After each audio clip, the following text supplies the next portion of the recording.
Ladies and gentlemen, sometimes you just have to act like you are drunk, like you are crazy. Confuse your enemies, confuse them. We mo. Yeah, we mo. We mo. No basa ega ponto mo. Iye de gugeme.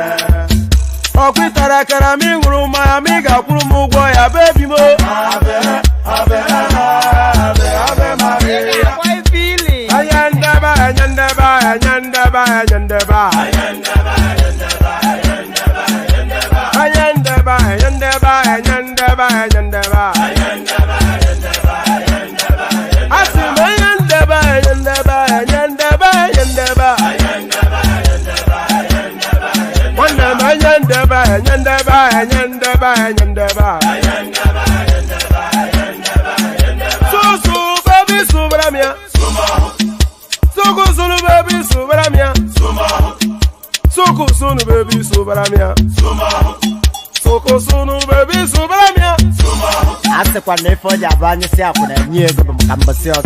Since I was born, but now I am plenty youth. Hakuna motangu, hakuna koga book. Na turn by turn, na jagaban turn, turn by turn. I beg you wait for your turn. Come on. Turn by turn, na jagaban turn, turn by turn.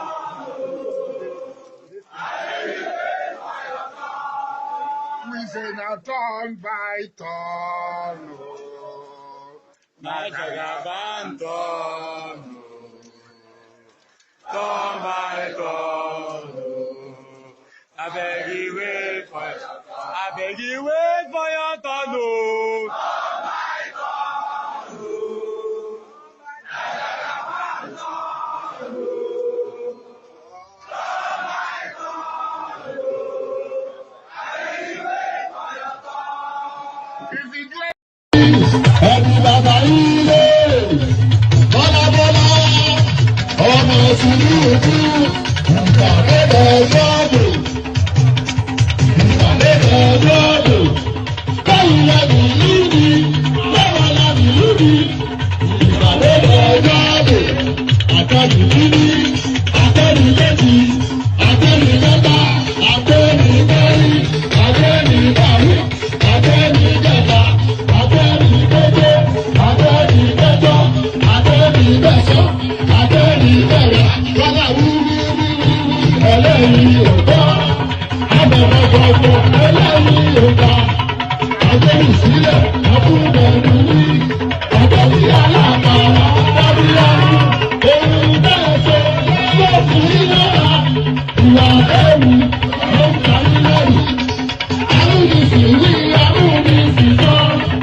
That's a very dangerous, what do you call it? I agree with you that it is dangerous. Is that what they agreed on in Abuja this morning? So is that the meeting, the photograph of the meeting? Yeah, this is the meeting. Where's Nana Akufo-Addo?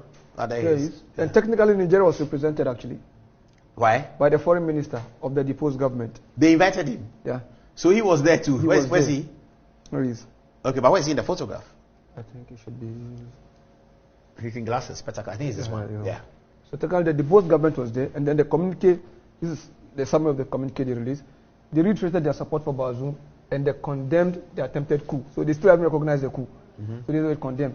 And called it attempted? Attempted coup. They still further condemn his condition of detention, as in Bazoum.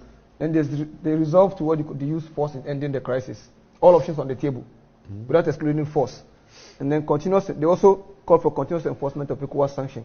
And then interestingly, because of the intransigence of Mali and Burkina Faso, they also warned against member states. They also warned against member states hindering, the attempt to resolve the crisis. And this is particularly in reference to activities of Mali and Burkina Faso. Or they warned member states? Yeah. Against hindrance in ending the crisis. Okay. And this particular, you could see that this Mali and Burkina Faso, could be referring to Mali and Burkina Faso. And then they further call for AU and UN backing to enforce their ECOWAS decision. And then interestingly, they ordered for the activation and deployment of the standby force. The standby force has already been put together? Technically, the standby force does not exist.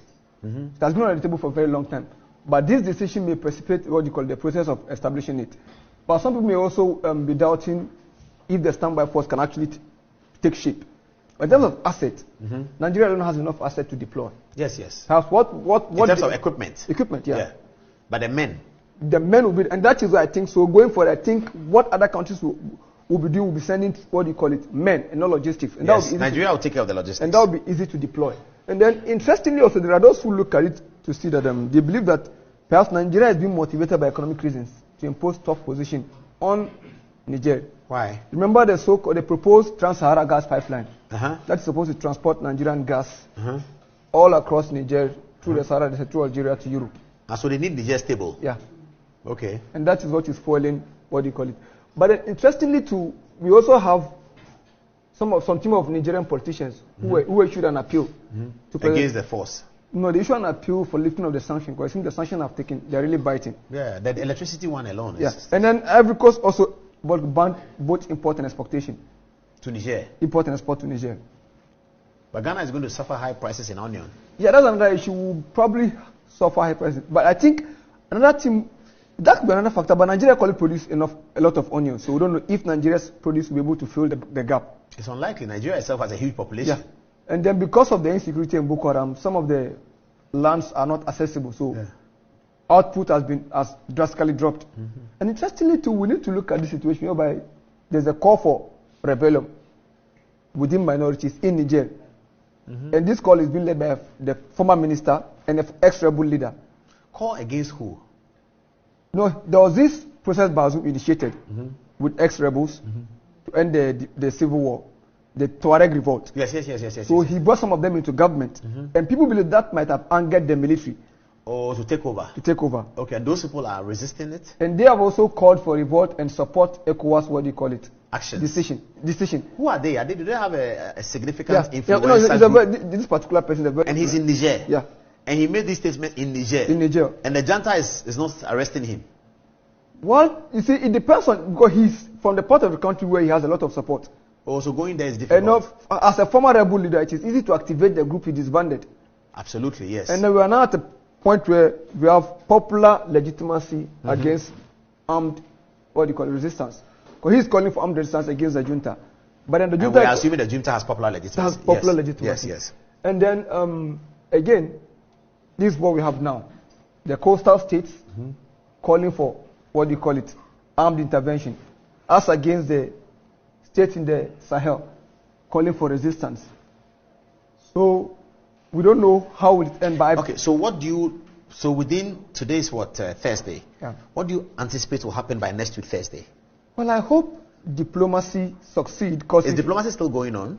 Well, it failed severally because... But is there a next diplomatic step that has been announced? Is there a visit to Niger? Informal channels could be used. You know, when the Nigerian government sent Sultan of Sokoto with Absalam Abubakar, the military government refused to meet them. But Sanusi went on his own accord.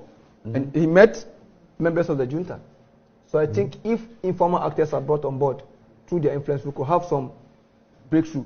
But then we need to look at the security implications of what? Sending that force on both member countries and the fight against terrorism in the Sahel, which is very, very important in this situation.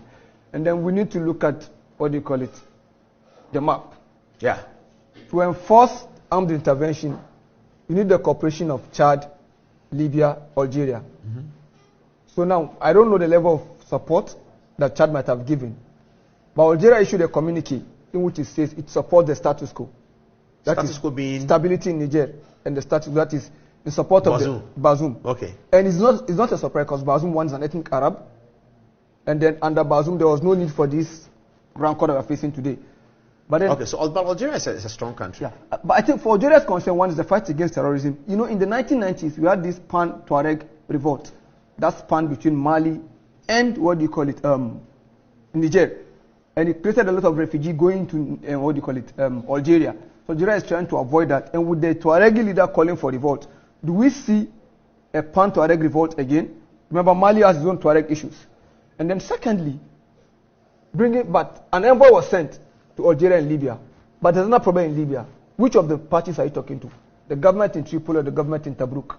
Who's in Benghazi in Libya? That is Khalifa Haftar. He's in Benghazi. He's in Benghazi. Who is in Tripoli? The American government? No, Dibaiba. I'm the one established by America. The one recognized by the UN. But the UN, he's in Tripoli. So diplomatically, it is more appropriate to talk with the one in Tripoli. Yes. But practically, he has legal legitimacy. But practically, you need Haftar, not these people. Why? Because he controls the stretch of land that connects the geographic situation. And the question is, he been in alliance with Russia, UAE, and Saudi Arabia as against the government that is being backed by the West. He will back the Niger. So we need to look at... He will back the action in Niger. So when the envoy was sent to Libya, did he meet both sides of the Libyan divide? This envoy was from UN? No, Nigeria sent Babagana Kinibi to Libya. For Algeria and Libya. But the question is, when he met the Libyan regime, did he meet the government in Tobruk or the government in... Because whatever the government in Tripoli agrees to... What press release did they bring out relating to Libya? That was when Algeria released, what do you call it? Their communique. The statement you just referred But to. then for Libya, I've not been able to see any, but I don't know, it might stem from the division. But practically speaking, we need to deal with the Khalifa after. But diplomatically, you need to do... But then the fight against terrorism is another issue. You know, there was this recent display of force by IS. In Islamic, Africa? In West Africa particularly. No, there was this... they call themselves IS? Yeah, Islamic State West African Province.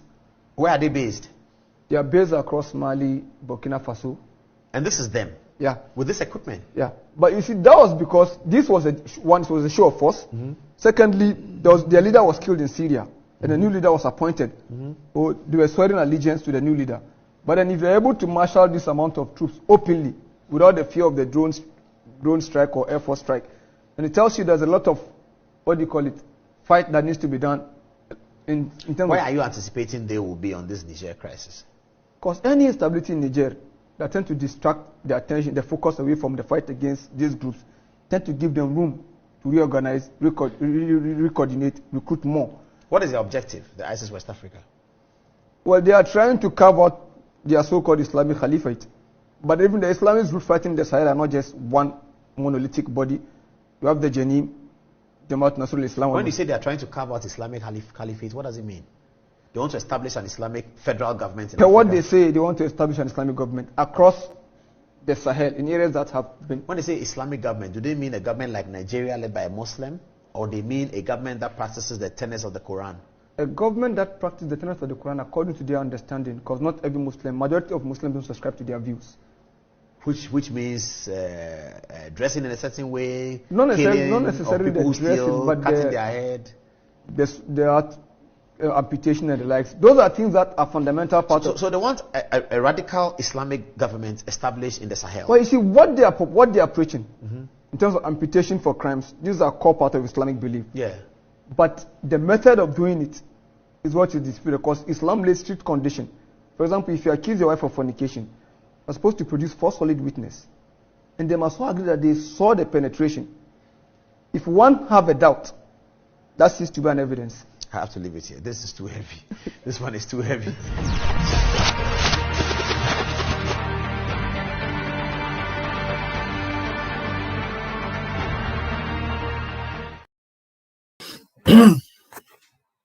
So there it is. So there it is. Good day. So we start on that note, just to set the tempo for what is about to come. So we're still with the narrative of what's going on in the Niger Republic. So that seems to, there's a certain ebb and flow to it. So when you think there's almost at the cusp of reaching a diplomatic, non-kinetic solution, then suddenly things spike up again. So a lot of the conversations to wrap around that, and that was an understanding from Ghana that somebody sent in. So I thought just to start it on that note. So we started on that note.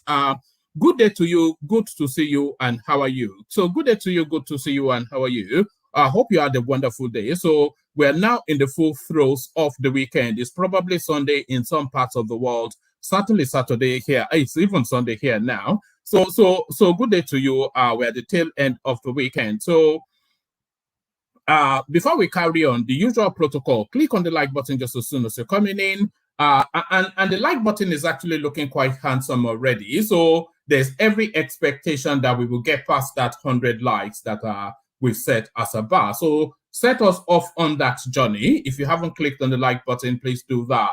So as many people as are watching right now should be clicked on the like button already. So do that immediately and right now. Click on subscribe as well if you haven't done that. So those two are essential and they must be done. So do that as a matter of compulsion. So you are compelled to do those two things. Click on like and subscribe. So now, what is not compelled, what is not compulsory, but are highly suggested, highly recommended, is this hyperlink that says StreamYard. So it brings you into the studio, and then you can participate in the discussions as well, share your thoughts, and then expand our knowledge of what we're talking about. So if you have the broad base of knowledge and you feel you have the articulation to present yourself to on a live stream, then come join us. There's nothing that stops you. You've seen the sessions, you see how it flows, and you know that you have all of the freedom to free express. We only have one rule: just don't abuse people, which I don't think is anything that that should be an obstacle in your way. So click on like, click on subscribe, click on the hyperlink that says StreamYard, and then come join us on the screen. So I've made the hyperlink immediately available for those of you, especially new voices. You know, we're always canvassing for new voices. So a lot of conversations, that is if a panel turns up, a lot of conversations will be wrapped around that Niger Republic space, because it looks as though it's about to spike up again. And a lot of things happening all at once, a lot of balls being juggled, a lot of intensive diplomatic activities going on, but then a lot of militarized activities going on as well. So one of them ultimately has to land somewhere. But we've had some sort of a pronouncement from the coupist, which I think you might well find interesting. So a lot of that are conversations around that. But not that solely the conversation. This as well, President Tinubu's likely Minister of Petroleum revealed. So a lot of you, of course, would have noticed in the readout of the ministerial list that the notable absence of a Minister of Petroleum shone out like a beacon, probably the most important portfolio within the Nigerian space. So there was no minister designate for that, but who is likely to occupy that post, that position, that spot? So hang around to find out. President Tinubu's likely Minister of Petroleum revealed. So who that is, we'll find out in the fullness of. So we'll find that out in the fullness of. So now this next headline was the strap line for the stream. You know, this is a storyline that we have been following. It started off in Ilorin with the Emir of Ilorin flexing his Islamic muscles, telling us now that Ilorin is no longer Yoruba land, but a Fulanized Islamic space. So it looks as though the Yoruba space, as always, with their stealth and guile, about to put manners on the Fulani man. But how are you even putting manners on the Fulani man that is sitting on a Yoruba stool? That's a wider question. Isese Day, list of states that have declared Monday public holiday. So Isese Day, this is a new development within Yoruba land. So Isese, of course, it means tradition, essentially. Like I always say, the Yoruba language does not really carry over in translation. Isese, of course, deeper and more nuanced in meaning than just a tradition, but the closest interpretation in English would be tradition. So a tradition day or a traditional day or a day that speaks to tradition and celebrates tradition. So that's now been birthed as a public holiday within the Yoruba space. So, and this is not coincidental, by the way. Nothing happens by coincidence. I'm sure, pardon me, bit perched.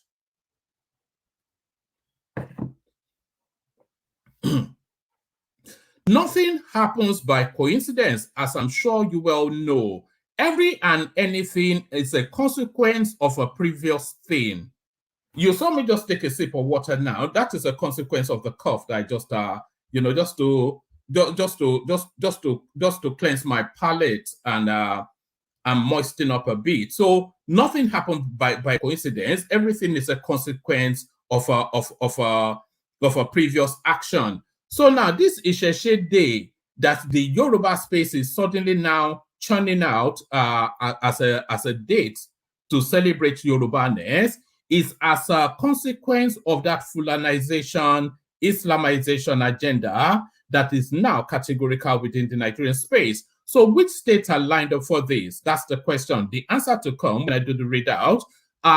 Isese Day, list of states that have declared Monday public holiday. So public holiday is Isese Day. So now let's now get back to that clip that I just played you, the Ghanaian commentary on the goings on in Niger Republic. So let's bring ourselves up to speed. Let me line them up so they're all astride.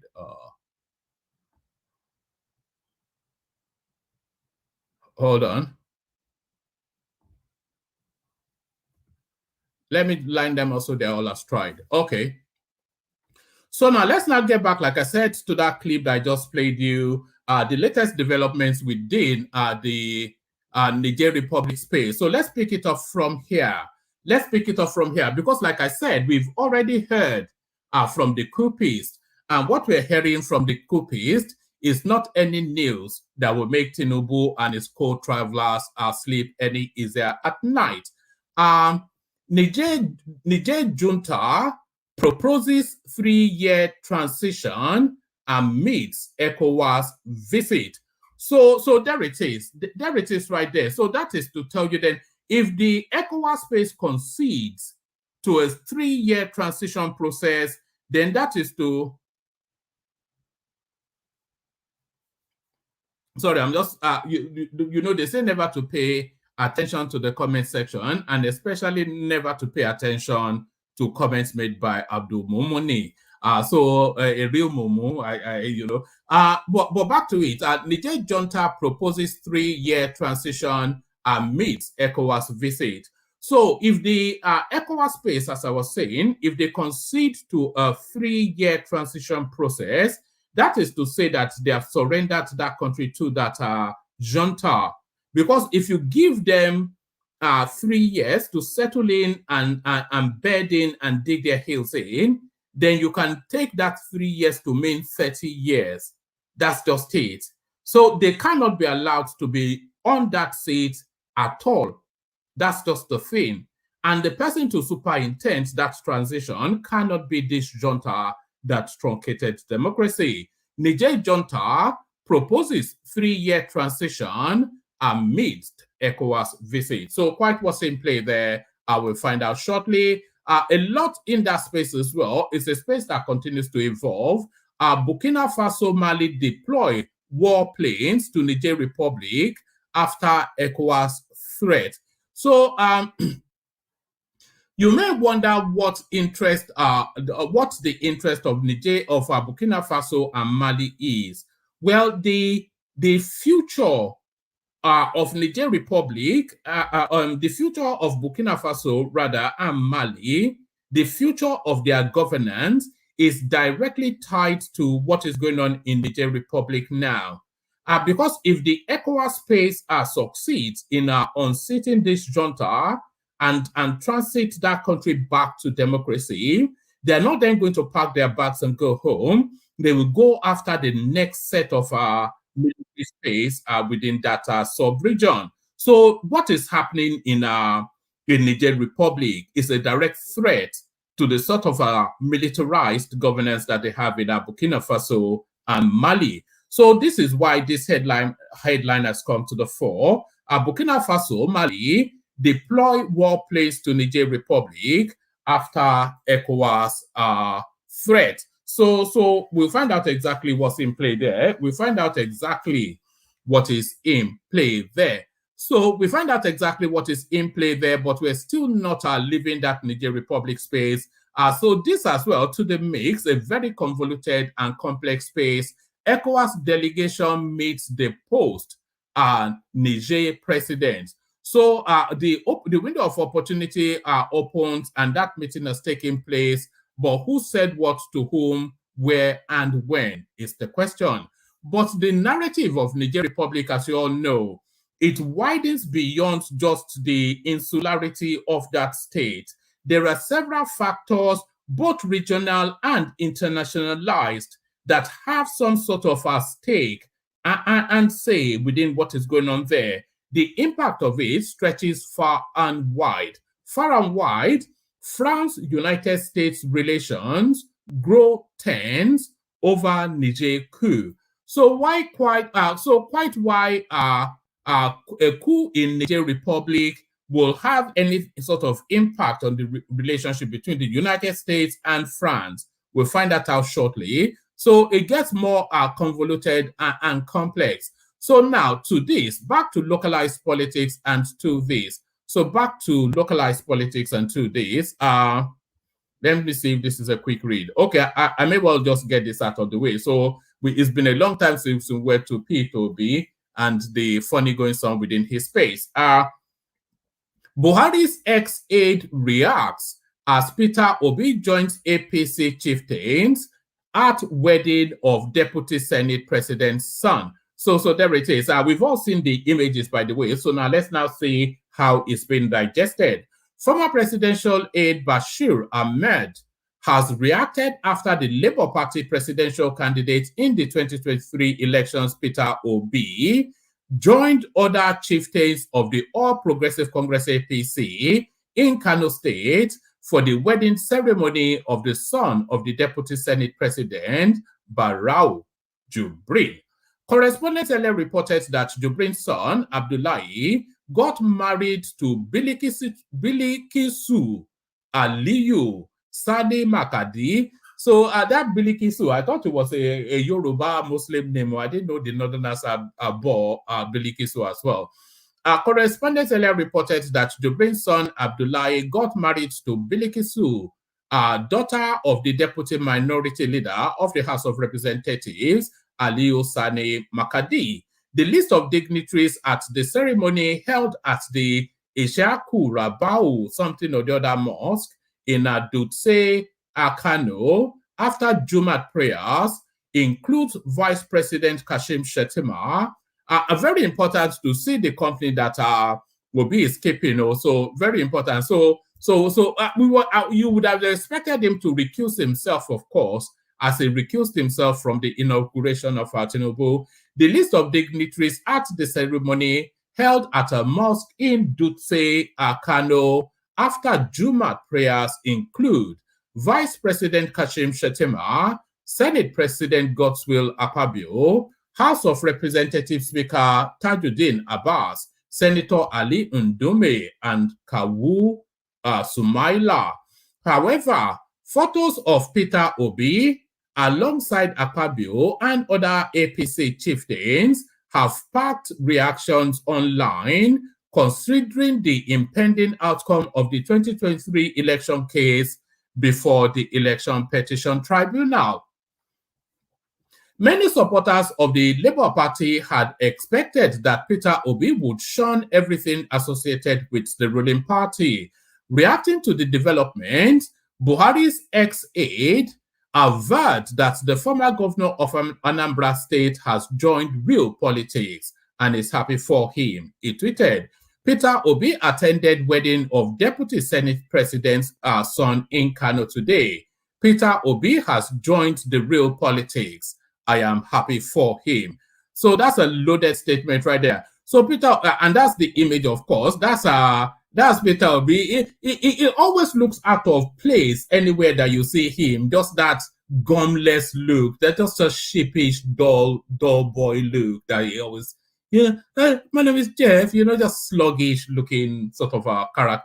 Look. I'm not mocking him, but look how confident and assertive the rest of. Look, he even has his hands behind his back because he knows that he shouldn't really be in verified company. But there it is. That's Peter Obi doing his yabbity yab things like he does all the time. But let's leave Peter Obi for a moment and go to this. Godwin Emefiele should be accorded status of economic saboteur, National Observatory. So economic saboteur, I think that falls within the prism of treason. So that categorizes as a treasonable felony, as a treasonable act, an economic saboteur. Godwin Emefiele, or Emefiele, however, somebody will have to tell me how to pronounce that name. Godwin Emefiele should be accorded status of economic saboteur, National Observatory. So quite what they mean by that, we'll find out shortly. So as early as just a couple of days ago, we were just reading and reflecting on the approval rating of Tinubu, but then another survey comes out. President Tinubu's approval rating drops in second month as concerns about economic growth. Survey. So this is what they say: statistics, and damned lies. I wonder who said that. Who said that actually? Anybody that knows should drop it in the comment section. Statistics, and damned lies. So you can have statistics to tell you anything that you want to know. There's nothing in this world that cannot be statistically proven true, and this is what this reflects. As early as a couple of days ago, we were just reflecting on how Tinubu could have a 62% approval rating, and 2 days later, we're now being told that his approval continues to drop. So maybe we'll get this one out of the way as well. Then we listen to the care guide, and then we come back.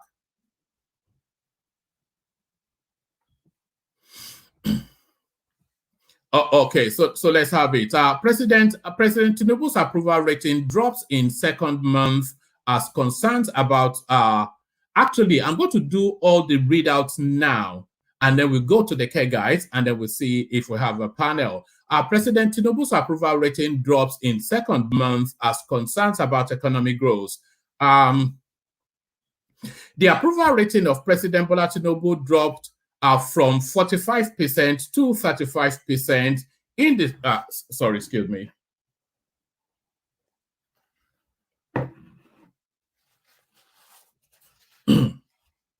The approval rating of President Tinubu dropped from 45% to 35% in the second month of his administration, according to a survey. The second monthly Presidential Satisfaction and Governance Survey, which was conducted by the Governance Advancement Initiative for Nigeria, GAIN, showed that 35% rated the performance of the president as satisfactory. Right. The second monthly Presidential Satisfaction and Governance Survey, which was conducted by the Governance Advancement Initiative of Nigeria, GAIN, shows that 35% rated the performance of the president as satisfactory, with 8% of them rating his performance as excellent. 10% are down from 15% the previous month. So I wonder where this panel will, where this space would I wonder where this space would land. I wonder if we have the fullness, if we have a full house, then we probably do our own internal survey. As soon as we have 10 people on the screens, they will do an approval survey of Tinubu. But a nuanced one, no, don't go to traditional hates or likes of him. Just based on performance, all that he has done in this last 2 months, we'll do our own approval rating as soon as we have 10 people on the screen.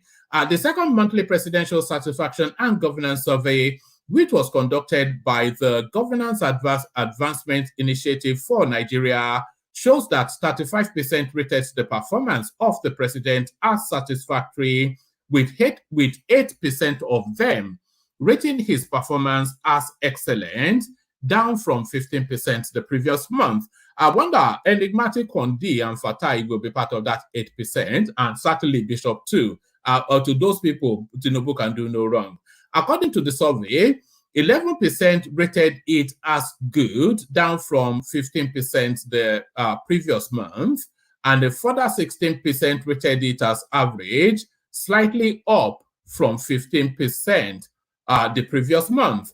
The survey was administered from July the 29th to August the 6th, 2023, and is aimed at tracking the sentiments of Nigerian people regarding the initiatives and policies of the Tinubu administration and providing the unadulterated views of Nigerian public to their elected officials. According to Dr. Malcolm Fabiyi, who coordinates gains, the survey was targeted at Nigerians of voting age. Gain said over 540 responses were received, providing a margin of error of plus 4.2% at a 95% confidence level.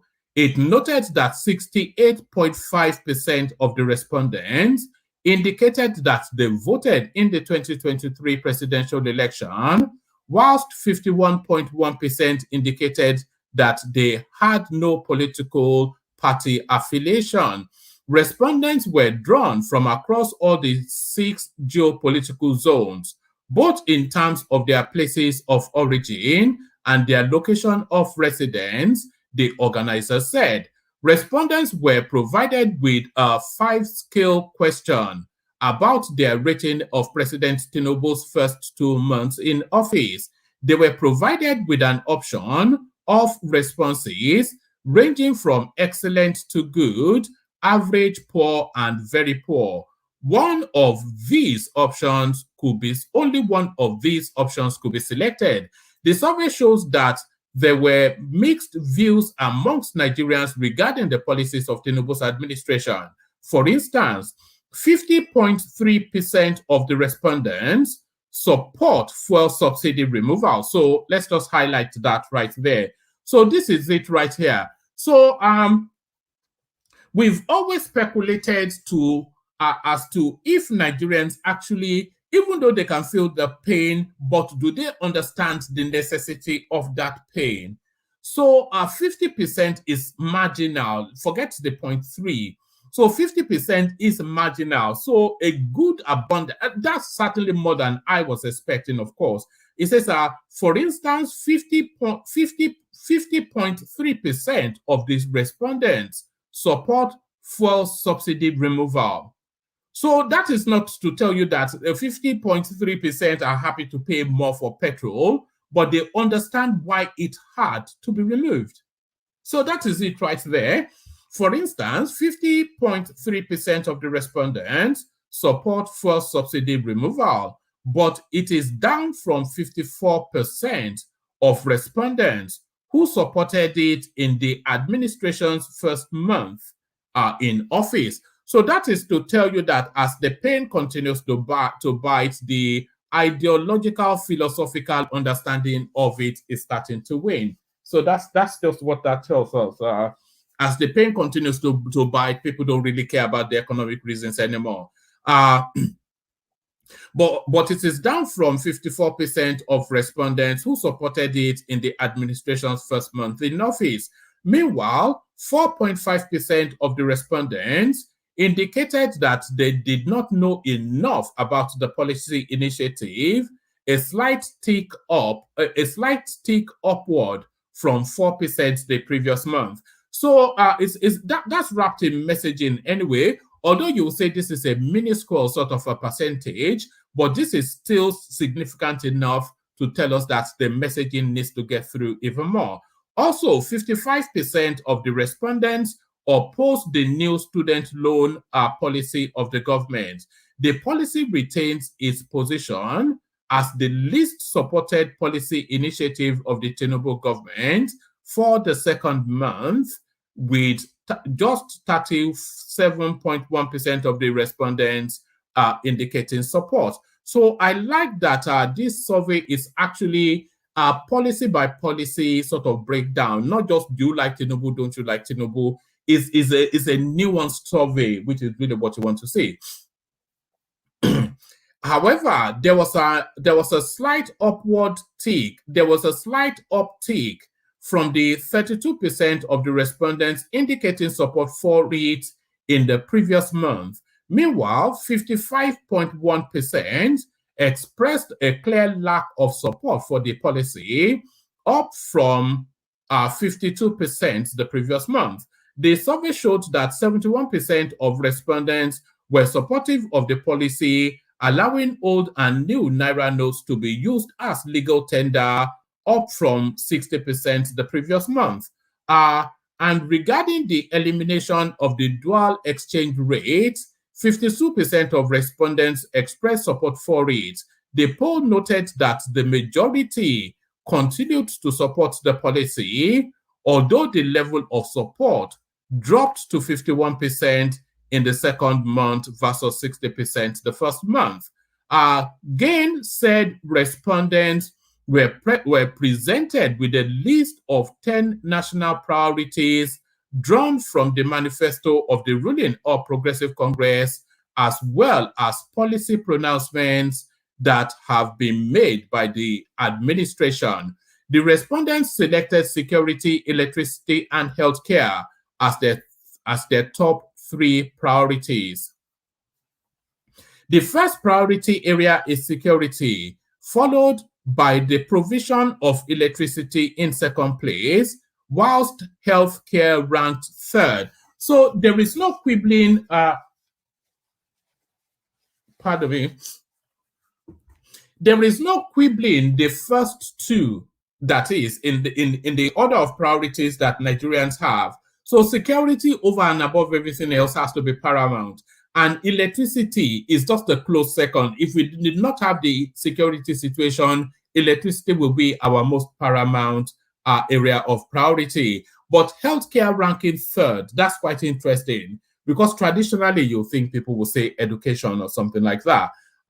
Respondents were also allowed to provide their own list of priorities, as well as commentary on the list, on the listed priority areas. Regarding the economy, respondents were provided with 5 statements to express their views about the economy, and they were required to select one of the options. I am optimistic about the economy. I feel positive about the economy. I am very concerned about the economy. Nothing is being done to create jobs, and I see encouraging signs for job and employment. According to the poll result, 44.20% are very concerned about the economy. 30.2% picked nothing is being done to create jobs. 12.7% said they were optimistic about the economy, and 10% said they were positive about the economy. Only 2.76% of the respondents said they saw encouraging signs for job and employment. So this is down to messaging again. This is down to messaging. Basically, 3 of the views expressed are positive sentiments, whilst 2 expressed negative sentiments about the economy and or the government's plan to address it. Overall, 25.6% of the respondents expressed positive sentiments about the economy, whilst 74.4% expressed negative sentiments. So this will be meat and drink for the obedience space, of course. They'll be doing their gnashing of the teeth over that blood-fanged nonsense that they do in their watering holes. When asked for their views on what they believed fair and sustainable minimum wage value should be, a clear majority of 99% indicated that it should at least be at or above 50,000 naira per month. So there it is. So this now speaks to statistics and data coming out of the streets of Nigeria. So they know their living expenses, and if they are bracketing it to about 50,000 per month, I don't think the government should quibble that at all. Because I've heard people on our streams go as high as 200,000 per month and just maybe even give them 10 million a month or something.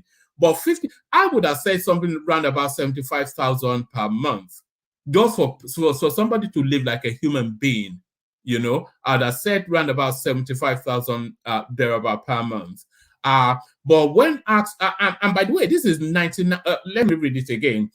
When asked for their views on what they believed a fair and sustainable minimum wage value should be, a clear majority, and look at the percentage, 99%, I've highlighted this so you can see it as well, 99% indicated that it should be at least at or above 50,000 naira per month. So 50,000 naira per month is the base level minimum wage that 100% Nigerians actually think.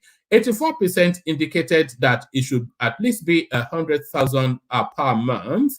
47% indicated that it should at least be 150,000 naira per month, and 30% indicated that it should at least be 200,000 naira per month.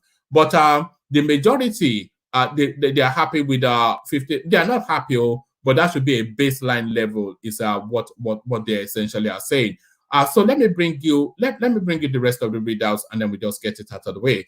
Let's go to Tinubu's petroleum minister, and then we cascade it down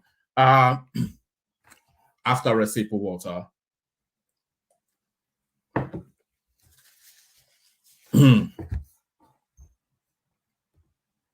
I hope you guys like the readouts, by the way. I'm never really sure that it should be part of. I wonder if I should just go and grab a video from somewhere and just play it. But I enjoyed the readout, so I hope you guys, because it gives you the opportunity to pause and penetrate into it.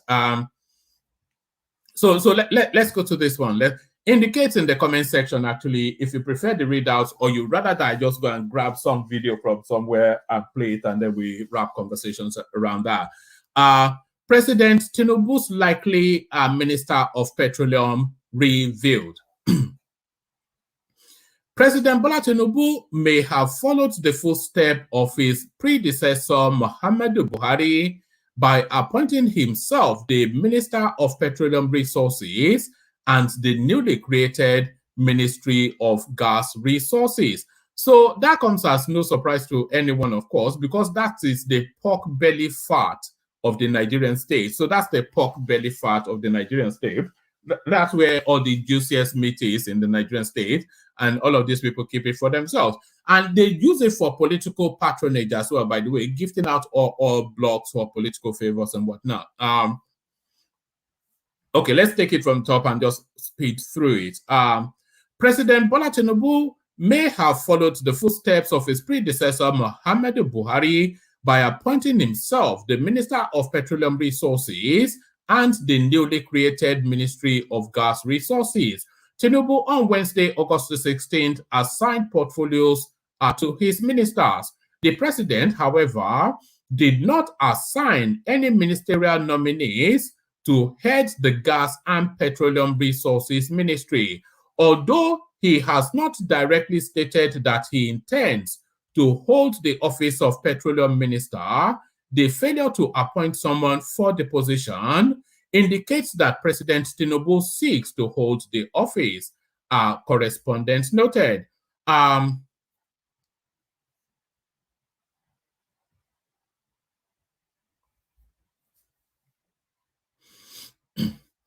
Correspondents added that the presidential spokesperson, Ajuri Ngaleli, declined to comment on the development. Meanwhile, Heineken Lokobiri, a former Nigerian senator who was named, Heineken Lokobiri, a former Nigerian senator, was named the Minister of State for Petroleum. Similarly, Epo, a former member of the House of Representatives, was named the Minister of State for Gas.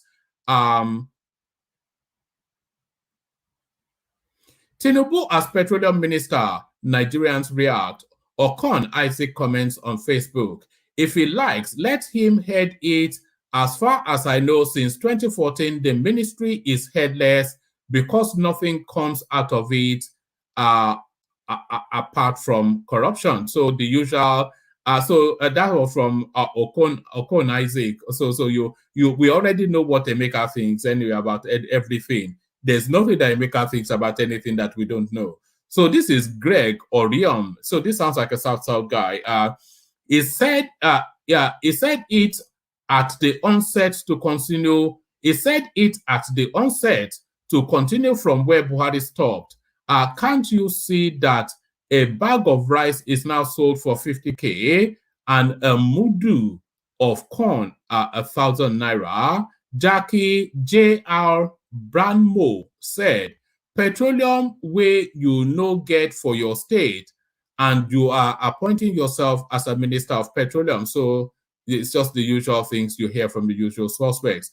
Meanwhile, Barrister Daniel Bwala, an ally of Atiku Abubakar, has expressed reservation about the ministerial portfolios announced by President Tinubu. Bwala said some portfolios are mismatched, citing the example of Hanatu Musawa, who was named Minister Designate for Art and Culture instead of Minister for Humanitarian Affairs.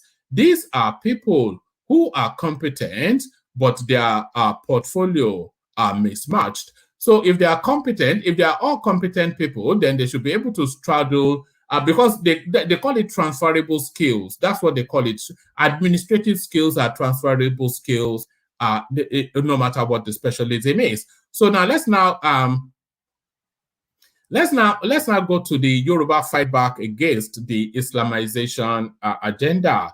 Isese Day, list of states that have declared let's try that again. Isese Day, list of states that have declared Monday public holiday. So this really, the headline was SANWO, of course. So you already know Lagos State in that mix.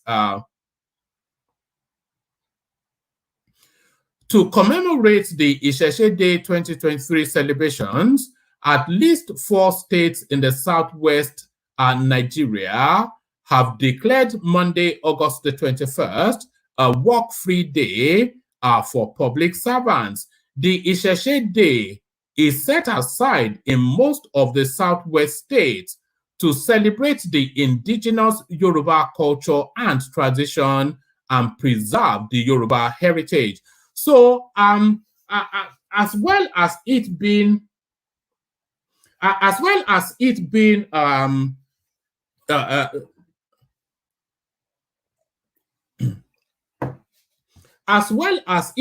pushback against commentaries being run and positions being taken, as well as it being a pushback against commentaries being run and positions being taken by the Sultan of Ilorin, or whatever his designation is. And by the way, that move by the Emir of Ilorin, it wasn't an isolated move. It's an orchestrated discussed and an agreed move. So that move by to turn Ilorin into an Islamic state is a move that is designed and orchestrated within that cusp of their emirates from Kano all the way through to Sokoto to penetrate even deeper into Yoruba land. So this now, but this pushback is not just a pushback against that narrative. So this pushback, especially the Lagos angle, is the pushback against the Chineduism that we saw in March. You know, the audaciousness of it to come to Lagos and tell them that it's no man's land. So now, just the owner of the land taking claim to that as well. So it's a multiplicity of a myriad of threats being pushed back against just with this one day. So let's take it from the title again, and then we cascade through. Isese Day list of states that have declared Monday a public holiday. To commemorate the Isese Day 2023, at least 4 states in the southwest Nigeria have declared Monday, August the 21st, a work-free day for public servants. The Isese Day is set aside in most of the southwest states to celebrate the indigenous Yoruba culture and traditions and preserve the Yoruba heritage. So here is a list of states that have declared Monday a work-free day. So really, most importantly, Lagos State is there. And of course, traditionally, Oyo State is there. Osun State, of course, there. But really curiously missing, because when you think of tradition, you don't really think a lot further than Ondo State. But Ondo State is still not. What's happening? The whole of Yoruba State land they should just declare it as a public holiday. In fact, they should call it an Ifa Day. With this, all this Isese is still trying to pander to the intrigencies of just call it an Ifa Day, which is what we want. We want an Ifa Day, you know, and whoever wants to choke can choke. Here is a list of states that have declared Monday work-free day. So, and they should be made then, everybody, it should be wall-to-wall Yoruba-ness in all of the state-owned media platforms in all of those states. So Yoruba dressing, Yoruba tradition, Ifa divinity, history, heritage, food culture, dance, drama, all of that. That should be the diet of the day from all of the media platforms in every single one of these states. Lagos State, Oyo State, Ogun State, and Osun State. So on those states, there it is. So there's out of every 12, there's always one.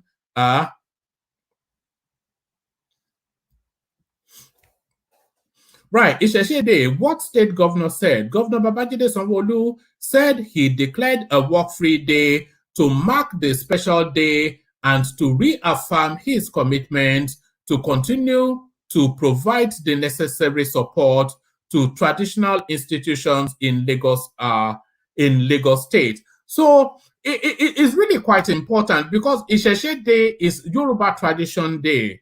So as cosmopolitan as Lagos is, the assertion still is that it is and always will be Yoruba land. And I think that's all wrapped in that. And anybody then that is not a non-Yoruba, they should really embrace it to celebrate then the culture of their host state. So that would be the thing to do.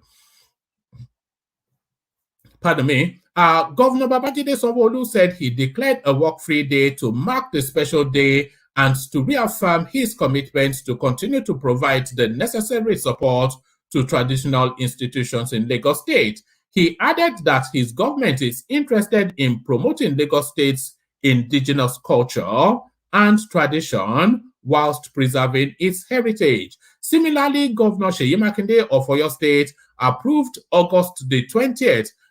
Is it August the 20th or the 21st? What's going on? It only makes sense if it all happens on the same day. All these empty heads that we have in Yoruba land. Similarly, Governor Seyi Makinde of Oyo State approved August the 20th every year as Isese Day. The governor requested that the occasion be used to pray for peace, unity, and stability of the state and the country in general. Our Governor Dapo Abiodun of Ogun State said the decision to accord Isese Day a special recognition was to continue respecting the tradition and ensuring the continuation of the unity and harmony amongst the three major religions in the state. So the three major religions will be, of course, Islam, Christianity, and traditionalism. Yes, I'll put it that way, traditionalism. That's it. Pardon me. So there it is. The one that really captures it is Lagos State declaring it. On his part, Governor, oh God, you know, I've been trying to avoid this Governor Ademola Adeleke. He appointed he appointed recently, and I'll try and find the headline. Somebody sent it to me yesterday. If you can resend it, he appointed a special assistant on government pools. Pools, P-O-O-L, swimming pools. This is what this brainless buffoon in Osho State is doing. And then it didn't stop there. He appointed a special assistant on government vehicles. I don't know, man. They are dead and buried in Osho State. On his part, Governor Ademola Adeleke of Osho State said he approved the holiday, being the leader of a government that promotes oneness, unity, and religious harmony amongst practitioners of different religions. Correspondence report. So now, this is where it gets interesting. Will Kwara State declare it is more the thing. Meanwhile, traditional worshippers in Ilorin, Kwara State have been given a note of warning by the Council of Ulama Islamic Clerics not to observe or celebrate the Isese festival. The Islamic cleric noted that Ilorin Emirate would not condone any form of traditional festival or rites. Justice Saliu Mohammed, the executive secretary of the Islamic group, stated this during a press conference held in Ilorin. So there it is. So that is really only where it gets interesting. Forget Ondo State. That's where it gets interesting. If they're able to declare it. So I think this is the pathway to reclaiming. Not reclaiming, no, because it was never gone. But this is the pathway to reasserting Ilorin and the whole of Kwara as Yoruba, as Yoruba land. So let me put it that way. So let's go on from there and back to more serious matters, although that's serious as well, back to the goings on in Niger Republic. So we pick it up from here. Niger junta proposes 3-year transition. Niger junta proposes 3-year transition amidst ECOWAS visit. So we pick it up from here. Co-leader of Niger, Abdul something or the other, Tiani, on Saturday, said that a transition of power would not go beyond 3 years and warned a military intervention against the junta would not be easy. In comments made during a televised address, Cheney said, "Our ambition is not to confiscate our power," and added, "If an attack were to be undertaken against us, it will not be the walk in the park some people seem to think." ECOWAS delegation visits the post president. So I think this may well capture something else that is to come. Cheney's remark came as a delegation from the Economic Community of West African States, ECOWAS, met with the junta leader on Saturday in an effort to seek peace over a military intervention in a coup-hit Niger. The delegation, led by former Nigerian President Abdulsalami Abubakar, arrived in the capital in the early afternoon. The team then visited detained President Mohamed Bazoum in the capital, Niamey, according to a Nigerian presidential spokesperson. After meeting head of Niger CNSP, General Cheney, the ECOWAS delegation in Niger have also visited President Bazoum this evening. Nigerian presidential spokesperson Abdulaziz posted on messaging platform X, posted on Twitter. We must start, and I'm going to start it here. We must start a resistance against rebranding Twitter X. It's just the most, this South African buffoon that just has more money than sense. It's Twitter, and that is what we know. Just give it up already. You bought it exactly because it was Twitter. So what's this X? The guy thinks too highly of himself. That's just the thing. When easy money comes to him easily, why would he not think he got complex by the crowd from South Africa?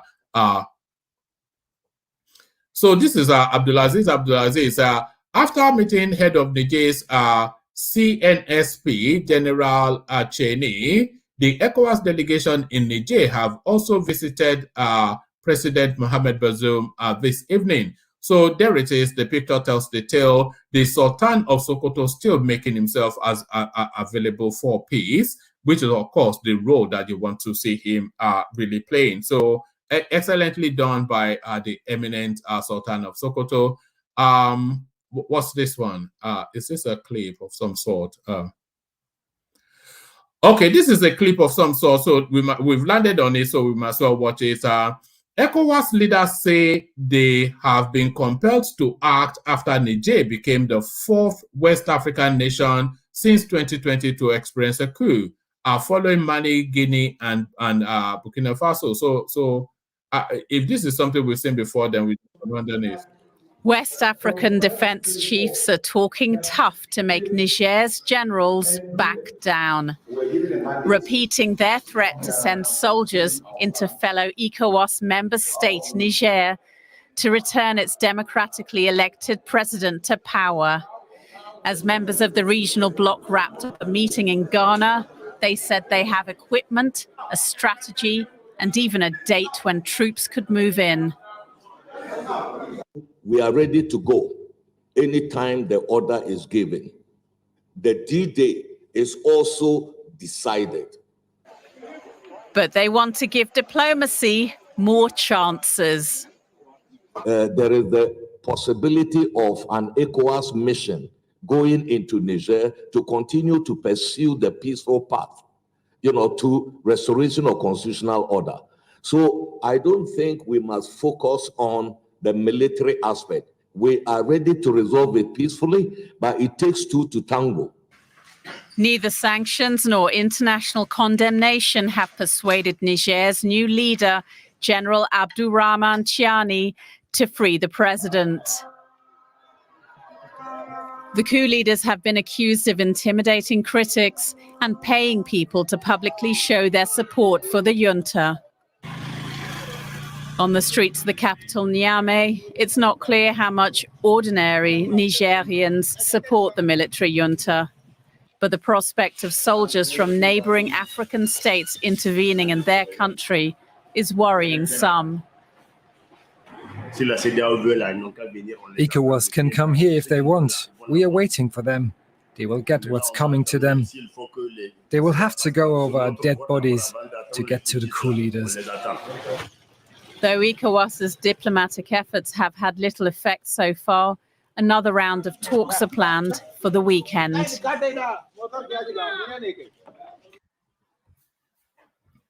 So there it is. So there is that one. So that's there will be no further warnings until that military strike. That's just the thing.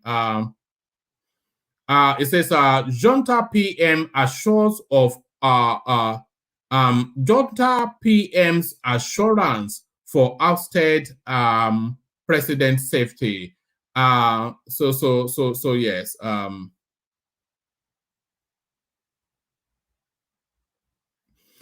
Yes. Warning that intervention could escalate situation. Let's take this one. Okay, let's take this one.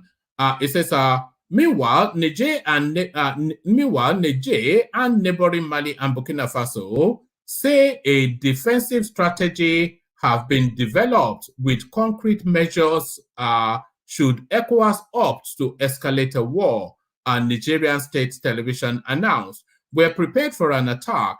Burkina Faso's defense minister called Kolibali. So this name doesn't actually sound anything at all African. It sounds almost like a, let me see if I can get this guy's, let me see if I can get his picture.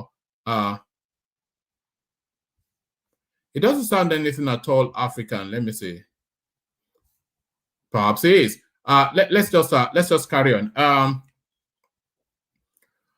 We are prepared for an attack. Burkina Faso's defense minister Kolibali said on Saturday after a meeting of representatives of the three countries in the Nigerian capital, Niamey.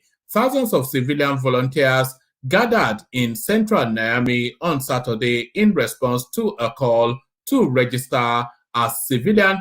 Oh, right. So this is where we are now, human shields. So this is the strategy. And this is the worst fear of all. So you go there with the best of intentions, and then you start to blow up women and children. Thousands of civilian volunteers gathered in central Niamey on Saturday in response to a call to register as civilian auxiliaries who could then be mobilized to support the army. Human shield is what that means, human shield. The Sahel region is in the grip of growing jihadi insurgencies linked to Al-Qaeda and the so-called Islamic State terror group, with frustration over the violence amongst the catalyst for military takeovers. So yes, this was the reason that was originally given by the coupists in Niger, of course, that the government of Bazoum failed to tackle the insurrection and the jihadism, and that was the reason they gave. So now this new French narrative is a new inflection being put upon that narrative by people like the Obedience and places like that. The United Nations says the country is in the midst of a refugee crisis and faces a number of humanitarian challenges, including food insecurity and internal displacement. So that internal displacement, there's actually rumors of already refugees getting in as far as Kano. So the refugees start to make a break. I don't know quite why my nose is itching. The refugees make a break for it as war looms. Burkina Faso, Mali deploy war planes. I didn't even know they had.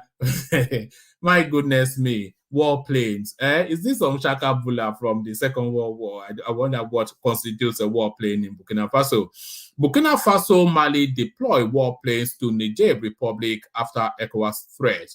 Burkina Faso and Mali have reportedly deployed war planes to the Niger Republic following the Economic Community of West African States' possible armed intervention to restore democracy in the West African state.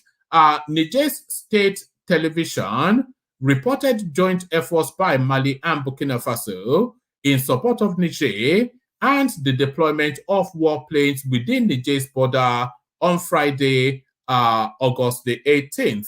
So they've already mobilized. Mali and Burkina Faso turned their commitment into concrete action by deploying war planes to respond to any attack on Niger, it said, noting that the plane were Super Tucano fighter jets. And that's an absolute and a categorical lie right there. That is an absolute and a categorical lie right there. The Niger Republic, Mali and Burkina Faso to put together, they would never ever have Tucano jets till the world comes to an end. Do you remember what it took us to get Tucano jets from the Americans? And do you remember what it took them for them to agree to sell it to us? And you also know the conditions put. You know that the Tucano jets that the Americans sold us, you know there are clauses in that sale in terms of the deployment of those jets that you can only really use it to fight insurgencies and things like that. Do you know how much we paid for that? And they're telling us that Burkina Faso is sending Mali to Kano. You must have water on the brain. Whoever spoke that, it must have water on the brain.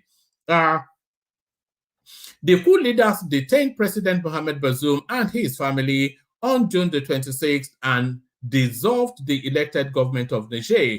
On July the 30th, ECOWAS, led by Nigerian President Bola Tinubu, decided on sanctions against the military personnel in Niger and gave a week's ultimatum to the military junta to restore ousted Bazoum to office. After the one-week ultimatum expired, West African leaders met on August the 10th and approved a standby force to reinstate elected Bazoum. So Bazoum is the joker to all this, of course. The coupists have to keep him in order to protect themselves, and him being alive it somewhat limits the sort of activities that ECOWAS can undertake. And if they decide to deploy militarily, that is to tell you that they decide to sacrifice the life of Bazoum. ECOWAS defense chiefs were ordered to activate the region's force for action to restore civil rule in Niger, noting that it would invade the country on the D-Day.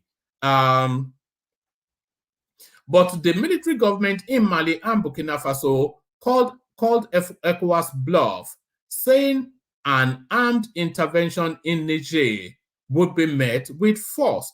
The television station said the military, let's do that again. The television station said the military leaders from Burkina Faso, Mali, and Niger convened Friday in the Nigerian capital, Niamey, to decide on concrete measures in case ECOWAS chooses to escalate a war. So ECOWAS escalates a war. So we're still staying within that space.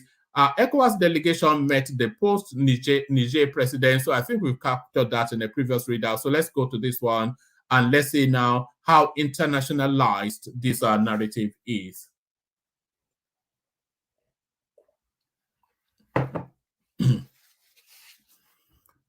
By the way, I'm not seeing the comment section flashing up in super chats. You can let it flash up. I saw Ayoa's tradition. I saw Alexander Gomez, but let's see more faces on the super chat space.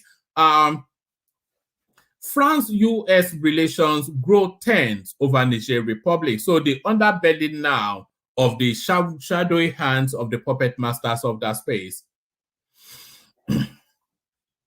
And this is coming from Politico. I'm not quite sure. This looks like an international space. Who are they? Who are these politicals? It sounds like an American sort of a thing. Let's see.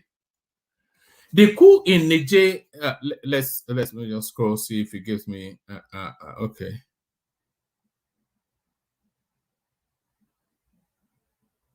All right. I'm only going to give you a couple of paragraphs from this. Let's see. Is it too long and winding?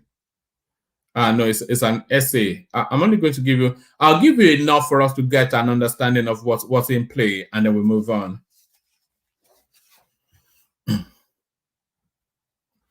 The coup in Niger is injecting fresh tension into the France-US alliance. The two countries are at odds over how to respond to the ouster of the West African country's president in July. France is refusing to diplomatically engage with the junta and strongly supports a regional body that has threatened military intervention. The United States has dispatched an envoy to meet with the junta leadership and held back from officially declaring the takeover a coup, insisting there is still a negotiated way to restore democracy.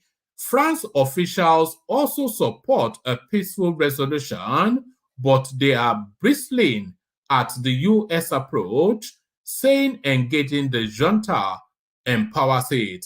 Perhaps in order to avoid bloodshed, the United States was quickly keen to talk to the coupists maybe the better reaction should have been to put some conditions and guarantees before opening those channels. A French official familiar with the situation in Niger said. The official, like others who spoke for this story, was granted anonymity to discuss a sensitive diplomatic matter. The situation suggests a shifting balance of power in the region and underscores the difference between Paris and Washington's interest in the country. The United States uses Niger as a base for counter-terrorism operations.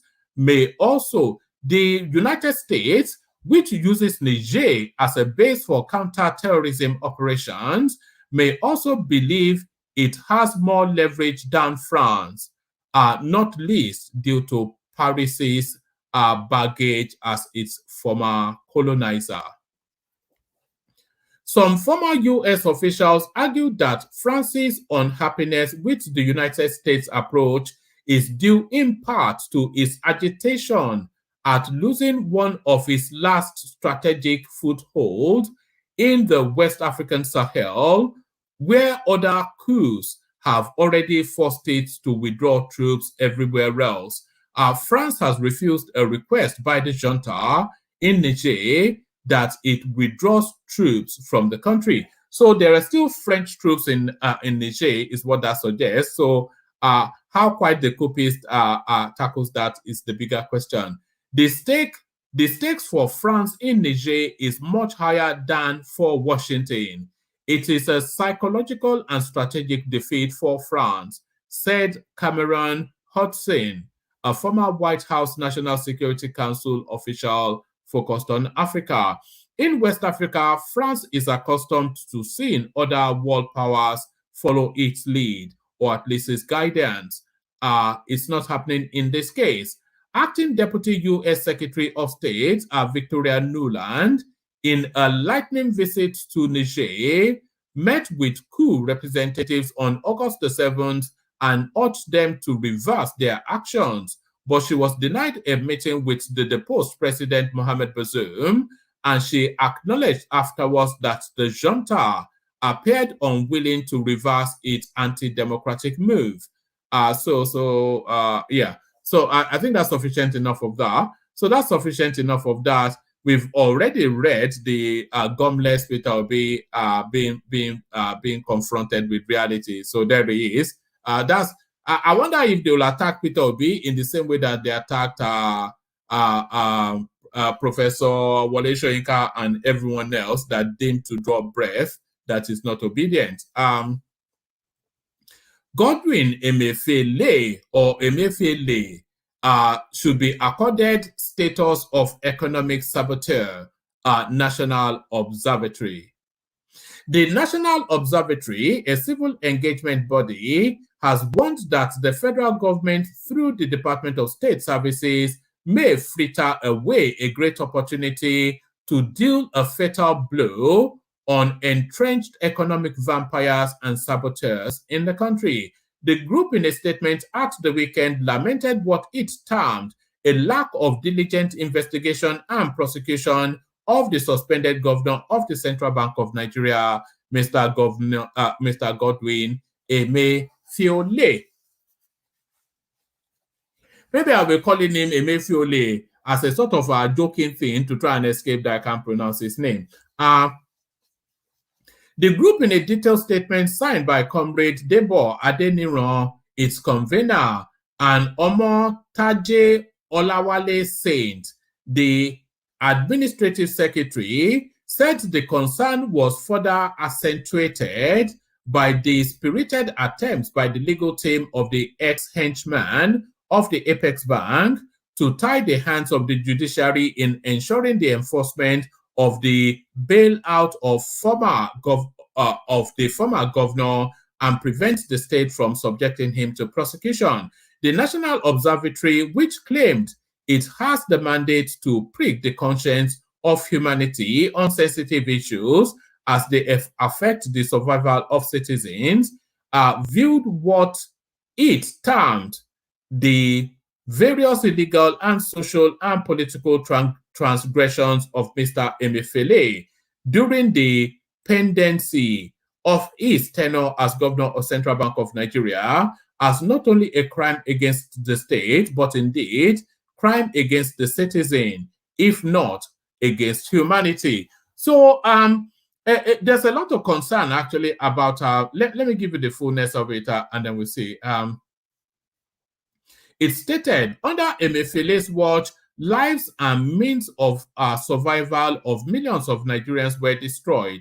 His harsh policies, particularly the Naira redesign, provoked monumental social convulsions, leading to the destruction of properties, businesses, and legacies.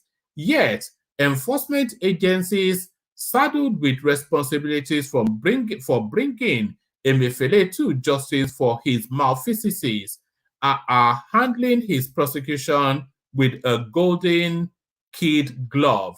Months after Godwin Emefiele's suspension from office on June the 10th, his lawyers are taking advantage of the inexcusable dithering of prosecutors to seek his relief from the Federal High Court Abuja for security agencies to respect the bail granted him and stop the federal government, the Attorney General of the Federation, from prosecuting him on any charge. I'll be surprised if Emefiele doesn't get away with that, not for any other reason than for reasons of the lack of intelligence quotient on behalf of the Nigerian state. But people with intelligent quotient, I suspect that it may well be a short-lived session. We've got Dewale with us. Good to see you, Dewale. The majestic Adan Lekoko in the house. Good to see Adan Lekoko. And Mike joins us. So brace yourself for maybe a bit of Igbo flogging in the course of. So maybe a bit of Igbo flogging in the course of. Let's kick it off with whoever is ready. Who wants to go first? Let's do it that way. Anyone ready? Let me go, one man. All right. Let's go with the Ajale Koko. So let's go with the Tinubu rating, which seems to have dropped, but it is not all that the headline tells you, because when we go into the breakdown of just what is going on there, it looks as though there's somewhat of a wait and see. That's how Nigerians are positioned still with this administration. What did you then make of that readout of Tinubu's approval rating dropping just 2 months into governance?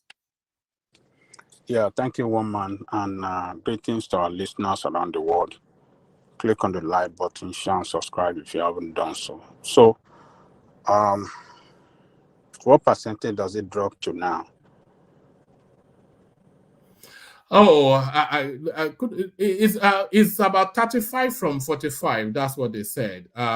Yes, it dropped. The approval rating of President Tinubu dropped from 45% to 35% in the second month of his administration, according to a survey.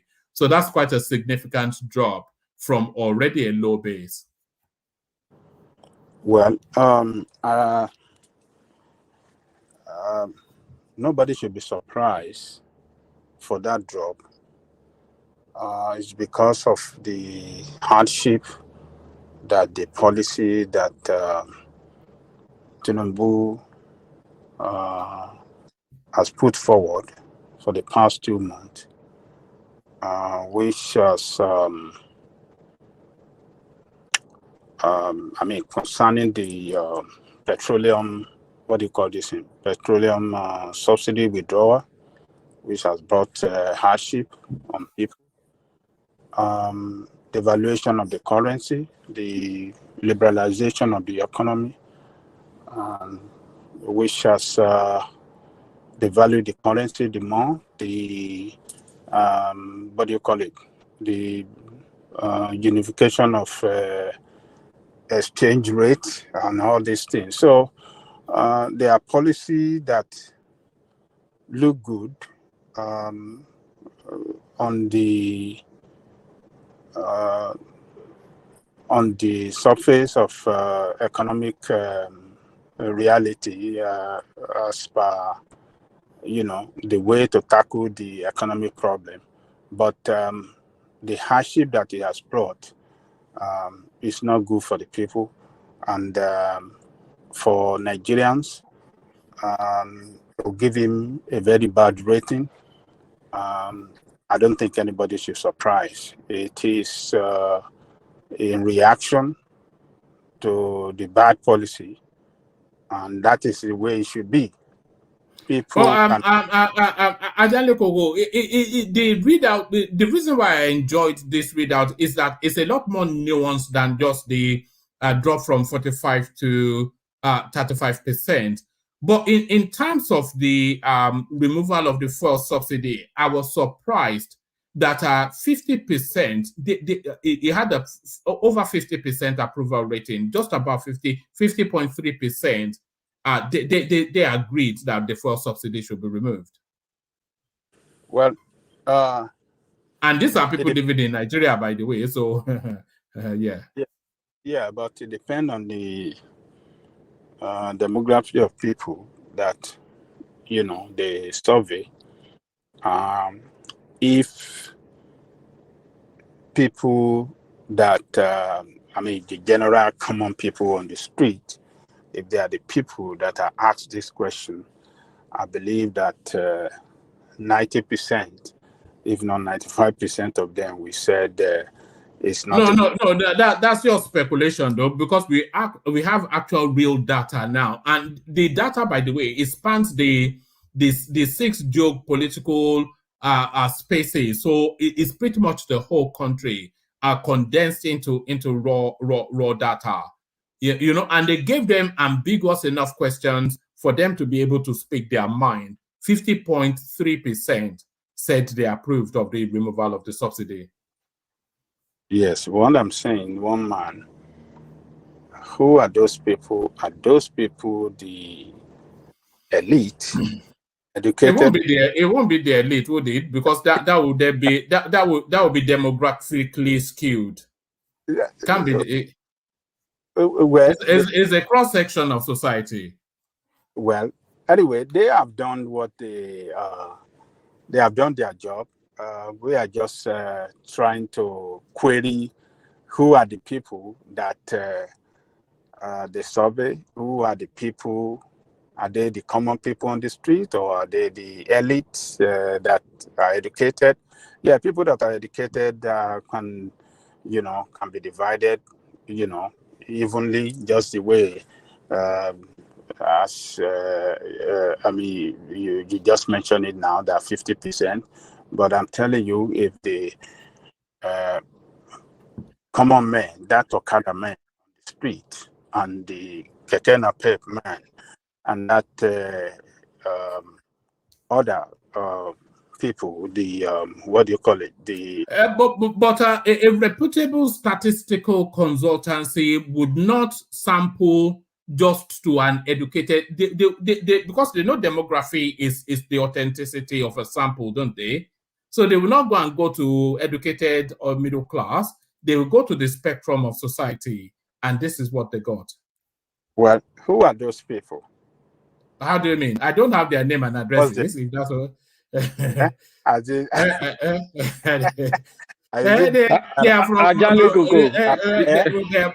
Mama Motil down the road to Professor Faleti up the street. From Mama Motil to Professor Faleti. So, what's the name of that organization that did survey, and where are they located, and who are the people that manages that organization? All these. They are called Governance Advancement Initiative for Nigeria. So GAIN is their acronym. But another thing that popped out of this, Ajande Koko, and as I was reading this, you won't be surprised that you were the name that popped into my head. It says, listen to this. It says, when asked for their views on what they believed a fair and sustainable minimum wage value should be, listen very carefully to this, a clear majority, and I've highlighted this as well, a clear majority of 99% indicated that it should be at least or above 50,000 naira. So Nigerians living in Nigeria feel that a fair and balanced livable wage as a minimum base level is 50,000 naira. Does that surprise you? Listen to that statement. At least. Yes, so that's a livable wage now. That's a livable wage now. If you cannot live on 50,000, they won't say didn't so. Ajale go say at least 150,000 and 255,000? Is that 2 million or something? They said they should just open the central bank and say people should scroll in and take what they like. I mean, one man, listen to the statement very well. At least or above 50,000. So when they say above, what does that? Where do we cap it? No, above is ad infinitum, isn't it? But at least is the most important one, because when they say this is the least, then what they have essentially said is that people can live on 50,000 naira a month. Because if people cannot live on 50,000 naira a month, then they won't say so. And these are Nigerians living in Nigeria. I have a question about this minimum wage. This minimum wage, is it like a legal minimum you have to pay somebody if you are employing somebody, or is this just government? I'm not sure if it binds the private sector. That's just the thing. There's no, because in America, when they say minimum wage, that means you can't pay anyone less than that. If you hire anybody, you can't pay them less than that, by law. So I don't know if that's the same thing they're saying in Nigeria, or it's just government. Civil servant minimum wage. Maybe are they talking about civil servants minimum wage? Or are they? Because Nigeria, they always copy and paste things from everybody. Minimum wage. They just stop putting it out there, but they're not saying what does it mean. Is it by law? Is it civil servant based on civil servant payment, salary, or whatever? What is it? When they keep saying minimum wage, I don't get it. Because in Nigeria, when people want to work, they ask you, okay, pay me this amount, pay me that. Some people people negotiate their pay in Nigeria. So I don't understand all these terms that we use in Nigeria. Hold on, Mike. The minimum wage certainly binds government employees, but I'm not sure if it binds the private sector. And I think it should bind the private sector because, like you said, that's the international standard. So how will they hold anyone that decided to pay someone that amount, how will they hold that one person responsible? Will the government find a business that doesn't pay someone the minimum wage, they pay them lower than the minimum wage? Or how did they go about that, No, I couldn't tell you for certain. Well, but I know it binds government and government workers, and government is the largest employer in the country. So really? What percentage of Nigerians are employed by government? There are more Nigerians employed by the government than any other industry space. I think most Nigerians are more self-employed, to be honest. We are all traders. We're more like traders. Open this thing, open your business. But even the trade are still specialism specific. Yeah, but I agree that the largest employer is the government in a sense, but majority of workers in Nigeria are not employed by government. The government it's just tiny percentage of Nigerians that are civil servants. The rest are just, we open business, we do whatever, everybody also, that's what it is.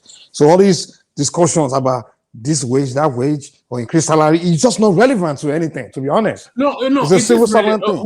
Hold on. It is relevant because when the government sets the minimum wage, then that indicates that that should indicate that they've done sufficient enough research and numbers to indicate that minimum wage is a living wage. Which is to say that minimum wage set by government should be a living wage. Yeah. So the rest of the country will listen to that and start going by that? No, they don't. No.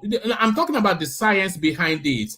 If the government sets a minimum wage, that minimum wage should take into cognizance inflation's market prices at the present moment, all of the auxiliary intrinsics are stripping away the excesses of life to then arrive at that if the most prudent person can live on this wage for a month. So it's a living wage. So that sets a bar that this is a living wage. It's not. It's not. First of all, it depends where you live in a country. Your cost of living is differs. You live in Lagos, your cost of living is not the same as if you live in one a state like that. Let's say Ekiti or something, or you live in. It's different. So it does really. If you say national minimum wage, it doesn't make sense. It doesn't really make sense. Your cost of living in one part is not the same. I think government should just hush. Of course, someone like me, for example, if I'm in Nigeria, start a business, I'll look at who I'm employing and I'll factor their survivability or whatever. In my mind, I may come up saying, I think this person should be making 200,000 a month. But if I'm listening to government saying, oh, minimum wage should be 20,000, and then I'll be forced to that, okay, it doesn't make sense. Just let society operate. Let people decide what and what. Let people negotiate their pay. When we start setting this, because that's what's going on. People know when people hire people, they don't pay people peanuts. And then they'll use excuse like, the government said, well, that's what it should be now, Because don't want that other wages, they just shut up and let people just discuss what they want to make, what you should pay them, what not. But because when you start putting that stupid number, because in many instances in Nigeria, literally, I know someone at home company, and he makes a lot of money, but what he pays his employees is so little. And I'm like, this is wickedness. But what they will tell you is the government, wage can come. That's what they'll be talking about. I'm like, dude, what you're making and what you're paying these guys, they're paying on this wickedness. And then he will tell me, if you start paying them where now, they will become spoiled. And those people that are collecting that money, they think it's okay to be collecting that little money because what they be hearing in the newspaper, the minimum wage is 25,000 naira. But if we just let people decide what they want to make or whatever, negotiate their pay, society will function. The countries that came up with the idea of minimum wage, you know what they're doing? These are advanced countries. These are highly developed economy. So government figure things and they put those things in place. Okay, we have to make laws because this country is too rich. Businesses are kinikon. So you must not pay someone less than this. But Africa, we don't have business copying anything you're doing somewhere else. All right. All right. Back to Ajanle Koko. I don't agree with what Mike said, but I suspect you may well do. I feel like a baseline level wage should be set by government, but Ajanle Koko, but certainly Nigerians independently, they concede that 50,000 naira is a living wage. Ajanle Koko. Well, maybe those people that are suggesting that people like Kulata and people like that of that status, because 50,000. 50,000 is equivalent how many dollars today? Don't dollarize it, because it's a different environment. It's a different environment. Okay. So we should not dollarize it now because it's a different environment. But those of you, we come up with the argument in another scenario that gas, petrol is cheaper in Nigeria than some other places. But if you say don't dollarize it, but those other places, workers are better paid than Nigerian worker. So 50,000 is nothing for a woman. Is 50,000 nothing in Jigawa State as a minimum wage? Let me tell you, one man. Where they all live in mud huts and.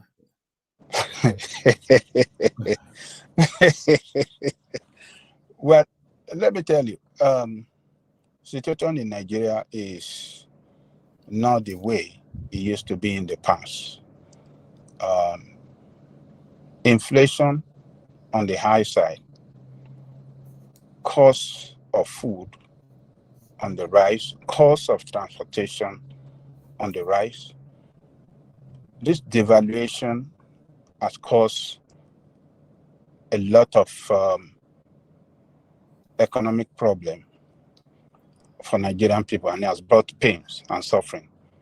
Because what you see in Nigeria today is the inflation rate is galloping. What you buy today for so price, when you go back tomorrow, the price will increase. And when you go back another day, after that, the price will change, go higher. So, but I think that government and the labor union will be able to come to they'll be able to come to an agreement that will take care of the interests of the workers. So people that are suggesting this 50,000, I want to say to you, there are people like Kulata and hold on, Ajanle Koko. When a reputable organization goes out to do a survey, do you think they would canvass opinions right across the demography, or they will narrow it to a specific demography just for ease that they're educated enough to respond? We don't know how they posted the question to the people. No, well, we read out the question. You know, it's that we don't know. They must have coined it that, oh, do you think that between 50,000 and 60,000 is okay for?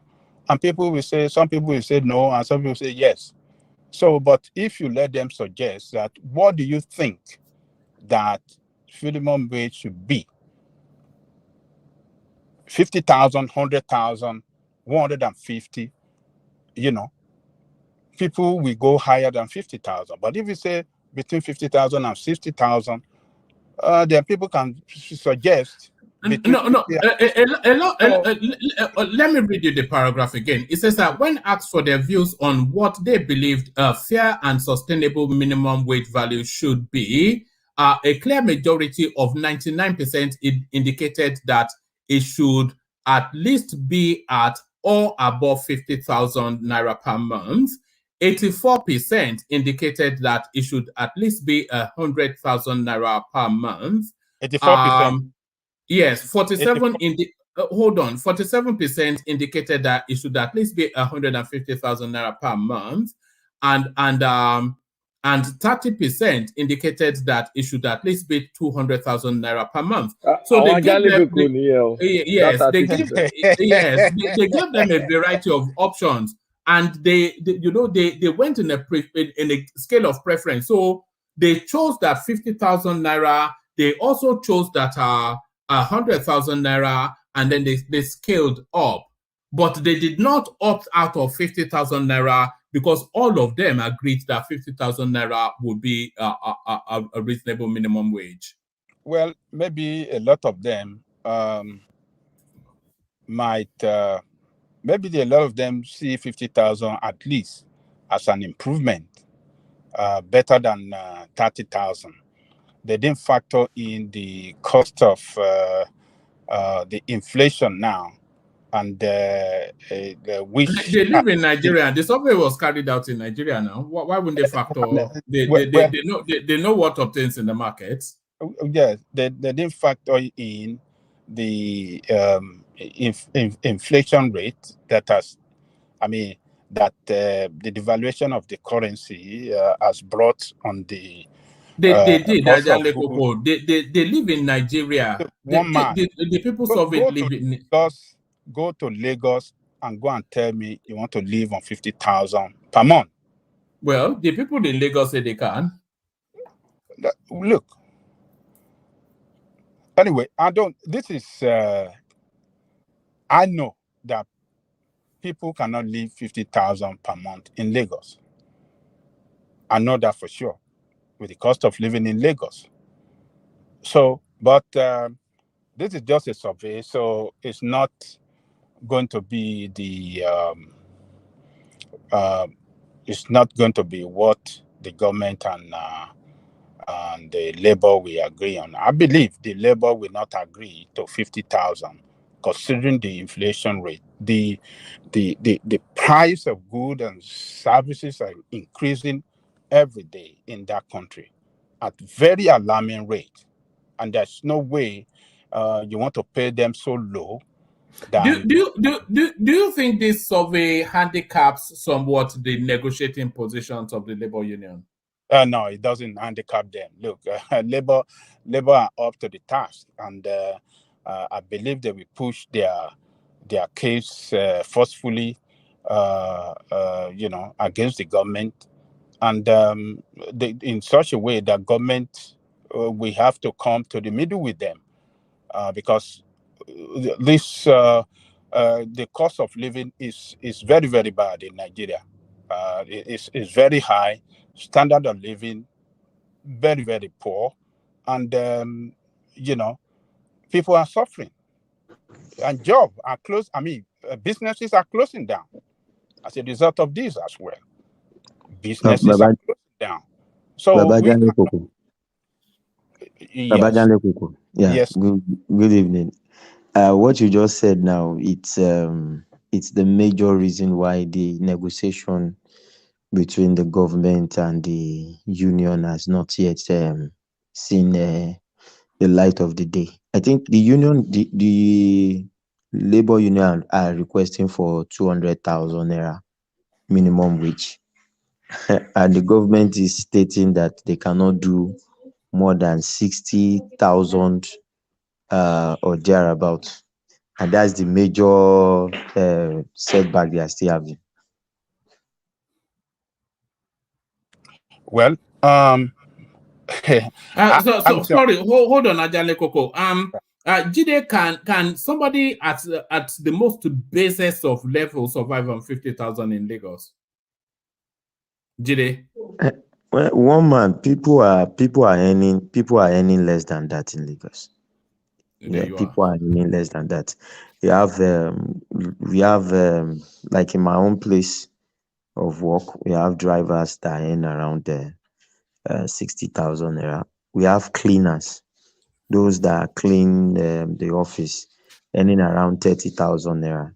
So what Mike was saying the other time, it's not as if the government is trying to control the private sector on what they should pay, but I think it's just a baseline, because remember when the minimum wage was moved to 30,000, that was when the money for the cleaners, those are sweep and things like that, that was when their money too was moved to 30,000. It's like, it's the baseline. You cannot pay less than that to the least worker in your organization. You should not. Sorry, is the government's minimum wage, is it binding on the private sector?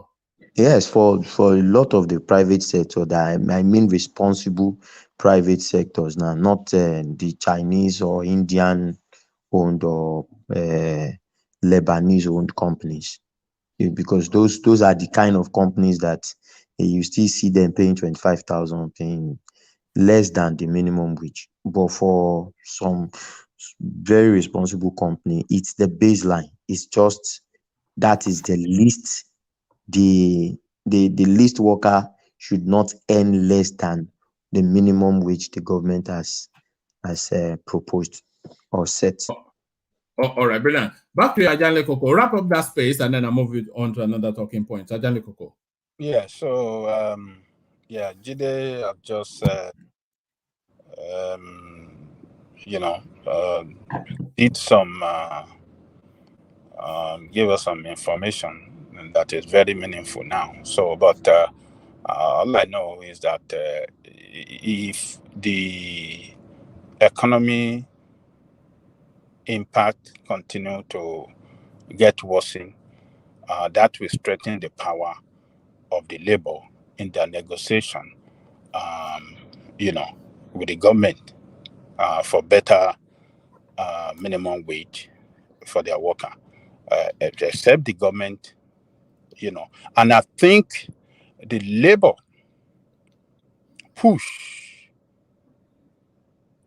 the labor's push for 250,000 and the how do I describe it? The price of petrol that is responsible for the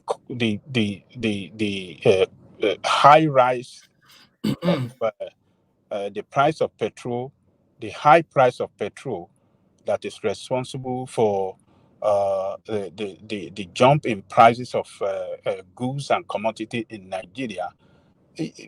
Look, the government has seen it that if it continue to go like that, if they allow that price to continue to go up as a result of market forces, labor will have more strength in their negotiation. And that is why you see that Tinubu came out that, look, we will not allow the price to go further than what it is today. You understand what I'm saying? So, and we were querying that okay, with your open market policy, how are you going to do that? It is not possible, except you want to go through the back door to give subsidy again, to keep it at the price, to stop that price at what we have it today. So government on its own side have seen it that they will be on a weaker side of negotiation if they allow the price of this thing to continue to go up.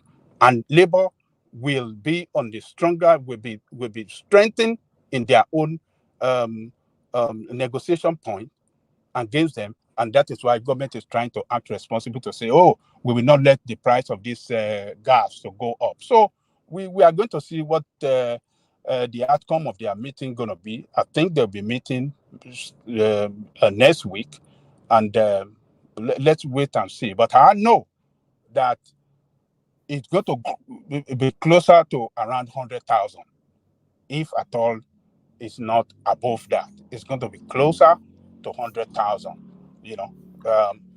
with the current,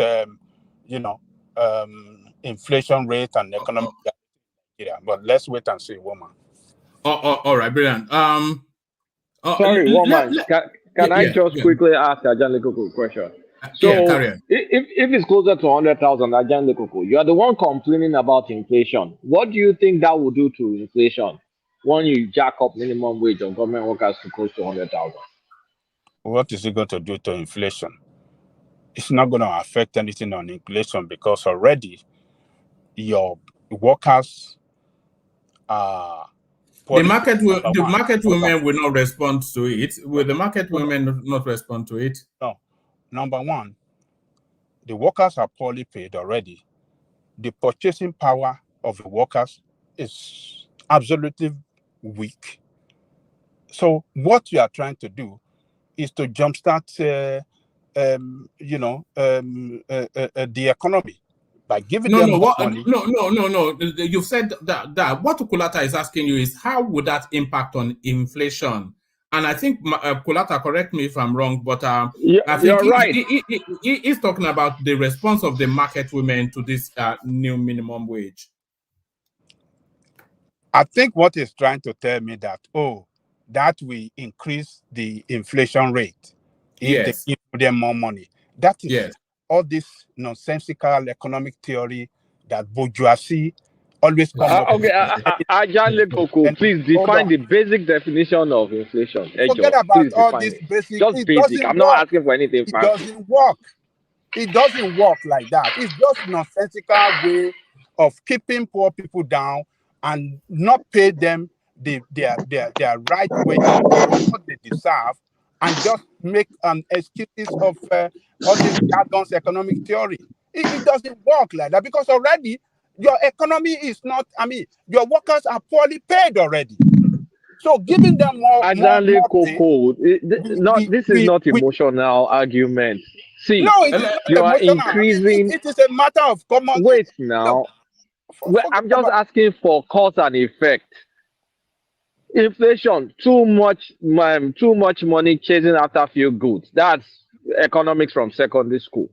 You increase. So right now we already have inflation, despite the fact that they've not even given them additional money. Now the goods are not increasing. Directly, but you're increasing the money. So isn't that going to further compound inflation? It is not going to compound any inflation, because how? Because you are paying them for what they work for. So is what I'm saying? Okay, is the goods going to increase? Available goods, is it going to increase? Sorry, can I chip in something? At least I have idea. Let me say this. So when you pay them well and you increase their purchasing power, they will buy more. Productivity that will help, Please. Hold on. Will productivity rise in proportion with the increase in money that they do? Will productivity rise? Is it going to be proportional? Or you'll have more money, way more money, still chasing after fewer goods? It is not. Sorry, please, can I answer your question, please? At least I have okay, 2 go degrees. ahead, my friend. At least I have 2 degrees in economics. So okay, thank you, my brother. Come in. I think the person that asked that question is very right. When you increase the minimum wage, what it does is that you are putting more money in the hands of individuals, and that will increase the demand for goods. Unfortunately, the cause of our inflation is not because there's too much money in the hands of people. The major cause of our inflation is because of low productivity. So, but the guy is actually right. If you are not careful, if you increase the minimum wage without increasing the productivity, it will compound the problem. It will make the problem worse. So the government, in as much as there is a need to increase minimum wage, they have to be very careful. As they are increasing the minimum wage, they should also try as much as they can to increase productivity. Maybe stop the oil theft, try to look into other things that can bring more foreign currency. So I think the both of you are right. There is a need for them to increase minimum wage, but they should be careful. I don't think it's right to increase minimum wage to 250,000, and it is not right to leave minimum wage for 30,000 naira. So they should look at it carefully and know how much to increase it, and at the same time try as much as they can to increase productivity. That will actually solve the problem. Yeah. Can I talk? Yeah. Come in. Agreement. Yeah. How about if we you're talking about the demand and supply now? That if you increase more money, if you increase the minimum wage, there will be more money in circulation. Yes. And there will be demands for goods and services. Yes. And if the supply is falling short of the demands, there will be hyperinflation. But we can augment it by importation as well. For goods that we're not producing enough, we can sort of find No. Let me help you. That is what they call if the what you import is higher than what you export, it will have adverse effect in your exchange rate. That is, the dollar will continue to go up, and it will also add to the price, because when you import goods, when you source for dollar at a higher price and you use it to import goods, you are going to transfer that extra cost as high price. Do you understand what I'm saying? I understand what you're saying. So the ultimate solution to this, if we can be honest to ourselves, is try as much as we can to produce more. The only thing we produce in Nigeria, the major thing is oil.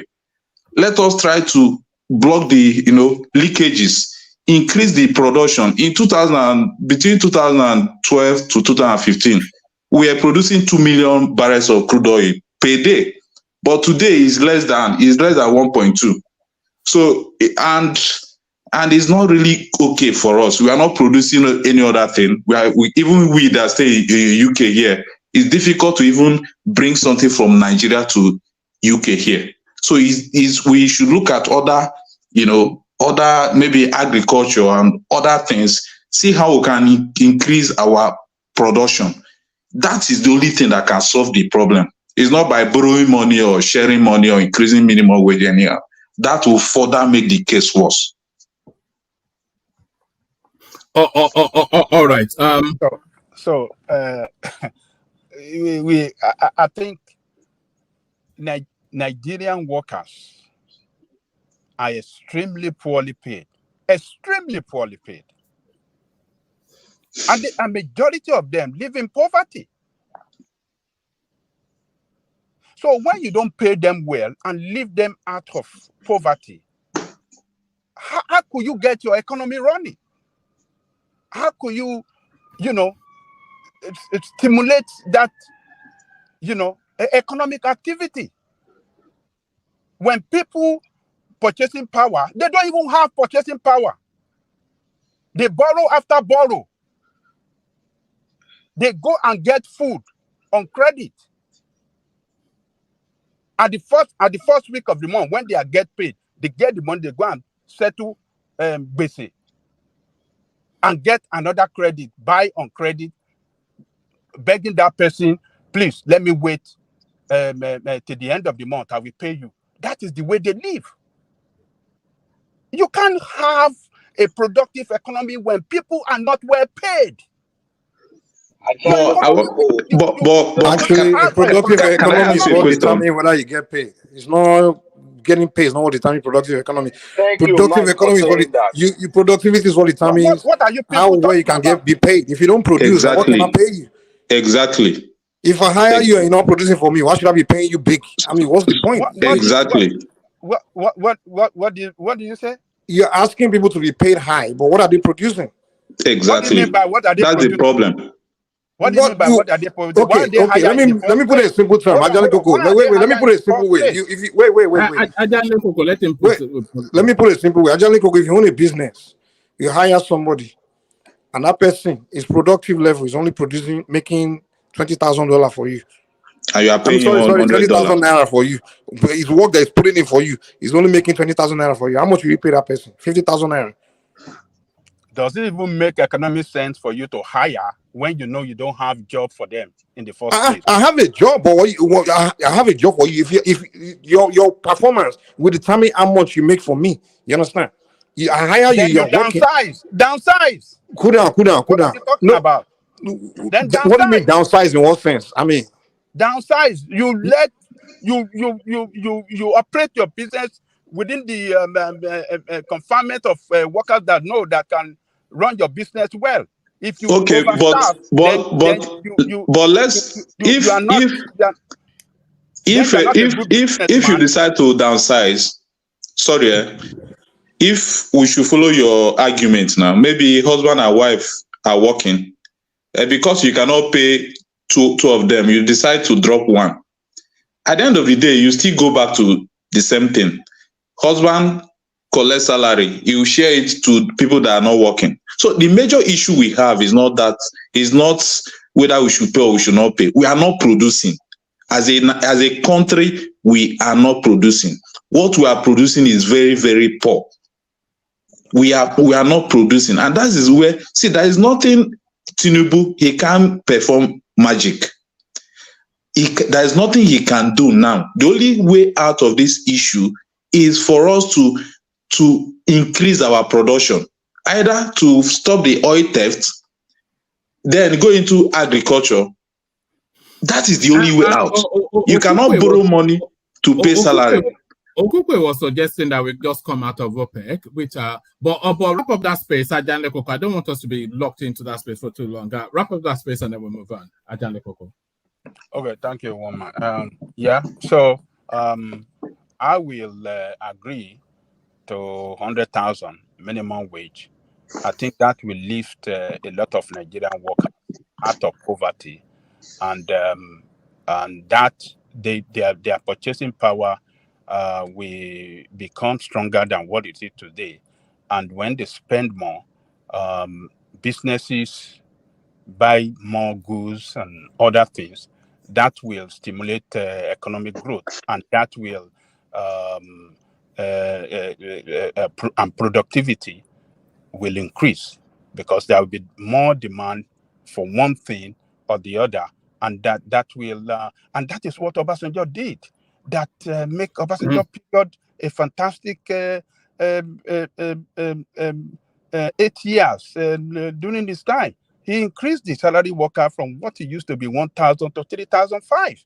You know, over. Sorry, productivity increased under Obasanjo due to telecommunication revolution. There were more efficient that ways is of not working. the only thing that is responsible for. Just leave that one. It's not the only. It's not that's the only thing. One. You have to think about these things in an all-encompassing way. If you just increase salary, you can't, it's just a matter of time before the purchasing power goes down. As if telecommunication is the only thing that. Continue. Sorry. Back then, Well, let me say this. So increase productivity. You have to when you introduce new sector into the economy, such as the telecommunication. Of course, you increase productivity because there's not another sector there. But you can't say because more money, right? That will automatically increase. No, that will only increase consumption. That's it. Consumption. Even that telecommunication sector. And when you increase consumption, you only make owners, CEOs richer because now more people are purchasing what they are selling. That's it. Sorry, so you have that to create telecommunication sector that you people are talking about. If Obasanjo did not even increase salary of workers, the people back then, majority of them that jump into buying cell phone, they won't be able to have the power to buy it. They won't be able to. I'm making my point now. I'm making the cell phone companies rich. The government increase in the pay help them, you know, to buy those phone. And okay, only civil servants because civil servants are buying phone. That's why they come on. What's the percentage of civil servants? You don't get it. Yes, sir. Can I say something, please? Say. We are in Nigeria. We know how it works. If they increase salary today, obviously, price of things will go up. I remembered when 4 members, when they increased their salary, when 4 members' salary was increased from what it was to, I think, 19,500. I remember very well that even landlords jack up their price once you are a core member. When it was increased again to around 30 something thousand, it was like that. Price will always go up. But you see, what I see is this: the rate at which it will go up might not be proportional directly to the rate of change in pay, which will still give the workers some breathing space. But that it will not go up, that it's a lie. It will definitely go up. It's Nigeria that we are. You make a good point, right? All right, Ajale Koko, wrap up that space. I'm keen to move on. Yeah, wrap it up. Jide, you make a good point. Yeah, the proportion might not be, because already they are poorly paid. The price of everything go up. When has it been that time that the price of good and commodity does not go up in Nigeria? So let them be strengthened with their purchasing power, and they can live well like human beings. They can eat good food. They can pay their children's school fee, their medicine, and all the rest of it. They can take care of their old parents and stuff like that. You know, workers should not suffer. When you're working, you should be able to live well, eat well, and take care, and be hopeful for the future. But the reverse is the case in Nigeria. So let me leave it there, woman. Thank you. All right, brilliant. You still have the floor, Ajale Koko, but let me acknowledge a new voice that joins us. Tora, let's hear from you. Where are you joining us from, and coming to the conversation now, Tora? Dallas, Texas. Dallas, Texas. Yeah. All right. Are you Nigerian, or are you Nigerian inclined? What's your stake in the? I am Igbo and Efik. Igbo and what? Efik. Efik? Yeah. You meant to say Efik. You can't even pronounce the name of his tribe. It's too much Dallas. I'm a Dallas, Texas guy. Look at that. I'm a Dallas, Texas guy. All right. Where would you like to come into the conversation? My question is, who actually owns the pipeline? Which American company? And how much stake do they got? Which pipeline? A gas pipeline is going to be leaving from Nigeria to Niger, all the way up to Algeria to Europe. How much profit, or who actually owns the pipeline. Besides Nigeria, there's American companies that are going to be owning partial of that company.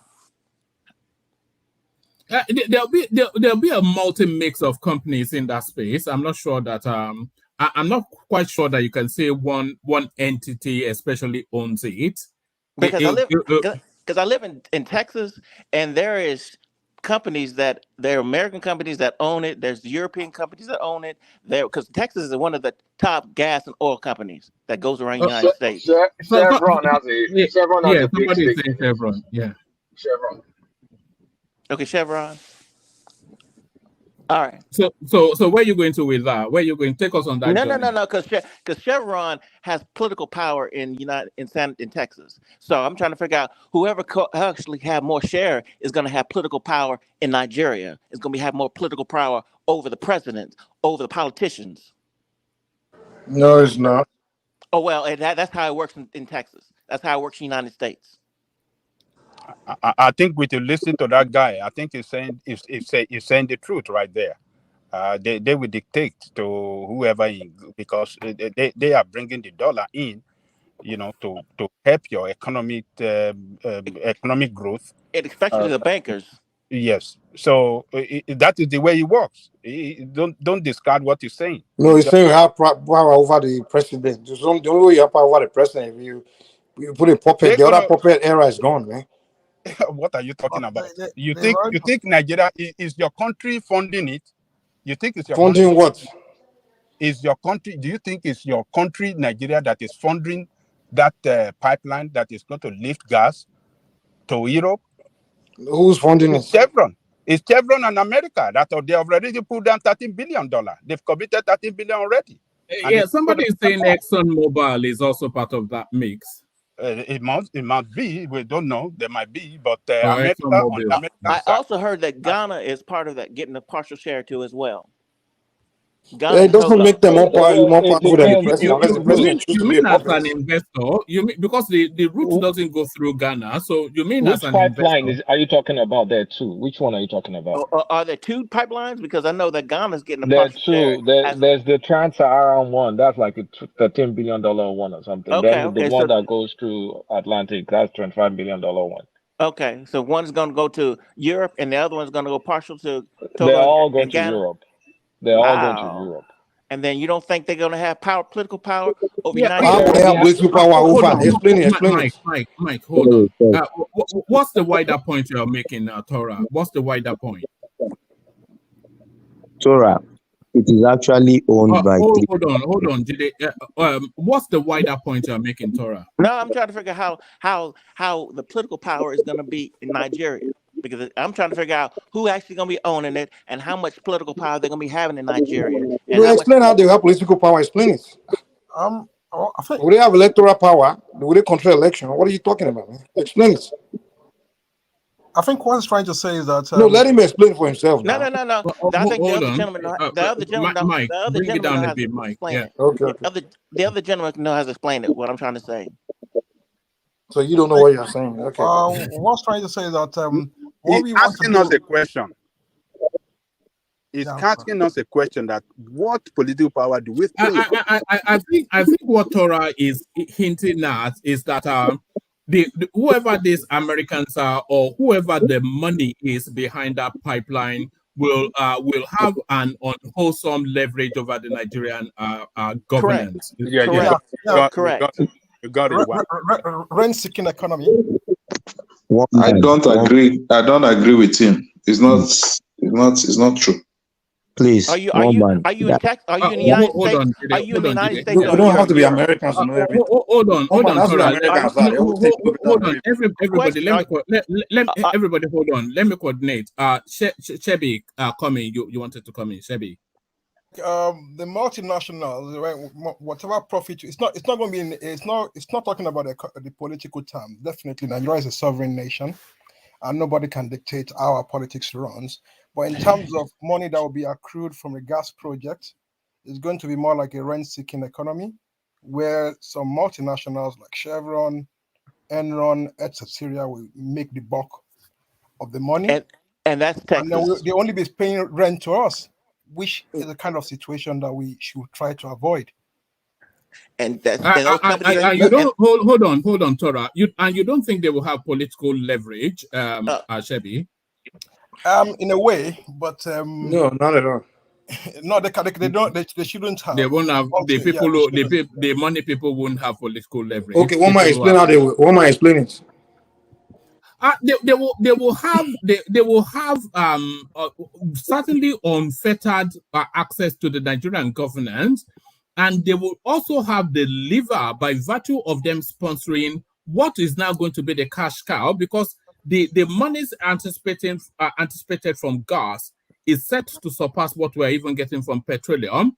So if they are funding that space, then they will be able to lever Nigeria in a way that benefits them and might not ultimately all the time benefit us. So that's are they doing it right now with the petroleum? With the what do you think led to the death of Ken Saro-Wiwa and all of what were you doing? No, that's different. You're saying they will have political power over the president, he's saying they will own the country. The only way they can the only way they can do that is when you start imposing puppet, like in the past, assassinating leaders. When you come to invest in a country, yes, you have some. Of course, you're an investor, you're an important person, but it doesn't make you more powerful than the country because it's a partnership. You come to profit. It's like saying they have more political power over Russian president. It's because Russia is the ones, because they are the one buying Russian gas. All you are doing is you're buying our product. That's it. It doesn't make you more powerful. In fact, we are more powerful than you. A president is even more powerful because we can shut the gas and that's it. You fry in Europe. Your economy, it's like we like to look at one side of the stick, like okay, on one side because we are the one buying your stuff, or that means we are more important than you. No, the both sides are equally important. In fact, we are more important because we are the ones supplying you the gas. So we shut the gas, we don't get the gas. All right, let Jide come in. Jide come in. Yeah. I think we should first start with who owns the project, the whole pipeline. The whole pipeline is owned by 3 companies: NNPC. So I think it's Sonatrach,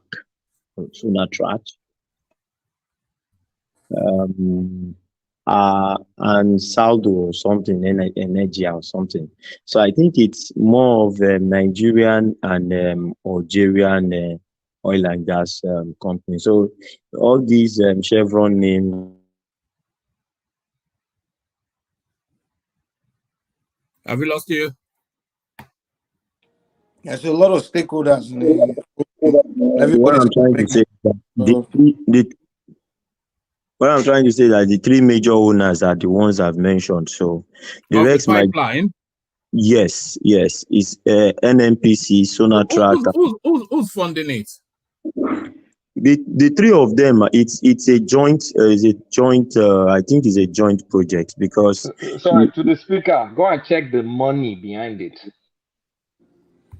It doesn't matter now. You put the money down, you invest, and you get. Mike, that's not what I'm saying. Yeah. I'm just saying is you're listing this, but the funding behind it, go check the real companies behind that.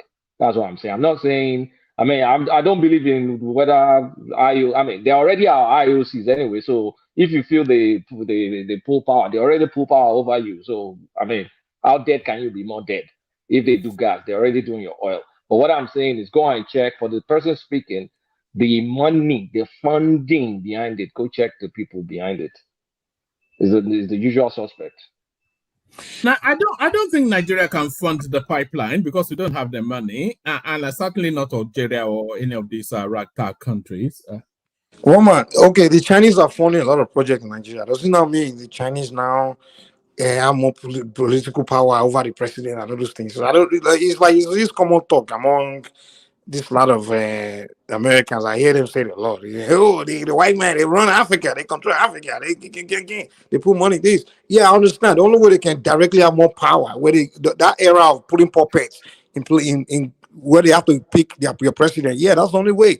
But if that president is not a puppet, you don't have power over him. It's not.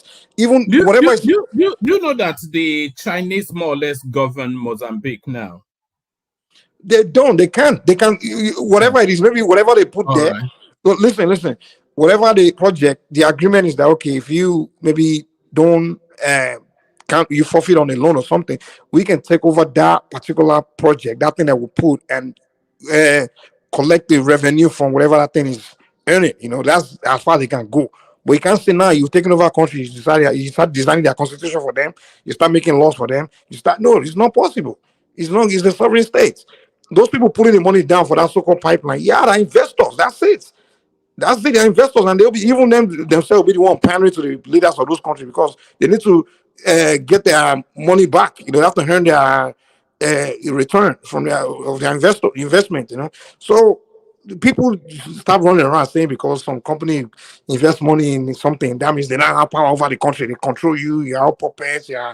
Yeah, that era of puppeting, all that stuff is dying. That's why I support this Nigerian kicking the French out. I think West Africa should join Niger, Burkina Faso, Mali in this thing as revolution is going on and stand up to these Western people. All right, let's get back to Ajanle Koko, who actually has the floor. So Ajanle Koko, let's get back to you. An interesting diversion there, but I think I'm more with Tora than anything else. But then that's just my own personal. I think I agree with Tora too. One man.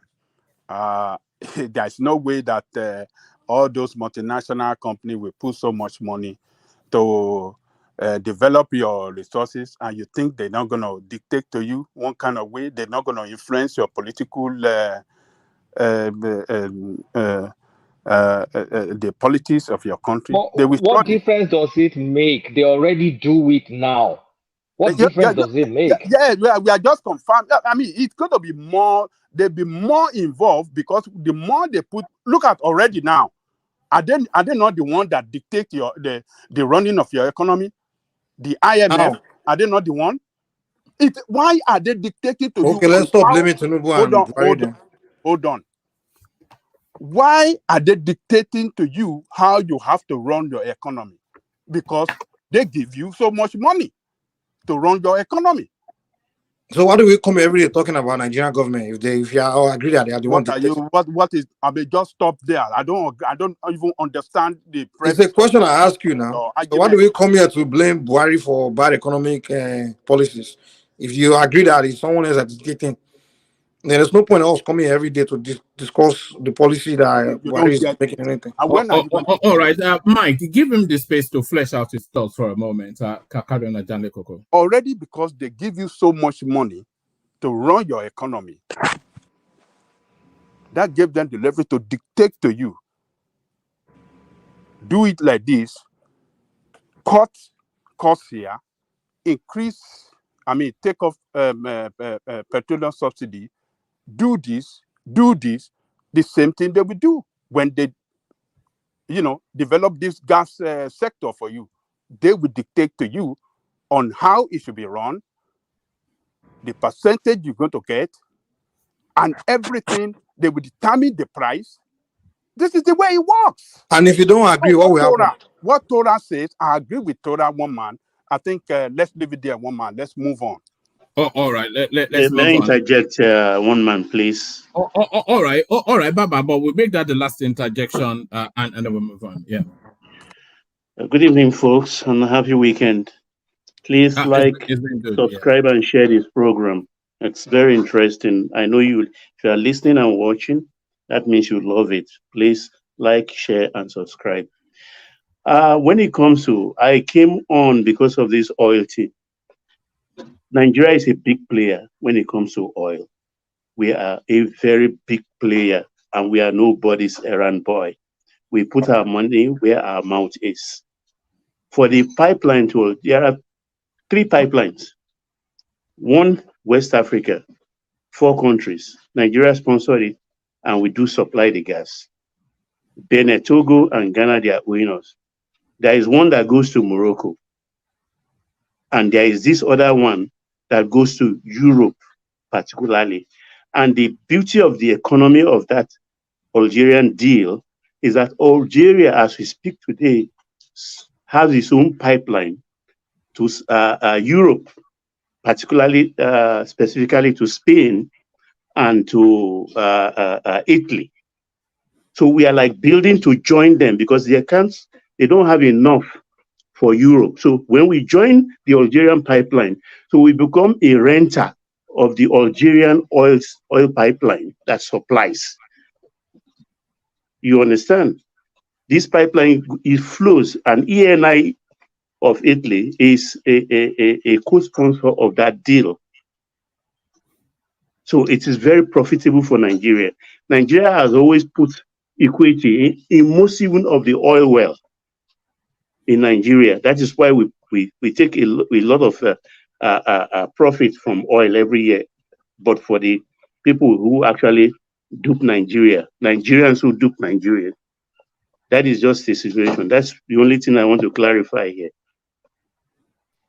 Thank you. Sorry, one man, before we move on. I think I tried quickly researching some things. It's 90% owned by NNPC and Sonatrach and 10% by Niger. But Nigeria is actually sourcing for the fund from EU, from the EU. So Nigeria is sourcing for the fund to do it from the EU. Maybe probably loans, and they will be paying back. I think that's the way it's going. All right, brilliant. I don't know then where all those I hope that satisfies you, Tora, with your American conspiracy, Tora.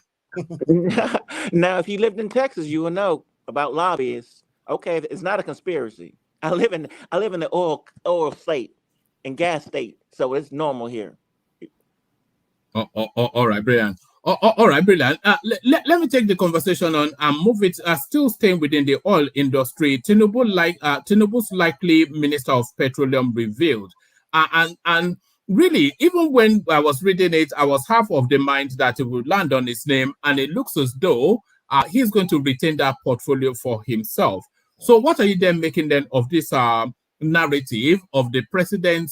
And he's also created a Ministry of Gas Resources, which is also going to be the minister for. So, what are you then making then of the Nigerian presidents keeping the pork belly fat of the country to themselves?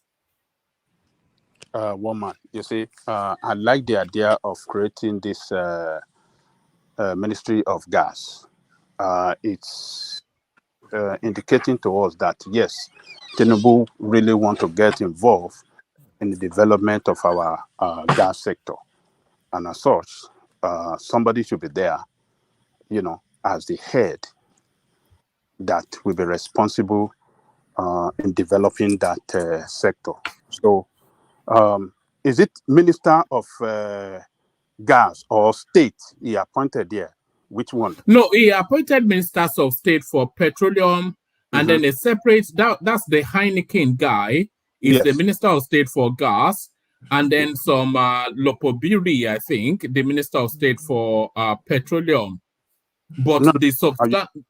Yeah, switching it against each other now. So the ministry for gas, do we have a minister for that now? We have a Minister of State, not a substantive minister. Not substantive yet. Okay. So what we have now, but it is a good a good thing that we have that ministry now. That is telling us that, yes, for the first time, this is where we're having, creating that ministry. Definitely, we are going to have some sort of somebody that will manage it and, make it a sector and develop that sector and in such a way that we can start having some productivity and make it a revenue generating sector for the economy. So it is good. Maybe later we appoint somebody to be the minister, but at least the ministry has been separated. Gas has been separated from what it used to be, oil and gas. So that one is good. It must be there's going to be a clear accountability for that sector. And transparency should be, should be the watchword so that we can develop that sector. So that one is good. So on the petroleum side, maybe Baba want to follow the tradition that Obasanjo started in 1999. So he has appointed, what do you call this one? The Minister for State, but he's still keeping it a cooler. I believe he's keeping it for himself. But it will be good for Tinubu to show a different president from what we've had in the past before him. So all of them have been having that ministry under the presidency. So he should have minister. It'd be good for him. It give him less headache. Somebody that he can trust very well. Some of his very close associates. It should have him to be in charge of that ministry, transform that ministry, make it efficient, and turn it to money generation for us. Because what we had for the past 8 years is just a corruption galore, looting of our oil at at an alarming rate that we never seen in the history of that country. Total looting. So if you have somebody there that can do the job well and report to him, maybe daily or as he wanted to be. So I like the idea that they have separated the gas, because gas is the future of Nigeria economy, whether we like it or not. That is the future. That is the economic power of that country, in the future. And we have to start to develop it right now so that we can compete with the greatest country in the world. I mean, the greatest power in the oil sector in the world, like Russia and what is other country? I think Russia is the strongest, whether we like it or not. So, because Nigeria gas deposit constitutes 50% in Africa. We are a powerhouse in that sector in Africa. We are the most we could be the most reliable supplier to Europe or to any other part of the world. Because as of today, anybody can check it, our deposit constitutes 50% in the whole of Africa. I mean, that country is blessed, man. That country is blessed with resources. It's just to manage it that we need. We need people that can manage it. So maybe Tinubu want to introduce a better management of that resources by creating that sector. I applaud him for creating that ministry, and we can start prepare for a better, economic power for the future from today, from now. So I think he has done well in that respect. So let's see what he's going to do, who is going to hire for that position to be the minister for that position. We want somebody that have experience on how the oil sector, somebody with a vast experience on how that sector operates. That we want to see somebody that can develop that sector well for us, because that is the powerhouse for Nigeria in the future, and it has to be developed. The same thing with what do you call this thing? Mineral resources. I mean, what is the solid mineral? That is the future for Nigeria. That is where we go to have productivity for that country. That will propel our productivity and lift that country out of consumption and put us to production. So I disagree.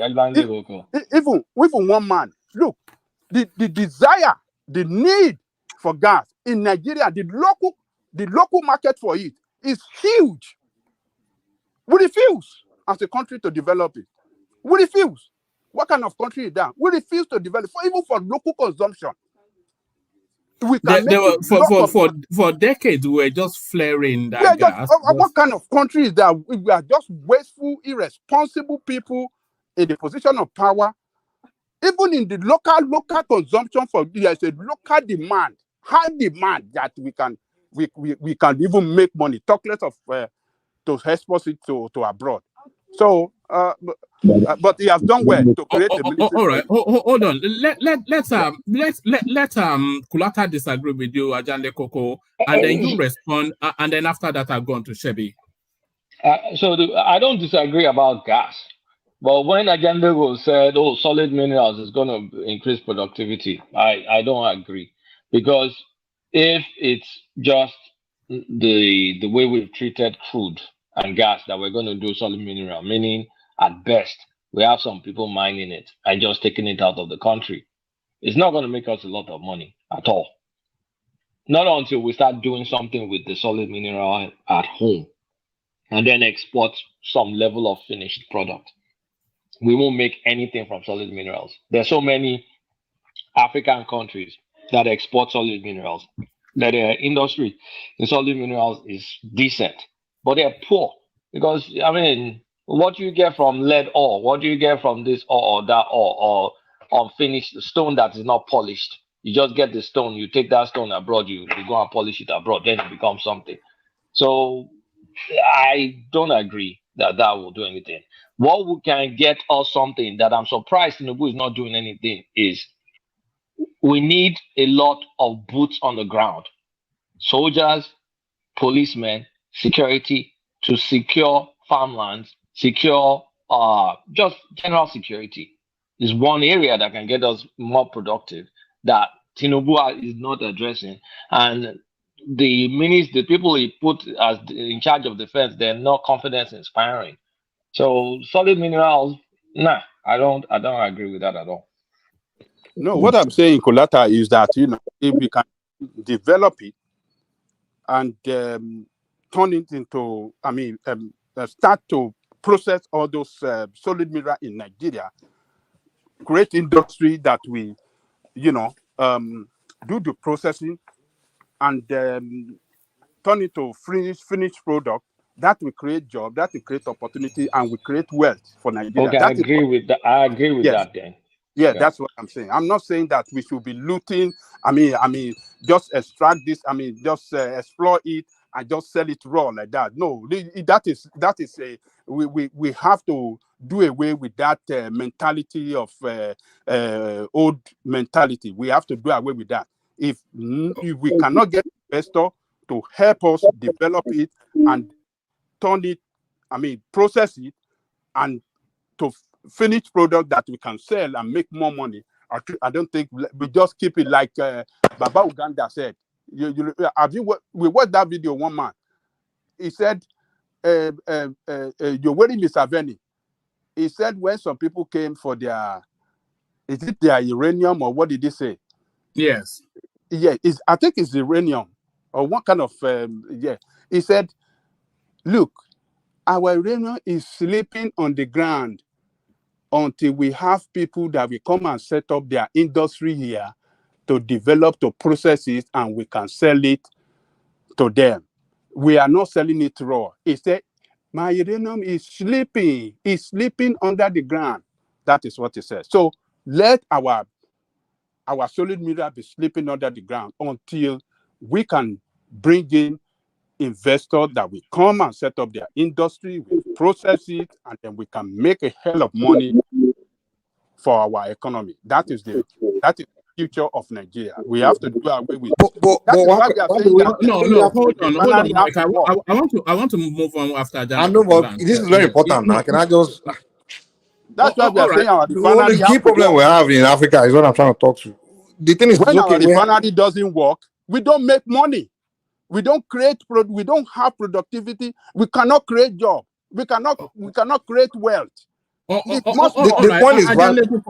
Let Mike interject, and then after Mike's interjection, I'll move on to Shebi. Yeah, the point is valid that we need to turn all these things to finished product and learn how to.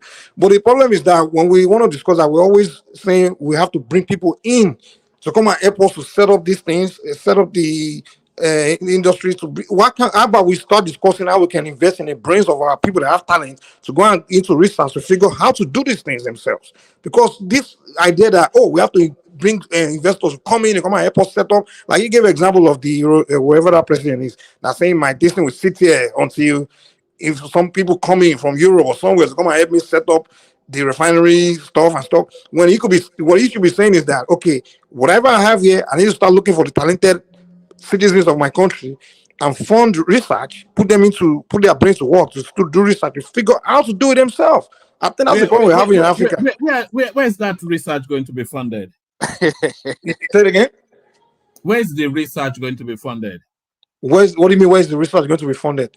If the Ugandans want to turn their uranium into energy, and you are saying they have to localize it rather than look for expatriates. So how do they localize it? Where do they get the expertise amongst them? That's what I'm saying. Find your talented people. How about you open a science lab and science people and find people gifted? There's always gifted people in every society. Well, how did those Western countries? Wait. How did wait? Hold on. Did those Western people, those Chinese, all those people that advanced? Was there a alien that came to their country to see your scientists how to do stuff? Were they not the one that bring out science books and read and do some? Find your talented people. When you create all these research spaces, where are you going to get the knowledge base for the research? There are books, there are science books. We have people that go to university, engineering. We have a lot of people that went to university study geology. Don't worry about that. Which book? Don't worry. Listen, which books? Okay, how about go take their books and bring it and study and do whatever, and then trust your scientists to do research. People give what we call it, geniuses are born every day. Who is going to guide them through the content of that book? The genius will do it. The genius will figure it out. Who guided their whole scientists through the contest for them to figure it out? You are going to get there. We have to believe in ourselves. That's the problem. We believe we have to. We have to come to guide us, to teach us how to think. If I will guide us, what man? Maybe that too is possible. The fact that we can never advance until Iboma come and show us how to do it, right? This is the mentality we have in Africa. Geniuses are born in Nigeria every day. Trust the genius mind. A genius mind can figure anything out. We don't believe our geniuses are born in Nigeria, all these ghettos every day. We don't believe they can do anything. We don't believe their genius mind can figure anything out. Because you are looking at your own mind, and because your mind cannot figure it out, that means that genius boy that's born in Nigeria cannot figure it out. Uyinbo man have to come. Without Uyinbo man coming to teach his brain, can't figure it out. All right, thank you. No, I must move on. Let me go to Shebi. So Shebi, you're up next. So Shebi, I want to take you to Niger Republic, and the juntas there. They are proposing a 3-year transition program. So if they grant them that 3 years, is it not the case that they will hold that space in perpetuity? Yeah, I don't think so. Good evening. Good evening, Hal. Yeah. Good to see you, Shebi. Yeah, good one. I think it's still something is going on underground, and there's still negotiation going on. I think they want to I think there are two extremes. The first extreme is the ECOWAS, the Tinubu-led ECOWAS team that was threatening war, and then the other extremes is the junta that want to make military rule to reign supreme. I think there's negotiation underway, and they are trying to get to a meeting point. I think it's a step in the right direction, and I don't really think the junta will want to stay in perpetuity. They are really scared now because of the kind of the impact of sanctions against the country. And then last 3 weeks, I think there was a revolt. There was something like an attack on the Nigerian army. I think that's coming from the Azawide, the terrorist group that the Burkinabes and the Malians have actually warded off. So it will be too much for them to handle.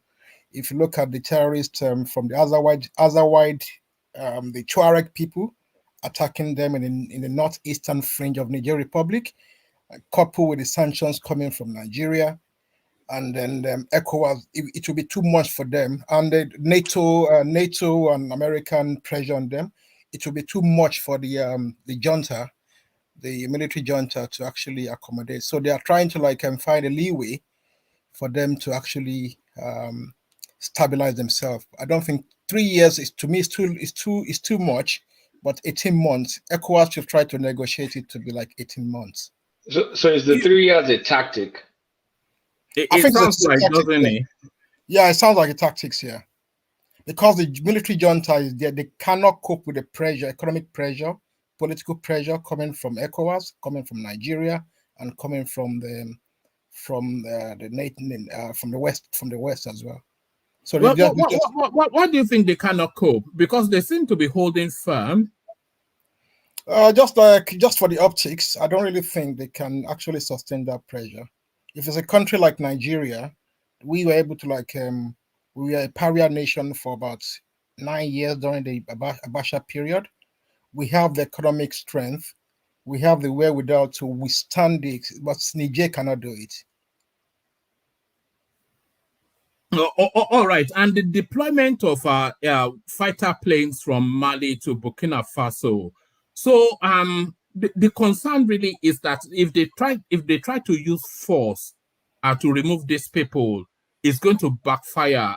And then what will start as a well-intentioned thing, when we start to see all the images on our screens, very soon, that pariah status, Nigeria will be the person that is the pariah.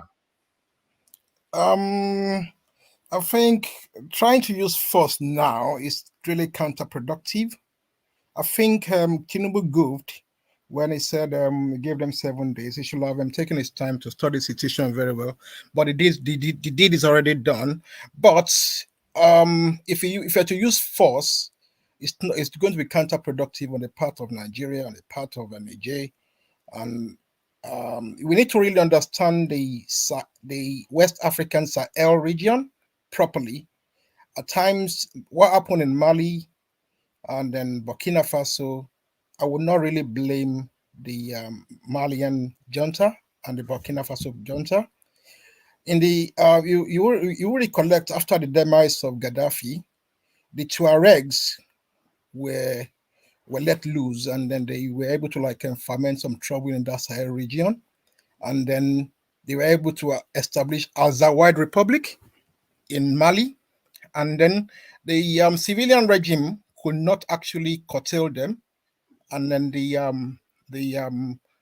military took over in Mali, and then they were able to establish some sort of stability in that area and Burkina Faso.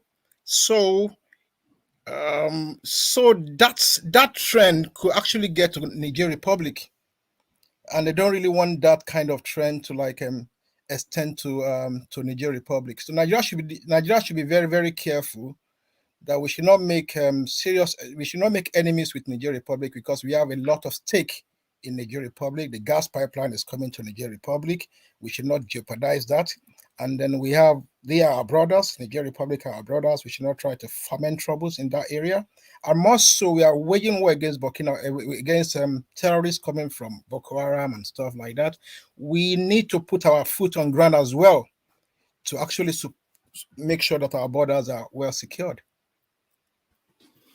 But with the Malians and the Burkinabes, with their deployment of fighter planes to go and support Niger Republic, if ECOWAS backs down and accedes to this 3-year transition, does that not then make ECOWAS and more to it Nigeria like toothless bulldogs? If they call our bluff and we back down, how does that affect our status as the superpower of that sub-region? I'm not really scared of Burkina Faso and Mali. Those are just nations that can actually withstand any kind of military strength coming from 4 big nations, 4 West African nations. Nigeria is the giants, and Senegal can put some weight. Ivory Coast is not too bad. But what I'm really scared of is Algeria not joining it, because Algeria has the 2nd military power in Africa after Egypt. So those ones are just just making mouth, nothing more. I don't think Algeria would deploy their troops to go and support Mali. They don't have any. I'm not sure anything can. I don't see any reason why they would. I don't see how that is justified. Yeah, they cannot. But the news coming out like a couple of weeks, they are signifying interest to want to join Mali and Burkina Faso, but Burkina Faso and Mali are not really a threat to us, to me, to the rest of Africa, because they still need to contend with countries. You know what is likely to play out is the sort of scenario that we're seeing from the Russia-Ukrainian space. With Russia able to destroy Ukraine within 1 week, but the optics of deploring the fullness of their military might is not something they are willing to take on. So if these people decide to dig their heels in, then we have to go there and be brutal. Can we really afford that is the thing, in terms of the sort of imageries that would put out in the public space. If I were and they're also mobilizing their citizenry, calling them auxiliary, whatever. I think for the sake of Africa, we should not turn our place to a proxy war zone. Nigeria should just back down, because that is, if you look at the Nigerian foreign policy from 1960, we are a pacifist nation. We should not be used as a tool in the hands of the West to actually destabilize of the West Africa. We should play our game right. Why we voted for Tinubu is for Nigeria, not for ECOWAS. The main reason why I should go to Niger is to secure our border in the northern region. We should not make enemies. Oh, if you look at our foreign policy, the one in 1965, when the civil war in Congo, we did that effortlessly. The one in we single-handedly restored peace to Sierra Leone and Liberia. Those are the things that we are known for. We should not join in the proxy war. Can I say something about the Congo one you just mentioned just now, real quick? Yeah. You guys realize that they used our military against Patrice Lumumba's government in Congo, the Western world. So, just to agree with what you're saying, we have to be careful. We have to be careful. Kasabubu, Lumumba, those kind of exactly. stuff. At the end of the day, we thought we were there to help. At the end of the day, they just use us against the Patrice Lumumba government. Yeah, we should be careful. We are a pacifist nation. We are not really known to attacking countries. But are we not a self-interest nation in this particular instance? That clip that I played from Ghana at the opening phase, explaining that it is of strategic national importance to Nigeria for Niger to be a stable country. It's of even strategic economic importance for Nigeria, for Niger to be a stable country. So will we actually be acting in self-interest if we deployed against them? I think whether Niger is under military rule or under democratic is of no relevance. The people are happy with the junta from the optics, from what I'm seeing. They're happy. They have this placebo effect of feeling good. If that is what it takes for them to be stable, all well and good for us. All I want is also the French and the Americans, they are benefiting more from Niger's stability. So and then more than Nigeria. So we should be the ones to go and make sure the country is stable for them. They are benefiting the more. Why can't they do it themselves? Make it stable. So we have to be thinking big, man, to be honest. Why is it Nigerians' job to go there to make sure that country is stable when the people benefiting most from them is the French, the Americans, and all these people? They are the ones enjoying their resources, not Nigeria.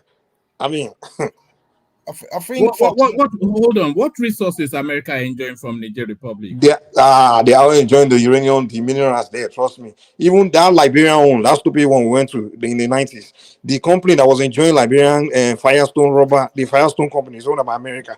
They wanted stability in that Firestone area to be stable so they can continue to extract the rubber there. But Nigeria was the one that went there to keep peace for them, to stability for them. So we have these West, they will just use us, just like my brother is saying right now. They are playing chess, we are playing checkers. That's what's going on. At the end of the day, everything will end up falling in their own favor. I think it's more complex than that, but carry on, Shebi. I think the main goal in this fiasco, or this kind of what we have in the Niger Republic, is for Nigerian interest. First of all, to show that we are the giant, the tropics, giant of Africa. We should do that brag. We should brag a little bit, but we should not go to war. And our interest is, first of all, economical and security. Security in the sense that a huge sort of land is taken over by bandits and Boko Haram. And then the French have presence in that place for like over 20 years. And the problem coming from Boko Haram is not abating. Likewise, in Chad and Cameroon, we have French presence there, but the problems of Boko Haram and terrorism is not abating. It's high time for Nigerian government to put their boots on the soil in those countries. And then this actually provide an avenue for Nigerian military to be in that country so that we be fighting off, because the mistake we made in the days of Jonathan, after the demise of Gaddafi, Nigeria was not really interested in the African geopolitics. Now is the time for us to be really interested in that area, because if you don't fight your war outside of your zone, they will bring those stuff to our country. I think our aim is to secure our border, and that's the reason why we should have military presence in those countries. And the second one, the economic reason, whether we like it or not, we need Niger for a gas pipeline, and then we need to be friendly with them as much as possible. You may be friendly with them or control them, because I feel that Nigeria should somewhat really control that, because it's of such strategic. You heard what Ajanleko was saying about the importance of gas superseding oil as the wealth giver to the Nigerian space. So we cannot really afford nothing less than predictability from a country like Niger. And they have this propensity for coups as well.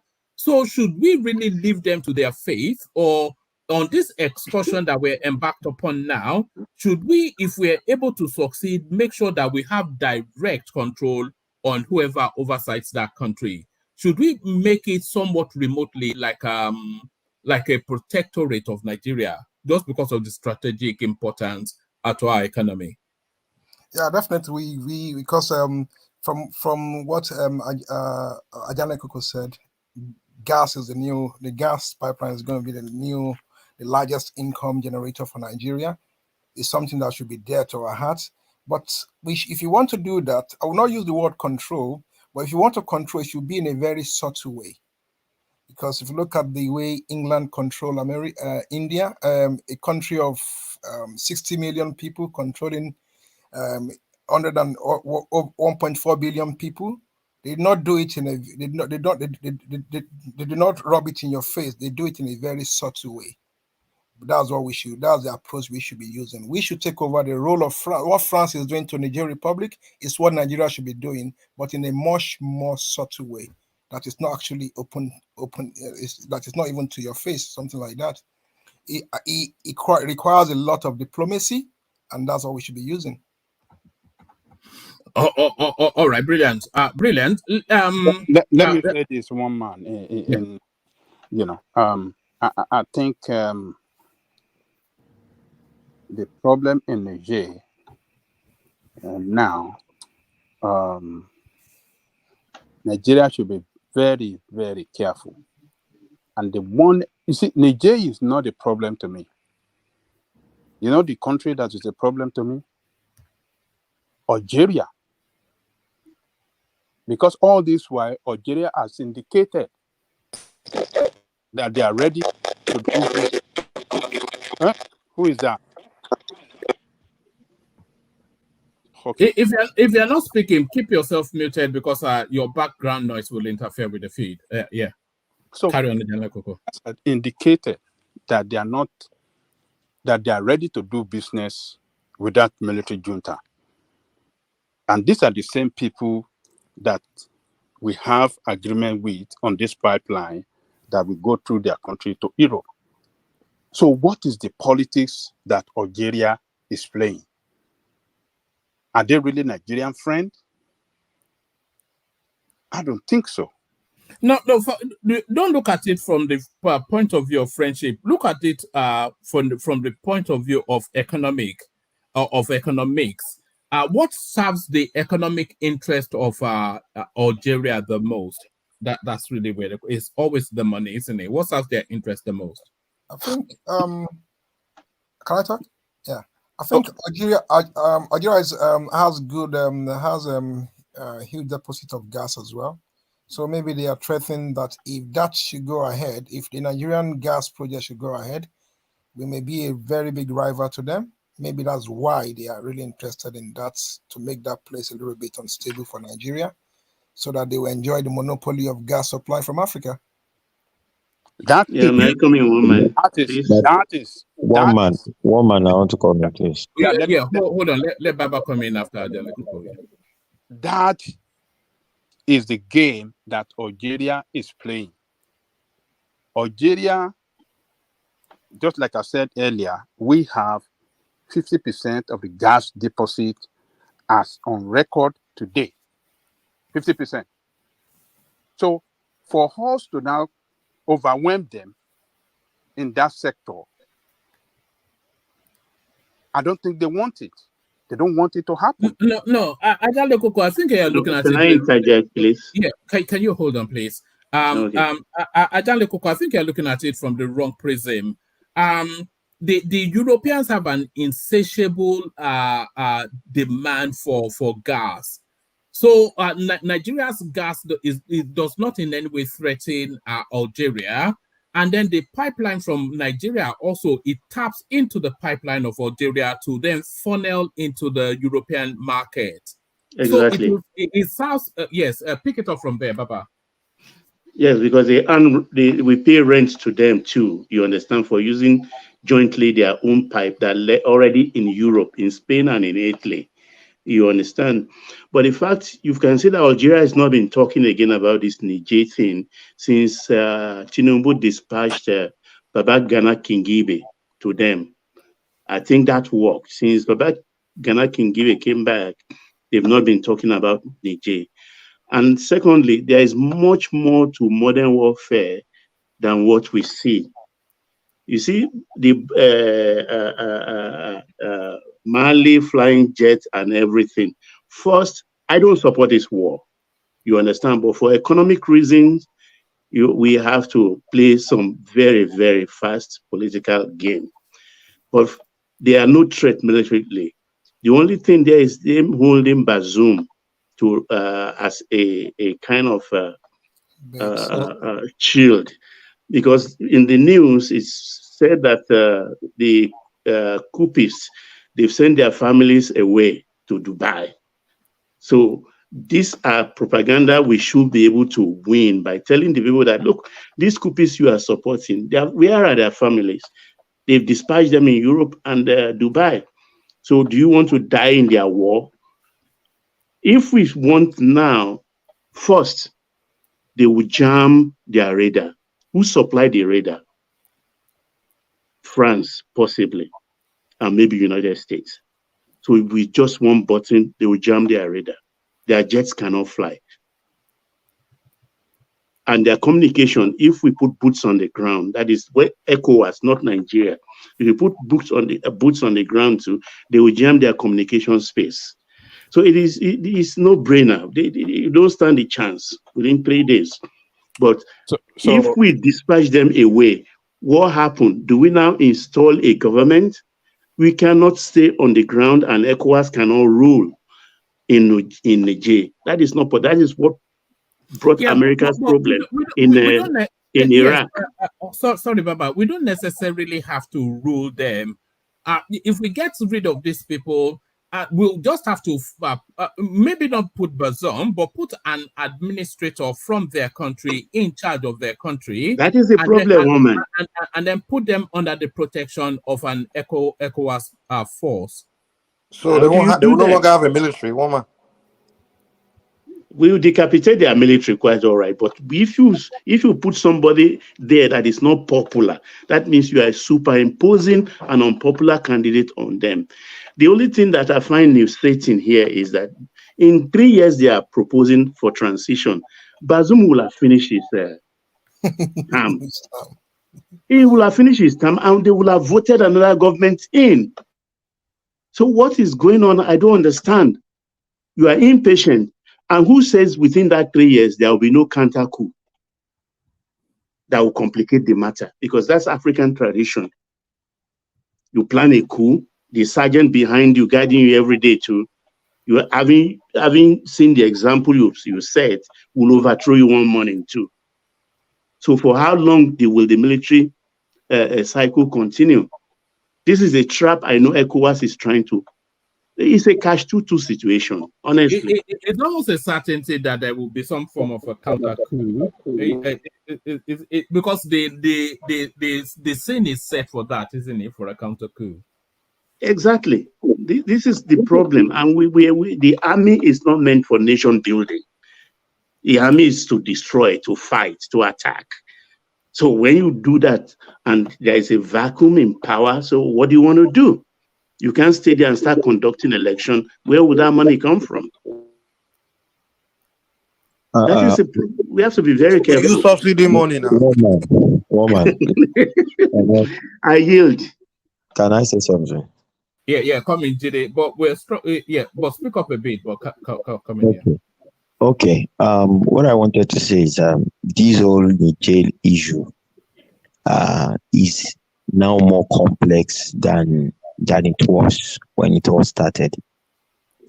And I say this because I've listened to a lot of analysis from different stations, foreign and local, and the conclusion is this: Niger has been the juntas in Niger. They've been brought to their knees because of the sanctions, the economic sanctions. If we remember very well, that immediately subsidy was removed here in Nigeria, it affected them. They even have some of their people rioting. So from there, Tinubu was not even popular over there as at that time. Now, switching off their electricity has compounded that problem the more. So when we talk of communication and all those things, it's already grounded as it were, because you need power to power your phones, and you need the electricity to charge your phones. And if there's no electricity, you go back to fuel, and the fuel is not even available. Now, even the communications companies also need power to power their equipment.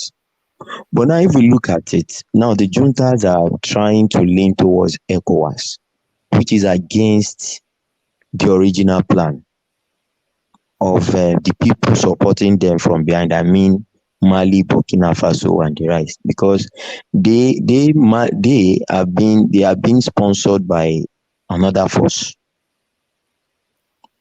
It is not necessarily they are not necessarily fighting against France in the plain side, but somebody is orchestrating the whole thing from behind. Now, the owner of the matter, Niger, is allowing diplomatic negotiations, has allowed the Abdulsalam and the other people to come in to talk. That's it's at that same time that you now have Mali and Burkina Faso mobilizing their own army, mobilizing the air force, trying to also intimidate and make the juntas in Niger not go back on their decision to take over power, so that they won't relinquish that power. Not only because they want to keep power as military men, but they also have somebody that is actually bent on terminating and truncating the gas line project. And that is the complexity of it. Anyways, like the last speaker said, I'm not bothered about Mali and Burkina Faso, because even if you had their fighter jet and everything together, the two of them, or even plus Niger, they don't have up to Nigeria. Let me hold on. There was a clip embedded in this readout that somewhat disturbed me. Let me see if I can find it. Hold on. Hold on. Because it could spiral out of control. It's just what I fear. Let me play you this. Defense chiefs are talking tough to make Niger's general for international condemnation have persuaded support the military junta, but it's not clear how much. Sorry, there's a particular thing the said coup by leaders. Niger's new leader General Abdurrahman Chiani, to free the president. The coup leaders have been accused of intimidating critics and paying people to publicly show their support for the junta. On the streets of the capital, Niamey, it's not clear how much ordinary Nigerians support the military junta. But the prospect of soldiers from neighboring African states intervening in their country is worrying some.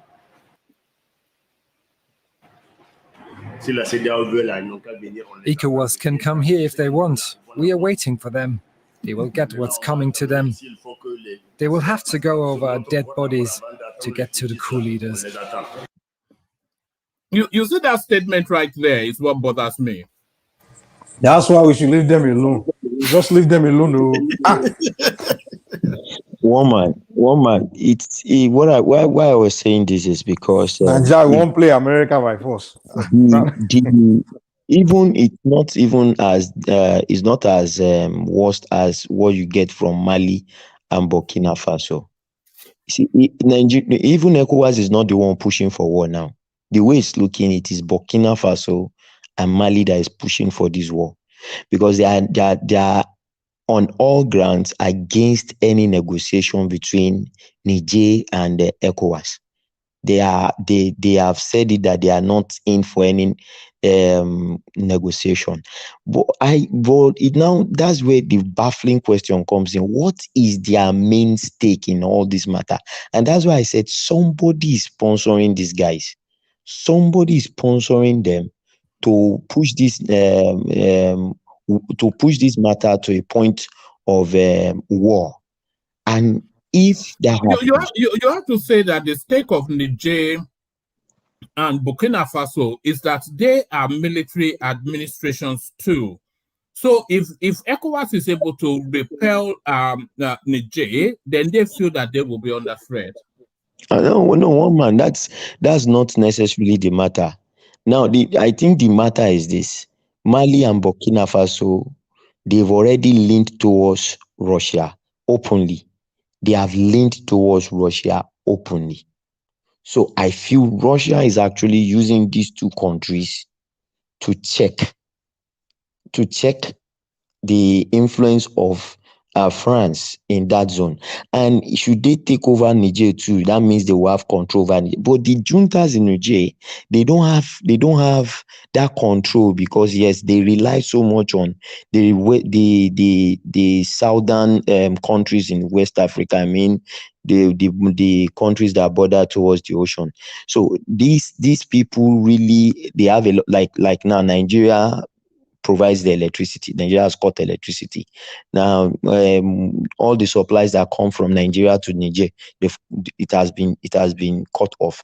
Everything has been cut off from them. So these people now, they are already in the midst of, if they don't come to the negotiation table, the masses will turn against them. So they are being compelled to come to the negotiation table.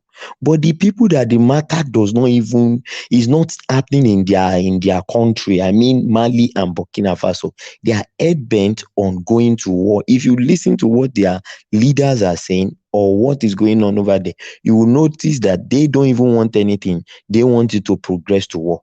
That is it. That is what they want. And that's why I said it is more complex now than it started, because now it's like the influence and the finger of Russia is clearly everywhere around Burkina Faso and Mali. Jide, I don't think that they want war either. But what one man said earlier, that if Niger should fall as a result of military incursion by ECOWAS in that country, then they will be the next. So that is why they are doing everything militarily to support Niger. It's self-preservation, isn't it? More than I think people are so keen to play Russia into this game. I'm not quite sure that Russia is as involved as people. People are so keen to play Russia into it. Yeah. So it's a scare tactics too. By doing that, they are trying to scare ECOWAS that, look, we will turn the whole region into a big mess. We are ready because we have this Islamic jihadists everywhere in that land. So if Niger fall, we are ready to fight and defend Niger. And if it should fall, we don't have no region anymore in that Sahel region. And you see, Nigeria has to be very, very careful because Ghana, that border Burkina Faso, did not close their border against Burkina Faso military junta. They have their border open.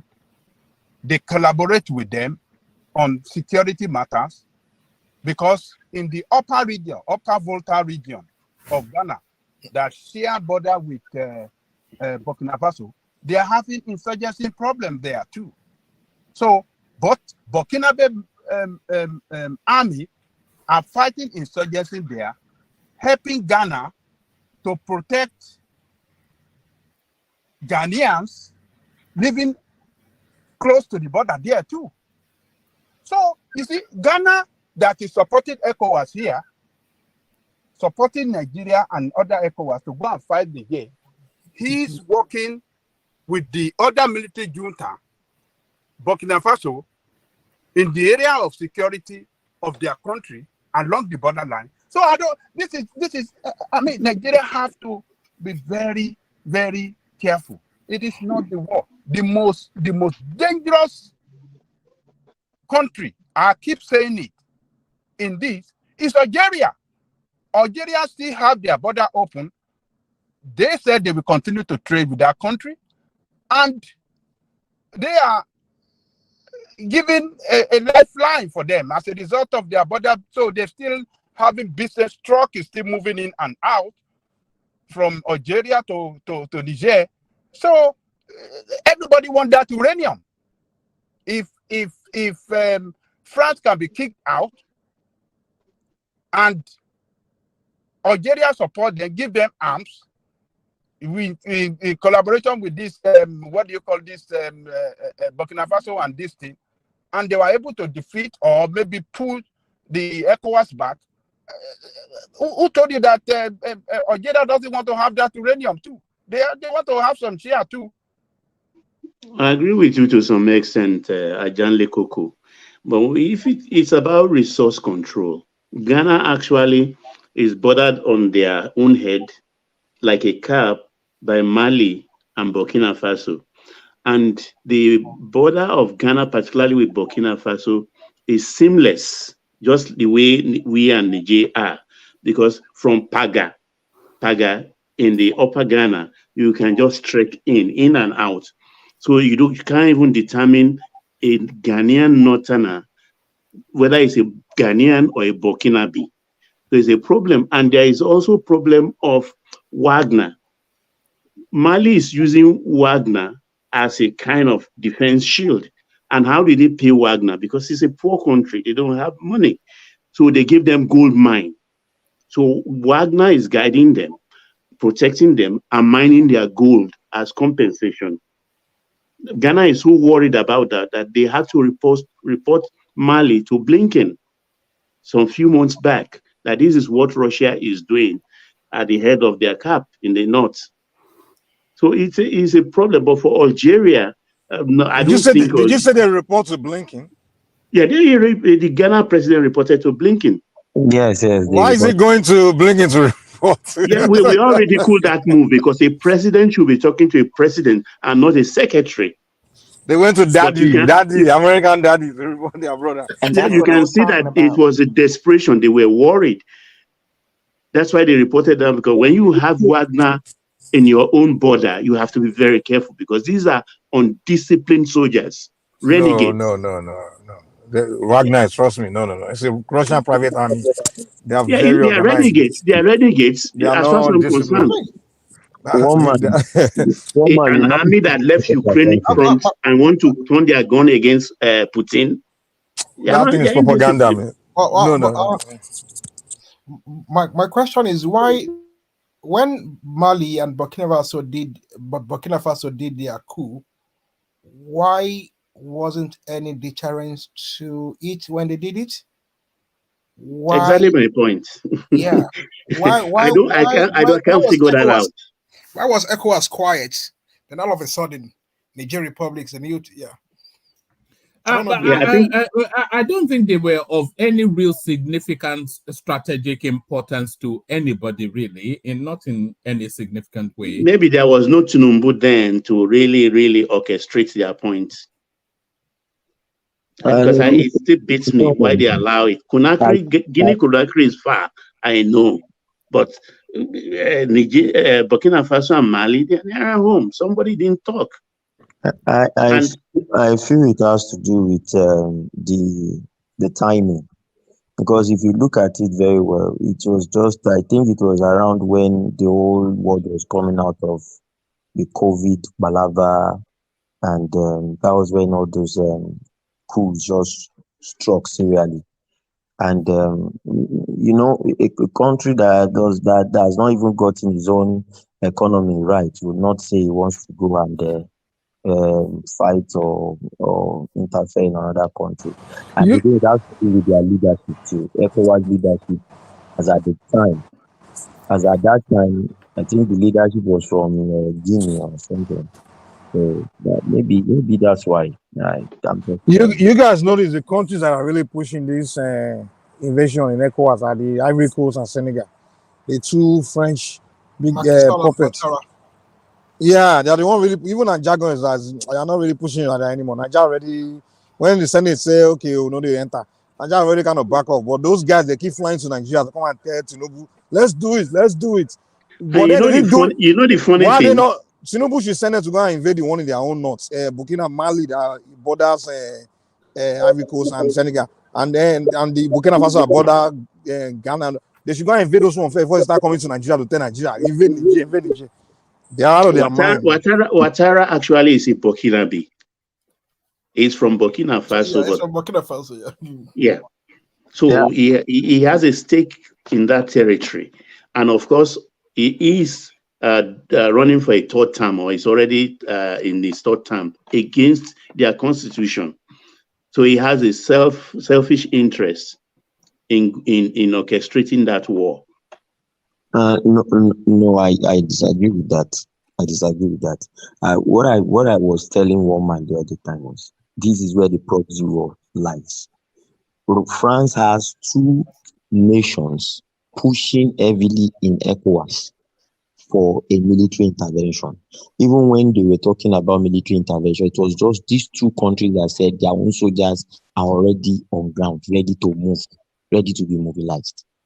So meanwhile, they take their order from France, so we all know that. Exactly. Meanwhile, Russia has already gained influence in Mali. They are the ones protecting Mali, and also Burkina Faso is relying on the fact that Russia. So that's where I said it's now more complex.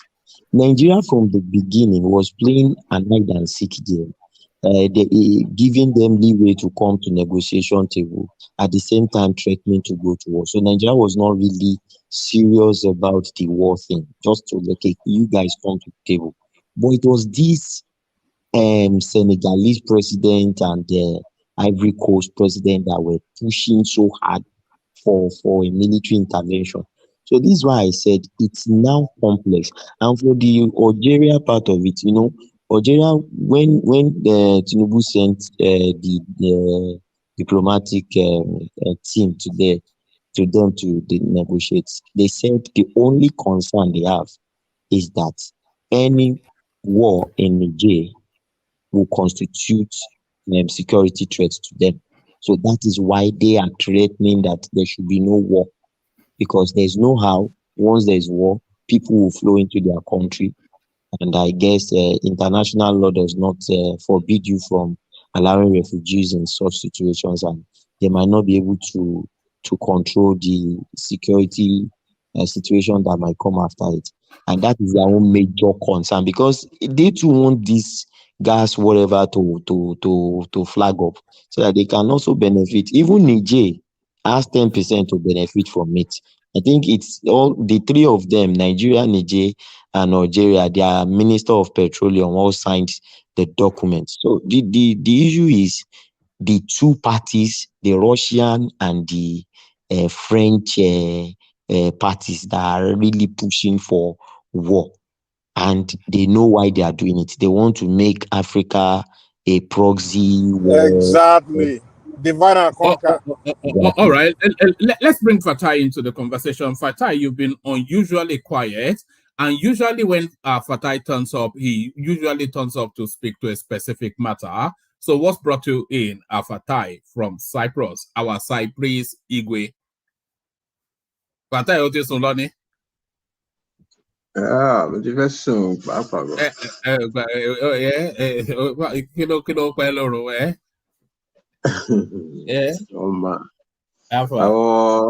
All these. They give Mutibi Adewale now.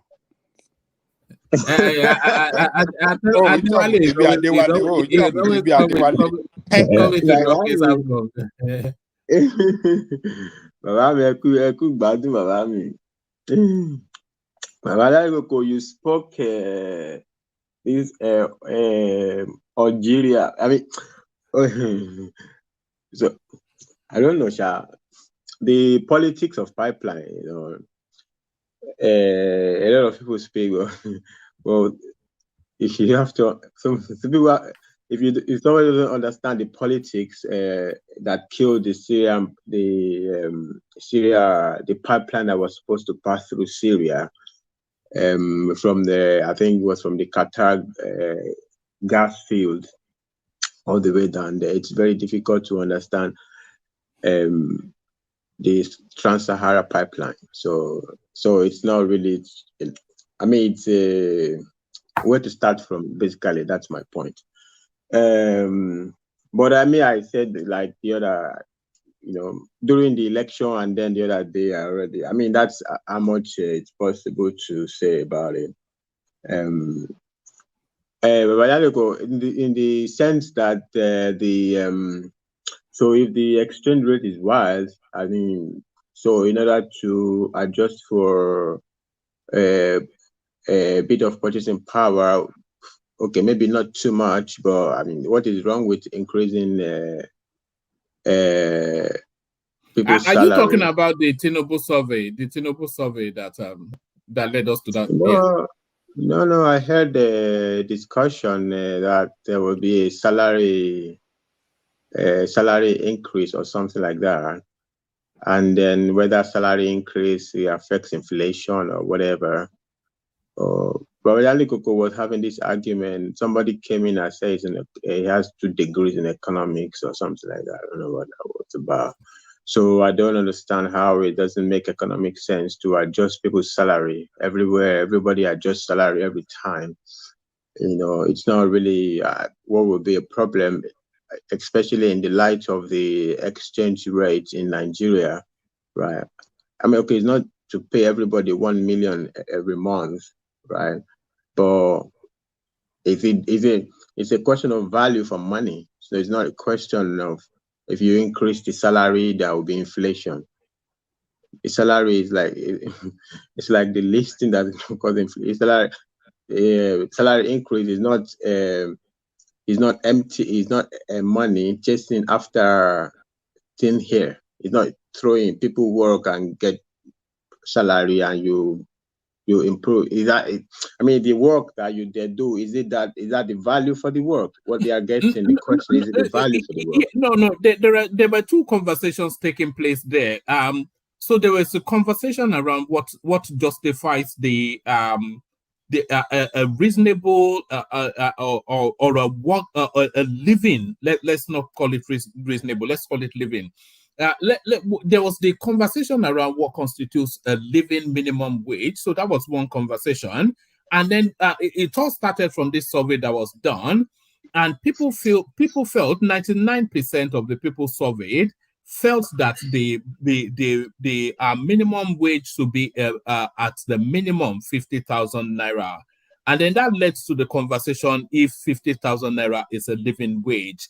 And then we were then conversing as to what constitutes a living wage, and then we were getting to higher figures, and then the conversation then transmuted into if suddenly these monies was injected into the economy, would it lead to inflation? Because of course the markets will then put up their prices, which of course is then inflationary. So that was where we were. Yeah, okay. I think it's where I caught up to it, because I already slept a little bit and I woke up and I got into so I think the inflationary hand to it is what I got into it, you know. I mean, the salary increases have structures, right? So it's not something out of the blue that money is just thrown and you understand. My point is, like, when context is lost in economic discussions, right? So it's very, I mean, there is no generality, there is no a principle in economics that is for all weathers. That is the case. So if so that people's salary are going to be increased is not going to what I mean, if you're not increasing from 20,000 to 500,000, so I don't really think that inflationary discussion is really the issue. But it's actually necessary to increase the salary because of the exchange rate problems now. Because the salary that people were earning where the exchange rate was 400 is the same salary when they're earning when the exchange rate is like whatever.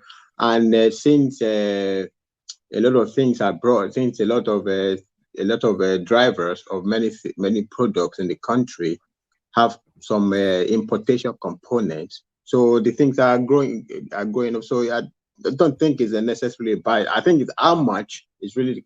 So maybe the earlier conversation is probably okay of how much it is, but it's not being increased. I don't think you can buy so much with the current salary they have, and if you just leave it like that until there is like the value of naira. I think what's really necessary to really do is how to make the naira more attractive. You know, that if the naira is more attractive, because I think even in Nigeria, everybody, I think they say they are spending dollar within Nigeria, right? So if the naira can gain in value, then I don't then it's okay. But as long as the naira is not gaining in value, so maybe salary increase is necessary to adjust for this the little disruption to purchasing power there. So I don't see how it's that salary, whatever increase, you know, that will cause inflationary trend. You know, that's where I go into the conversation. My point is I just didn't see how that is the inflation problem. The salary increase is the inflation problem. And that's my point. But one more. Actually, the reason I actually wanted to come in, right, I wanted to have a clarification. One more, why did I look for trouble now? I beg now, I don't want trouble now. When yesterday in your yesterday discussion, one more, you know, say that before, you know, that time that was me and World Peace situation. I don't send you for message. Say, when I'm talking, I'm not talking to your dictionary. I mean, you could hardly even hear his name in my mouth lately. So why Mama? Don't throw me in your don't throw me in his conversation. What happened yesterday? I'm out of the loop. Bring me into the loop. What are you talking about? No, I wrote lazy people, Nigerian people are lazy, blah blah blah blah blah blah, and like that. So there are a lot of people said something like, so I said, lazy is a subjective expression. Like, okay, imagine if Oga of the Universe wrote the same sentence exactly. Would you say he was referring to Kulata? But you said, oh, Fatah is attacking you. And he said, oh, normally. I don't like to be misrepresented, though. That's what happened. What that normally said. You woman, you know, I told you many times privately. That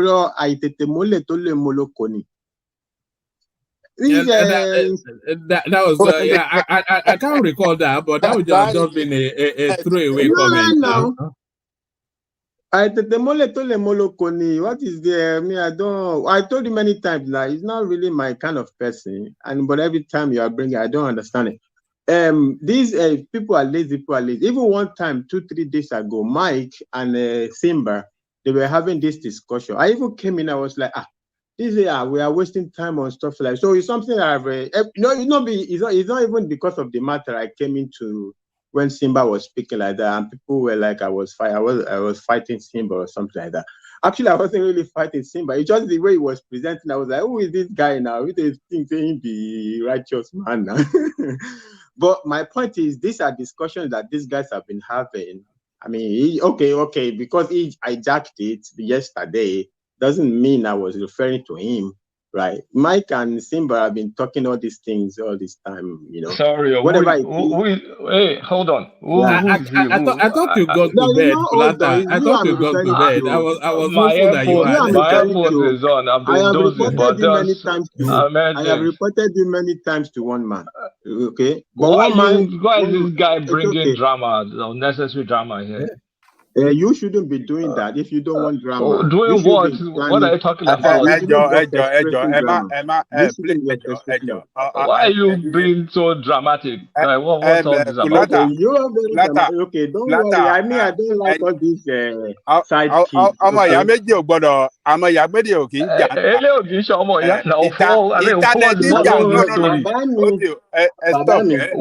What's the story about? I don't know. I was out for a while. Then I started hearing my name. What's going on? Kulata, please. Let us leave it there. I'm not asking question. What's going on? Is that you stole his lunch money at the school playground? How much is it? $1.50. Really? Let us leave it there. Let us move on. I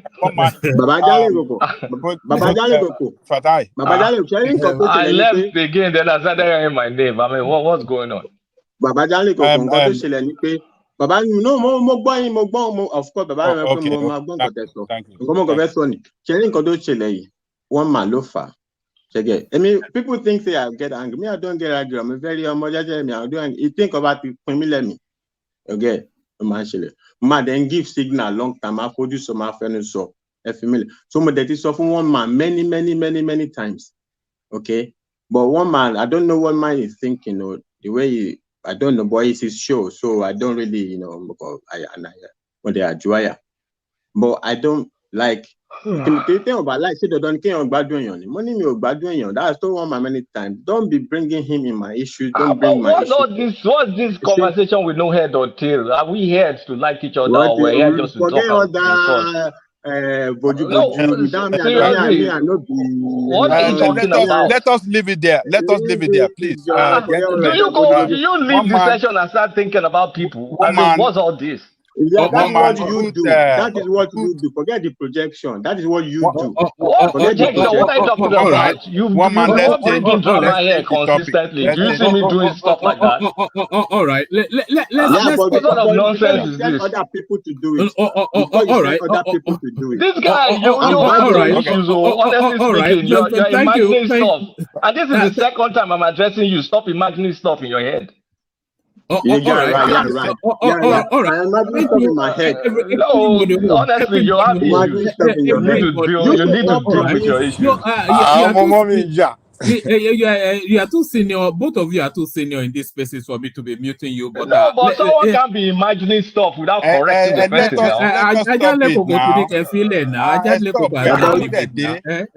But you should stop. If you ever see me even addressing you or anything, you just come here and be talking every time about this. Forget all that. I will not be fighting. What's the problem? Forget all that. Those are not fighting words. By the way, this is not any fighting words. I'm not here to fight anything. I don't give two hoots about you. Can you just let it go? You should stop copy pasting me. By the way, who's copy pasting you? Dude, you have issues. I've been coming to this platform for a while. I think you think about me too much, and it's not healthy for you. It's not healthy for you. I'm not here. You talk about me. You insinuate. I come here. I do the bit. You're here to come and be talking about me too. Are you obsessed? Wait, stop all this one. Are you obsessed? No, honestly speaking, are you obsessed? You and I are not You and I are not in the same area in life at all. I have zero to do with you. And don't be bringing my name into whatever you want to do. You do it all the time. One man, I beg, dismiss this stuff. You're a non-entity. All right. You should listen to Ajanle Koko if you don't listen to me now. So Ajanle Koko said, no, I listen to Ajanle Koko. He's the one that you are still going on now. You are still going on now. So that's to say you are I left. You come here and you start mentioning my name. Kilo day. All right. Okay, I think it's all right now. Please. I was going to go to Baba, but Baba Tibino Lons, he can't bear it anymore. But let us move. Let's move on and let's move to let's move to Jide. I was going to move to Baba. I think Fatah is still have flaw. Take him on another topic and let us close the matter. All right. Let me take Fatai to the Isese space then. So Fatai, list of states that have declared Monday public holiday. So it looks as though the Yoruba space are trying to reclaim their Yoruba-ness by declaring a Yoruba day. So I think August the 21st is the day that they have identified. And 4 states signed up so far, but more significantly, Lagos State is signed up, but even more significantly, Kwara State is not signed up. So what do you think the politics is then that is underpinning this Isese narrative? Well, man, this one you carry me go. And this one carry me the go. I'm with this one. I don't know what to say in this regard, though. But they should let us be ourselves. I think that's all I can say. They should let us be ourselves. All right. Let me take you to this space. Let me take you to this space there now. Buhari's ex-aide reacts as Peter Obi joins APC chieftain at wedding of Deputy Senate Speaker's son. So this is Peter Obi, of course, surrounded by Jibrin Barau, who is the Deputy Speaker, and that, of course, goes with Akpabio, and that is Peter Obi with his hands behind his back, as ever. It just that the guy is an element from it just is beyond everything that is known. But what are you trying to say now? What I'm trying to say is hand behind his back, like a yes daddy, you mean? Yeah, it is yes daddy. Oh God, I was only here. I was only here. It is the process. It is the process. Well, man, do you think Peter Obi would have invaded Niger? Peter Obi can. He wouldn't even know anything about it. You know. He will send yes and then at least. He will say. He will send Kanu to go and deal with them. Yes. Yeah. Maybe Peter Obi won't join APC now. Maybe he won't join APC. Well, man. Yeah. APC. Well, man. The funny thing is Peter Obi's visual example, Pakistan. They just increased their fuel price, right? And everybody is shouting it. So Peter Obi always like to use Pakistan as an example to them. Is China not his go-to example? And China. China, isn't it? China. No, he uses Pakistan as well. He uses Pakistan as well. He uses Pakistan. Pakistan that has bankrupt. But what sort of reaction are you expecting from his space to this sort of imaging being put out? Those ones are still expending mandates. Are they still expending mandates after this image?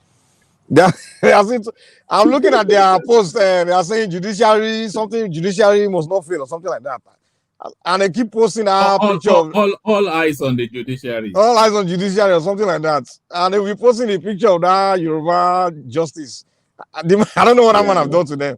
That man they keep from day one. They started posting his picture. Like, and how did that man do to you guys now? Is it the only justice? Yeah. No, it's the Chief Justice of the Federation. That's why. But carry on, Fatah, yeah. I think Peter Obi is preparing for a transition of a mind transition. I think he's trying to.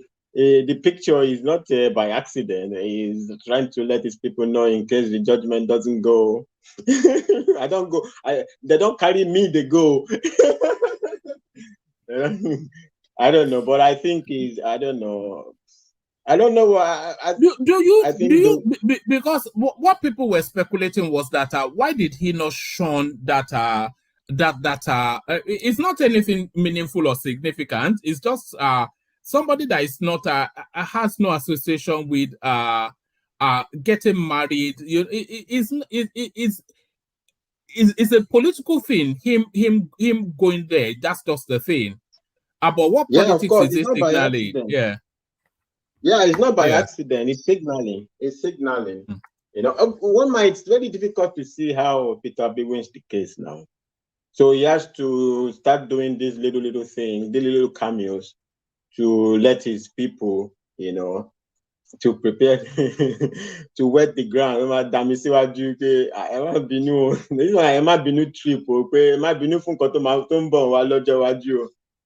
when I know vex because everything they come, you know. I think he's just playing politics, right. To be honest with you, I didn't really have muscle to really coming from anyway. Is this a carryover from yesterday? You just wanted to come and do Ghost Bars, Abby? You wanted to come and not do really, Ghost Bars? Not really Ghost Bars. I just wanted to say 1 mile. So 1 mile. 1 mile, I don't tell you now. That's all I wanted. If I wanted to do Ghost Bars, don't call me yesterday now. 1 mile. But I just want to say 1 mile. Leave that side now. You know,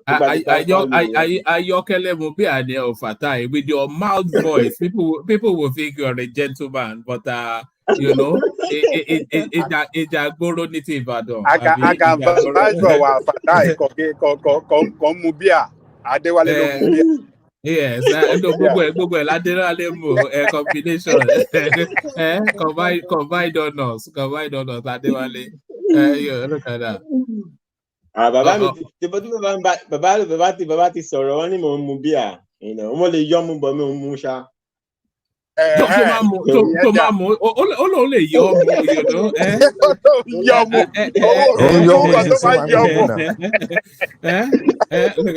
Yorùbá ló sọ fún yín. Yorùbá ńlá ló sọ yẹn.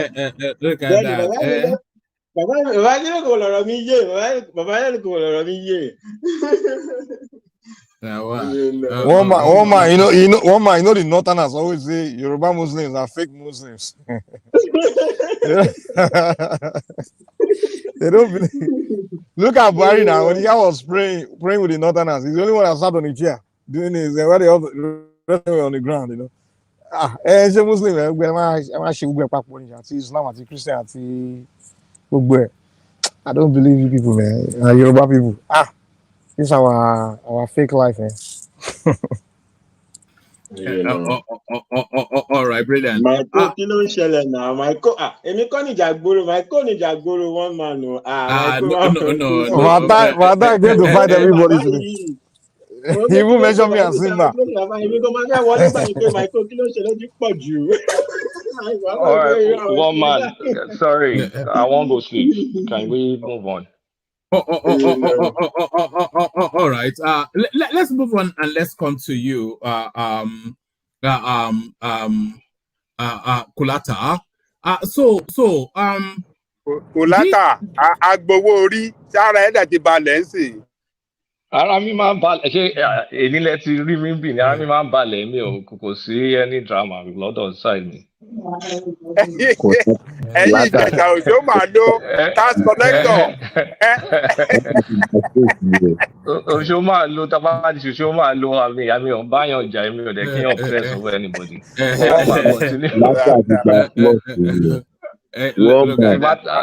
We say it as it is, kò sí problem, we're straight shooters.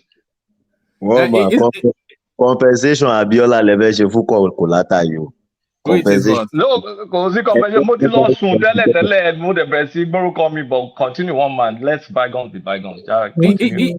Yeah, let's go to what yeah, I understood what Jide was saying. I think I was speaking to a different space. Emefiele should be accorded status of economic saboteur. This is a national observatory. You know, the way the DSS are handling this case are coming up with the most ludicrous of things, that he had a Dane gun and some cartridges, and then they are transmuting that into 20 charges that nobody knows what they are. They just amateur. And if they cannot nail somebody like Emefiele for all that he has done over such a vast period of time, then what even purpose? Are they not meant to be the most advanced in terms of investigation in Nigeria? And this guy was committing all of these atrocities in open glare. So the concerns being raised by this national observatory, that the amateurish way that the DSS is handling this guy is going to slip out of our hands.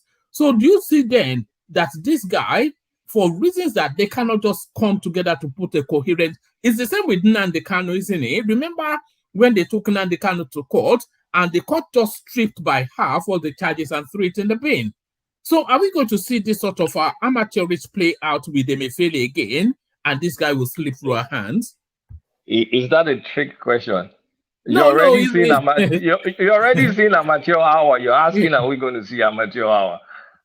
You want to, someone as big fish as Emefiele, I mean, normal sane climate, you're supposed to have investigated, have your crimes and your charges, and you go with him with valid charges. You first go with him, you go on an fishing expedition, you give him gun. I mean, that's the most ludicrous charge. Okay, he owns gun. Then you now start investigating. Then you want to be bringing in one by one. If you go to court, Emefiele will win. Because these guys, they don't have their acts together. And, I mean, what did you say that they should prosecute him for economic sabotage? How do you prove that it was economic sabotage if he worked with Buhari for whatever policy? It was probably within his rights. The only thing you can find him for is for if there's blatant corruption, like they said he was passing money to buy cars or something, 100 million naira. But that's just 100 million. Is it 100 million naira this year, 100 million? I don't even remember. But whatever the case is, if you can't find, I mean, it's going to be difficult to penalize him on anything tangible because it was working in concert with the government. So at the end of the day, they're going to make this guy a hero. And they've already even made him a hero by doing this shambolic way of investigating. Well, man, I have one question about the DSS. Why is it that when they want to arrest one easy person like that, when they could just walk and pick him up on the streets, they would take 1,000 soldiers to his house, shoot up the whole place. Amateur dramatics, I mean. And then most of the time they will miss the person. When they wanted to arrest Igbo, took 1,000, they could have just waited for him to wake up in the morning, step out of his gate, and just arrest him. They took 1,000 soldiers, shoot the whole place, kill one unarmed guy, kill the dog, kill the cat. The same thing with Kanu. The same thing when they wanted to arrest you in his hotel. We saw that video now. They took about 30 of them outside, 50 enter. Why are these guys foolish? Or what is going on? What? You know, if they are just invited drama, yeah. If they are just invited to their offices, he would have gone. I don't think Showore is he would have gone with Falano and you know, and look at how they rearrested Emefiele at the court as well, beating up prison officials, and you know, just I don't know, man. It's unbelievable. Kolata. It's at the end of the day, this guy to be, unless they do proper investigation, like thorough investigation. But at what you've already arrested him, you'll now be releasing charges. It's just the guy is gonna become a sympathetic figure very soon. The way they're mishandling the whole thing. And again, you cannot arrest a guy for incompetence. Or I think I said that months ago. So, I mean, it's not just his own incompetence, it's also the incompetence of the government he worked for. So they should, if they want to do anything, they should go have some balls and look for corruption, real corruption. But if you open real corruption, then you'll have to be prepared to sacrifice some of the closer figures in Buhari's government. Is Buhari ready to? Is Tinubu ready to rock the boat? Is he really ready to rock the boat? That's the problem. Is he's not prepared to go that far. A lot of people are saying for Tinubu's administration to have any meaning, it will necessarily have to rock that boat. Not really now, because at the end of the day, what is done is done. Like, okay, Emefiele borrowing, is it $13 billion from all these foreign banks that they used to share for dollars at $400 round trip and go. Okay, what are you going to do? That's crying over spilled milk. The damage has been done. So what are you going to do? You're going to arrest him. Are you going to get money back from him? I thought I told you, like, I have some investors, Paddy, that told me some billions under Emefiele's name. No, not that many billions, very few, but invested in what's called hedge fund. Are you going to be able to take that from him? You can't take all that stuff from him now. It's just some things needs to be done in a strategic way. It's not just everything is not bow. Because going after money like that, money especially stuck in the West, they will frustrate you. You won't get a dime. So at the end of the day, except they just want to torture the guy and keep bouncing him around from court to court, it's going to be a futile effort. I mean, they may catch him with some crime, but maybe a few millions of dollars, millions of naira, max millions of dollars. Is that the hill to die on? I mean, really, I think DSS needs to get their act together. They don't know what they're doing. This is not how to hold on, Jide. Kulata, let me take you to this space. All right, actually coming, Jide, but I want to push Kulata because I think he's ready for his bed, but coming, Jide, yeah. Oh, okay, Kulata. I think the case of Emefiele is different in the sense that DSS, I think they had an intelligence that Emefiele was planning to leave the country, and as at the time they had that information, they had nothing against this man, but they knew this man had a lot of things with him, and they need to get it from him. So they had to look for some flimsy, unnecessary excuse to hold him or arrest him, and that's how they came up with this gun possession. Yeah, probably he possesses a gun and he doesn't have license or whatever for it. I don't know. But hadn't DSS been investigating him one time that he traveled abroad? They had been investigating him for over a year. For months. Let me land my point. Sorry. So now the guy was asked to submit his report for the expenditures and whatever, the CBN, whatever. The man was like sitting on it.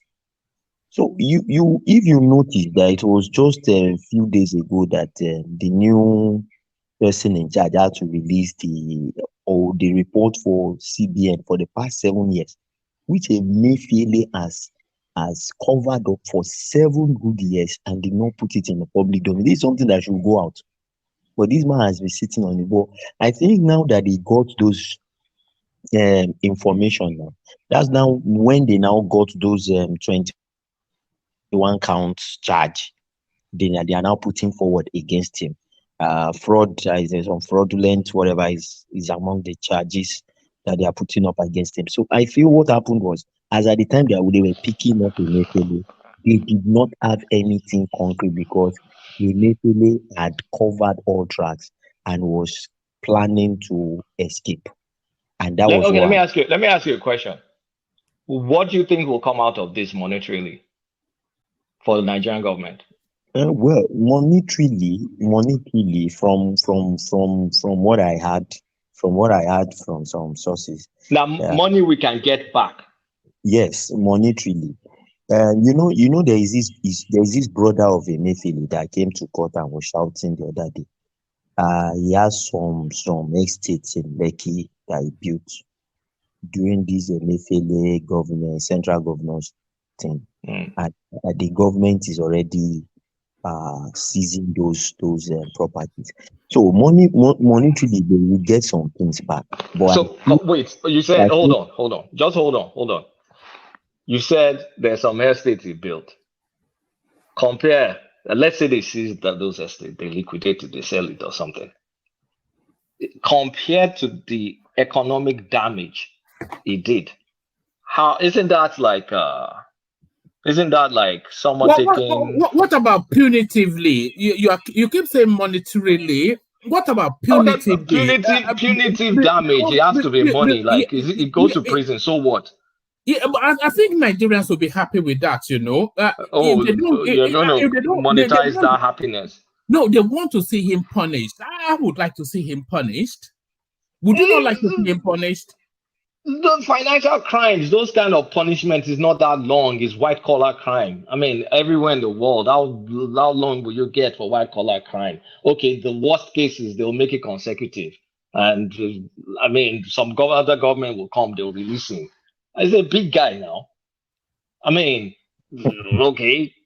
I mean, do you think all the people he did favors is going to stay more than 5 years? They'll take him. I mean, they'll release him. Like, and you're saying property. Okay, they take this property. How much is it? Let's say 500 billion naira. Eloni. Compared to all of his assets will be outside of the bulk of his assets will be outside of the country. He'll be outside the country now. So what I'm saying is, at the end of the day, we have to be in a position of moving on, because a lot of all these big fishes, it's hard to really punish them. We moved on from Abacha, we moved on from Babangida, we moved on from Obasanjo. We've moved on too often now from all of these people. Yes, we have to. The guy has 7 years to perfect his crime, to do it. So the guy's very intelligent. The guy must have covered many of his tracks as he was carrying those crimes. So the unfortunate thing is Buhari was very ignorant. And all these juntas taking over country, and that's the problem. You guys can imagine all those military era when these soldiers have nothing about financial, no knowledge of all these things. They were just ruling the country. Imagine how many of those central banks were looting under Abacha, Babangida, all this, and a lot of them from that southeast or that, it's not the first time. MFL saw Buhari as ignorant guy. This guy is not knowledgeable. He took advantage of it. He just, played the system for the entire time. Luckily, he realized that Tinubu, this guy's an educator, he's an accountant. He has knowledge of all these things. So the moment Tinubu was coming, he's ready to take off. So if he took off, he will be in one of these islands. I'm sure he's bought his citizenship in maybe what's the name of that island, in Dominica or one of those places. Where you buy where he had his birthday, where he had his birthday, they were all fighting. The Zeni has, she bought her own too now. But see, the thing is, okay, fine, it will be good, symbolic. You put him in jail, yes. But someone will release him out of jail too. So at the end of the day, it's a moot point, because he's not going to rot in prison.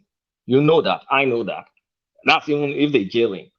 And you'll get good lawyers. So before he even gets to jail, Tinubu will have long gone. And I mean, the main thing is prevention. How do we prevent all this mess?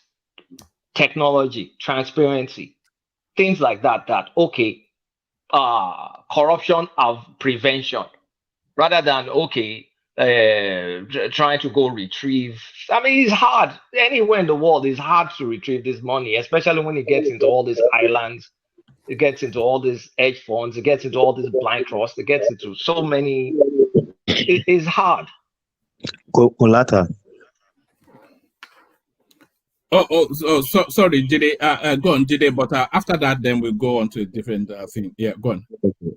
Emefiele's case is worse to the extent that if you noticed when they were interviewing this former CBN deputy governor that was nominated amongst the ministerial whatever, the man recommended that the governor should not have authority over everything, that they should make it a situation that all the deputy governors should have direct access to the president and should have equal authority, if not equal authority as the governor, but should be able to append some kind of signature to make sure that it's not solitary something that the governor does.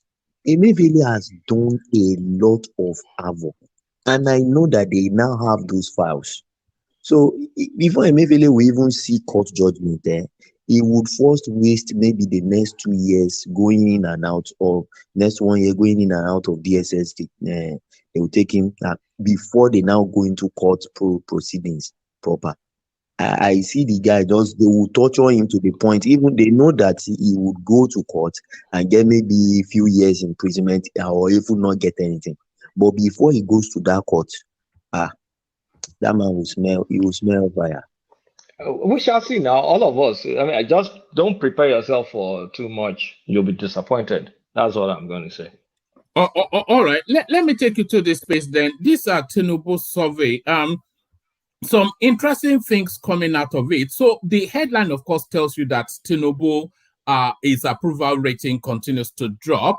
But what this survey actually did was to go through some of the key policy positions that he has taken, and then they've gone out to audit the Nigerian populace to see how they are positioned on a lot of these things. And a lot of these things we discuss on this platform. This one particularly, it caught me off guard. It says, for instance, 50.3% of respondents support fuel subsidy removal.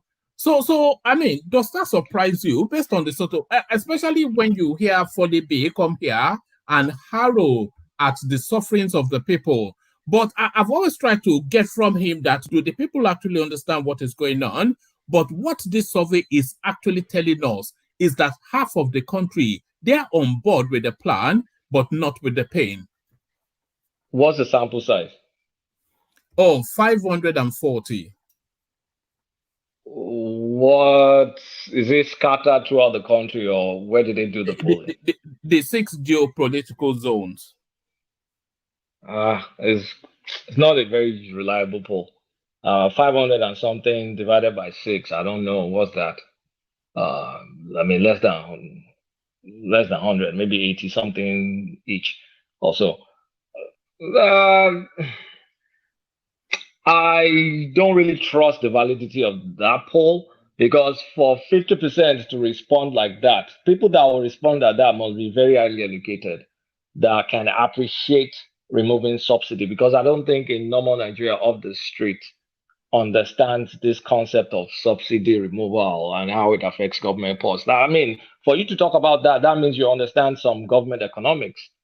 Like, you don't see, in an average Nigerian doesn't see government struggling to pay bills because they can't feel it. It's not part of their daily life. They've always been used to this. So there's nothing, what I'm trying to say is there's never been any dividends of good governance in Nigeria where whether government can pay their bill or not makes a difference in their life.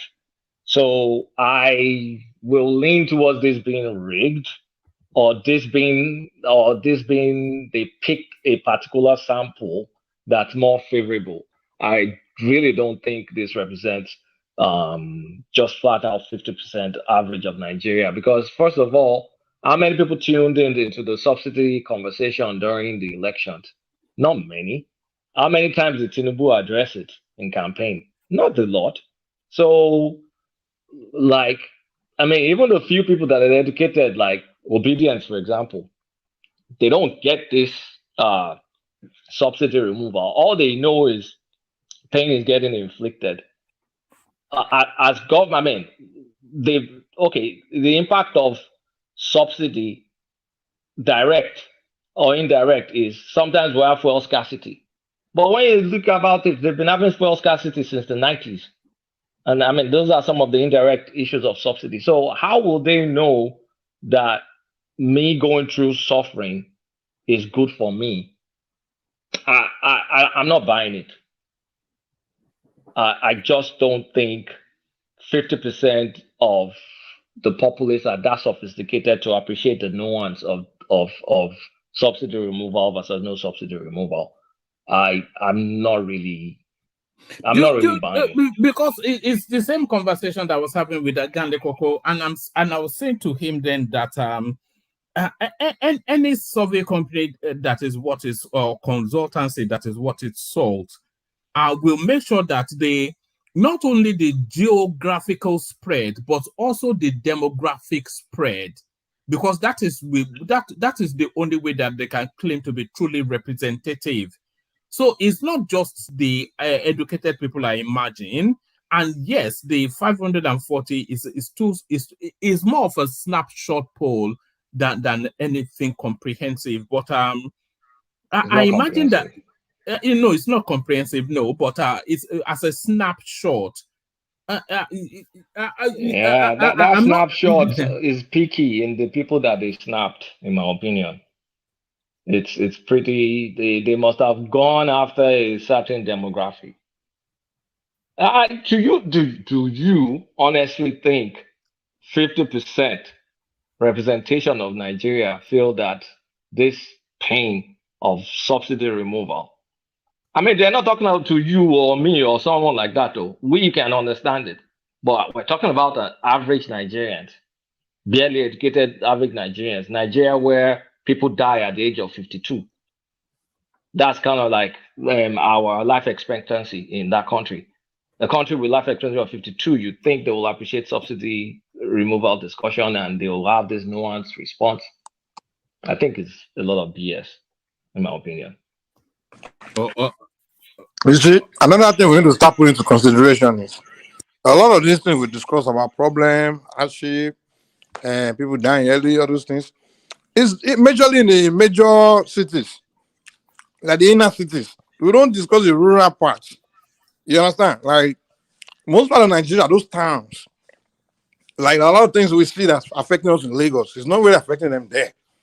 But we don't, we just think Nigeria is Lagos, Abuja, wherever people are thinking there, how they are feeling there. That's Nigeria. But all those towns, that's why all these guys are always in election, because they just go to those towns, find out what they don't have, and just put it there. Maybe one small project there, maybe a light or water pipe, something like that. They just dump it there. Those people will be happy. More, you ask better. But those small towns, all they do is agriculture and a little bit of trade. So most of these things that we're talking about, subsidy, it doesn't affect them that much. You have a point there, Mike, because how impactful really is fuel subsidy removal on the rural life? What level of reliance do they have on petroleum for it to really impact on their life in any? Yes, of course it will impact, but in any profound way. I'm not sure that it impacts on them as it would in the metropolis.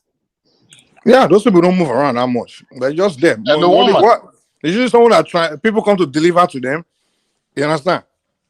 And people come, dump and product they need, boom, they buy, they sell among themselves. But they don't really, all those things don't really affect them. In fact, it even help them because the price of things go up, they earn more money. So people come to pick up the agricultural good they produce, boom, they sell it, they collect money, and then they buy other things, they sell, open their shop in front of their house, they sell things. So all these things we complain about, it's just in Lagos and all these cities, man. So cost of transporting their agricultural produce, you think the way it used to be last year? So listen, if the transporter can't increase his price of transportation, they increase the price of their market produce too. They make it up. That's it. They have the adaptation. They have the adaptation in exactly. the rural areas. And they don't really live expensive life too. Yeah, so people come to pick up. You think they don't know what is going on in Ajale cocoa. If somebody, listen, you a farmer, you produce cocoa, yam, tomato, right? And somebody come to pick it up, right? Now that transport, that's that person. Now gas price goes up. The person that's picking it up now say, okay, I'll charge you more for picking this thing up. Guess what? You also increase the price of your tomato and your this thing a little bit. That's it. And they make it up. And that's why the rural people, it won't really affect them. Because the person that coming to pack their tomato or potato, whatever, to take it to their retailer to sell, right? the other will say is okay now. The guy that's coming to pick it up has increased his price of transportation. Okay, we also add a little bit $1 or $1 or 100 naira to our own price too, and that's it. That's the solution that solve their problem. So the rural people are not really affected by all these things like that. Trust me. Please, can I say something? Hello. Go on the prime, and then back to Kulata after that. Yeah. Okay. Yeah, I wanted to. Yeah. Good morning. I wanted to say something about what Kulata was trying to explain about the popularity level of the survey. It might be difficult for us to admit that survey might be right, because all the machinery of protests in 2012 have been engineered, but the response has not been the same way it was in 2012. Meaning people really understood what is happening. The NLC, the activists, they've tried to mobilize Nigerians, but the people are not just focusing, they're not just turning out the way they turned out in 2012. I think they understand subsidy. Let's give them more credit for their intelligence than we would like to. That's just what I wanted to say. I think I'm with you on that. I'm not with Kulata to quickly dismiss this survey, but it's not on the basis of the sample size or even the possible demography. Let me say one thing. The fact that there are no riots on the street and people are making lifestyle adaptations. But you know that people get beat down to the point where there's no energy to even riot. Do you know that? Woman, you see, one thing we don't know in Nigeria. Like, I'm a person that recently I've been doing more traveling to rural part of Nigeria. Like, I travel a lot, to the rural.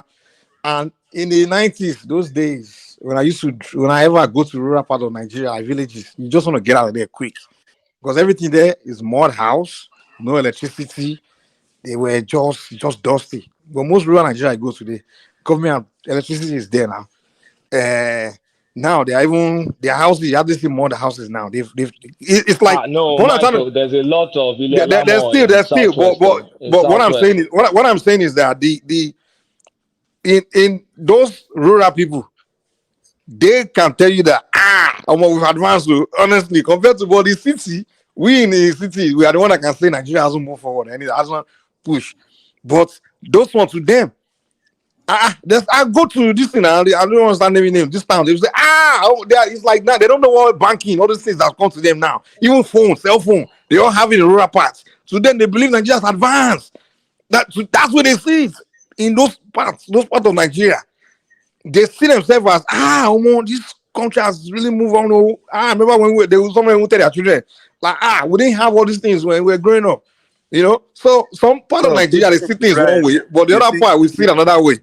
I'm not saying they come to the city to come and do things. You think they don't buy clothes? You think they don't buy other things? You think they don't relate with people in the city or have some? They don't live in the city. They can come and pick something and go back. Most of them are known. I know what they do now. Let me tell you one. Why are you trying to detach them away from the economic? As if we are not in the same country.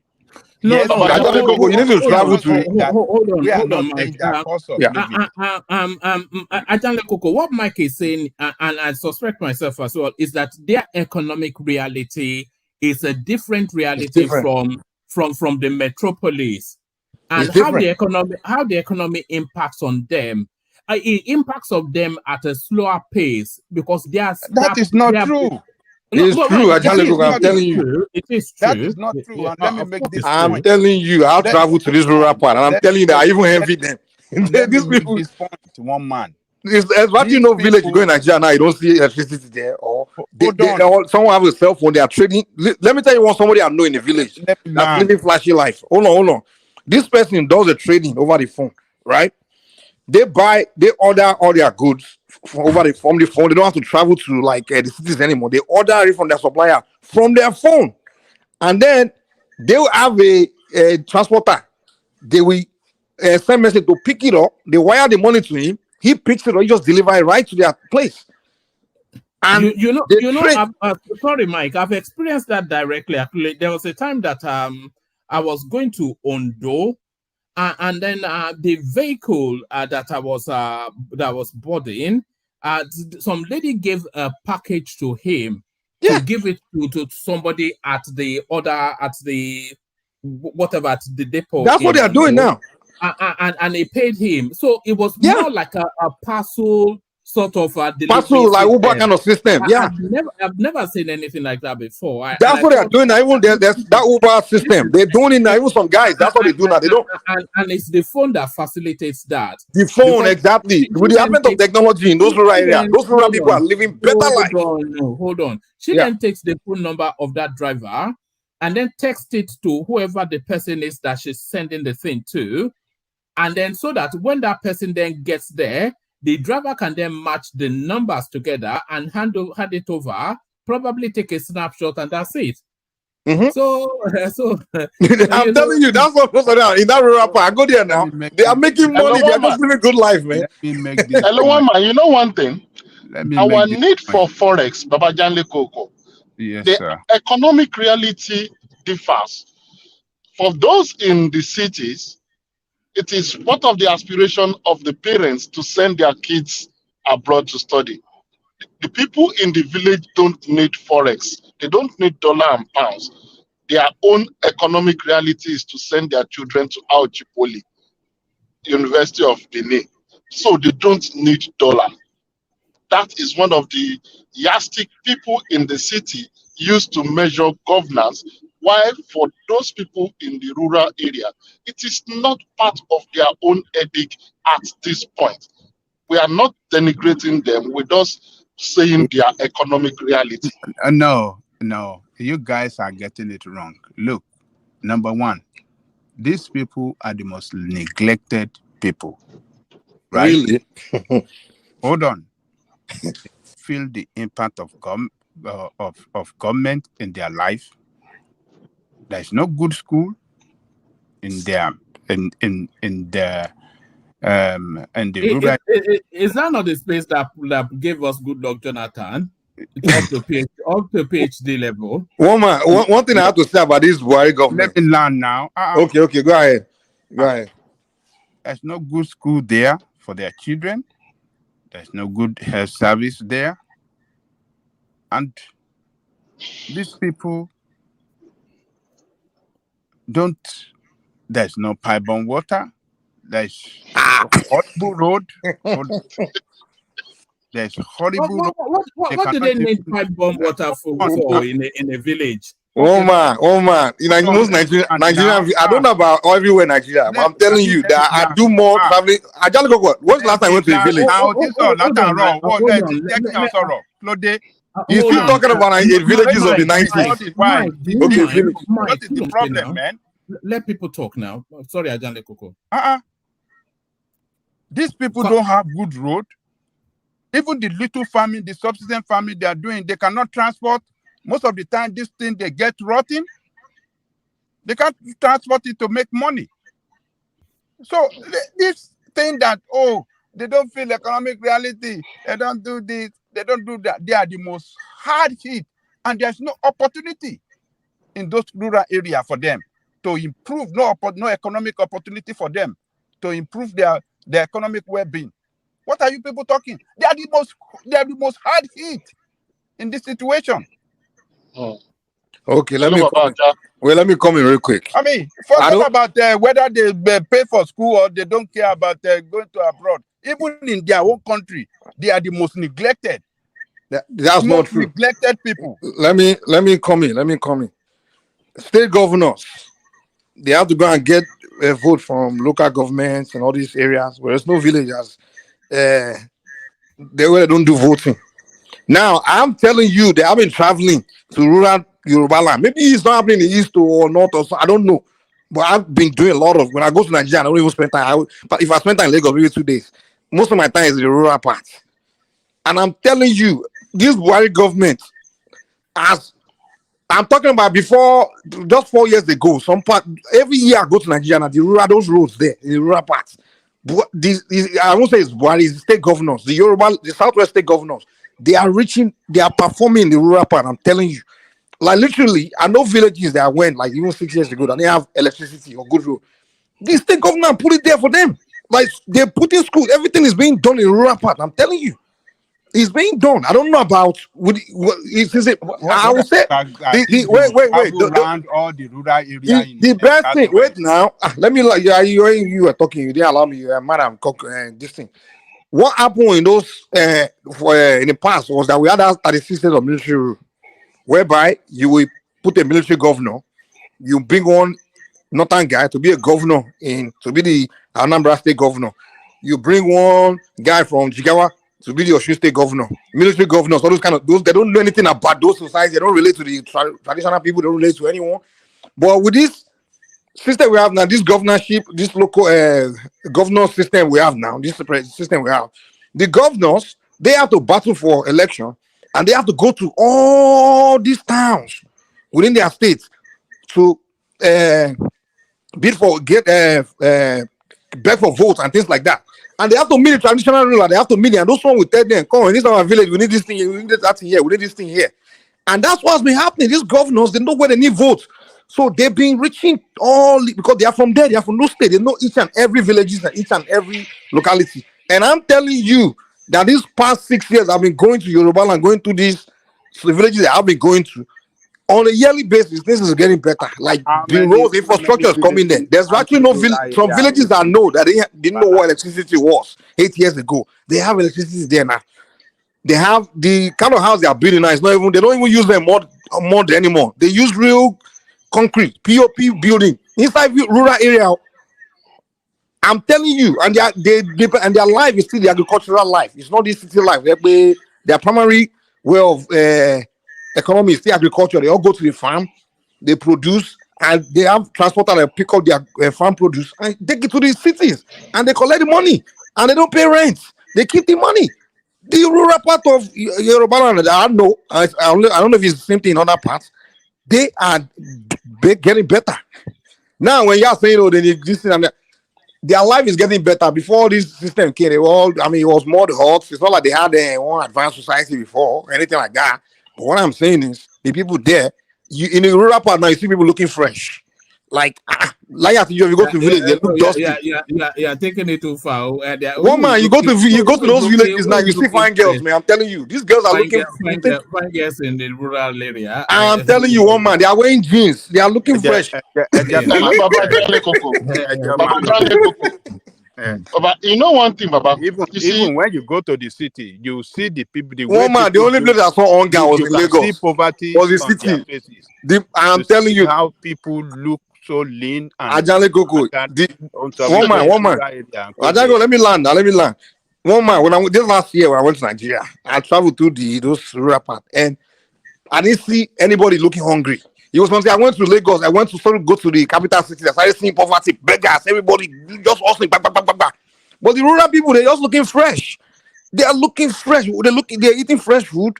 And they figure a way, especially that phone. The phone is in their hands too. That's social media. They are on it and they use it to do business, trading with the city. And their money is coming from the city to them. It's only in the city where I saw poverty, especially Lagos. Everybody just look crazy. Hunger. I'm telling you, I'm like, well, in the rural part, they are smiling, they are, especially traditional area, they are celebrating their festivals, everything.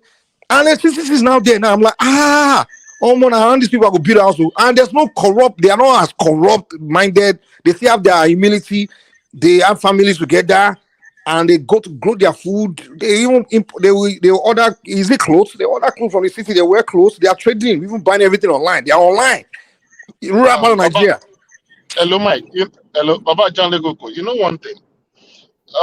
When you say good education, good road, some of these things, they are subjective. It depends on the stage you have. To the Dangotes of this world, if they see me and you, they wonder how we are still surviving. That is one thing I always know. The education, you want probably a high-tech education. To them, the basic education where the teacher writes with chalk and imparts knowledge is still good enough for them. So sometimes we have to also understand that we've passed through some of this stage. Some people are still going through that at this moment. So it's not as worse as we might think they are living. And that is the problem most of us abroad do have, that we end up putting family problem on our heads. Oh, they are surviving with $1. These people are living their lives. All right. So somebody sent in this clip that they want Kulata to react to. So hopefully Kulata is still there. Kulata, somebody wants your reaction to this. Resources.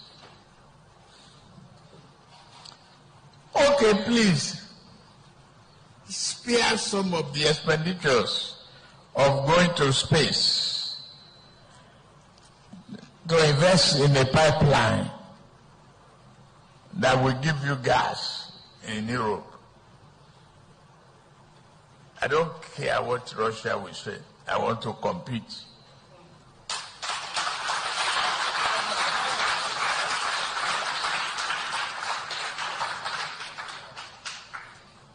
We have the money in the ground.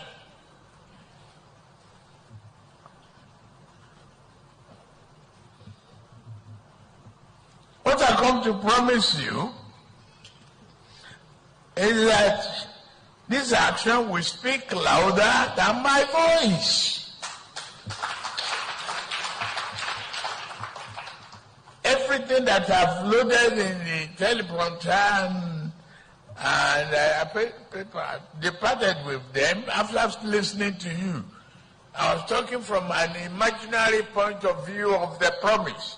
I didn't know that you've done your homework, you've read the critical manifesto, you've renewed the determination to renew the hope of every one of you in this room.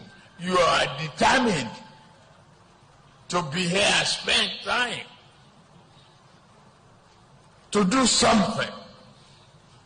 What's left is patriotism.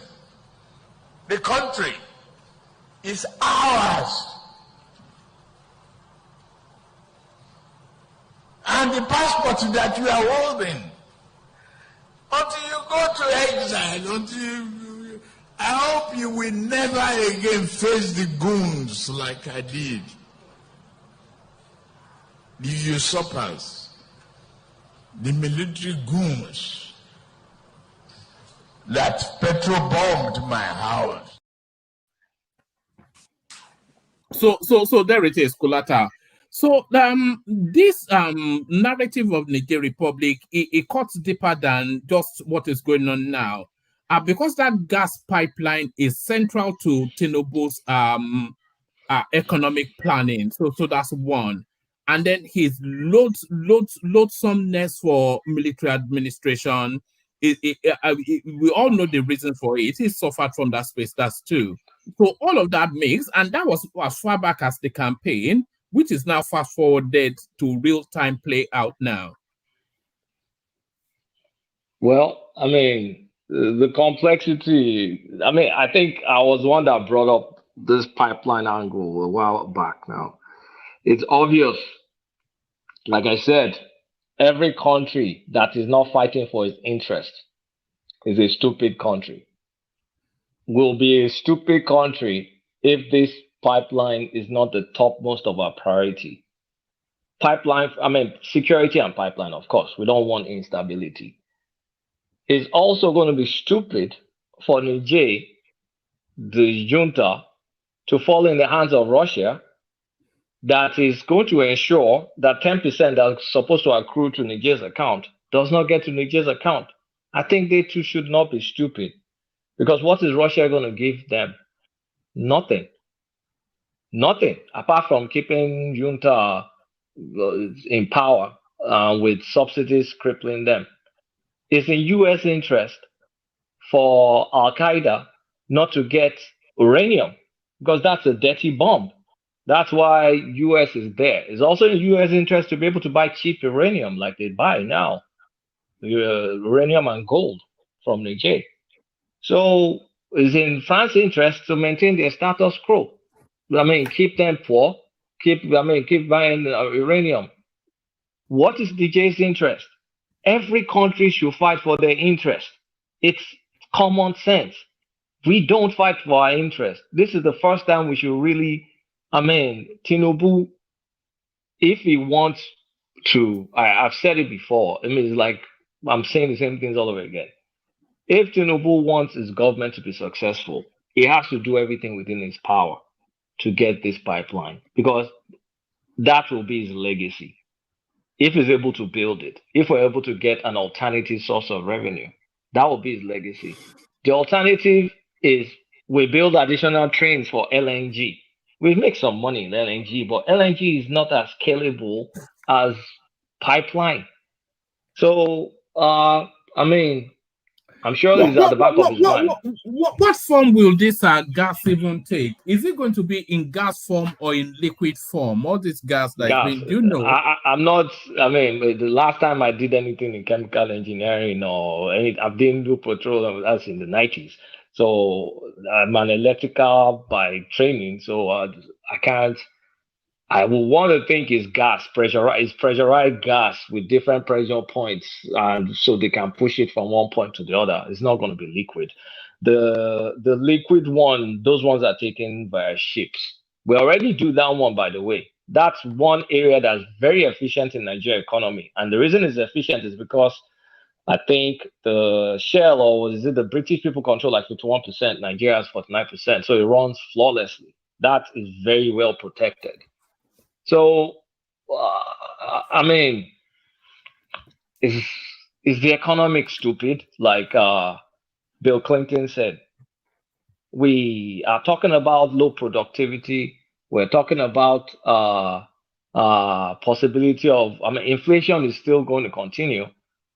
So many sources that's driving inflation, from even natural sources like overproduction of babies, birthing too many babies we can't afford.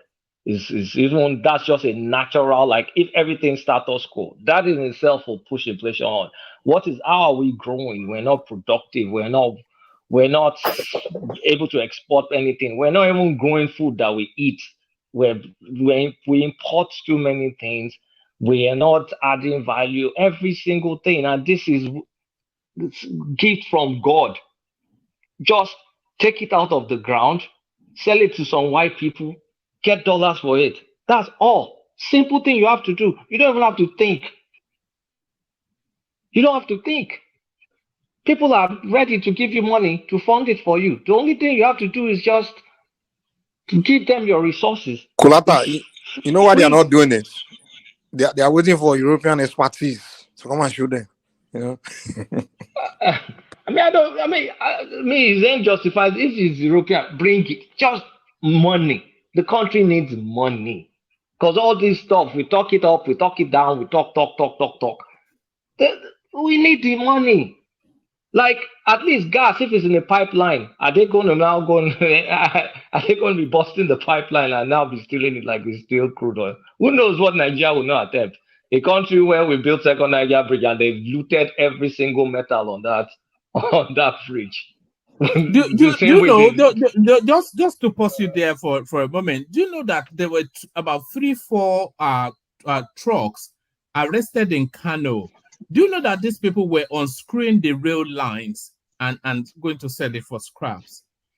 I saw that too. Now I was like, what do you even use those things for? If you sell it for scrap, are they going to melt it? Are they going to melt it? Of course, now they will melt it. That's what they would do. So there's poverty in this land, though. So look, Tinubu should be focused.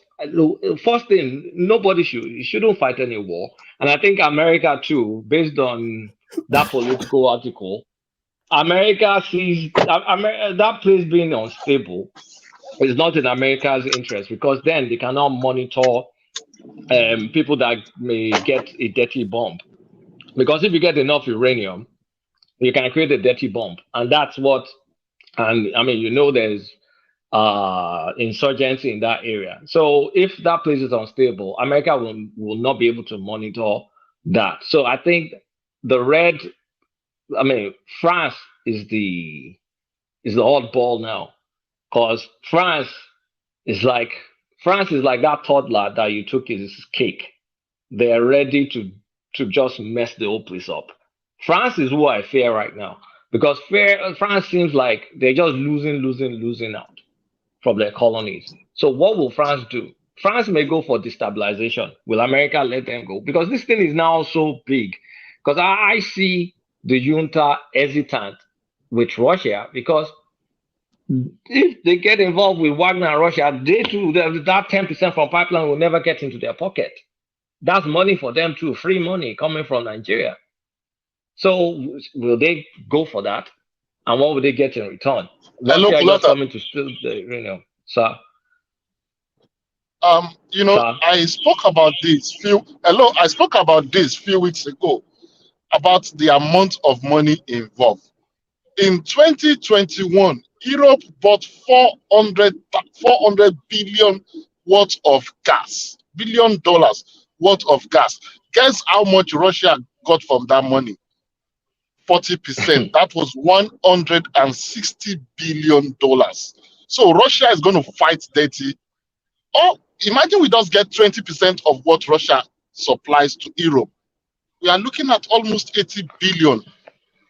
So it's going to be a tall order for Tinubu. And I think the country should focus and support on this, because this is going to be another oil discovery for that country. It's going to change our trajectory for the next 40 years. So, okay, let's be less idealistic and let's get pragmatic now. Let's think about what is in our interest is sustained peace in Nigeria. All this cowboy stuff to go and bomb there, I think it's going to be a disaster for us. I think, I'm going to say it. I think we should embrace the junta to an extent. Don't push it too far. Because I think whether you have junta now, you restore democracy, there's no guarantees that you won't have another military coup in 10 months. So let's take Niger for what Niger is. A country that doesn't have a stable democracy. All we want to do is just make sure it's not on fire. And they're aligned with our economic interest. I think that's how we should think now. I think all that war stuff, I think we should forget about it. I think we should just hold on, Kulata. Are you saying embrace the junta? Embrace this junta? Hold on. Yeah. I'm saying that. No, hold on. Are you saying embrace this junta or embrace the idea of a military administration in Niger Republic? Because those are two different spaces. Okay. Because this junta, all of them. I'm going to say all of them. Let me take you to where because I may agree with you halfway, but not with this junta, because this junta, they're already somewhat under the influence of Russia.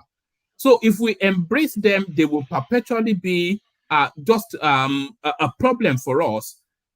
For reasons that I think the Prime is just giving us figures to tell us what is at play. So we can accept a military administration, a military regime in Niger Republic, but not this one, because we don't have leverage. We don't have leverage over them. We don't have leverage over them for now. I think the junta is trying to buy time. I may be wrong, but I think they're trying to buy time. Because I don't think they're fully in the arms of Russia yet. Because that's why there's still a window of opportunity where you see the United States still talking to them and maintaining conversations with them. And also the fact that the US military base is still there. The French one is still there. I don't know if the Italian one has pulled out. So I don't see I don't see a country where you still have some strong US presence, and then you have another strong Wagner in the same country. That's going to be explosive. So I feel while they're dilly-dallying, where they're trying to settle, where they're trying to look at where their alliance is, I think the role we should play is to let them know that these guys, they're coming from thousands of miles away. They don't have your interest. We're the same people. You guy, you're an Hausa general or whatever. He's an Hausa guy. The majority of the Hausa, the source of Hausa is somewhere in northern Nigeria. Let's forget about all these people, play them in a way where we can build this pipeline, which you will get 10%. Reset their brain, like focus on important stuff. I'm not going to kick you out. You can put a fake timetable. You can put a timetable. It's just to maintain the peace. When you put the timetable there, you blackmail the West because you say, at least you can see I'm going through democracy. And keep that American money and Italian money to build what needs to be built. You screw France. If America is with you, you can tell France to go suck on the lemon. But we can't. If we go there and disturb the equilibrium in that place, there's too many ungovernable spaces in Nigeria. We can't even handle Niger State in Nigeria. And you now want to handle a country, how many times is the size of Nigeria with sparsely populated places? We can destroy the army, but after that, the chaos that's left. No, at this point in time, that window of opportunity where you can do a quick strike, I think that window of opportunity is fast. It is maybe gone or is fast going. I think we should embrace them. This is not the first coup they're going to do. This may not be the last coup they're going to do, and we'll always be neighbors. So if we are going to embrace democracy, we do it for ourselves. If they're going to dilly-dally, that's them. But we need to partner with them and build that freaking pipeline. Let me ask something real quick. You see, I used to hear a lot in the past that they say these Western countries, they benefit a lot from destabilization, like the divide thing that goes on in Africa, like the wars, the civil wars and all those things. Now, if you guys notice, like since these countries within themselves, they figure the importance of usually tribal war, those kind of things. Like civil war is almost like something difficult to happen within a country, within these African countries now.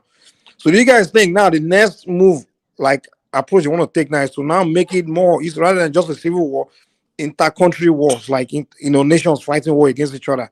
Maybe that's another form of destabilization they want to start creating. I'm thinking that's what these Western countries want to do now. They want to start pinning countries against each other. It's before it used to be tribes against tribes. Now it looks like they want to make it. They want to push, change it to country against countries. And usually when this war starts, they usually don't end for a long time. Now, I see some people will look. They will say, when I hear people talking, I'm like, you guys don't look back in history. Usually before this war starts, one side always look at what the other side possess. Oh, look at their weapon. They don't have this thing. You can just go there and finish them. But what people don't realize is when the war starts going, it's when the actual weapon will be will start coming in. People don't look at that. You may look at Niger right now in all these countries that say, they only have one aircraft or one helicopter. They only have 5,000 soldiers. The same way Jugo was looking at Nigeria army. He said they only have 10,000 personnel. He was already acquiring weapons from France. He didn't know that when the war actually started, British was going to be supplying go on. heavy weapons. So maybe they are trying to set a trap for us. We don't know. The France, America may be trying to set a trap where they'll push Nigeria into it, got this country, go there, boom. The moment we attack, all of a sudden, somebody from the back, they start supplying Niger military anti-aircraft missile and some hard weapons, whereby, first of all, if you strike them now, it won't already start. They want retaliation. You strike their country, they want to strike your country back. They will give the anti-aircraft weapon where you fly Nigerian jet, they will shoot your jet down. Bass. Now, they want revenge for something you've done to them. Now, I'm trying to look for a way to come to your country. Before you know it, we have bloody war going on in West Africa. And the West will okay, boom, that's what we want. Now, in the middle of it, they will not come. They will be supplying both sides weapons. They will not come in the middle of it to strike their deals. So this could be the trap they are setting for us, man. We have to start thinking big, We have to learn from the past. That's what they did in the past with the civil war within those countries. They will say one ethnic group, say, look, you can take them, we'll give you guns. Give both sides guns. At the end, they take everything. But so there's something wrong. There's something wrong with sub-Saharan Africa that our leaders, whether it's pre-colonial times or ancient times or now, where it's like, you know, when you watch some videos where they put banana and they unleash monkeys, and you see all those monkeys, all of them just going to rush the banana, all of them trying to grab. Our leaders are slightly better than those monkeys. The monkeys, because, my God. No, I'm serious. It's the way we behave. They do not look after, they don't look for the communal interest. They look for their own interest. At some point in time, it was a mirror. It was a mirror, it was schnapps. Now it is Swiss bank account. Favorable, Mercedes-Benz. And they use you against each other. And as long as they pay those leaders, they don't give a damn. And if you take time, just step back to see how they're playing you with just putting ornament in front of you. I mean, all those leaders, and that's all they follow. That's why I say it's like akin to monkey, where you put banana or put sweets and you see them just rushing and following. That's how they've been treating Africa. That's how we lost millions due to slavery. That's how we lost our land, became companies. Like Nigeria used to be what is now Lever Brothers. That's how it became that.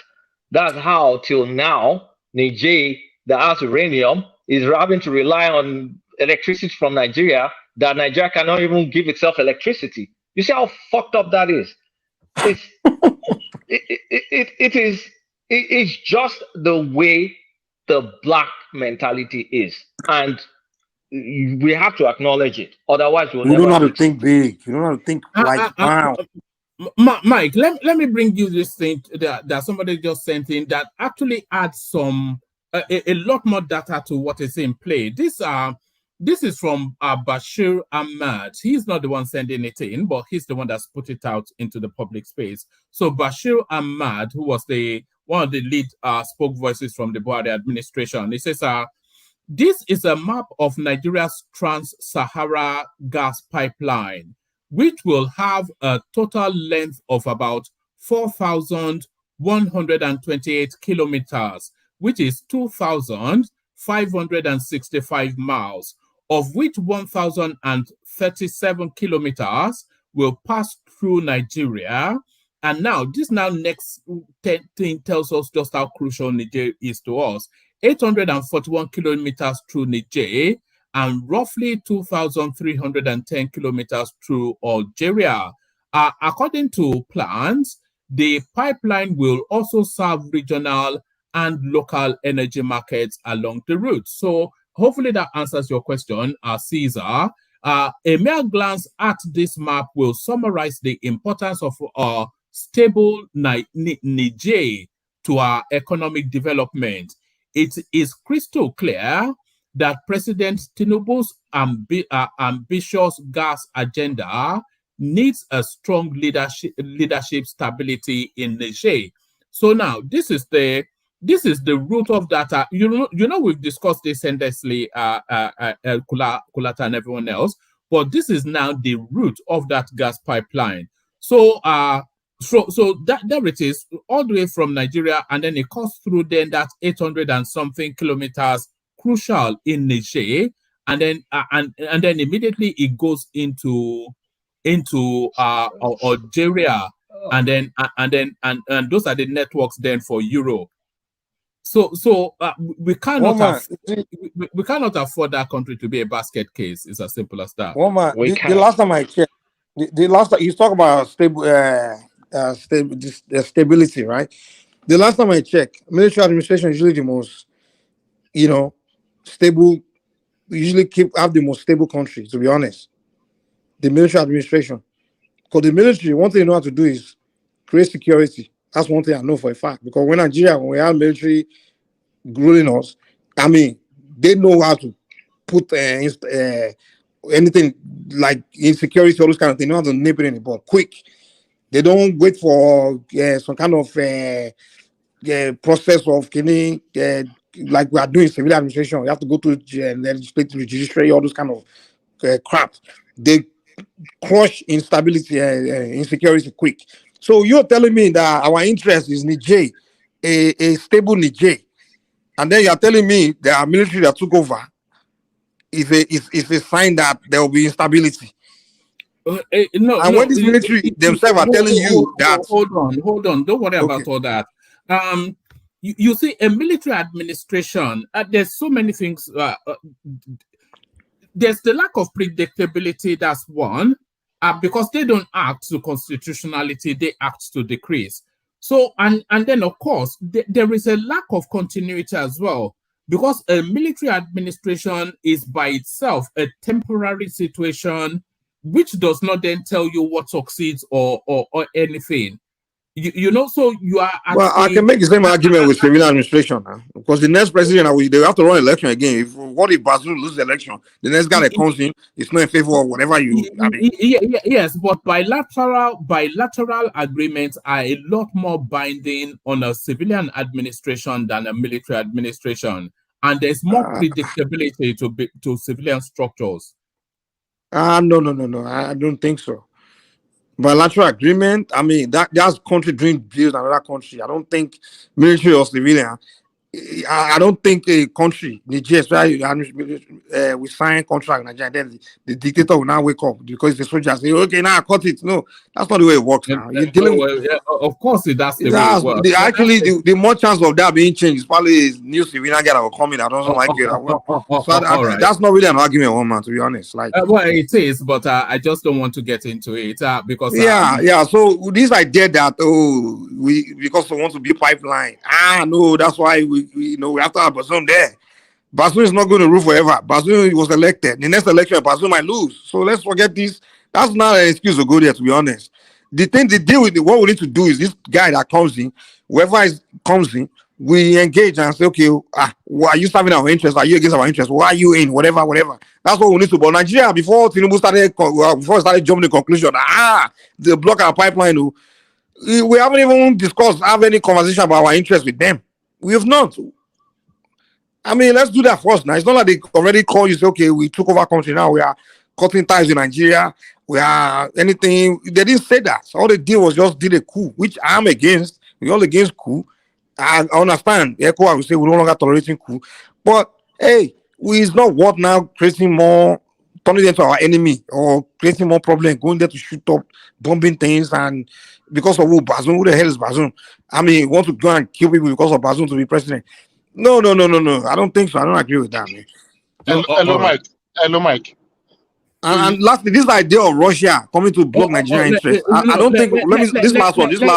Let the prime come in. Yes. No, before I forget. I don't think Russia interest is to come and start make Nigeria his enemy in Africa, because Nigeria is very important to Russia. Trust me, they themselves said it. Okay, go ahead. Yeah. Nigeria is not more important than Nigeria is more important to Russia than Niger. If Russia wants to get ground on that continent, hold on. You talk a lot, but you don't listen enough. Nigeria is not more important to Russia than $140 billion, but are coming the prime. That is the first line I wanted to say, because we all see Ukraine war. There are two things that are really involved in this Ukraine war: access to the ocean and gas. The same gas pipeline that Russia is passing through Ukraine was what caused the problem when they removed the president in 2014, and Russia opposed to it. So Russia will fight dirty. That is why it's going to be difficult for us to out-negotiate them on this issue. We need to really talk with these Nigerian people. I don't personally care who their president is. Even if it's General Satan, please, Mr. Satan, can you just allow us to do this thing? But at this point, Russia is not willing to lose over $160 billion. It's a steady flow of money and authority on the European Union by Russia. So I don't know how we're going to navigate this thing, because they blocked Niger, they blocked Burkina Faso, they blocked Chad, they're blocking Niger now.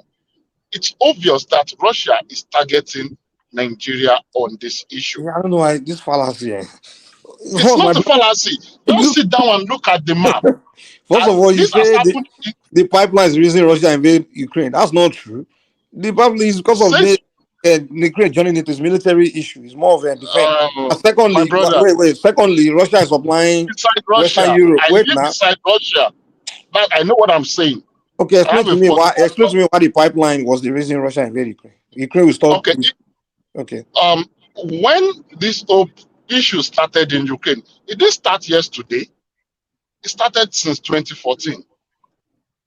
When the former president, which happens to always fall in line with Russia's demand, he was trying to, the former president was playing between the West and Russia.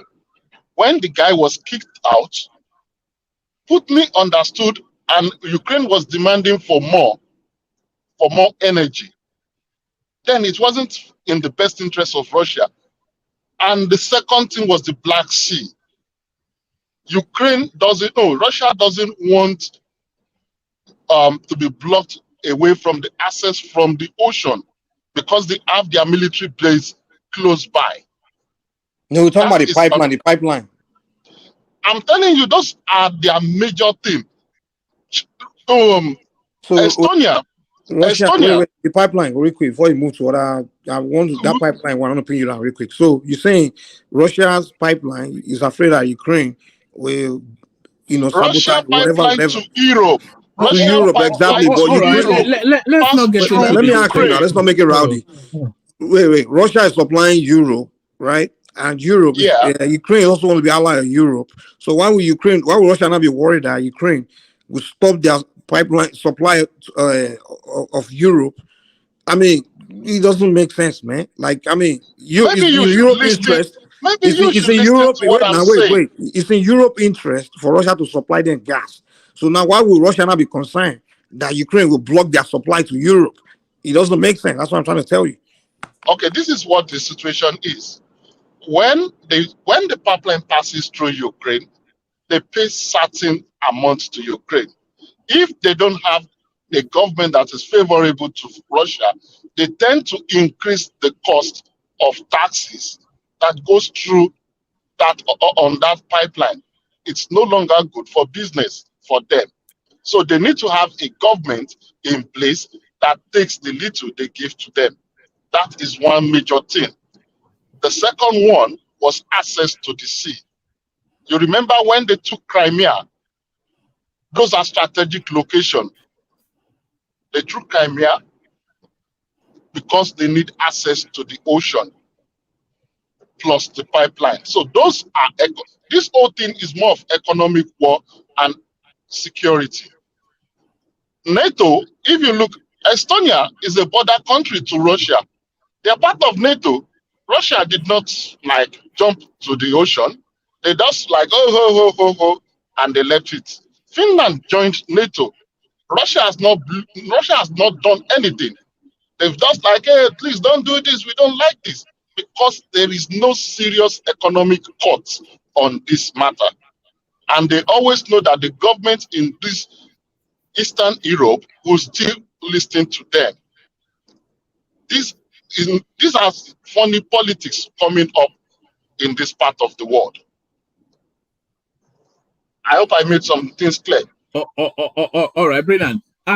Let's go to one last talking space with Kulata, and then we'll see, and then we'll move the conversation on. Kulata, this image on the screen now, is this the thank you daddy to the yes daddy? As this is the wedding fatia or futau or fata wedding ceremony for the deputy president of the Senate, Jubril Barau. But notable, of course, is the presence of Peter Obi there with his hands behind his back, like a schoolboy in front of the headmaster. But all of the anticipation, of course, countless of these events, he's been invited to, And because of the goings on, he's always shunned them, but he's turned up in this particular ceremony, surrounded in a circle wagon by top APC functionaries. So what are you making of this image just on the cusp of that verdict coming in from the petition tribunal? Has it gotten the signal that thank you, daddy, is now no, daddy? And is he, through this imaging, sending subliminal signaling to the obedience space that the game is up, the jig is up? I mean, Peter Obi is no fool. He knew the jig was up when he lost elections. His Labour Party poll watchers had the results. It's not new. I see him. To me, this is a 2027 picture, in my opinion. Obedience, of course, they're young, impressionable, like emotional, poor souls.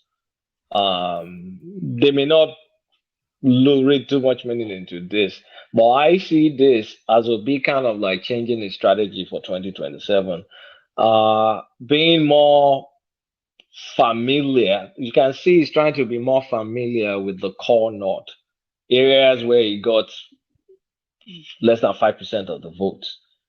I will not be shocked if you see him making a lot of appearances up north. And that would be very smart of him to do, because that was his weak spot in this last election. But any obedience that seriously thinks he made a case that he won the election in the tribunal, they must have their head checked. He did not make any case. And he knew from all along. It's just kind of like playing the Donald Trump role he has to drive. If he gave up too early, like, you guys will have forgotten about him. You won't be sharing this, for example. So the being famous for sulking may be good politically because it keeps your name in the news for this long. So all that court cases will just him sulking. And this particular picture, this is staging for 2027. If I was him, I would do more of this kind of things. I want to be shown to be a Nigerian. I want to be shown to blend in with the core north. I want to make myself feel comfortable. Does it look out of place in that? Does it look uncomfortable? It looks uncomfortable. No, honestly speaking, it does look comfortable. I'm not even going to lie. It's a very good picture. This when I just look at the picture, I'm like, this is nice. Because it will blend, if he can blend in, if he's not the other guy. Because, he played the Christianity card. And I don't know where that would take, it didn't take him anywhere.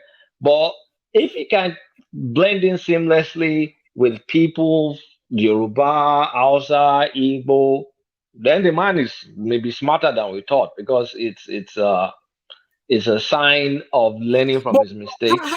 How does he negotiate his way back into Nigerianness? Because he was so deeply ethnic in this 2020. And his core base as well, they are deeply ethnic. So how does he navigate back into a Nigerianness while still keeping his base? His base at this point in time will not, the core of his base will not leave him. So it's kind of like Jesus at this point to his base. So meaning he can't screw up. They will always accept him. There's nothing he will do that's wrong. They will justify on his behalf. So his base is fine. Not all his base is fine. The core base is fine. He'll still have to struggle to win back the other base. And again, a lot of these Christian votes, he's probably lost them for good. But he can rebuild back, and he can also add more. So if I were him, I want to be in this kind of events throughout the next 3 years. Blending in. Always in the north, keeping my name in the news and all that. I think this is good. This is a very good political picture, in my opinion.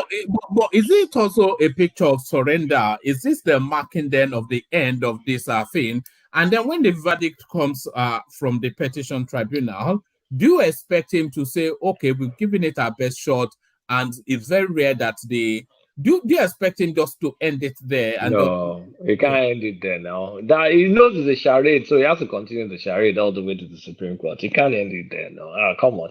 Are you going to say, my mandate, and then because appeal court said no, it's not your mandate, then you now say you give up? You say, we're going to fight to the last and all. So no, he cannot end it there. He can't afford that for his reputation. He needs to continue. And this is not him saying surrender or him showing surrender or anything. No. This is just OB 2.0. Call this OB 2.0. That's what I'm going to call it. If he maintains it, this is very good. Well, would you be happy not to have to contend with Peter Obi anymore in 2027, just from the experience of this 2023? Oh, what's going to be my age by then? I'll be way old. I'll be way older. Will I still be interested? I don't know, man. I don't know if I'm still going to be interested. Of course, I know my workload. You'll be interested now because you'll be at that decision point if you want to spend the rest of your life in America or back to Nigeria. So you want to. You probably be more interested. I think I'll be way too busy. Why didn't you take to politics anyway? You sound like somebody that you should be representing. I'm a professor. What am I doing with politics? I come from an academic background. No, at all. I mean, I come from a line of academics. I can't. No, politics. You know, part of me feels that when I'm eventually ready to pack my stuff and head back to Nigeria, I would like to be like a councillor or a local government chairman in somewhere in Oyo, so I can just at least at the contact with the people level have some meaningful impact. Not even a Senate or a House of Rep, or just councillor. I wouldn't object to that. Maybe what I can do is maybe become a critic on TV or something. I have a way of affecting people. as we can see. I go on Dr. Damages, the same thing. I come on one man that's supposed to be my home too. Is done the same. Why do they hate you so much in Dr. Damages, man? Like the way they don't know. The way they talk about you, if I didn't know you, I would think you're one devilish guy. That's Mike. Who do you think is more hated there, Kolata or myself? I think it's Kolata, man. No. The thing is, it's two different things. When you show up is when they have problem with you. Like sometimes Kolata is not even there. He's not even in the comment section. I'm not there. And I'm seeing his name. They are saying that Kolata. They just type in Kolata. I'm like, the Kolata is not here now. They're just talking about the guy. Every comment I read. Controversial person. I don't even know. I don't get it. Like, I don't know what I say or how I say it. They even describe you as one dumb person like that. They will say the guy is dumb. That dumb Kolata. That dumb. And then I would think it's one retarded guy they're talking about. But then when I hear Kolata talk, I'm like, the guy's not dumb. The people are saying I'm more hated than Kolata on no, your own. When they hate you is when you show up. When you show up is when they have problem with you. When they don't talk about you and you're not there now. Because even before I started making fun of people, they're like, but because you just sometimes you watch some of those things and you see like, but I'm not here now. What's up? What did I do? Like one man, you still join them to step up, but since I stopped going a while back. But it's just like, I don't know, like some people just take your matter. Those people have zero emotional intelligence, man. When one man show up like this.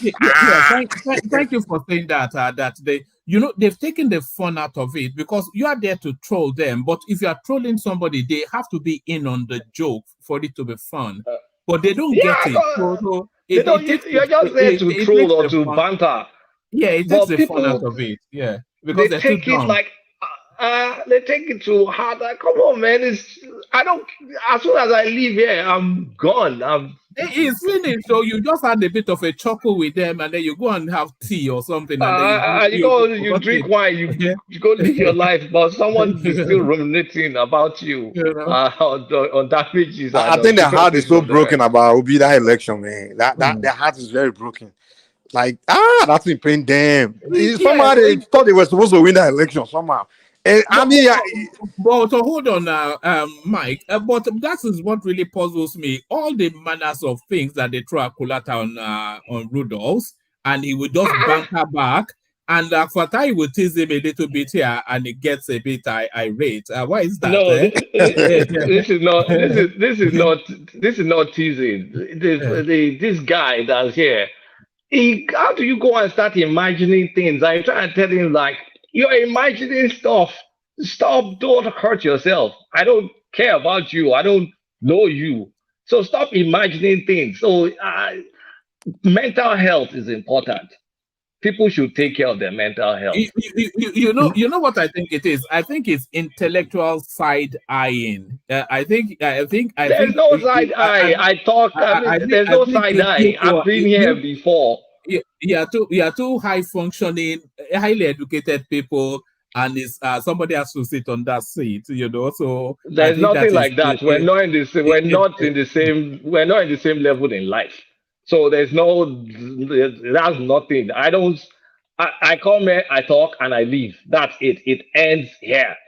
I have so many things to deal with in my personal life to be bothered about some random guy. Come on, man.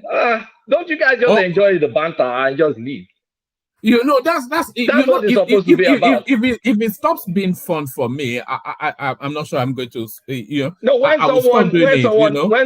when someone is showing signs of obsession, then it stops being fun because it means sometimes I think I'm not going to stream today, and I think I will miss it so much. Like today, for instance, I didn't even want to come on, and before I did it, I was already on again. So because I enjoy it so much, but if it stops being fun, then it's time to pack it in. Yeah, sometimes it's fun. The damages one, it's fun, but it's unhealthy when people are now making stuff in their head. Then that damages. It's like at one point I'm just like, oh, this one is just making my stomach turn. It's like 90% of the things you just hear there, something somebody just make up in his head, and you just say it. And when then you're making stuff in your head, then it's beyond banter now. It's beyond. Remember when this? And then nobody will challenge it.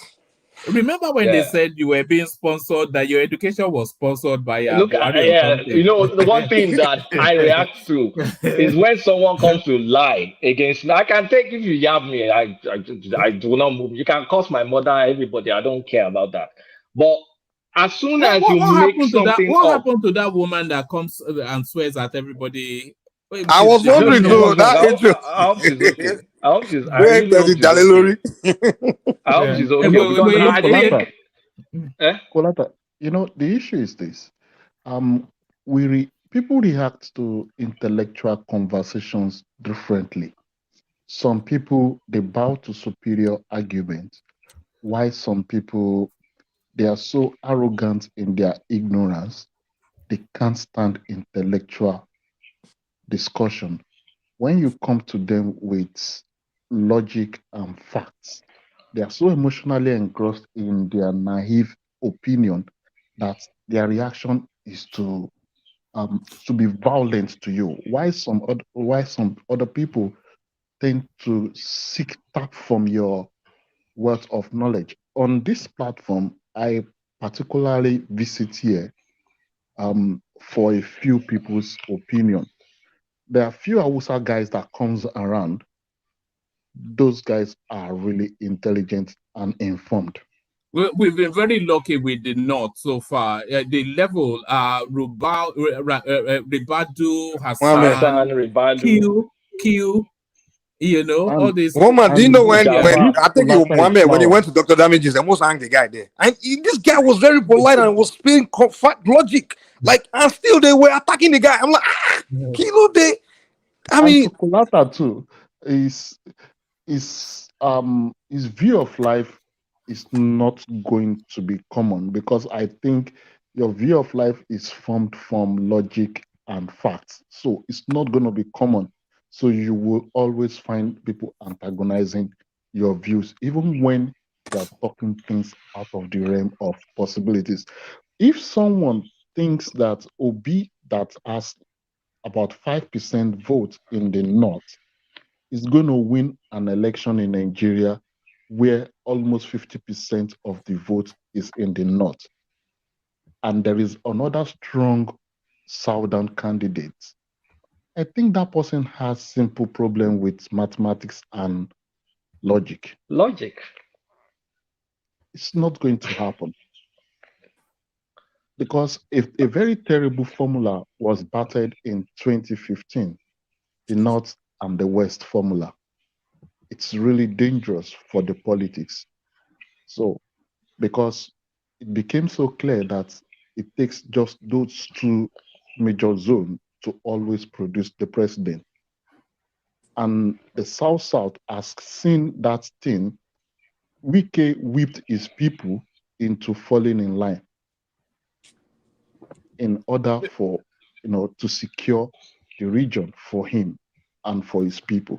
So Wike, the South has keyed into that bat while the Southeast is opposing that flowing river. I hope people with more logical and mathematical skill can tell people in the Southeast, let us look at this arrangement. How do we fit in? Except we are ready to play opposition party. Otherwise, it's going to be a tough one. Do you know how I say Kulata? This is how I say Kulata. I say Kulata. If you know, you know. But this is how I say Kulata. Anytime I think of Kulata, this is what I think of. Do you know who that is? It's pork. Yes, everything is illogical. It's illogical, Captain. So it's illogical. So that's Kulata. It's completely devoid of any of the emotions. Do I sound like I have autism or something? Like I'm not autistic. Look at that. Spock from, maybe I will change your name to that one of these days. Spock from Star Trek. You know what, man? This guy, Dr. Damages, like Rudolph, like the guy, I've known the guy since the time he was in Harry Potter with Shore. I would think the guy, the kind of person I saw him to be, now I'm beginning to think like, what kind of human being is he now? Because how can you sit down? I don't know. I just can't do it. Where I can sit down and a group of people will just be lying right in front of me, and I just keep quiet and just allow it, like without questioning. I can't tolerate lies. That's the only thing. That's my weakness. Like, even me watching the show alone, like my stomach starts to pump because it's too much propaganda and lie. Shall I tell you one thing? It's a YouTube thing. You see, it's a YouTube thing, and it's an engagement thing, and it's an attraction thing.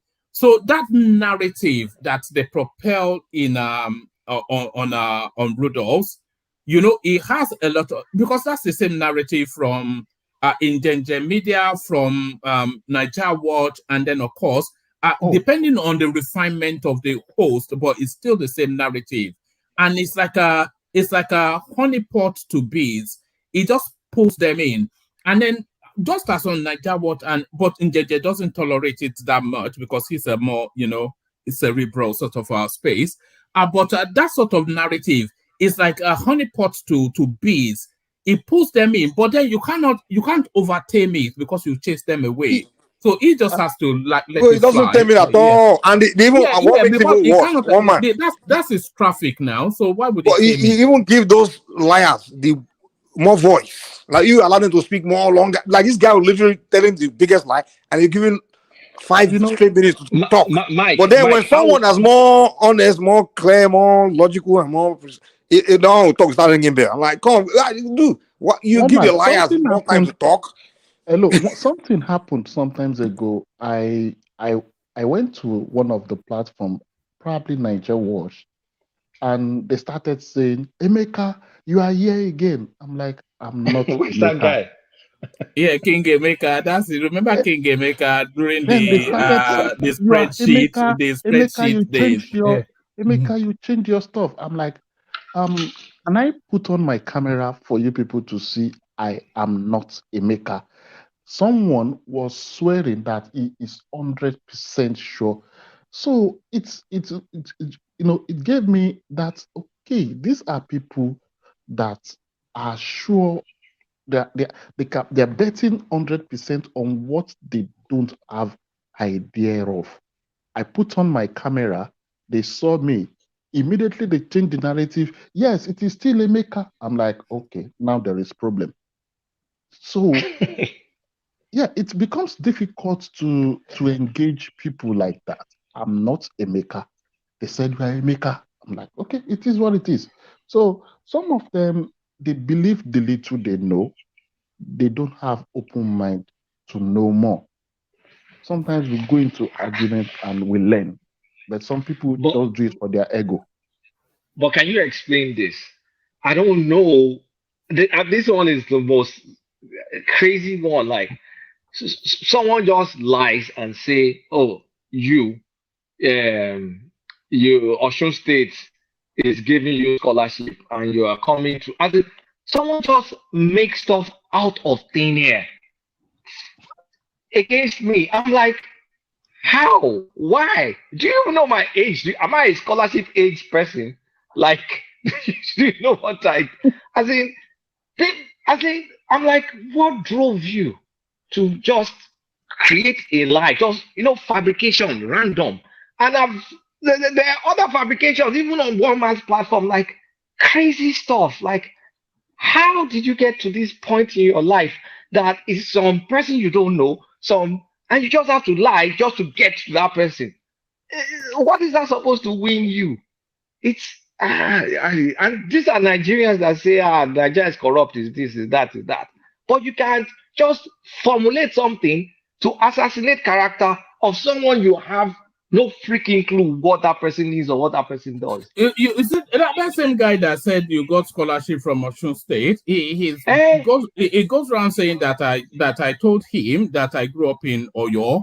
I've never set foot in Oyo in my life. Yes, I'm from Oyo ancestrally and proudly, which I say all the time. But curiously, I think I've actually been to Akimori once in my life. But apparently I grew up there. But he just sits up and fabricates stuff, and then they say, Tinubu is a thief, and this is a bad. But look at your own character. Like, honestly, this YouTube live that I bumped into, it's insane. I want to ask something from you. Yeah, I've been longing to ask this question. In the United States, a drug case can it be settled out of court when you are in their custody? No way. Hell no. Drug case? Hey. No way. No way. Oh, the best that can happen is if they use you to get the big dealer. But it's not some settlement or anything. I mean, let's say you are a pusher for what's the name of that Mexican guy? Yeah. But and again, we analyze. I read like months ago. I read the case, brought the case to one man. We digested it. I mean, maybe mid last year or something that we analyzed it. Like brought the case out, read the case, went through it. They charged that guy's bank account. It's just a civil forfeiture, and they've ended the case without prejudice, meaning they can never bring it up again anymore. So the second question, a follow-up. If I'm a drug dealer and probably I have a transaction with one man, maybe $500,000. Why not with Colata? Why me? You have the transaction with Colata now. Yeah, I look like smoke now. No be drug dealer. Okay, let's put someone else. What is the stand of the law? Should one man refund that money? Is that money, if one man refunds that money, like I didn't know that is a proceed of crime. So what happens to that person? Does one man gets to keep that money, or he has to return that money, which is a proceed of crime? He has to return that money if it's a proceed. If it's a suspected, that's the thing. That thing is not the constitutionality of it is kind of like one way, because some states will say if you can't find me directly guilty, because it's suspected money, it's suspected proceed of a crime, so it's not proven. So that's why they could not indict the man. So it's just suspected proceed. So in states like Illinois is allowed. In my state, Georgia, I don't think you can do it. I don't think they will allow you to take that money in my state. But in Illinois, they took it. So they just took it. It's like The way if you travel in the airport and maybe you take more than $10,000, they see $15,000, they'll just, I mean, you have to forfeit it. Something like they will not arrest you or something. Well, you forfeit it. So Illinois allows it. Not all states in the U.S. allows it. The constitution of it is kind of like up in the air somehow. So, does it make if it's one man a criminal? No, because they did not indict you. There's no indictment. Zero indictment. Have you seen Tinubu getting indicted? I mean, which court reference? I mean, go check any court case to see if there's an indictment. There should be a number. There should be something. It's not indicted. At best, it's bank account. That's all. They just took the money and that's it. So it's not, I don't know why. I mean, it's because it's politics that they turned it into criminal case. Yeah. Is it now? Can you say that he dealt with unscrupulous people? Yes, you can say that. That's a fair assessment because they lived in this. They shared the same address. He opened a money market account. There was $80,000. I mean, we went through this a while back. I went through it on Dr. Damages. Fatai did an excellent job on that. Remember when he brought the whole and he broke it down? Yes. Because I broke it down on your platform. I broke it down on Dr. Damages.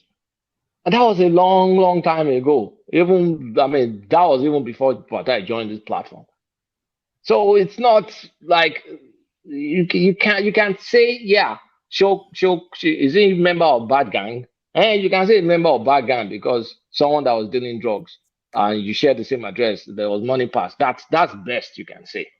So innuendo, you can say he's a bag man, but that's not like they did not charge him for that.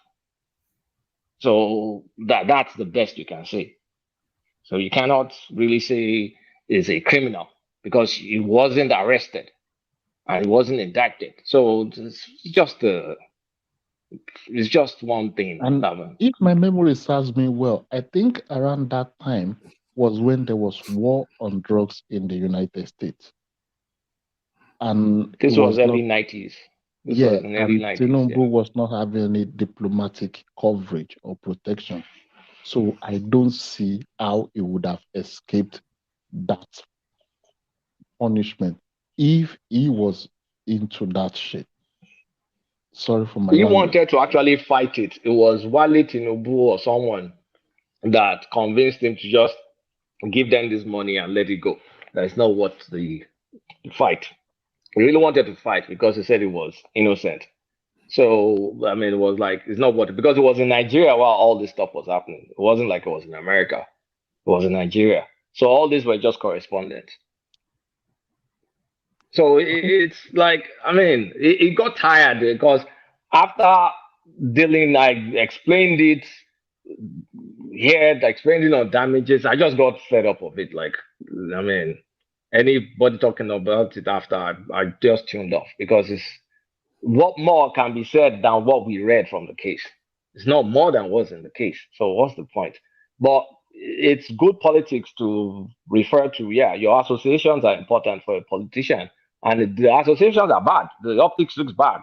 Like he had two criminal. I mean, one of them got indicted. The other one ran to Nigeria. Agbele ran to Nigeria. So, yeah, the associations are bad. Yes. Drug associations, they exist. But was he himself caught? No, he wasn't. Was he suspected that proceeds because I put money on behalf of Agbele? Yes. But it doesn't mean that money that he knew about it, he could feign ignorance. We don't know about the facts about that. But he had bad associations, and that's as far as it goes. Also, if you are in Nigeria and you live among Nigerians in our country, there's a high chance those Nigerians, one or two people among them are scammers. Not doesn't mean you are a scammer, you know. Most likely, you know. And considering that time, he's a Lagosian. He is based in Chicago. And most of the Lagosians that are pushing drugs America, Chicago is like their base. So if he's among the Nigerian community there, it's likely one or two that will be around him will be a drug dealer. They even without even knowing or not knowing. And so the fact of the matter is, if you are around Nigerians, especially outside the Nigerian community, you're going to be whatever Nigerian crime the Nigerians are doing. You're going to be kind of be linked, not necessarily linked to the crime, but linked with people that are into those things. That's just the fact. So that's what I say it. Mike, check the private chat. Does anyone want to speak on this Isese list? But firstly, I am on board with this idea of Isese Day.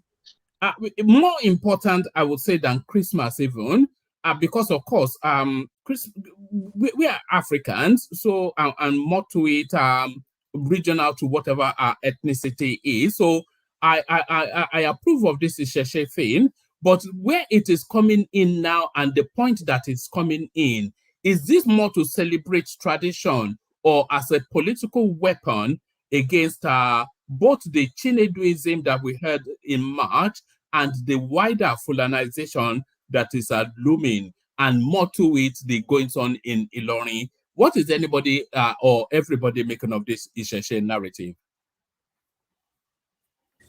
I think the way I see it, I think so Yoruba intellectuals are beginning to kind of think, people are thinking hard on, because there was a question I asked Remy the other day, because he was one of those people that always think, we need to include everybody, one unitary Nigeria.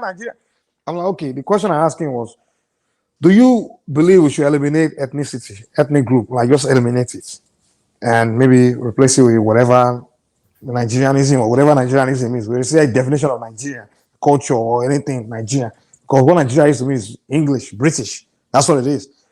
He said no.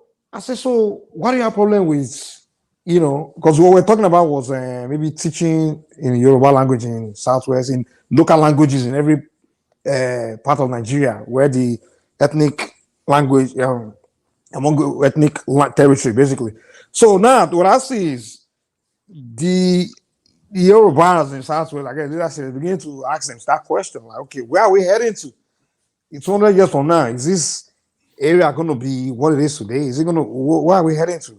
I mean, and where they realize was that, wow, where we are heading looks like it will be a time where people that will be pretty much in this space, it will no longer be a Yoruba space, and it may be a situation where some people may take time and just say, hey, we want to eliminate this ethnic group, or this ethnic group doesn't even exist anymore, or this ethnic group doesn't really have what defines as a nation is in a land, right, in a territory, and territory, language, and other things. So when your territory becomes no longer your territory, or it's not territory, you can say this is mine, then your ethnicity is already being killed.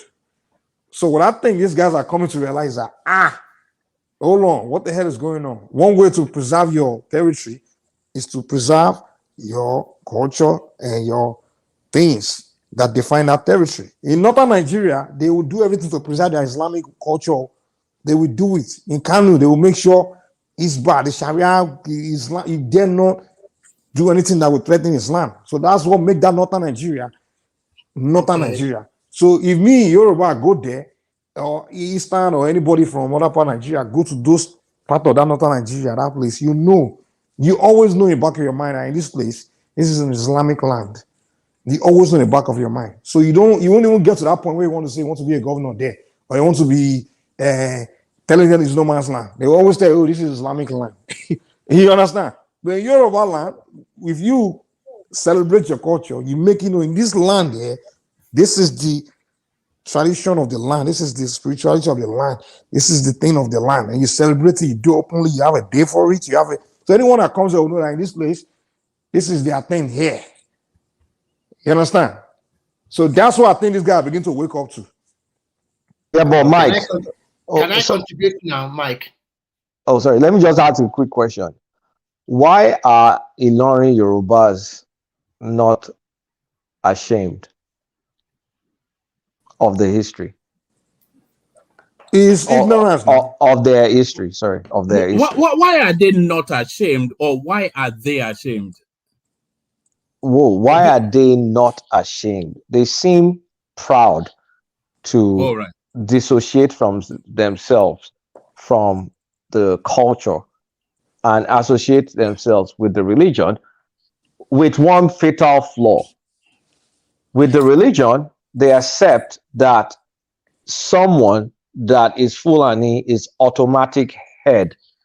The source of the religion in the Southwest is not from the Fulani, it's from Mali. But they take the default stance of subjugation to the emir. There's no conversation about, okay, why can't a Yoruba guy be the Emir of Ilorin when they are the indigents of that place? The Yoruba, first of all, the Yoruba guy is usually the Emir of Ilorin. It's not really like a Fulani guy. It's a Fulani guy. Is it mixed? Does it bear Yoruba? It's mixed. Yeah, they have Yoruba moms and all, but the lineage is Fulani. Okay, whether it's a Yoruba guy or Fulani guy, he still got to be a Muslim. Now, the religion of the land is the religion of the king. Is the religion of the land. That's the way historically it's always been. I don't mind, Mike. But what I mind is, why can't a Yoruba person be eligible to become the emir? If that's the religion, fine. Most of the emir have been Yorubas now. No, they are not. No, but Kulata, the emirship follows a family lineage now. Is it? And when they seized the space through that Fonjan narrative, they've held on to it via that lineage. That's not how emirship is done worldwide. I'm sorry, it's BS. Okay, so you're saying the emir so far of Ilorin have always been Fulani person? Yes. Then you now have some Balogun, Alalamu, Gambari, the ruling houses, but it's only the Fulani ruling house that produces the emir. And you say it's because of religion. So does that mean God anointed a tribe to govern over you for the rest of your life? Here's the solution here. So here's what happened. When we all know how it came about. When those Safonja people decide to align with the Fulani that were coming and against the Oyo Empire, because I guess during that time, some kingdoms within Yoruba land were beginning to rebel against the behavior of the Oyo kingdom, because some of the princes that were becoming king in Oyo, they were so spoiled, they were being so arrogant and being very brutal and things like that. So they decide, like, you know what? These people here, Fulani, are trying to come here. They are offering more peaceful kind of thing. Because Islam, to be honest with you, they are very Islamic communities, very more organized and peaceful in a sense. So they decide to align with them, allow them to, give up the Oyo Empire status they have and accepted the Ilorin. And then the Islam now took ground there, and they made the Islam the official religion, the religion of the king there. So over the time, during that time, they were still allowed to practice. Many were still practicing their Sheshe. Even in Lawrence today, they still have Babalawos, Sheshe people there. They have it. But what was established was that the religion of the land is Islam, and the religion of the public is Islam. But privately, you can practice your tradition, right? So over time, more and more of the population became brainwashed that Islam is the way, Islam is the way. And again, when the British came and they allowed propaganda to just start to destroy the image of the religion of the land, the Orishas, all those things. Till today, there's so much attack on the traditional religion. It's not only in Yoruba, across Africa, across Nigeria. So now it has become a situation where Ilorin, they already gave it up. Now, that part now is like almost like you're not sitting a nail on the coffin, like, hey, this traditional religion is not acceptable. So that's what you have now. A situation where now for that to happen again, where the Yorubas in Ilorin can say, no, we want to celebrate our own tradition, what this is now, is when people became more educated, more about who they are, which is example of, that's what I told woman, that our people are now waking up now. Like the only way you can preserve the Yoruba land, you can't eliminate part of yourself and say you want to preserve yourself. You can't eliminate your tradition, your culture, and say you are still Yoruba. To me, I don't consider somebody a Yoruba if you are a Muslim or a Christian. I don't call you a Yoruba. You can't tell me I'm from Yoruba tribe. No, you're not. Just like my black Americans will say, they in America here, most of them, they are practicing our tradition now. They are looking to Africa. They bear Yoruba name now. But many of them, even Cuban, they are adopting. When they give birth now, they do one of my Cuban friends, his daughter, her name is Ifadamola. A Cuban Oyinbo, his name is, because when they practice, they name their children according to the name if I give them. You understand? So to them, when they say Nigerian, when they ask you, they see you bear Yoruba name, they ask you, if you say you are not a sheep person, they say you are not a Yoruba. That's what they will tell you. Even Brazilian, when they run into a Nigerian from a Yoruba Nigerian, they ask you, what do you practice? You know, if you say no, they say you are not Yoruba. That's what they will tell you. So our leader begin to wake up like, if you want to preserve your territory, if you are saying we are almost Dua, we are this, we are that, but then you condemn your tradition, you say you start carrying cross of Jesus, then you are not a full you're 100% something, or you are not. I'm not with this. Yoruba people do that a lot. In a family, you see them. They're practicing both Isese and Islam at the same time. My grandfather did it now. That's how my grandfather was confused. Because my grandfather he had the Orisha in his house, but then he was the leading imam in the community. They call him Alhaji Yusuf. And my father was confused. And then by the time my father, now on top of you send my father to Christian school. So my father was just confused growing up. So by the time my father grew up, by the time he died, my father wanted to throw all the Orisha away. Bah! The thing started affecting his life until his children started affecting all of us. And we had to go to the point we have to go and define and say, oh, what's affecting this family is that you people abandon your family Orisha. Like, until we have to go and put everything back in place before we start having peace. Because the male child, we always like having problems or something terrible death or crazy things are happening. Until we have to go and do divination and find out that how long that going on. So that was, got us where we are, So, and also, if you go and speak to people, you ask them problem of Yoruba and say, some land. If it doesn't man boy, all this they turn into this thing. This so-called Western modernization. We don't know how it's killing us. In Lagos, place they call Elegba. That's what it is. The place is supposed to be appeasing Elegba. Now they've turned it to strip club. So many problems they're having. But I guess the leaders are now, the foreigners are coming to tell you that it's no man's land. Okay, now. So they are waking up now. So they are beginning we just have to educate our people again. Like, if you are Yoruba, this is what Yoruba is. Yoruba is not Muslim, Christian, all these things. These are foreign things. Yoruba is not English. We are Yoruba people. This I envy. If you know how people envy Yoruba, even Europeans, they envy that Yoruba, this thing, man, heavily. But it's only us that see that. So I'm glad they are waking up gradually, to know who they are.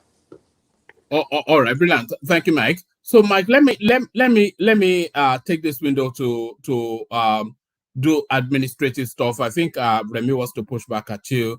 Alexander Gomez with the super chat. Thank you, Alexander. Ayo, of course, as you know, it's the tradition. Thank you, Ayo.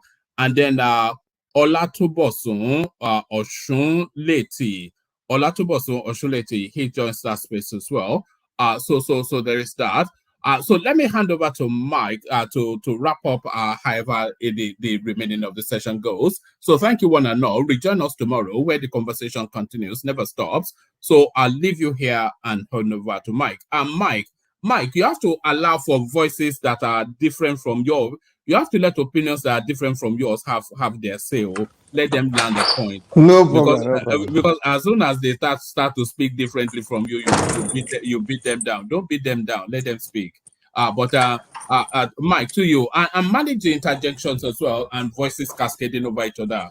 Thank you, Mike. To you.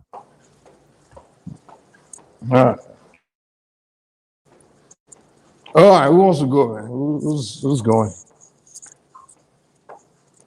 Yeah, Mike, I want to interject before.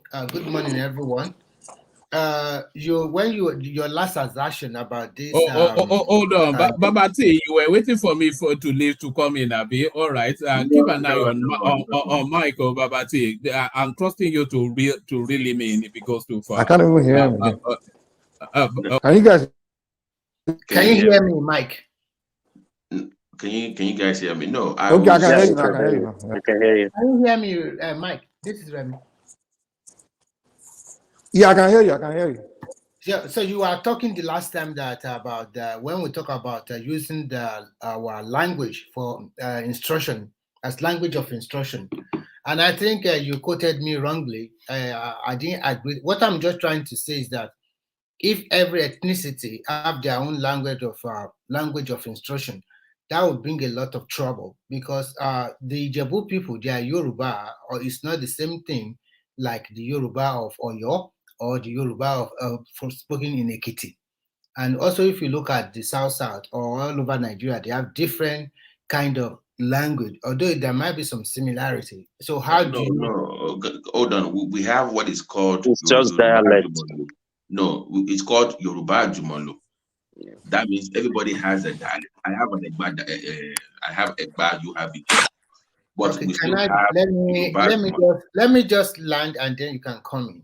So that is the area I'm looking at because and when you talk about regionalism, that every region, like for the Southwest, maybe you just use Yoruba as our language.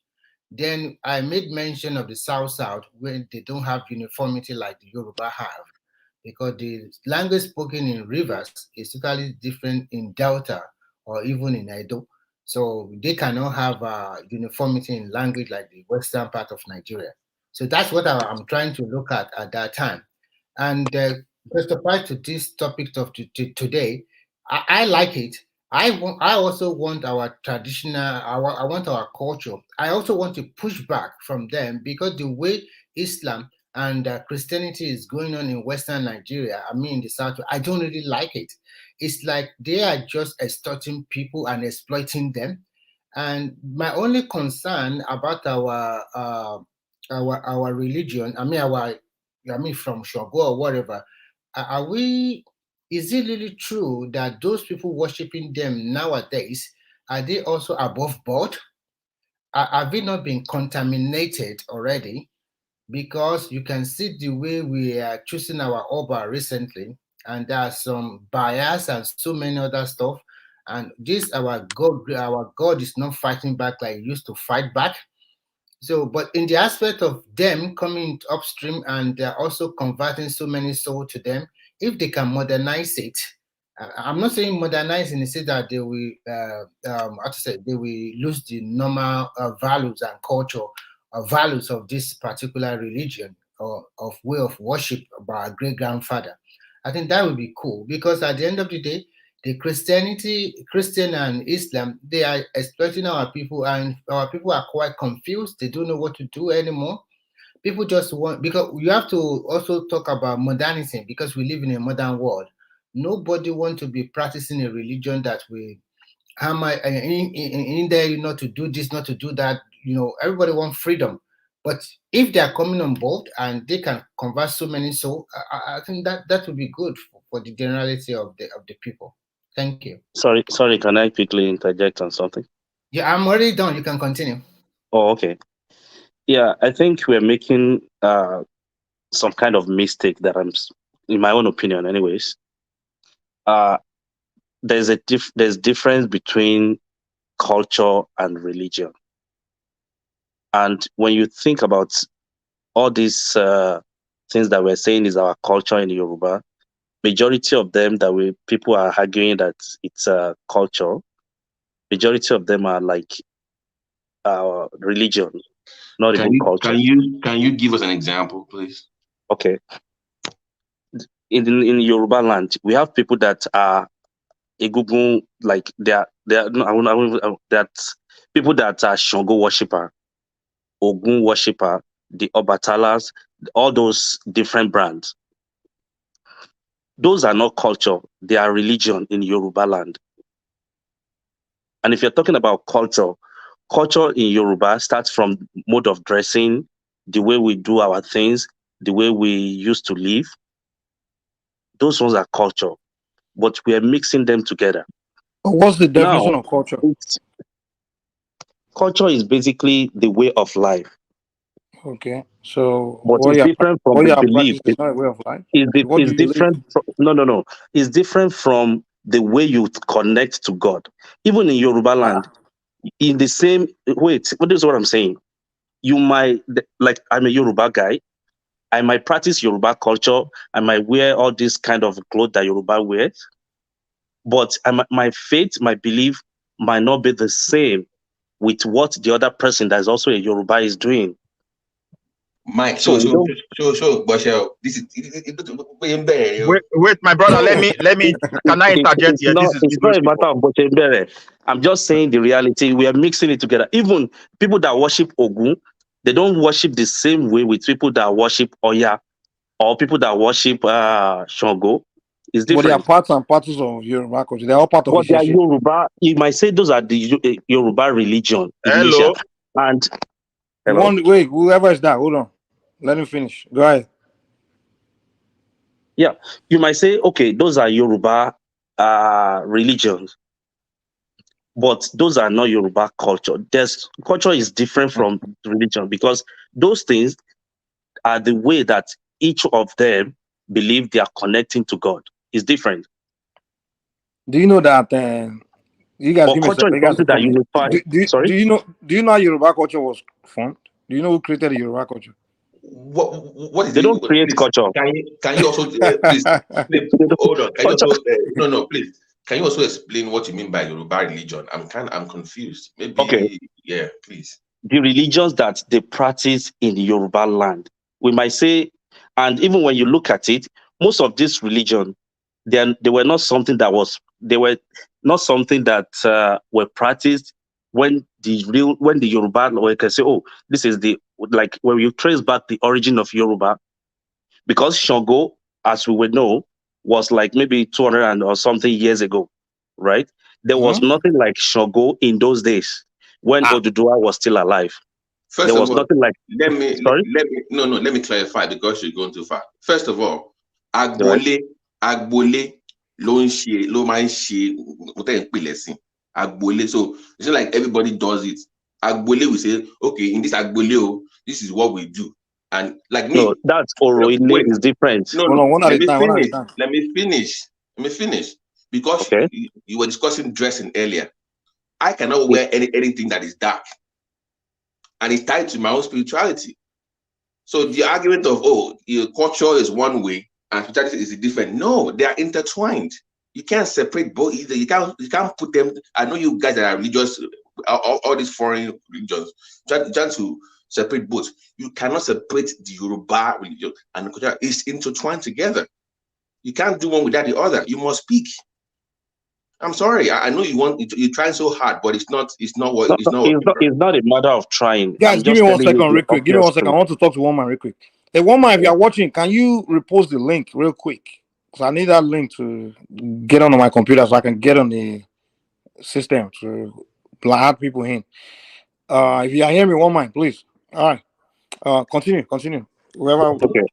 What I'm trying to say is, I am not against anybody celebrating the religion that they believe in. Is their own entitlement.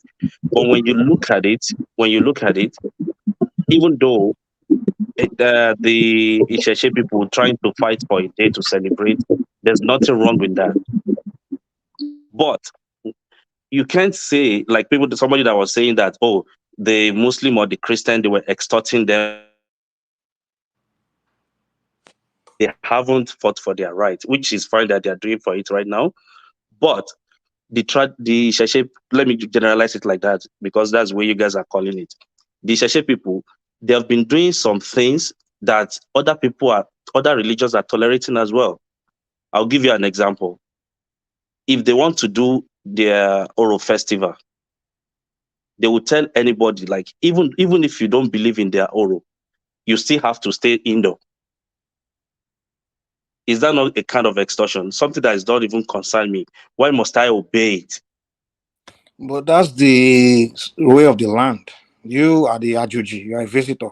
There's nothing like Ajuji. When you look, even if you want to go that route, there's nothing like. Today you are no longer a visitor because of Nigeria. Everybody. No. being you doing another give me a religion. second. When you speak, allow Okay. someone to also interject. Before Nigeria was created, when the way of the land was the way of the king, the way of the tradition, you, a Christian, a Muslim, I don't follow the way of the land. You are a visitor. Okay. So The same way, if you go to any other culture, ethnic nation in Nigeria, you are a visitor. If you come there with your way of life, you are a visitor there. But Nigeria brought us together. We get it. But many of us still believe in our old ways in case Nigeria splits. Okay. Because Nigeria split today, we are our rulers will be our kings. We go back to our ways, which is kingship system. Unless maybe some politician use war to, because most people if Nigeria splits to all the ethnic groups go their separate ways. Trust me, the most powerful person will be the king there, except maybe some part, maybe the Igbo land. I don't know. They don't believe in king anymore. Because if you go to Oyo, the most powerful person there is Alaafin of Oyo. If you go to Yoruba towns, it's Oba that they believe in the most. You can't say you are a millionaire or anybody, you are above the Oba there. You are not. It's Nigeria that's giving governor more power or politicians power over Oba today. So today you can say, yes, I have right to me too. I'm tolerating you because I'm Christian, I'm tolerating Isese. But when Nigeria splits, the way of the Oba, unless the Oba himself have abandoned Isese, the way of the kings, the religion of the king is the religion of the land. Continue. Can I continue? Okay. Now you just said something that maybe if you have a different faith from all this Isese faith or whatever, you're an Ajoji. That is very wrong. And the reason I'm saying that is you might be, that's why I tell you, culture is different from religion. Religion, I can start, if all this religion that you're talking about, it was started after the creation of Yoruba race itself. It's not. It what was. Do you okay, hold on. Ogun, when was Ogun religion? People that are worshiping Ogun, when did they start worshiping Ogun? Do you In the know? beginning of time. It wasn't.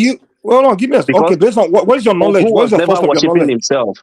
Okay, before we start arguing blindly, what is the source of your knowledge?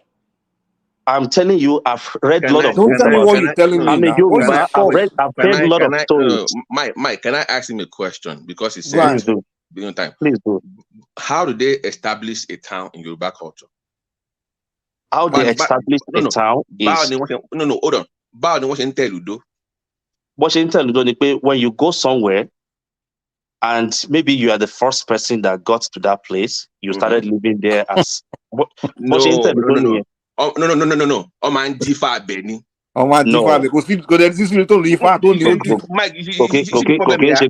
don't know now. That's the problem. You are wrong. This is the problem, Mike. People come here and just say things they don't know. Okay, let me tell you one thing.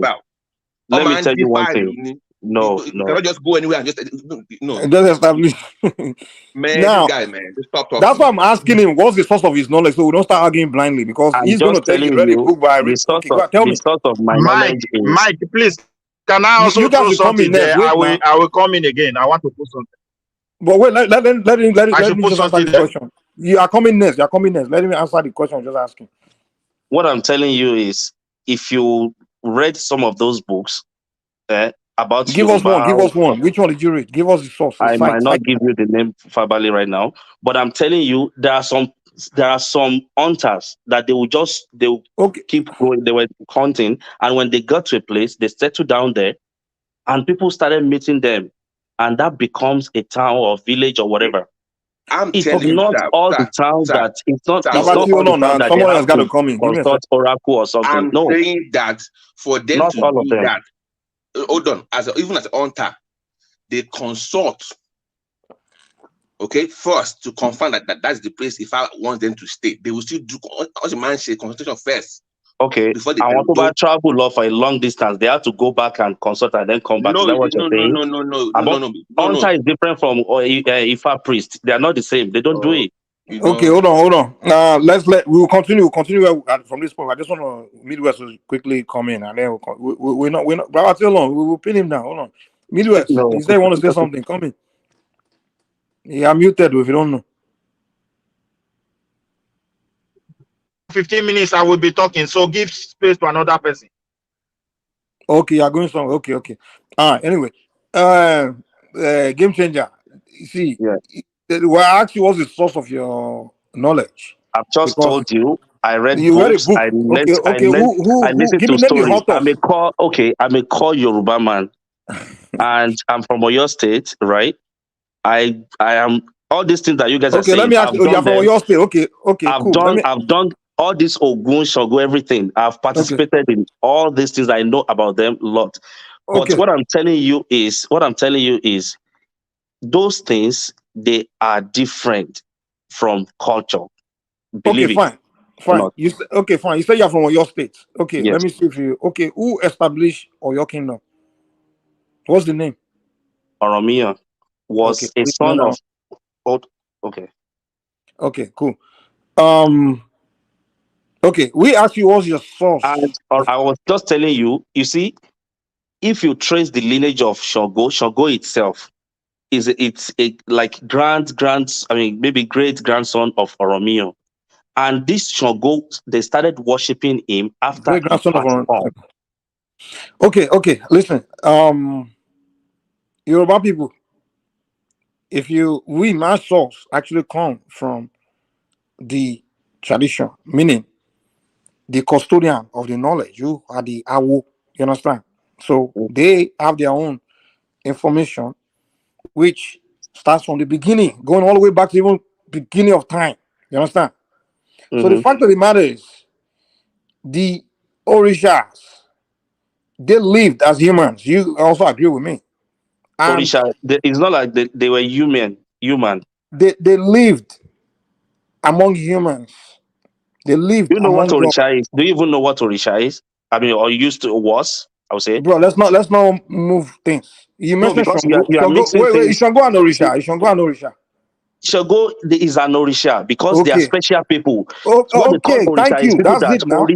Orisha, they are like maybe Dude, that it's people a that different point you're making. Yeah, we we get still it. You have said those they people lived. like till now. We Let's still not have jump all people over that the are place. You special. are diverting. Let's stick to one particular point you're making. Okay. Right? And he was Alafian for you. He began to talk Alafian for you, right? Now, before, yes. Okay, yeah. He was born. Now, in a tradition, now, today, they call, the reason I'm trying to tell you this is because in our knowledge, the Orishas come and go. They come and go. They didn't only exist once. In fact, in Ifa, where Ifa talk about the beginning of time, when this world was even, how the world was even set up, in Ifa, Olodumare sent the Orisha from the heavens to come to earth. If they came before we were even created, they were here. That's why we refer them to the. But hold on. Now, why do the Oni of Ife? What do they call the Arule of Odua? Arule, you know what it means? Because when Odua was not around, it was No. Today, what does it mean? The man that's holding the crown when Odua will return again. No, that's just an insinuation. Like people were what's just the role saying of that. That's the problem we have with our Yoruba.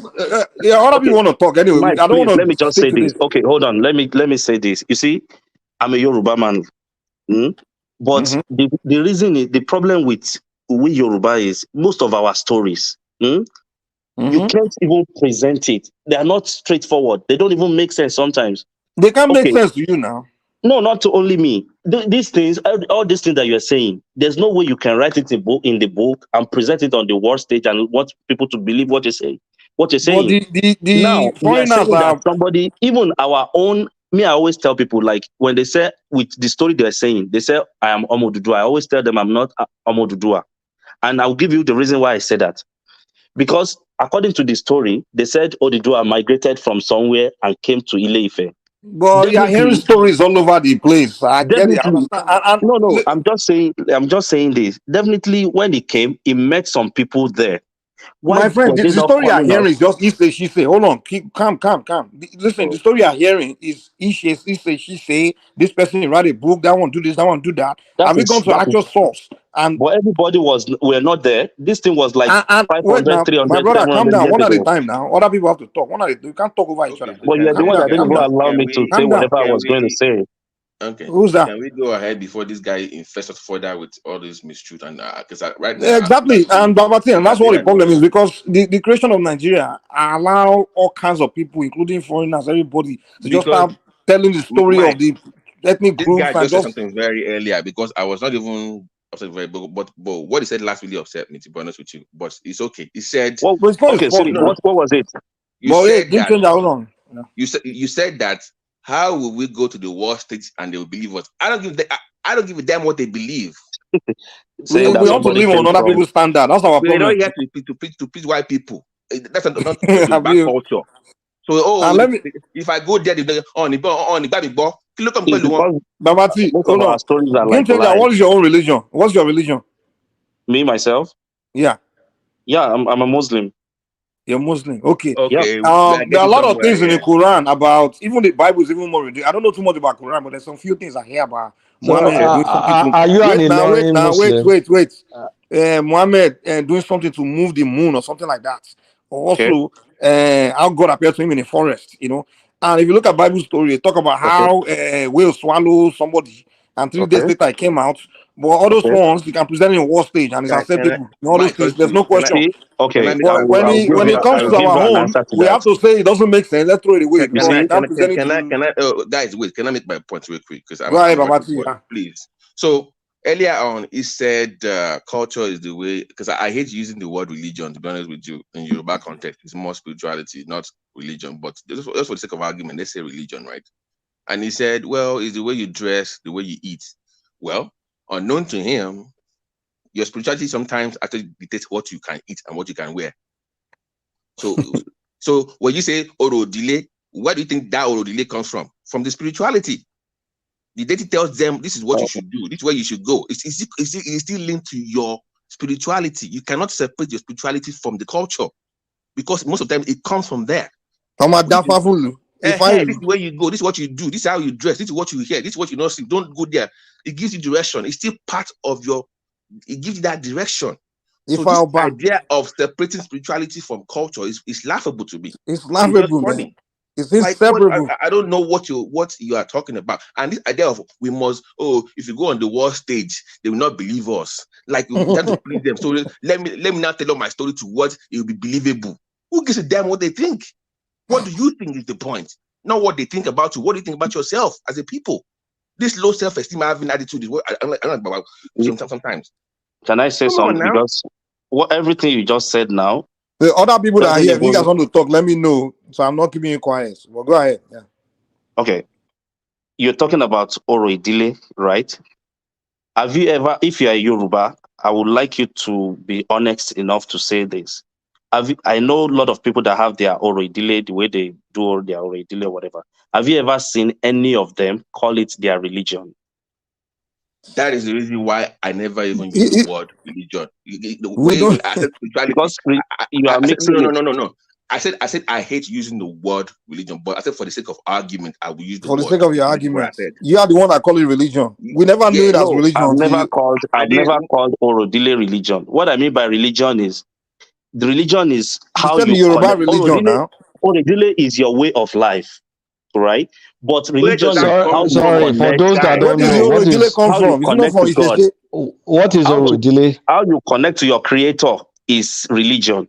Can someone explain Orodile, please? I can explain it to you. Orodile is like a tradition of a particular family or a compound that they do that is specific to them. Like, for example, some people, when they give birth to their kid, all the kids when they give birth to them, maybe they have to kill one of these animals and maybe give them the blood to taste or something. And some people, they have to put them in water. There are so many ones. They are different. Stop, please. Please don't do that. Let me just tell you what it is. It's a covenant. Don't try to explain. It's a covenant with deities that you've made with as a family or as a community. It's not forget what you're saying. No, it's a covenant. Please, let's know what we're talking about here, please. For example, Babati, let me give you an example. What is all this now? Babati, just a question, Babati. Let me give me a second. Remy, you're coming next. Hold on, you interject. Remy, I'm moderating. If I say give me a second, just give me a second. One man already complained about you doing this, man. Calm down. when I say give me a second, just One man listen, man. complain about me. Why do you have to say No, that? no. This thing you do, like when people want to talk, just have to force your way through. You can't do Okay, that. go ahead. You don't do that, man. As I already said, you will speak. But what you mentioned something, I wanted to say, like you mentioned something about covenant. For example, Oshogbo, they do Oshogbo, that they do that festival every year. It was a covenant the Oshogbo people made with Oshun deity that they would do every year. So does it mean other part of Yoruba they don't worship Oshun, but the Oshun demand the other part of other part of Nigeria. Other part of Yoruba land. The Oshun also demand that other part of Yoruba land have to do it. No, it's just a covenant Oshun made with that particular town. Same way with each family, it may be a covenant that deity made with that family line. Now in that family, this is this. But anyway, go ahead, Remy. I don't want to go ahead again. Another speaker can talk. Because you said somebody. Sorry. No. Your man didn't complain about you, but he just said this thing about like you like to force. Don't say that now. Don't say that. Okay, anyway, man. Why should why somebody should complain about me that No, he didn't. Maybe I put it in the wrong way. I put it in the way where he didn't do it. He didn't particularly complain. Say you particularly. He said. Mike. No, I don't want one man to look at like I'm speaking about one man in the wrong context. I think I did, but one man didn't specifically come and say Remy. He didn't say that. He just said people like to push him, and then he just say particularly some people, but it's not just you. Like you. I'm also going to take. If I join one man, I'm also going to take him up on that because I know that if you say I should stop, sometimes I will stop. And sometimes, this kind of discussion, sometimes what I just want to ask Babati is that this deity you talk about, does it including people having a birthmark? A mark on their face? I don't know whether it's also delays that. That's the question I want to ask so that I can take it along. Okay, so let me reply you. If you mean Bere, yes. The tribal mark is different. It's still covenant, but that one is more of a community stuff. The Bere is more Agbole related. So all those things are not the covenant itself, but there are things to keep the covenant. So it's like me saying that, okay, you work for me, right? Mm-hmm. I employ you. Mm-hmm. That means you must come at 8 p.m. in the morning. I pay you a Friday. Those are things you do after the covenant. They're not the covenant, but for you to keep the covenant, they are the rules that you must keep. So when the guy earlier, Game was talking about, you must bring somebody, these are not the covenant. There are things you have to do to keep the covenant. So if you really want to know what the community did, ask yourself, any hotel or Agbole or Abayin that is how you know the source of that covenant, not what they are doing right now. Okay. Just to clarify. I think the issue with Yoruba people is that our great grandfather does not pass down the history very well. No. They did, Remy. But I want you one more. Yeah. That's what. So Remy, it's not. We don't know it is wrong. No, you don't know what you're talking about. It's there. You have to look for it. That's the difference. Remy is well composed and kept with among the Awo people. You just have to be close to them. They will break things down to you. Like they keep it and they specifically pass this information. This is like a within the Awo family. It's like since the day you are born, you are being taught all these things. Like the knowledge is there. It's just that most of us, we are away from that society. We are into the Western society. So that's why we are not aware of it, because we believe everything we have to learn has to be in a book or in a classroom or has to be on TV and things like that. That's why many people that are away from this community think it's lost. So can you consider that Western education, like for my family now, what I learned when I was growing up is Yoriki. That one, I know our Yoriki very well. And because my grandmother from my father's side used to use this to greet the children and when we cycle us up. So would you consider that this Western education have eroded most of our culture?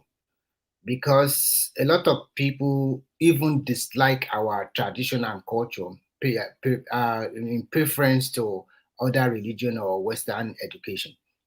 So what can you say about this? And what do you think we can do to... Remy, can I shock you?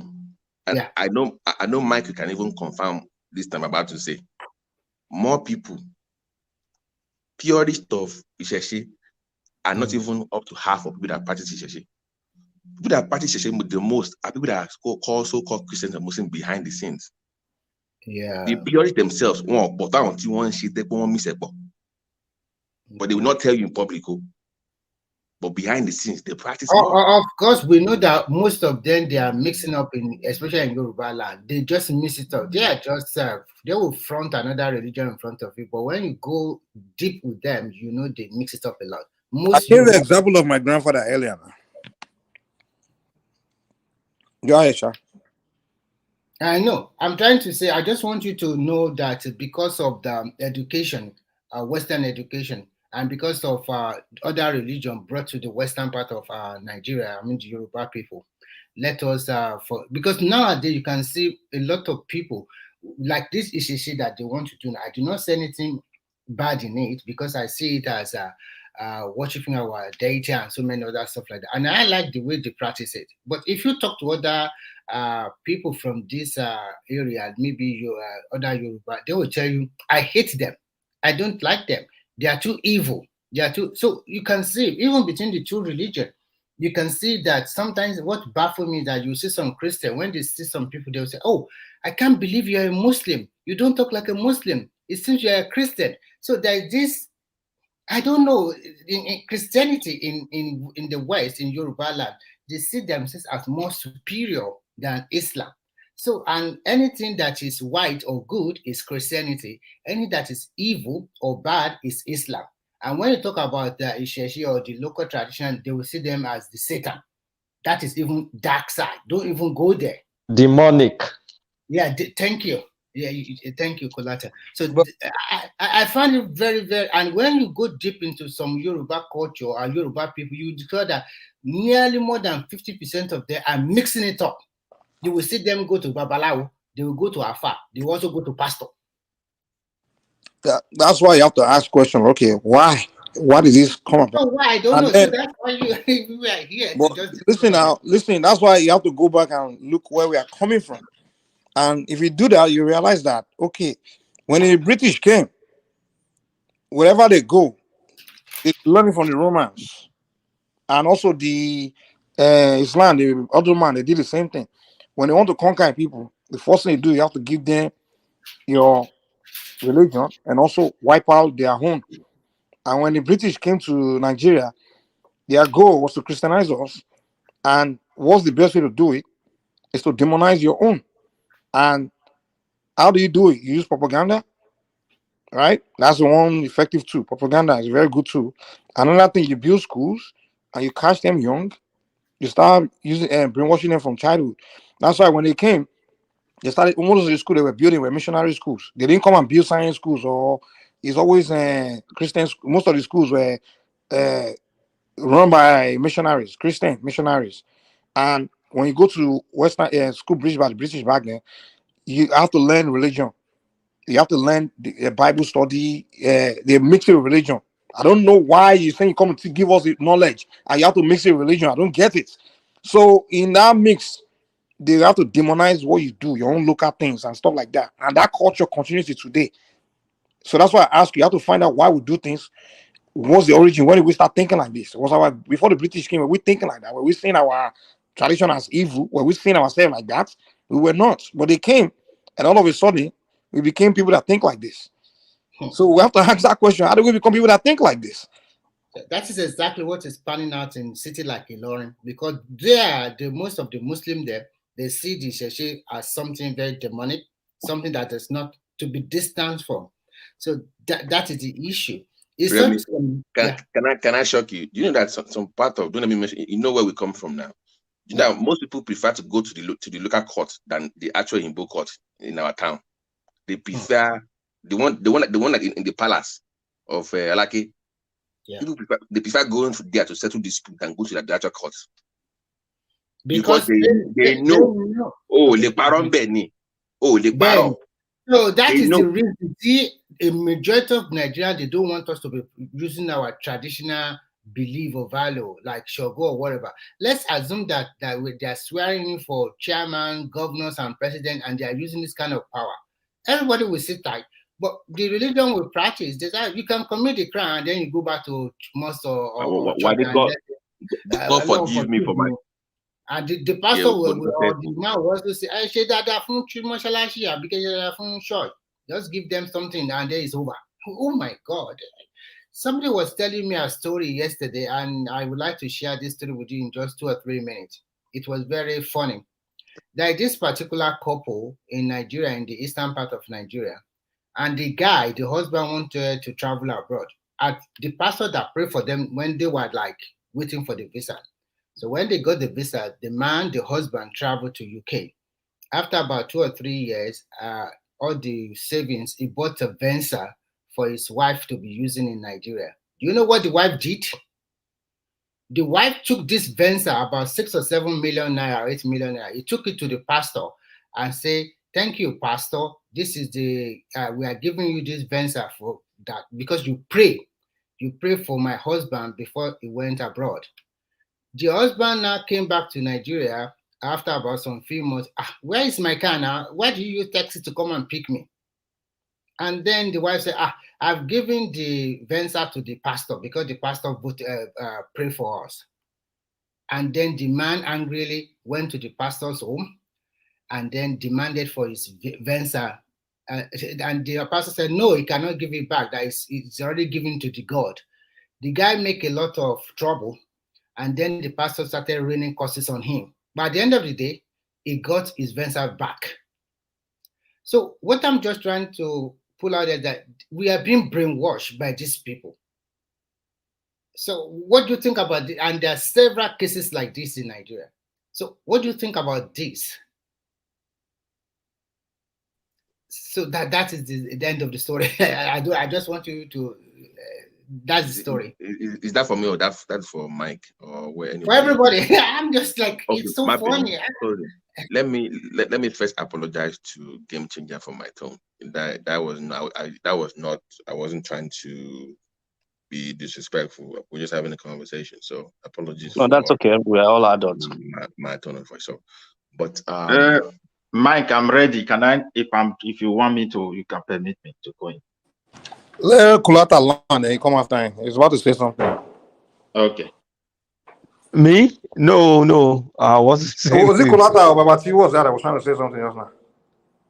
So, that was Babati. Mike, why do we allow Tyrone Jackson in this conversation? He says he's an African American. So why? I'm African American now.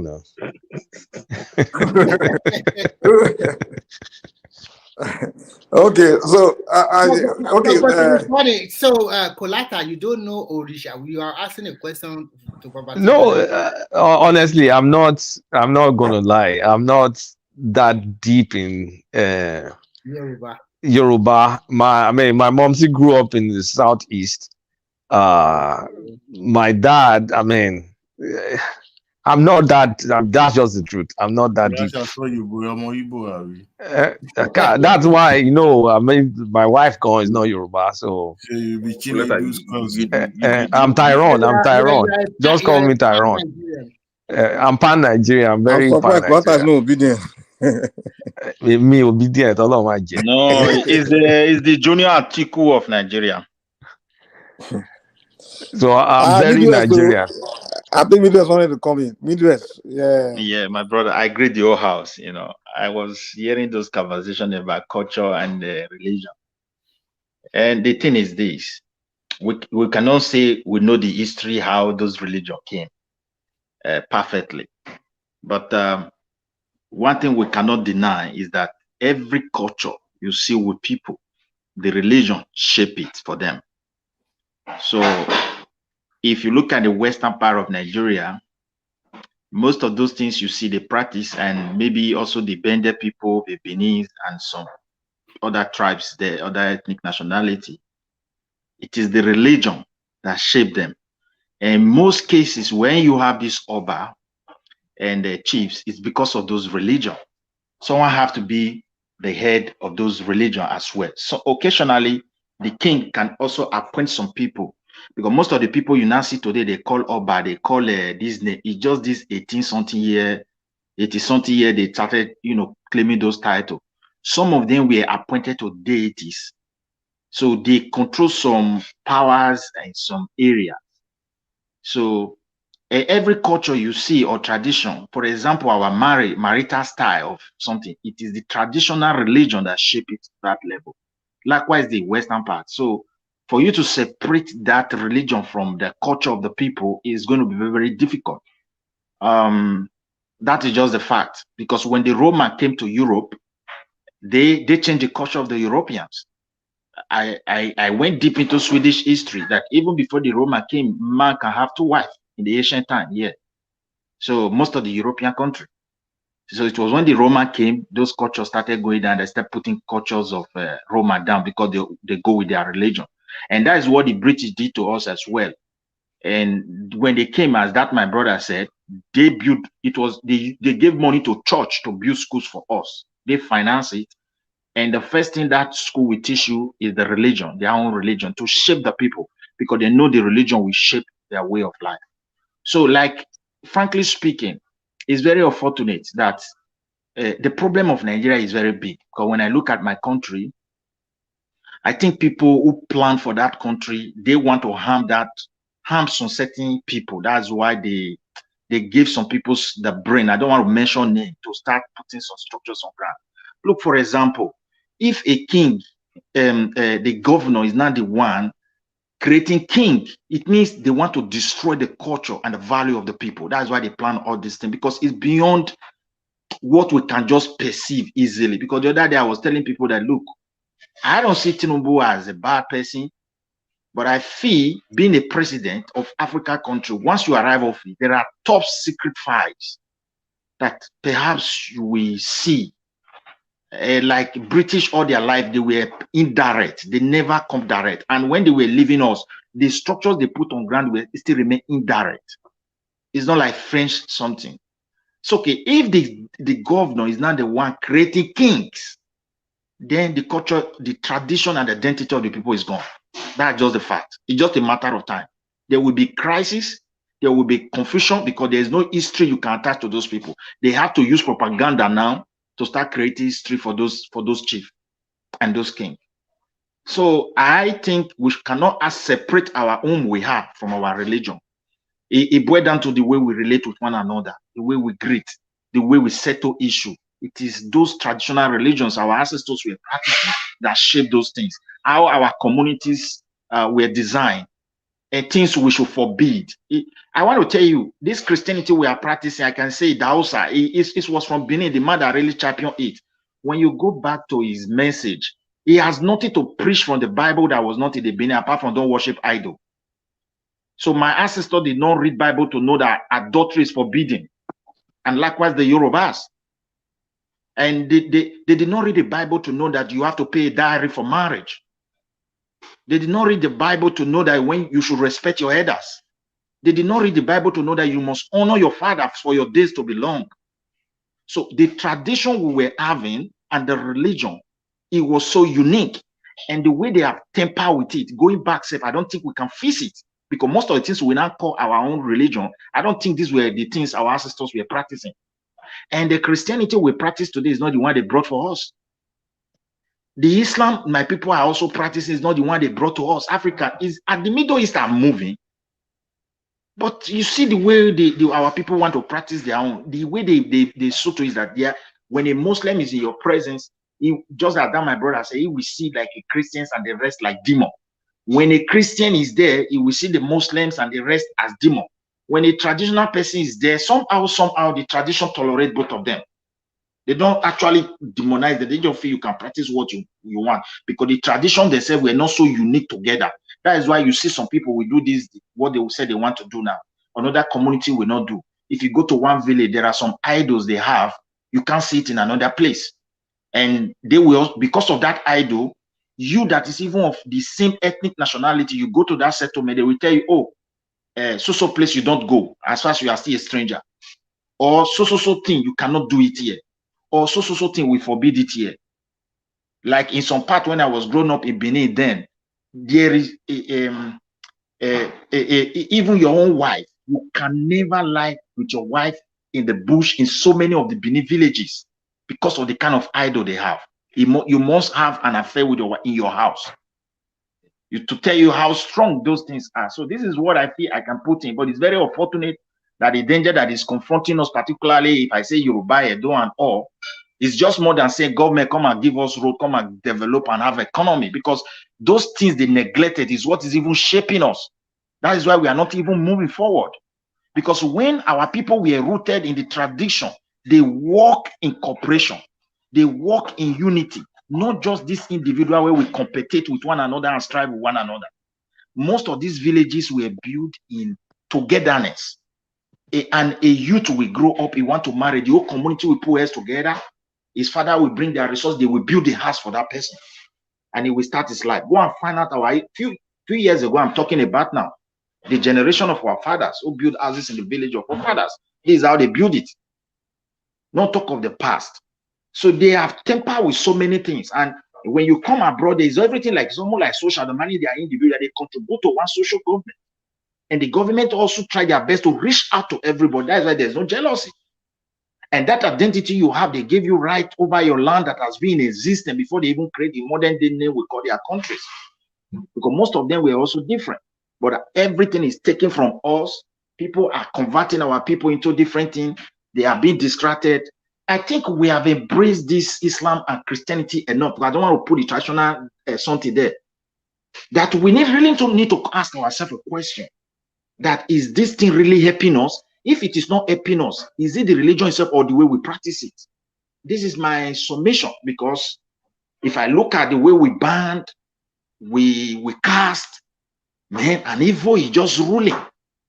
When I was growing up, I don't see 14 years old boy having the courage to say, I want to remove somebody's, I want to buy person. I hear you see them, they are fighting, you go and separate them. This time around, 12 years, we tell you, I will finish you, and a minute. Those things that we used to keep our community together, we have neglected them. So it's a strong something. Anybody that want to argue, oh, the religion is different from culture, you can say because now we now have Christianity. And the Christianity, the danger is that we don't even know its culture. Because the way they put it, it has no culture in Nigeria. It's our traditional culture that is shaping it, and is even affecting that traditional shape. That is why everything is a total mess today. Marriage, when I grew up, adultery was not as common the way it is today. People want to do DNA, they want to bridge it. Fucked up. You see, some of them will now start confessing. Pastor is the father of my son. The woman will now start confessing. The fear of the tradition was there. You send a child message, he will come back with truth because he don't want to disgrace his family. Where are this structure? We don't have it again. And I think all these things should be put into perspective and let them look into this constitution, particularly the one they gave to us for this 1990 date. I don't think it can build that country. You cannot just silence our traditional leaders who are you call them traditional leader, who are how will I put it, the head of that tradition. You now put them don't back their activities with the constitutional laws. You don't even protect them and the tradition and culture that they access to left for their hand. You put it in the hands of a governor, like the total mess we are facing in Edo today. And I use my own state as an example. We are in a mess. It's beyond our imagination that someone will behave like this and will be acting this way. When he said he's an Edo person, everybody is in shock. And when they are destroying those things, they will tell you we are building it in a new form. And that new form we have been building since 1990 date, and nothing is happening. It all boiled down to that same tradition. Let's bring one Ojuju from Yoruba land and put it in Oni Palace and tell those governors to go and swear and see whether things will not change. Take what we have and take it to the palace of Benin and say, Governor, go and swear if you want to steal our money. Whether he will not be conscious when he's spending that money. And we use Bible to swear is not our own. We use Quran to swear they are not our own. Even the who is fearing God now? How many pastors preach the fear of God? They use it. They tell you if you commit sin, just come to church on Sunday, ask for forgiveness, and your sins are forgiven. Forgiving. Carry on. Even our ancestors, though they forgive some certain sin, but there are still traditional procedures to make sure you do some certain things so that your mind will be resistant in trying such a thing anymore. So we should look at this very topic that you put in today, that It's something that our government, we should tell our government to look, and even our traditional leaders should rise up.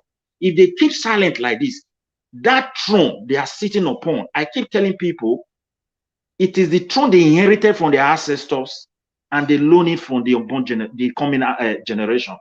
So if they don't treat it well, I don't know what they are going to leave for that coming generation. They cannot be silent. By 50 years, 100 years from now, those thrones will probably, nobody even respect the kings anymore. Like, but they have become irrelevant for too long. Okay, when you don't respect them, what will the law is not there? Everybody will be thinking we are getting it right. We remain in the same place. And once we fail to respect them, you know what's going to follow? Crisis and violence. I'm just telling you, there will be chaos everywhere. If issue is too tough, you look at what they are doing. When there is a crisis in that very particular place is rising, they run to the traditional leaders. And that traditional leader, I know they finance them, they support them. But you don't give them constitutional rights. You protect them. Let us see what is written there. That when a governor is ruling, he will know that he have a red line according to the law. Midwest, they are the custodians of the culture and tradition, by the way.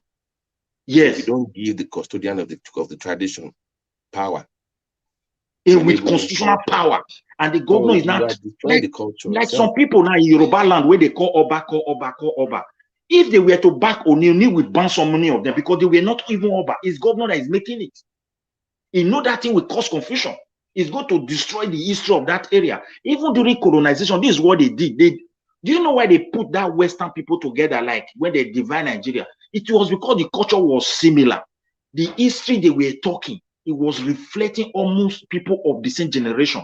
They talk about Dodowa, they talk about this, but they have differences. It's like that everywhere.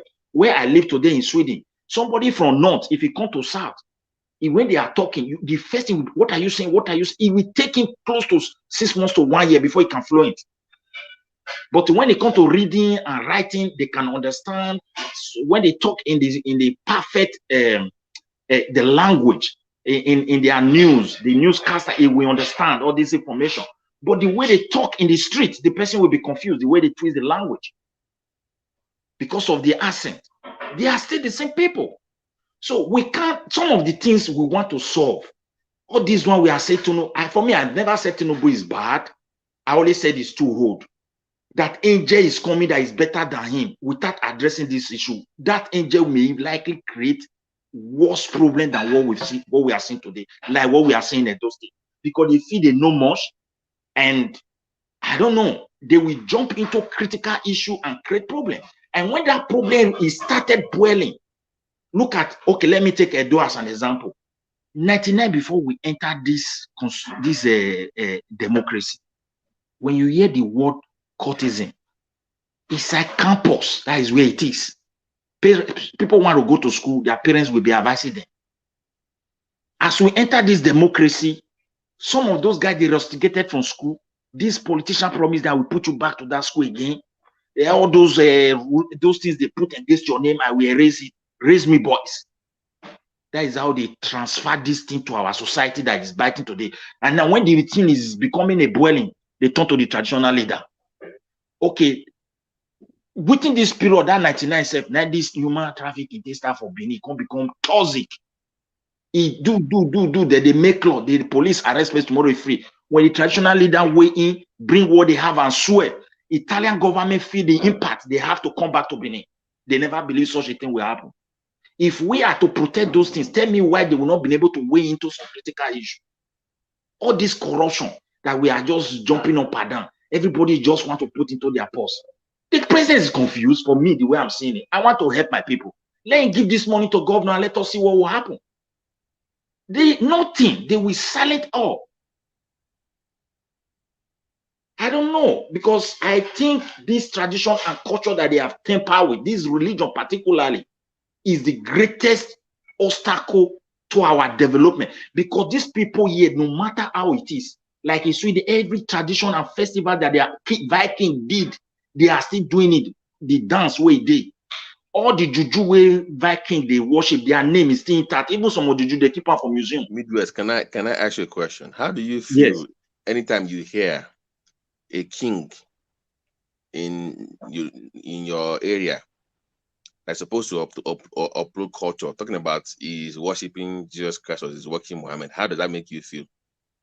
It makes me feel sad because these are just first generation, or I can put it that way. Their forefathers did not even hear those kind of things, and they were very good in mind. It's not the Bible and Quran that make Yoruba and Edo people. I can talk of this book. We are similar in culture to know that there's heaven, there's fire. My great grandfather did not need Bible to tell his children that there's a Benin language. When you die, you go and meet God. When you do bad, you go and meet Satan. They know what is called Satan. Even they have Ojuju in Benin, they call Satan. And they keep it far away. I don't know whether you understand now. So there is a way they used to go and worship those kind of juju. They want to worship, they go burn things and some rotty things. Now they go there. They not even they pray. Say, save me. They get the way they do their things. They just give her food. So they made that something of angel of this type exists. So we have lost so many things. Like for me, if I see Yoruba today, the other day I saw a video, a Yoruba children. The one that are Christians were throwing stone against Muslims. The one that is Muslim were throwing stone against Christians. People of the descendant, people that have united together, and the religion is getting deeper. The culture is being eroded, and the one you are giving to them, you think is good. Another people will come and hijack it. Look at Fulani bandit everywhere. Even their leaders can no longer control those people. Sorry, game changer. Did you say you're from Oyo, and did you say you are steeped in nativist practices, Ifa and divination and all of that? I could hear you trying to explain all of that to Babati to introduce him to native ways. No, I wasn't into Ifa. This is what I said. Like all these Ogu, Shogo, all those things. Those are the things that I have practiced with those guys that did it when we were like really young. So I know what all those things entails and what they do. So how does your opinion differ from the narrative being presented by Mike, who cannot really see beyond, just the nativist ways? How do you think it intertwines with those Abrahamic religion, and how do you think it's positioned now in the times that we live in? So what position does the nativist traditionalist ways, what position does it have now in this here and now? And are we missing out on something by not promoting it more? Well, thank you, woman. In my own opinion, and I said my own opinion, like I said earlier, you see, all this religion that we talk about in Yoruba land, I said before that it's different from culture. And the reason I said it's different from culture is because what I believe as religion is what you worship or what you connect to God through. Maybe if you use somebody like all these Ogun people, they believe when they do something, they do sacrifice to Ogun, they call onto all these Ogun, it will help them to reach Eledumare, right? The same thing, the Shango, the Obatala, the Yemoja, all those deities. So, but the problem now is a lot of people have mistakenly, one way or the other, matched it with culture, like the way we dress, the way we do our things, the way we marry, the way we do with our kings. Sorry. No, I'm going there. Sorry. Oh, okay. No. Just really the way we dress. You still carry on with your narration, but the worship of Wijemoja, for instance, is associated with white clothing. So is that not an intertwine between the practice and the culture? Because when you see Yemoja worshippers, they are all dressed top to toe in white, often ringing some sort of as sound as they signal to whichever river they're looking to practice.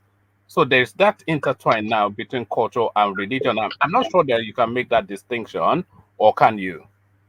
I will say it's not only the Yemoja people that wear white, even all these people that do Ifa, the Adifala, all those what they call them generally, they always wear white. Now, white is peculiar to what they were doing, which is fine. We can say, oh, it's culture. We can say it's culture generally because what they do is that they imbibe culture into the religion, not that they imbibe religion into culture. I don't Sorry, know if you understand what I'm saying. Let me correct you. See, many aspects of our culture were taught to us by the Orishas. In fact, many of our behavior in Yoruba land, many of the instruction of how we do things, was taught to us by Orumila, and certain things our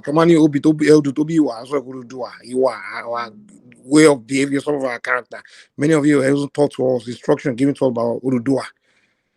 So things we do in Yoruba land, just everything, even our mannerism, everything, you can find the origin of it from Ifa. Even words that we use, Eniyan, Obirin, Yawo, you know where that word comes from? Sorry, Mike. All those things, if I start to break it down to you, or the origin of those words, there's a story behind those words that we even use. The word Yawo was when Orumila went to Iwo town. The hell that the wife that the king of Iwo gave him, the health, the problems she gave him. That's when he started calling her Yaiwo, Jenny. That's where, and any it comes from Ifa tradition.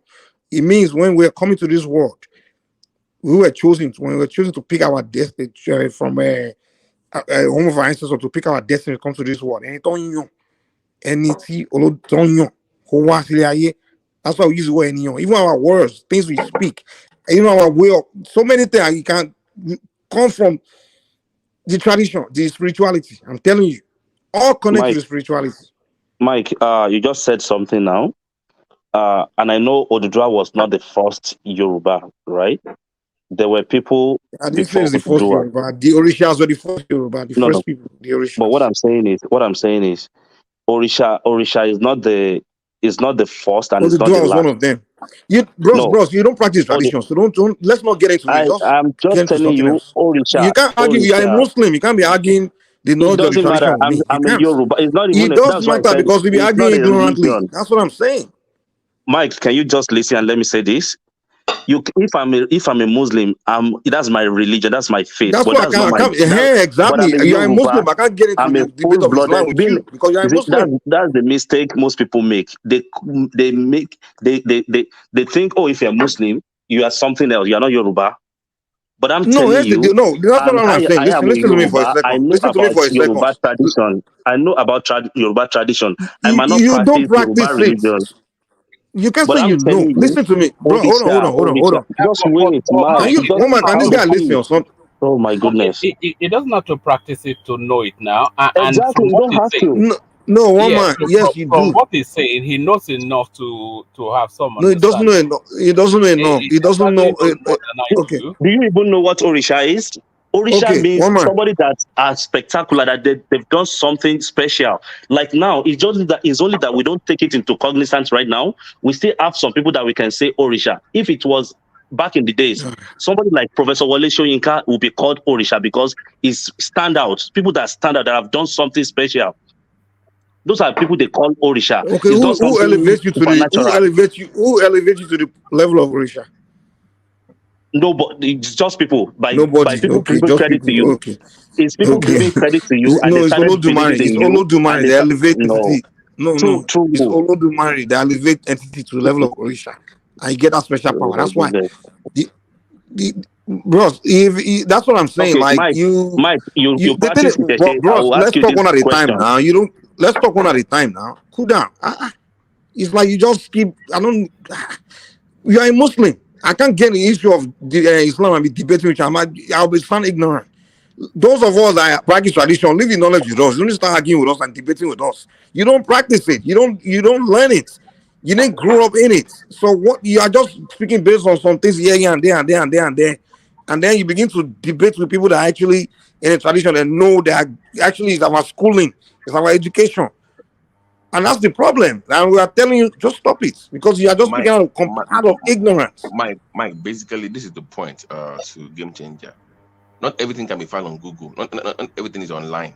So those looking up stuff online or watching. And most of those things on Google online, just one ignorant person that journey together. I always laugh when people talk about, this is what is Orisha, this and that. That's not even, but Go ahead, man. Don't even let me go ahead, please. Because this guy. I mean, I know, man. It's very frustrating, man. Like, it's like people that they are not in tradition. They don't practice it. They just read one book here and there, reading by one reference, something, or one individual, one ignorant person, one person that just gather whatever something and just post it online or write a book. Because I've read many of those things and it's like completely misinformation, you know. And then some people will read it and they think they have learned something, and then they will So come. Mike, for instance, now you have a child, and you now do Akwatejaye and says this is the way the child should live. That is affecting the child's life, right? Which is its culture, right? So I'm not saying it's intertwined. That is, one man came up and said this thing I said earlier. It's inseparable. That's my argument. Now you guys can go further and debate, but the idea of trying to separate it in the Yoruba culture, I'm not discussing different other cultures or religion because I don't know about it. But in what I know,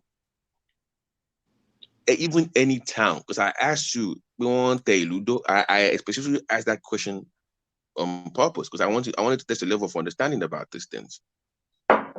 Even the town that people live, even the name of those towns means something spiritually.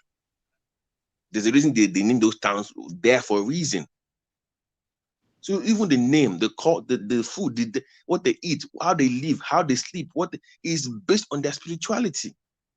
So how can you then separate that culture that comes from spirituality from that spirituality itself? That's my disagreement with you. This is my first time meeting you on this platform.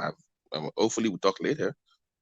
But that's just my own bone of contention. Now, if you are Yoruba and you say you are Yoruba and you don't want to subscribe to that spiritual aspect of it, most of you that are even spiritually yoked to this to these deities, unknown to many of you, you are spiritually yoked to many of them, and the thing is affecting most of their lives too. So, I don't want to do this stuff. I don't want to do that. So but it's a lot to even unpack tonight. But hopefully we have another session to discuss it. But over to you, Mike. Let me just stop here. You know, some people that from there, you know, do you family affected. That is the reason why Mike. That is why I asked him earlier about Uru and stuff earlier. Remember, I asked him earlier about that. That's the reason I brought that up. Because so many people.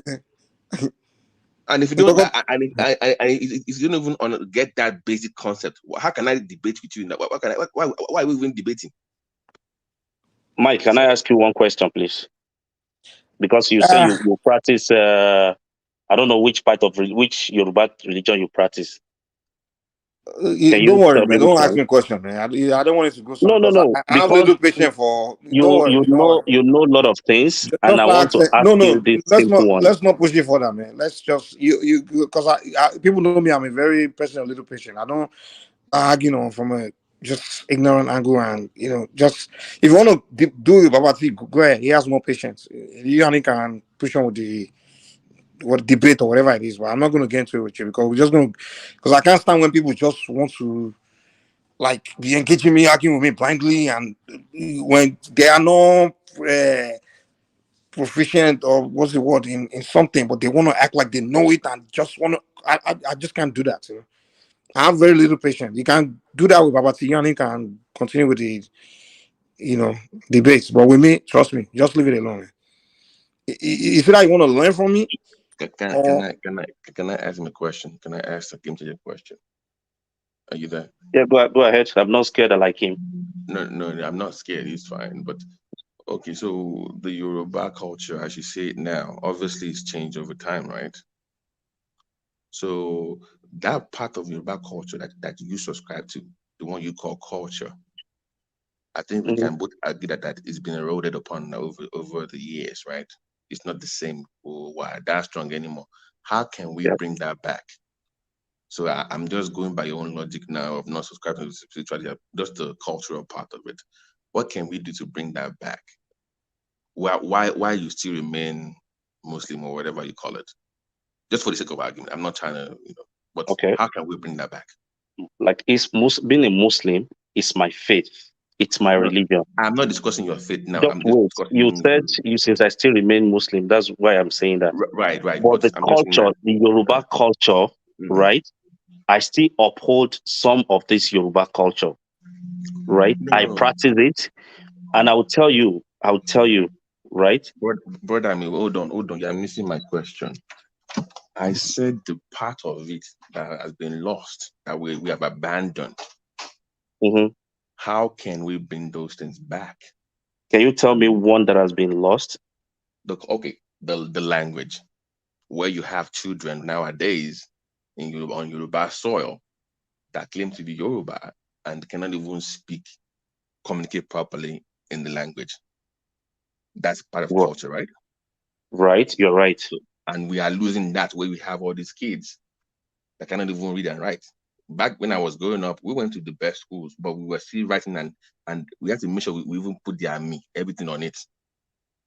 But now you have kids going to school, they can't even write, they can't even read, they don't even speak it. So that would be an example of what I'm talking about. How can you bring that back in your own? At least we can actually have something very positive. Thank you for that question. Yeah. You see, I listen to this program a lot, even though I might not have time to join and do all this debate and conversational aspect of it. But you guys have said something, I think, a couple of days ago about speaking Yoruba and learning in Yoruba language. I am 100% in support of that. And when I wanted to come on, when somebody was talking about, how do you define photosynthesis? How would you say this in Yoruba? I was like, are you for real? All these biological words, if you look at them very well, majority of them were not even English words, right? So some of those things will be created and will be used. By the time you start teaching them, we will incorporate them into our language and they will become part of Yoruba language. So teaching people, when I went to primary school, most of the subject that I was taught in primary school was in English. Was in Yoruba. I learned most of my subjects in Yoruba, except English. And that helped us a lot. Because some of those things, I could still remember them the way my teacher was saying it then. So the problem with we Yorubas is that we don't value our language. And that's why when you go to any government set up in Nigeria or whatever in Yoruba land, you speak Yoruba to them, even though the person is called Yoruba, he might not even answer you. He might keep talking to you in English language. Whereas in the North, if you understand Hausa, you don't even need to speak English in any institution, be it in banks or whatever. They speak their language because they value it, they cherish it. So the only way we can bring it back is for each and every one of us to try as much as we can to speak it, to teach our children. And if there's a way we can fight for the government to have a way of using our local language as a means of getting instruction or teaching at schools, I believe that will be the best thing, and it will help our language. It will help us very well. Please let me put something there, if I'm permitted. Yeah, go ahead. Sorry. Okay. You use the Yorubas language and the Hausa language as an example. Let me tell you the difference. It's not because the Northerners cherish the language. The Northerners, they have mastered the art of their language in reading and writing before the coming of the British. They already have schools where people go on to stay and learn. And two, the Western education, they did not embrace it the way the Yoruba embrace it. The third one is the same tradition we are talking about. We have weakened our traditional instruction, try to reduce their value, and that thing is affecting even our language and affecting us as a Yoruba or as a Bini or as Urobo, whatever a tribe or ethnic nation we may fall into, whether, like as you said, Yoruba, they also have some part that, there's a way they speak their own. So it affects us. This is the real factor. That is why we must go back. Oni should not address issue and say inshallah. He should stop. Because his forefathers of that throne never used that word. Or one Oba or Ibini should not come and say in the name of Jesus. Because they did never use that name. Can you at least wait? Can you at least agree to that, game changer, that the king of Yoruba land or Benin should not be seen worshiping foreign gods? Even when they worship, when they address critical issue that affect the tradition, there's no way they should say inshallah or in the name of Jesus. However, in some casual way, they can relate on that, because these names that they are calling were not the name that established this throne of their ancestors. As we are putting these things, people are now more confused. Whether the Oni is even a traditional person, whether the Oba is even a traditional person, whether he's even a Christian, whether he's even a Muslim.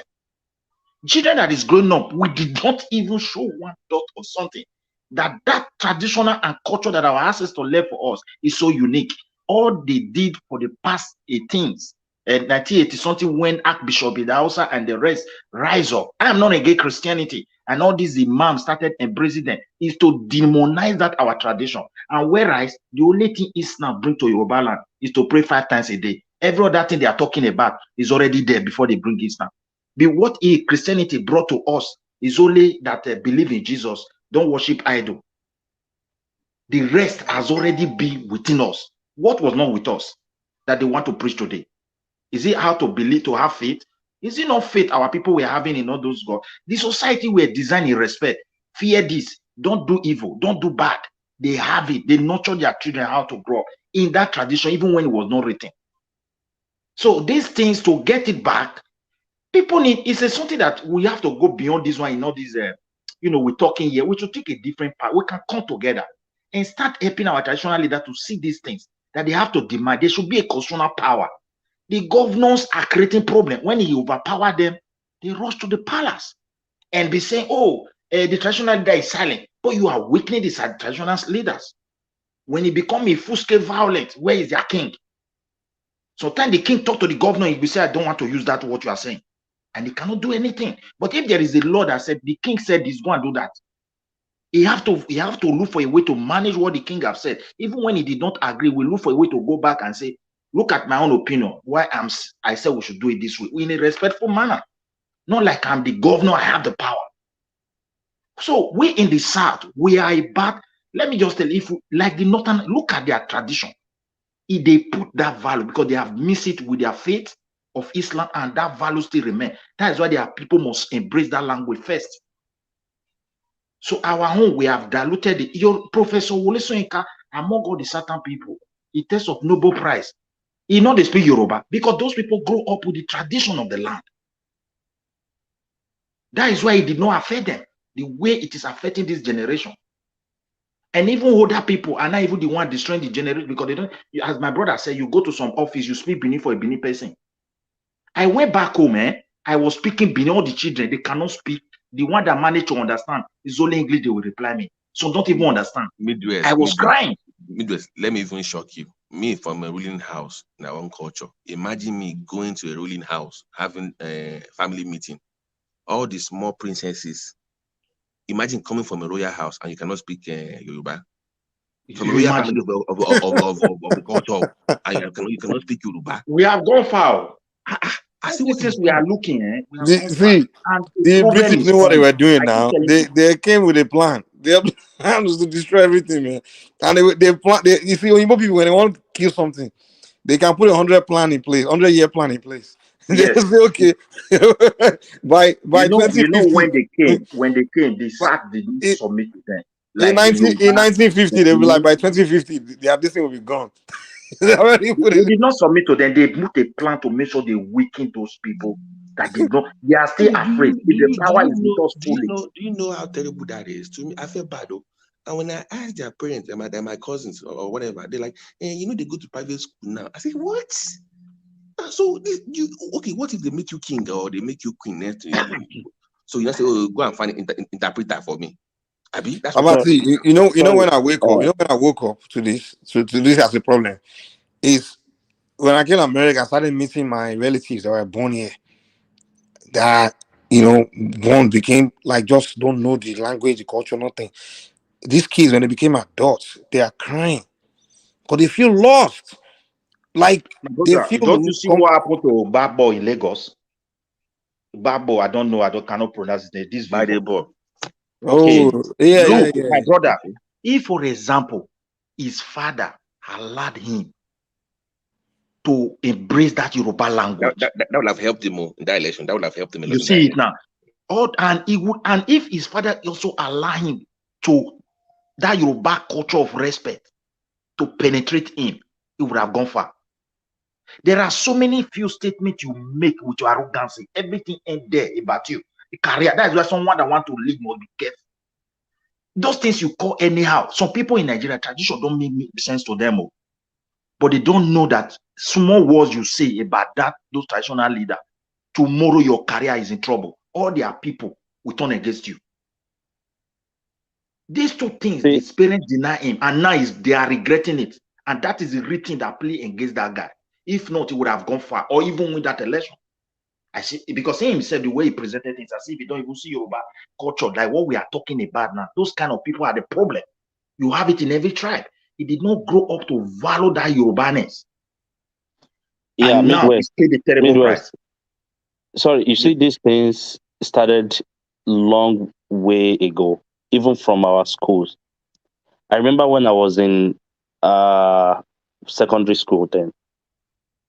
I learned some of my subjects in Yoruba in primary school. But in secondary school, they started telling us we should not speak vernacular. They tagged Yoruba as vernacular to the extent that if you speak Yoruba, they beat the hell out of you. Do you know when that one happened? Go and check. It was when the military started seizing power.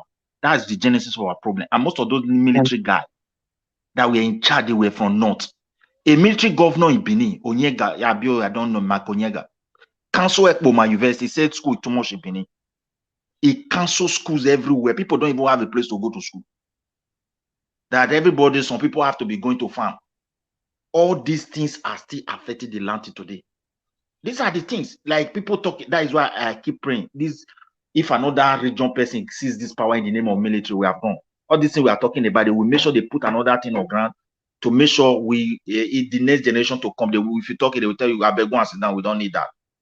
Because people are doing nonsense today. The most painful thing is that when they do something that is not good, you from abroad, you try to tell them, they tell you, no, we are not in a modern life now. In other words, which modern life in Europe or in America?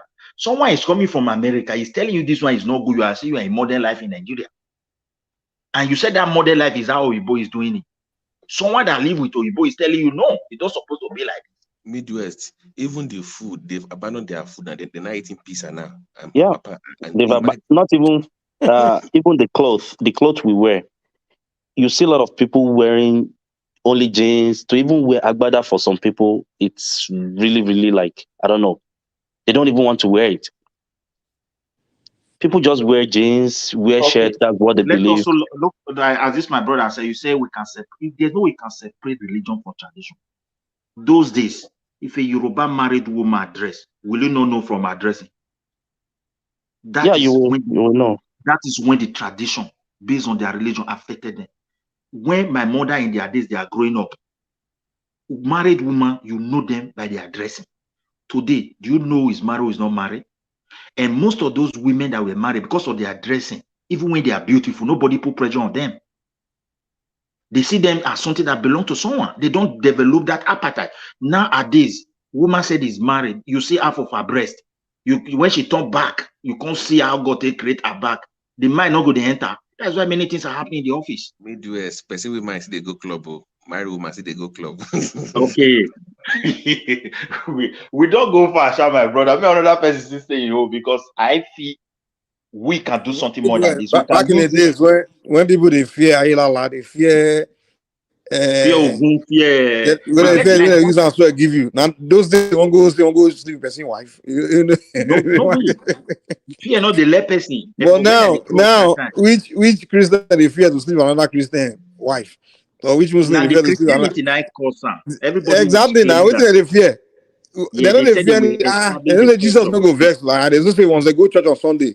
Say Jesus forgive me for sleeping with if I get one number, Even pastor is sleeping people white. Pastor is sleeping. If I get number to back these things up, I'll for send you picture where one imam for another country. I tell they hammer out those.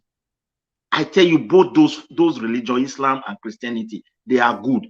But when they brought it to Africa, something followed. Their mindset was how to yes. It's not designed for Africans, man.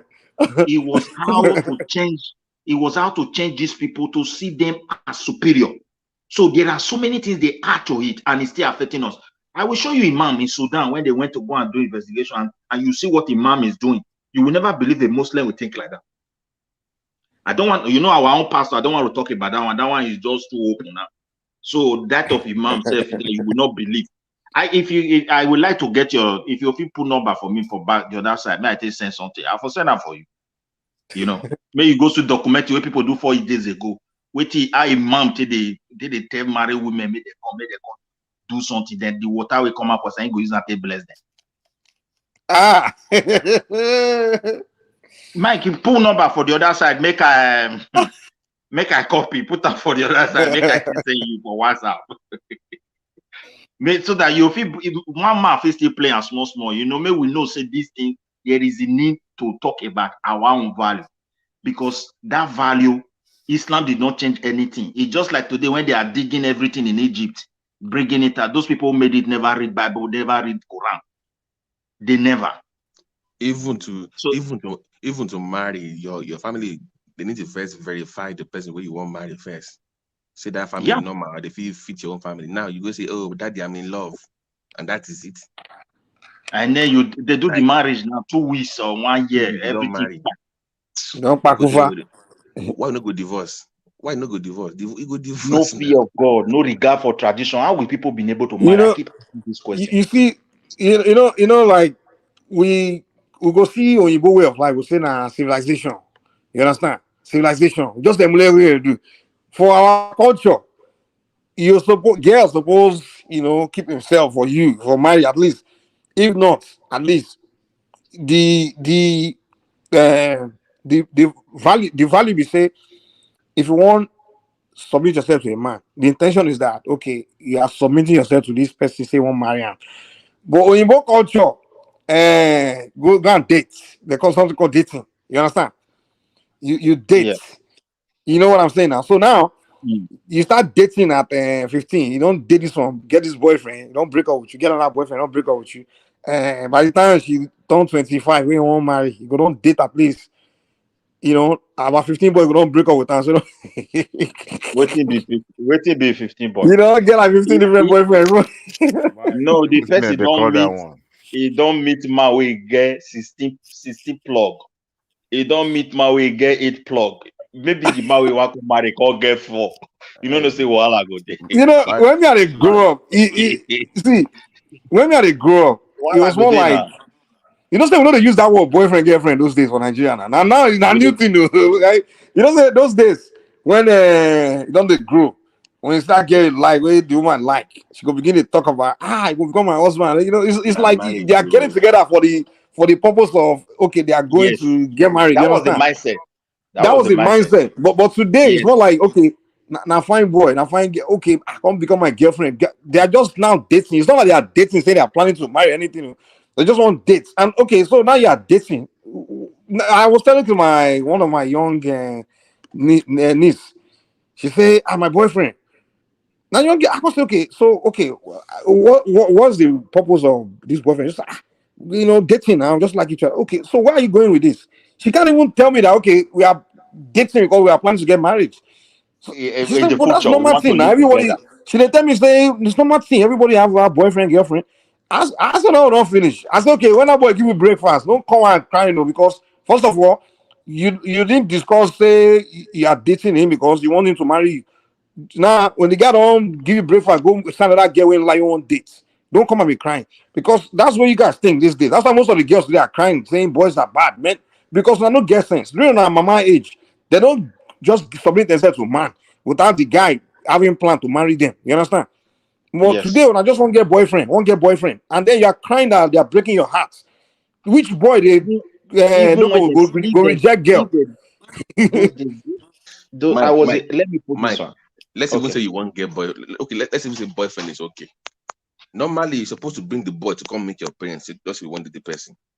If the person also don't want to do anything serious, that person will come and say, this one get parent though. This one serious. So the person will come out. Parents.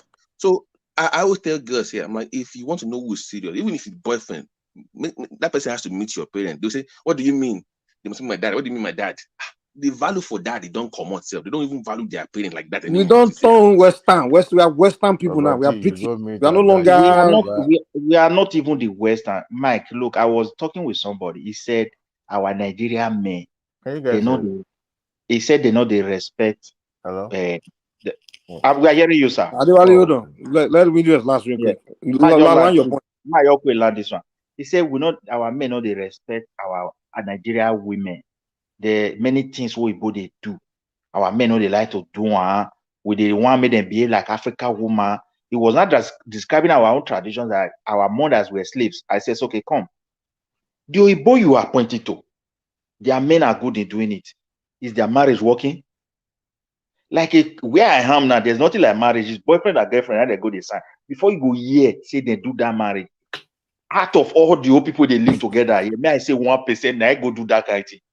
The rest is they call it sambo. Two partners together. There's a way they do that law because the law of that they are married, they don't fit change that because religion affect them. Right? Now from Bible, that's why this guy that is saying that we should separate. No way. That religion, now I draw that marriage you see in Europe here where they can say one wife, one this woman right now inside Bible they drag all out. So when they want to go to Parliament, it's like no going area. So they now decide when they see their children, nothing to take register they are living, they can't live it together. Whole land, almost 95% of people living together. In Spain, the same thing. Are there men not doing that or Igbo something you are talking about? So, Mr. Dewale, you can call me. Thank you, sir. I was just trying to chip in with that topic of girlfriend and boyfriend. What we have now is, I think we've inculcated this Western style of, doing things abnormally. I was telling my wife yesterday, I said, well, look at this. You dress and you say that, and you have your cleavage up to where you have your nipples wide open, and I'm looking at you and you are calling me a pervert. How does that justify what you're trying to achieve? I mean, your chest is wide open, number one. So what is the purpose of opening your chest? For me to look, isn't it? So, but if I stare, you said I'm a pervert and call the police on me, right? So you remember up to today, if you go to our public beaches in Nigeria, hardly you will see our ladies wearing bikinis and all that. Have you guys noticed? Guy, forget to go to Landmark. They are wearing it now. Landmark, yeah, to Jari. I said go to Lekki. Hardly you will see our guests wearing that. Have you noticed, Babati? They were wait. We've been talking for hours about culture. Now when they talk about guests, now that time will come up. That's that's when you came up. Go ahead. You see, it's about Jembe. You have to, all those girls in the, you have to. Those are the area that human being must leave, or else once you see there's no girls around, that means Jesus Christ has come back. So that's why I think life move around when there's girls. But unfortunately, our culture has really, I won't say dwindled, but kind of eroded completely. But at the same time, I just the level of immorality, and we're trying to justify it, as if it's adding value to us, and it's not. We call it civilization. Yeah, you have your cleavage wide open, and you said I'm a pervert. How does that even make sense? back in the days, if you do that, even the auntie at the book will say, go and cover that up now. They will shame you. They will shame How you. can you even do that in Adubo in the first place? You can. Maybe you take the clothes out, you change at your friend's house, and and if not, who is going to associate with you? Nobody, because it's going to be a shameful thing, And this idea of proposing and bending down on one knee, and whose idea is that in the first place? It looks Western It's the too. most ridiculous thing I've ever seen. My woman was telling me before we married, I have to propose. I say, okay. And she said, I will get on my knees. I say, huh? Mike, do you remember that Binigay that broke up with that guy in Italy that became viral? This guy took the girl to one open park that now wanted to propose. The girl said, kneel down now. He said, where? Then break up. Then break up. He said, for where? He said, I'm a Nigerian man. I cannot do that. How can I be on one knee? Say, we're in Europe You now. don't watch too many Western movie, romantic.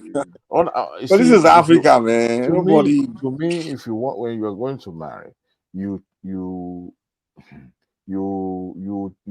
family. Okay, for example, you already seen this particular lady, and you're already talking to her and all that. And when you start to get serious, you send your people, your parent, your brother, your aunt, your uncle, your anybody in the family to go talk to the family. And that is the way they've been doing it, right? So they'll bring fruit, and they don't even collect anything these days, And then we'll talk to the look, Baba, my yeah, Baba, Jembe, Baba was okay. God bless you. At least so to be our family once. And they'll bless you. And say, when is the date? And you guys take the date, and that's it. But these days, it's just like, you say date. Dating means we are going to have sex, and we are going to do what the couples do. And that's it. And at the end of the day, we break up, and then you move to the next person. Your body can't start, And at the end of it, there's even moving beyond dating now. Now they have new thing they call hookup. You see, how did you know, Mike? How did you get to know about hookup? that's Ashewo Promas right there. Majority, Adewale, just like you were saying, you see, majority of the weddings that they do nowadays in Nigeria are being done with the pregnancy. Oh yeah. Really? That's what they do. That's actually what actually make some of them to do that kind of to do wedding. Wow. You have pregnant, like we don't have a choice. We just have to do that. Remember back then, it was people even get abortion before wedding because of the shame. They don't want people to know that they will get abortion before even the wedding. I don't even think they think about that. Like they think like that anymore. Oh. Except if the guy doesn't want to be with the girl. My pastor here, he died a year ago. There was a time this couple, they were about to get married. They picked the date. I'm not sure the pastor was the one that conducted the marriage counseling, because they were actually, one of them was a worker in the church, and they came to the church. When you are pregnant, sometimes the wedding gown can hardly cover the pregnancy, except if you're a big person, And this lady showed up at the church pregnant. Guess what my pastor did? He declined to officiate that wedding, and he ordered two of them to get out of the church. So they should go and seek for forgiveness and counseling. It was very, very embarrassing, and they knew the kind of person our pastor was. Let me ask you, because I don't understand this marriage counseling thing. Don't they have parents? Shouldn't it be parents counseling you on both sides? What do you concern pastor for marriage counseling? The funniest thing, my brother, I would not recommend going to church for counseling. Never, never. both of us will go to a bar. I will share you. Then that's where the truth will come out. And we'll tell each other what we are going to do when we get married. The church, everybody will be covering up. We won't tell each other the truth. Because the problem is that even the pastor might even be the one jembe, you know what I mean? So what does the pastor know about sex and you know? Yeah, we're talking about the book of this one, the book of this. Yeah, you see, when your personality don't match that book, when you talk about pastor won't tell you about the doggy style and all those things. The pastor won't tell you all that. You know, you say brother John, sister Rebecca, and all that. And at the end of the day, when you say do doggy and save your marriage, you say you won't do doggy. Jembe go la plate, you say you never do. You know, so it's this the one. You don't say I want to know our woman's audience. They have some holy people. So this one you're talking doggy style. Cool down. One man goes soon. One man vex. That one will not. Pastor, one man know where I stand. There's no point, you know, deceiving us. After all, but before the bride even like get married, you don't know one man. They say one man went to Mo. What do you think he's doing with the Mo? loco, lo jembe, lo chayibe.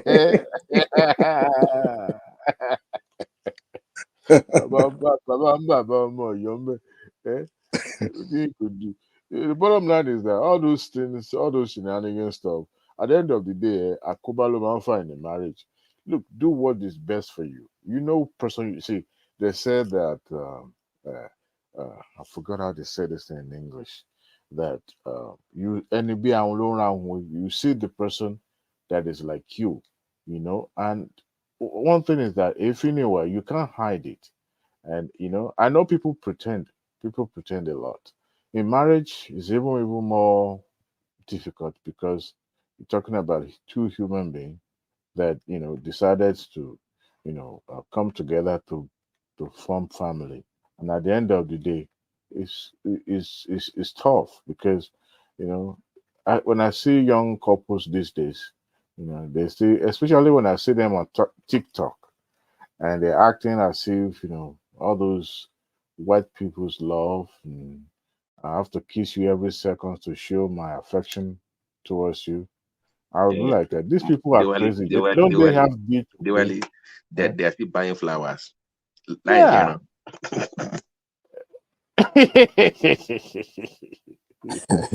It's stupid, man.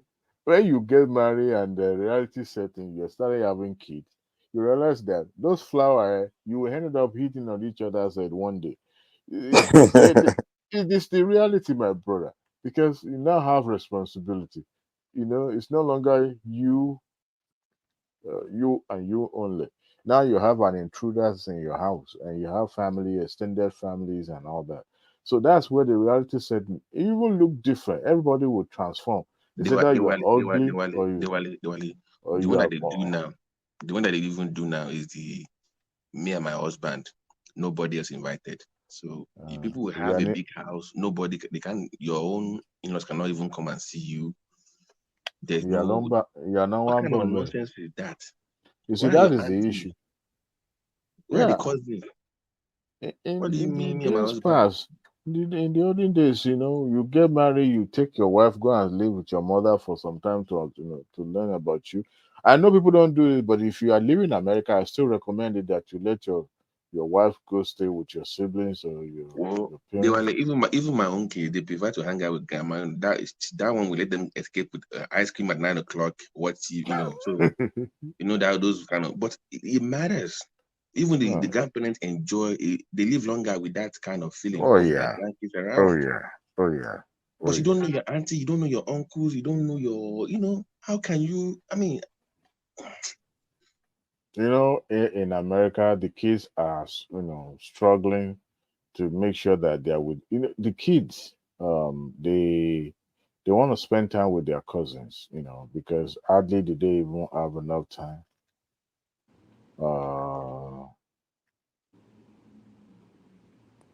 Sorry, they don't even have, you know, the parents goes to work and they also go to school. It's only the holiday that they have time to. But on weekend they want to visit cousin and they want to. So if you have kids like that and you want to make your family just me and my wife, me and my husband kind of a thing, how is that helping your kids? You know, they will not become a lone ranger. You know, You know, that's the without culture of the Oyinbos. They live like this quiet, solitary life, just and individualism. your Me, parents they'll be to so not. quiet, and we start copying their way of life, and we think we are No, don't get me becoming. wrong. There are some things I liked about their lifestyle too, but just not like me and my husband type of thing. I'm not like I'm not a fan of all those things. I know that Mexicans or Latino generally they have similar culture when it comes to family Generally, orientation. have you seen a Mexican patient when they have their family come and see them in the hospital? Oh boy, Yeah. 40 people go show up for that room. Go say, where did all these people come from? I'm telling you, it's just like they come in droves, like they're like troopers. You know. Let me tell you a story. One time, that was a long time ago though. I was I was I was a CPS. I was 2000 and it's been a while. Like almost it's almost 10 years, I guess so. I was CPS, and there was this Pakistani parent. The man whooped his son, and the son called police. So I was the one that responded to that call. I was there. I was making assessment and all that. And the boy, actually, I think he regretted doing that because I arrived before police officer arrived, and then and I assessed and I realized that there was no evidence of what do you call it, of child abuse or anything like that. And I was like, oh, okay. But in this situation, call has been placed, so you can't just dismiss and write your report and say this and that. So they charged the man to the court. So the man appeared in the court, and I was to, give my testify about what I witnessed and all that. But before then, I'd gone back to the house again to, just to see how everything is doing. But the boy was already taken out of the house. And I think that was when the boy started realizing that he has done something terrible to the family. So on the day of the case, finally, the Paki people now, they're like Indian. On the day of the man told me actually point blank. I said, look, ask where I come from. I told him I'm a Nigerian. He said, look, we both have similar culture. This boy will end up in prison one day, and I need to do the needful. That's why, yes, I whoop him, but not like I whoop him with a belt or anything like that. He just doesn't want to listen. And I said, look, I understand, but this will be off record. On the day of the hearing, Babati, are you still there? Oh, Babati has gone. Who is still listening? Yeah, I'm go hearing you. ahead. I'm hearing you. Oh, okay. On the day of the hearing, the judge asked that, okay, we can't release the charge to you guys. So, do you have any family member or somebody that the boy can stay with? The entire courtroom was filled up with Pakistani people. Even outside the courtroom, you still see Pakistani. Every single one in that chamber raised up their hand. And the judge busted laughing. Like now you understood that it takes a village to raise a child. So one of the closest to the family, uh, they took like 3 names so that the boy would select which one would be suitable with the counselor present as well. And I kind of like see this kind of a thing where you still have culture they retain, in the family. The Pakistani man felt that there's no way, I have to whoop this child. But they all came out, in numbers. They were all, look, bring the boy, we'll stay with me and all that. And so culture sometimes, unfortunately, in some Nigerians' homes, it's not like that. You'll be amazed, how their kids treat them as if they are the parents themselves, you know. But at the end of the day, the family member took the kids, and eventually the kid now regretted and said, "Look, they probably turned better because I forgot about the case afterward." But the Pakistani family stood up. They stood up to make sure that the boy doesn't go to foster home, or else, you know, that's culture. Even despite that is in America, and hardly you will see those people taking their family to nursing home. Hardly. Mike, I've sent that, you can check whether it's in the email. Sorry, Mr. Dewale. Sorry. Okay, let me check now. I'll check, yeah. Sorry. Hardly you will see them taking their family to nursing home because they will take care of them at home with them. I've seen Nigerian at nursing home before. One man was brought to nursing home. His wife was there, his daughter and his son. No, the daughter was the one. Okay, I'll see Emir Of Ilorin. I'll see it. I will check it out. Go and check on my brother, you will fear. I can check out that issue. Okay. All right, thanks. What are they sent to each other? A BBC did a documentary.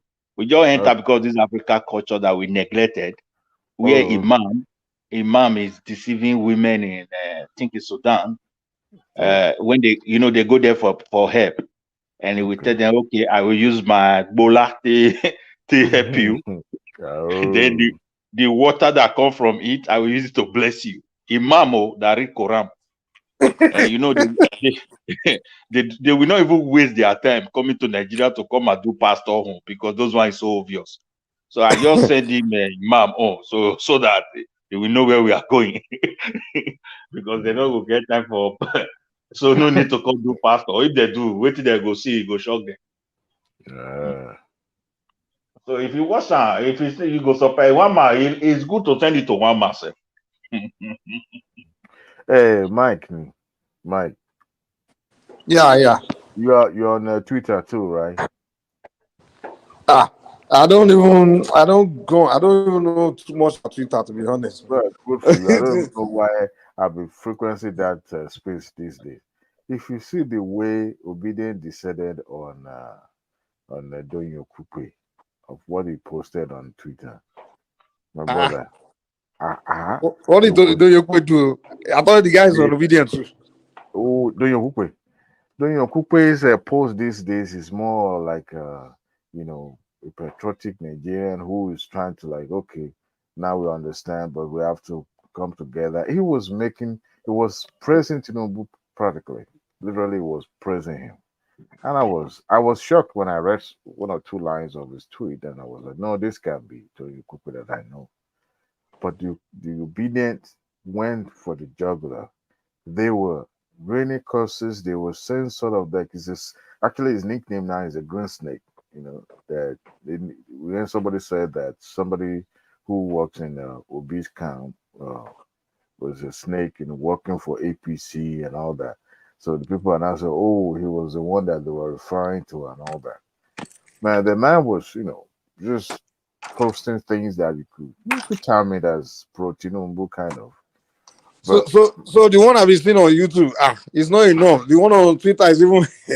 I'll leave that one alone. The one on YouTube is enough. It's enough for me to. The Twitter space is the worst anybody can go to, because people there was no filter. I don't think Twitter actually paid close attention to what is happening on this part of the world, like in Africa generally, because the way they put in place when the company was still with the original owner, not with this network called Innovators. Then they hired people to help filter and the space so that when people posting things, they're trying to what do you call it? Was it fast track? No, fact checks what people post tweeting. Even it affected Trump himself because Trump was suspended when he was posting, things that could easily cause trouble and those things that are not actually true. So he left the space. But ever since the companies have been sold to Elon Musk, it's been gone to the trash. Anybody can. He himself is the biggest propagandist on that space. So people are just posting anyhow. They don't care if that person is the age mate of their great grandfather. They will abuse you. They will call you all sort of names. And I don't know, maybe it's the algorithm that always bring those obedient. Maybe Midwest. Can you explain why a lot of these obedience are so heartbroken that they can't? It's like the thing you have to know is this: the youth were so disappointed in the previous administration.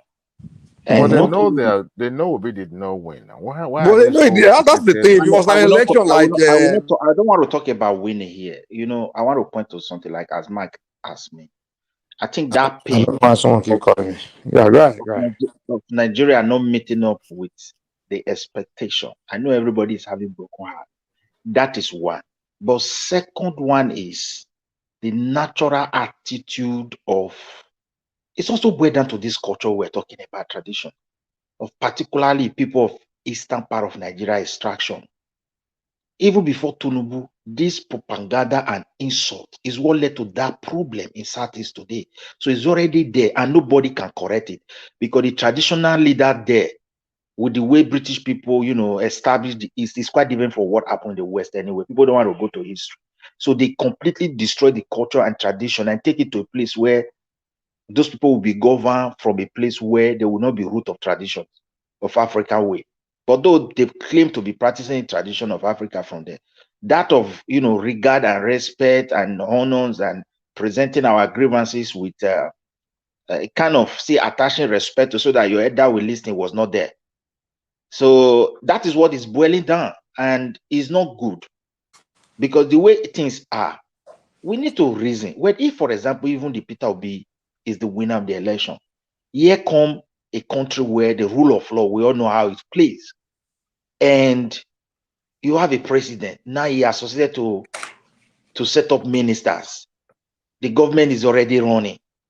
Very soon, the president even have the power to change all those attorney general and the rest. Then you will expect those people to come and say you are not the winner. But the only dangerous thing is this. And I think even as Tinubu is there to protect us against this kind of, something not happening again, they should change the constitution, provide all the necessary tools, the necessary material that when election is held, anybody is not satisfied. There should be a very short period of time to look into it and pass judgment before you swear in the president. Because wait. So for one, because of obedience, I need to change something. Two, you're telling me that wait. Two. Give me a second now. Two, you're telling me that if they would have passed the judgments before Tinubu was sworn in, which we all know that the judgment would have been in favor of Tinubu. No, which it would have been right away because if it's a clear-cut case that maybe you'll be one or something like that, then wait. Let me round up a little bit, please. Give me a second now. That wouldn't have changed anything. They would even right now. They might be okay. Go ahead. I'm not talking about Judge must say Peter will be one. That's not what I'm presenting before you. Or the judge will say Tinubu did not win. The judiciary system of a country, it should be designed in a way that when people look at it, they really see it as the final for them. I don't know whether you understand. And that's what I'm obedient to. Not just for obedience, against future election, against future activities. It also boiled down to yes. I want to go clear this one. Okay, yes, go ahead. You can call me. It boiled down to this the way they handle Emir Of Ilorin, the way they handle Kanu. That is now, it made people to see our judiciary somehow. When Kanu ran away, what stopped the judiciary not to judge his case? Okay, let's look at it this way. I quite agree with you. Those two people you just mentioned now, Emefiele and Nnamdi Kanu, are first. You see, those two cases are different from electoral. I mean, you agree with me that it's quite different from electoral issue, right? Yes. But you know, once the government declare you number one public enemy of the state, yes, everything they can find in the book, they will throw it at you until you fall.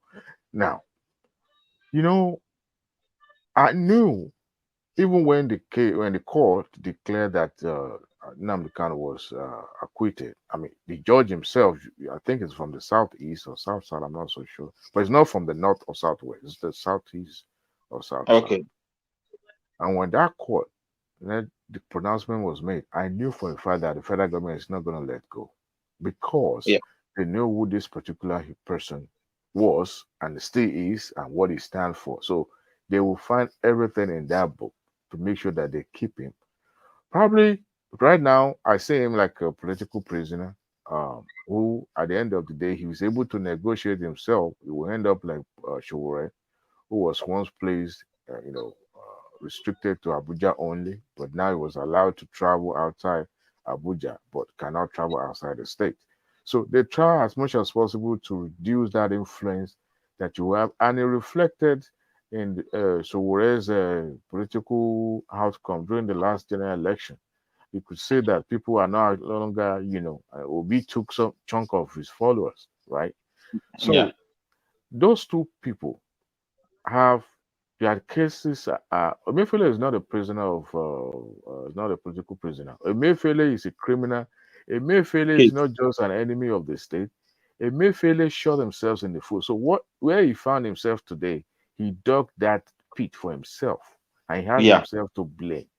So yeah, apart from the dubious monetary policy that he introduced, him and Buhari that he introduced, not that the policy wasn't okay, but it was introduced at the wrong time, and that will make that policy the most stupid, the most I don't know any other adjective I could call it.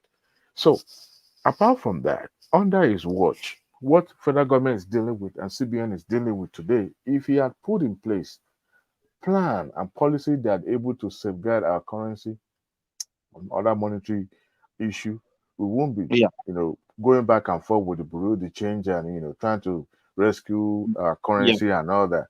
So his tenure when he was governor was, yeah, completely terrible, and I understand that he was playing to the gallery, was patronizing the federal government, especially the presidency, so that it could be in a good book, and they were perpetuating all those evil. And I tell you this, of all the 14 count charges that was, filed against him, at least 2 or 3 will stick. It will stick more because than I two. I know I know for a fact that that weapon charges was just to buy time because you can't hold a person for more than I think 24 hours without charging them to court, and the court will now decide whether to grant them bail. And despite that, the court was ready to grant. I think it was actually granted a bail, but they quickly filed the real charge itself. For those who think this is a vendetta between Tinubu and Emefiele, and I tell them, look, if you know who Tinubu is, Emefiele is a small fish to fry. Tinubu has bigger fish to fry. He has Nigeria to deal with. I don't think Emefiele will constitute a stumbling block politically to Tinubu, but this regime, this administration is not willing to look the other way for him. They intend, even if Tinubu doesn't want to do it, his proteges, his disciples want to Yeah, make sure that he feel that little, the pen. yes, Yeah, they want not they even. want to take I the don't think power. even Okay. little. I don't even think they wanted to feel little. They wanted to see the reality of pain, sir, because they Yes, have plan for him. yes. For me, I'm not saying these guys are saints.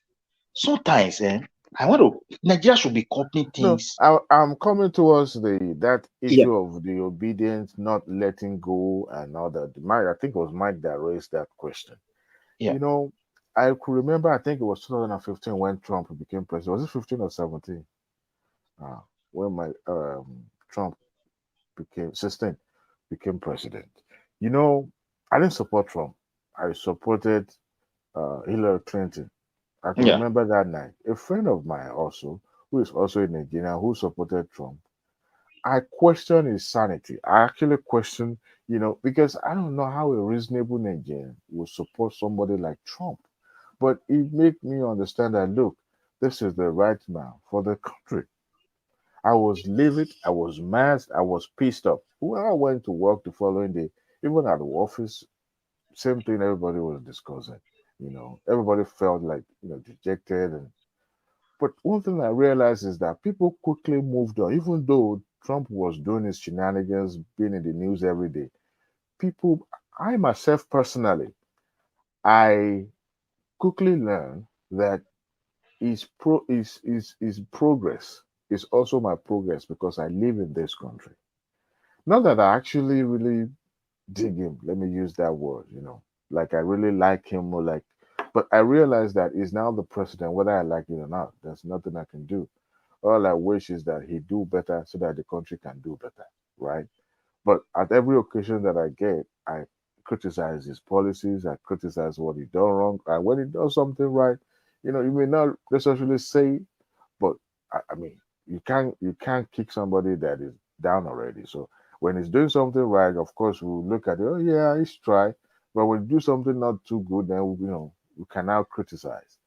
And I tell you what, 90 out of 100% of the time, he's always doing something stupid anyway. So, but I grow. I quickly grow, because I realize that I cannot continue to, not liking this individual. He's now the president, whether I like it or not. Now, I'm relating to this obedience space. They understood that. Well, to be frankly, Mr. Odewale, to call them obedience, sometimes there's an error. This IPOB of a thing for years. Yeah. Because Peter Obi is from that region, the whole of them, or large population, almost 80% now quit that IPOB shenanigan and propaganda. I move it to the obedient. So, and now they are the one constituting this nuisance and this problem.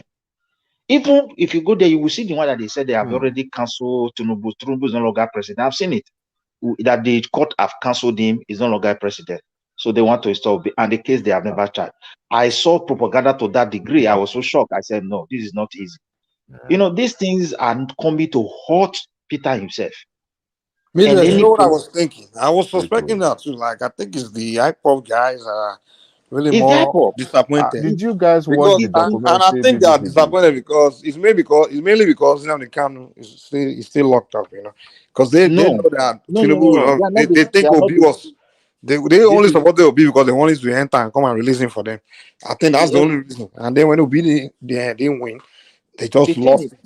No, it's not whether because of IPOB. This has been the way they operate. Go and look their platform before Obedient came into, but everything about them is propaganda and insult.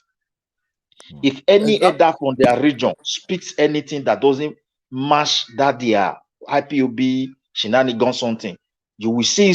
Go and look at their. You will see insult. That's why none of their king will dare address that issue without at least giving support to Kanu before disobedience something. If you try it, your family, your village, everywhere, they will hunt for that person, both physically there, and they will go to their Twitter and destroy that person's image.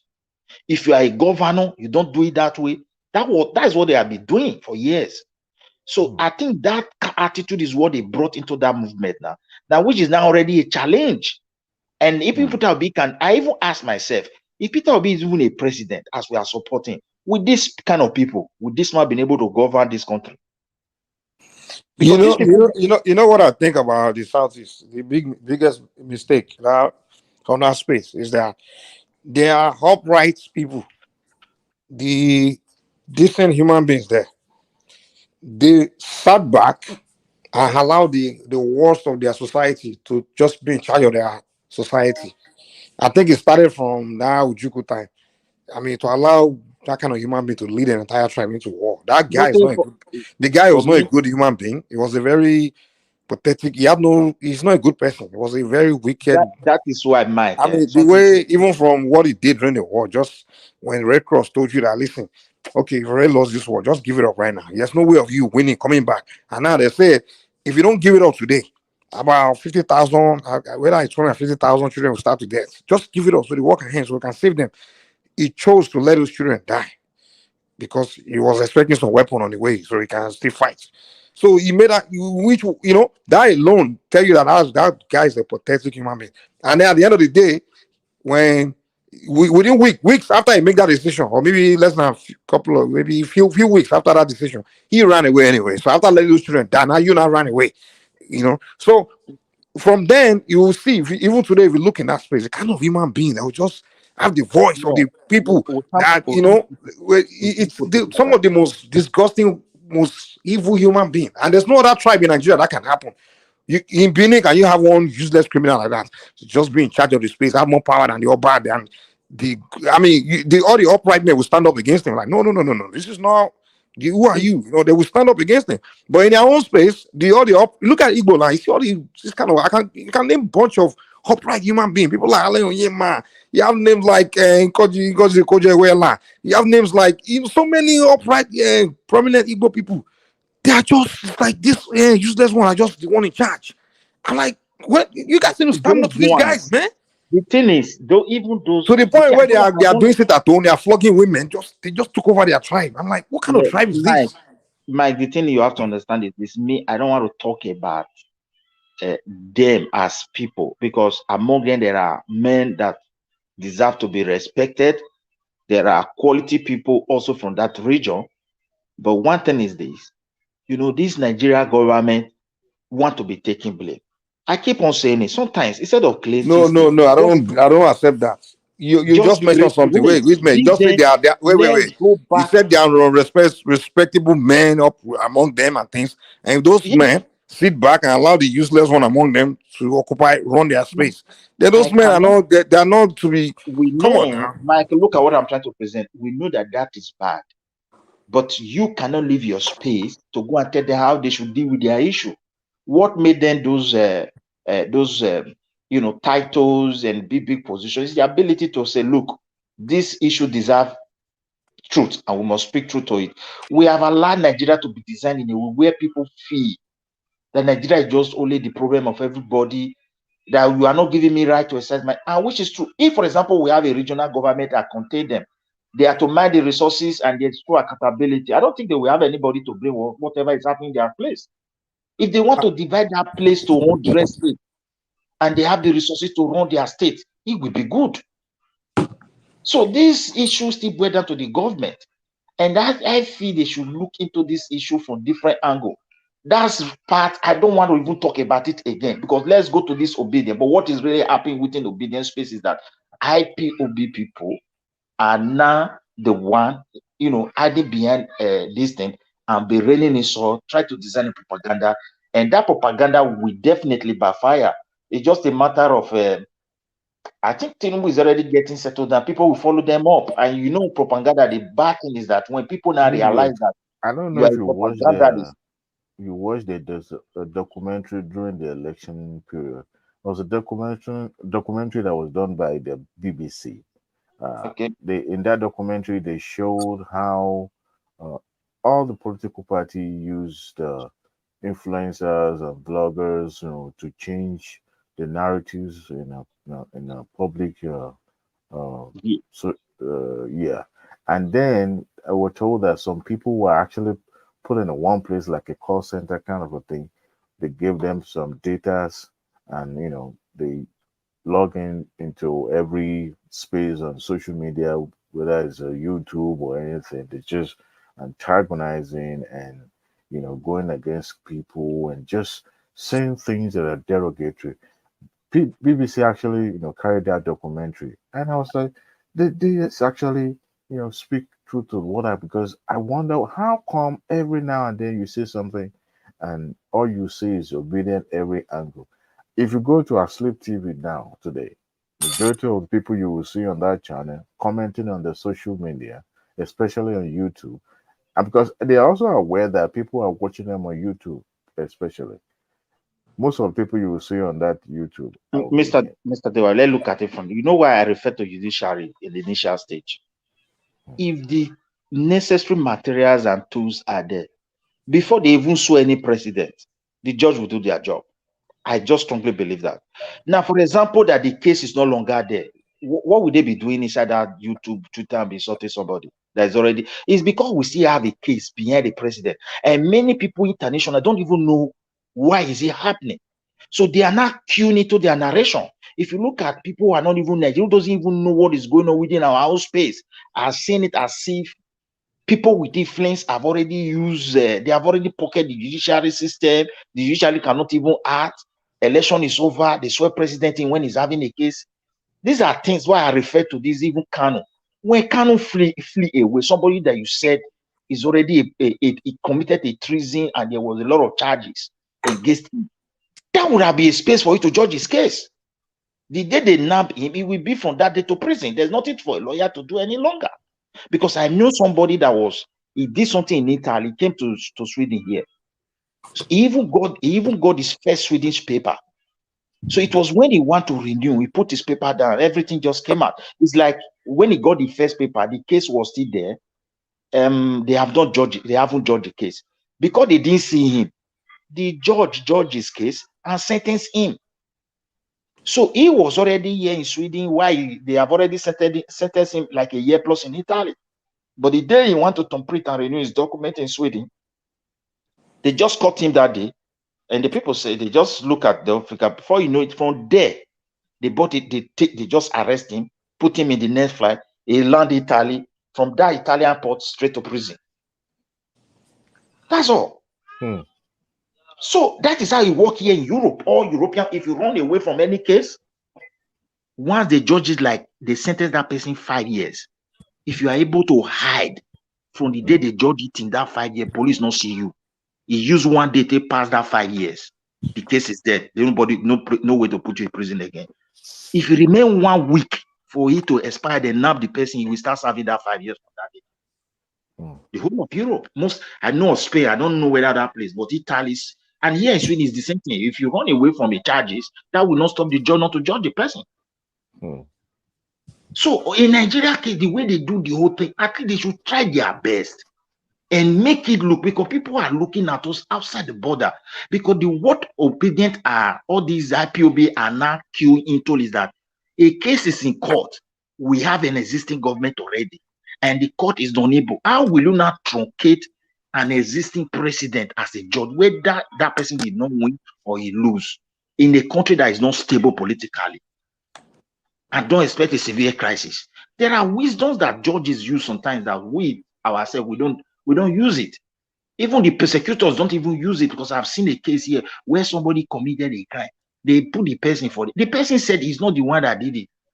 The way the lawyer presented everything, there is conviction that he did it, because there are few things that convince that maybe he's not the one. They set him free because they don't want to jail innocent person. It's even better that they set that criminal, that person free. I tell the police to make sure, say, this kind of area, they make recommendation for them. When you are presenting somebody before us, you must go into these details. Yeah, the prosecutor was so angry, but yeah, the judge said he should go. So these are things. Yeah. That billboard is everywhere. That campaign of all eyes on you. Judiciary, we are looking. All eyes is on you. I think they would have just ignored that something. I don't know why they put those things. Either it should not be allowed, or it should be allowed. I think it was put up there by the people like you and I, living abroad. I want to believe so, because I'll say something diaspora, coming up at the bottom of the billboard, and you see that's they even trigger something that I wanted to talk about again. To me, that is more like bullying the judiciary when you are now, going to the public to mount pressure, public pressure. The case was not in the public court. It's not about public opinion. It's about what those judges see, the evidence that was presented, and the way they argue their case. Then they will now make it, based on merit, not just to hoodwink them, to force them to make, remark that they themselves know that because they put their life in Midwest. See, there's something, maybe you don't operate from Twitter. There were some people on Twitter already profiling the families of these justices. One of them said that one of the judges' daughter sells clothes in Abuja, has a boutique or something like that. That if his father make good pronouncement, that they will flood that store and buy off everything in that store. And if it goes south, they will hear from them.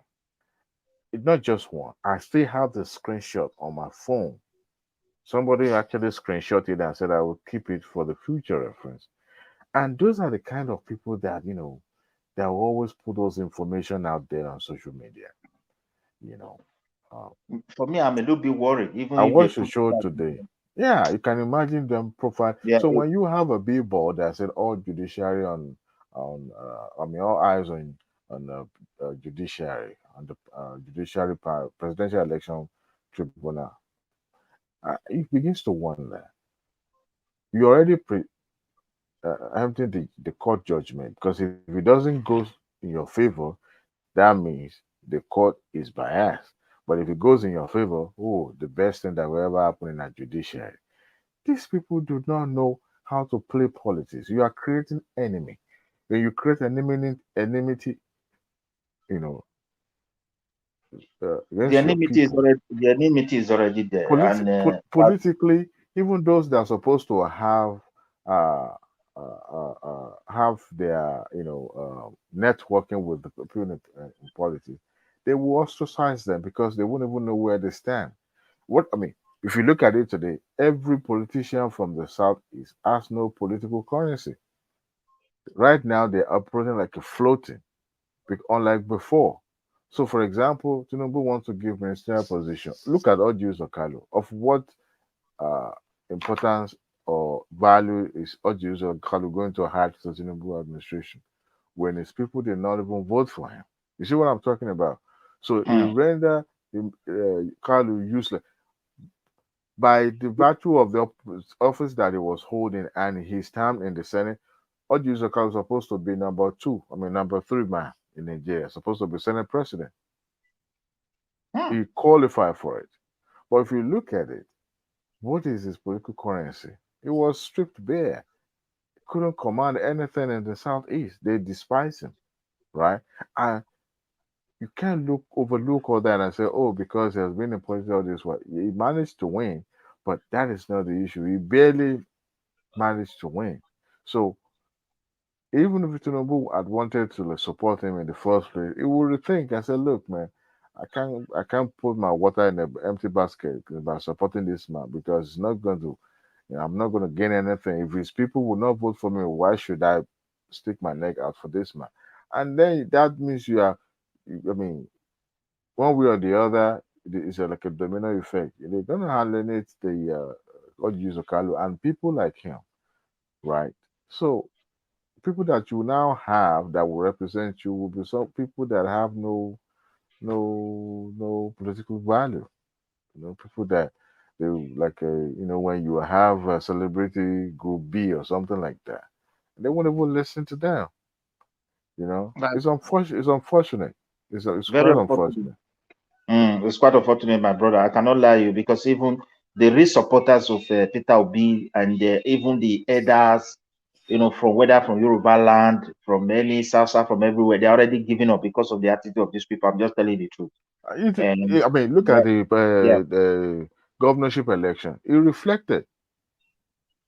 Yeah, they're already giving up. A lot of people that I used to comment on while Tunde Ednot on Instagram, they were changing their tune. And I'm sure those ones are the ones that voted for Obi. They were changing their tune. Well, you remember what happens in Lagos then and all that? Yeah, that was where the genesis of the thing is, they changed the their way mind. they approach sensitive issue. Mostly the younger ones, these children of 80s, 90s, they don't understand the gravity of provoking people. And when you start acting, they want to point to this what is coming out from that your provocation and your action. That's what they want to describe. I don't understand how we put it. The reaction, yes, the way you react to their action, that is what they want to, the picture they want to present. And I see no reason why somebody You leave your space. You know that this place is not your space. And you start making some statements. And when you make that statement, they will not be the first person to tell you the Nigeria Constitution did not say. And you are not calling the Nigeria Constitution a place where you call zoo. And the thing you keep on in mind, you keep on wondering what exactly does these people really want? You see, everybody is now becoming conscious of their territory because we don't know.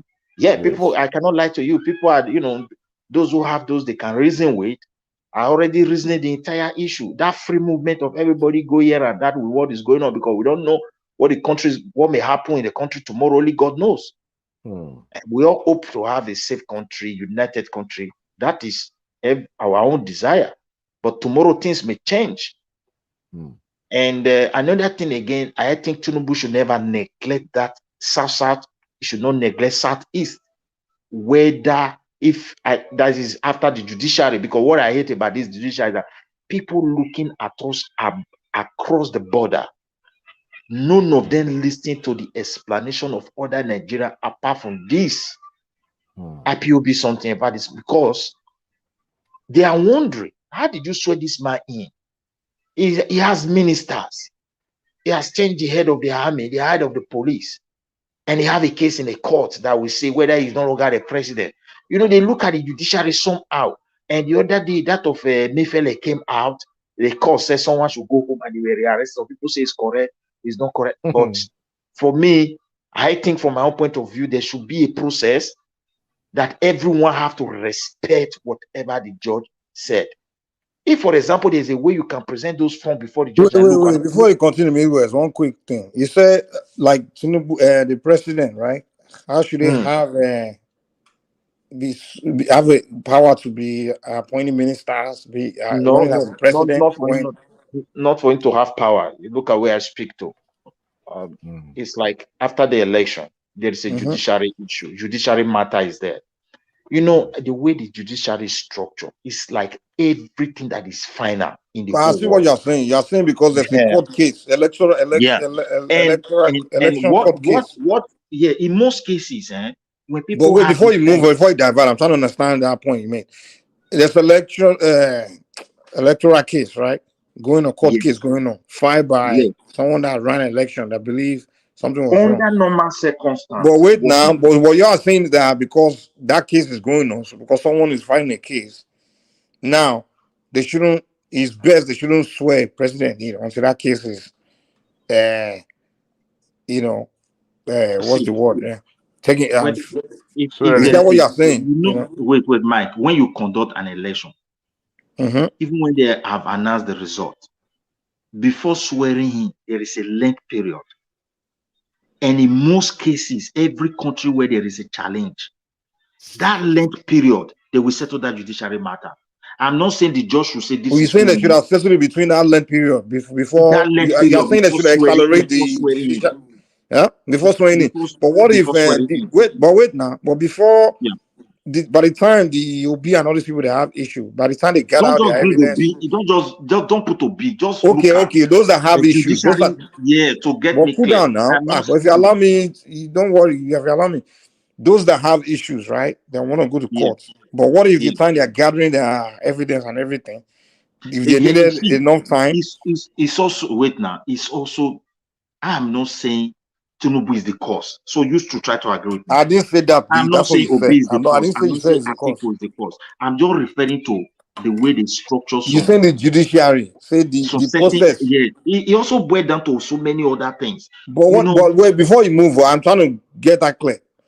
What if? Wait. What if, you're saying is best that he handle the situation before that swearing in time? See why there's. But wait now. Judiciary, you don't allow me. But what I'm trying to tell you is, what if the people that are going to court, what if they needed time to gather their evidence, and the time they will need will go beyond the time that's set for the president to be sworn in? Should they still swear the president? Should they still wait? I mean, what is look at where my statement came from. I refer to material, resources, and every possible tools that would make judiciary. You understand me? To be able to utilize that space and settle issue. If there is delay, when you look at most of this delay, it's not the judiciary themselves. Go and bring something. because of the way they structure some certain things. Delay is bound to happen on the part of the people that want to go and bring evidence. But if things are properly arranged, it will not take time to submit those things. This is what I'm speaking to. I'm just talking to my own country. I'm not talking about whosoever is now the president today. So many people outside the country where they have all these, like, you know, some people are also advanced in this Africa, like South Africa, like other places, don't expect it that way. They believe when there is issue like that, within that short period of time, they have gotten what they want. Because it's just like people are voting, they are counting. I don't know whether you understand. So in our case, the entire system caused a lot of delay. And people don't speak to that process now. They try to speak to it like the delay has given an advantage to the person that has been declared. You see, so he also robbed the image of the country. This is what I'm trying to present. And this gap is what they are now explaining to the people outside the boundary of our country who doesn't really know that there is a process on ground that is bound to cause delay. They are not looking at it. I don't think it's the delay that's setting the image of the country. I think it's just obedience that are going online with their propaganda. No, my brother, they have right to be. They have right to be having grievances because they do now. No one is arresting them, but it doesn't mean it's morally right to be destroying the image of the country, calling say the election was rigged, and jumping to the conclusion when the judicial result hasn't come out. But they've gone online, jumping to all the conclusion, and calling the country this and that and that and that. Now you have other media saying, "Oh, in Nigeria election was rigged. Why should Nigeria have right to be talking about Nigeria?" You know, those kind of things. Saying the president is a drug dealer. I mean, just destroying the image of your country, man. Come on. Midwest, will you honestly say, come on, be fair with yourself? I understand people have right to say maybe you'll be won or not or something like that. But would you honestly say, let's assume that we don't know who wins, right? Let's give benefit of that. But would you honestly say it's clear to you that will be won this election? How can it be clear to me? Am I the INEC chairman? Exactly. So it's not exactly. That's what I'm saying. It's not clear. Let's say for example, let's say I accept that there's a chance that Obi won, Tinubu didn't win, Obi won. But it's not clear. It's not like a clear thing that okay, this person won. You can all suspect that okay, maybe it was rigged and this person won. But let's wait till we can prove it and evidence and everything, and then where it's crystal clear to everyone that okay, he won before we can jump to conclusion. But disobedience, the way they are behaving, is almost like they've made up their mind that he won that election. And they were robbed, and the attitude, the approach towards it is to destroy things that they've been wrong, they've been done wrong, and they're going online, destroying the image of the country.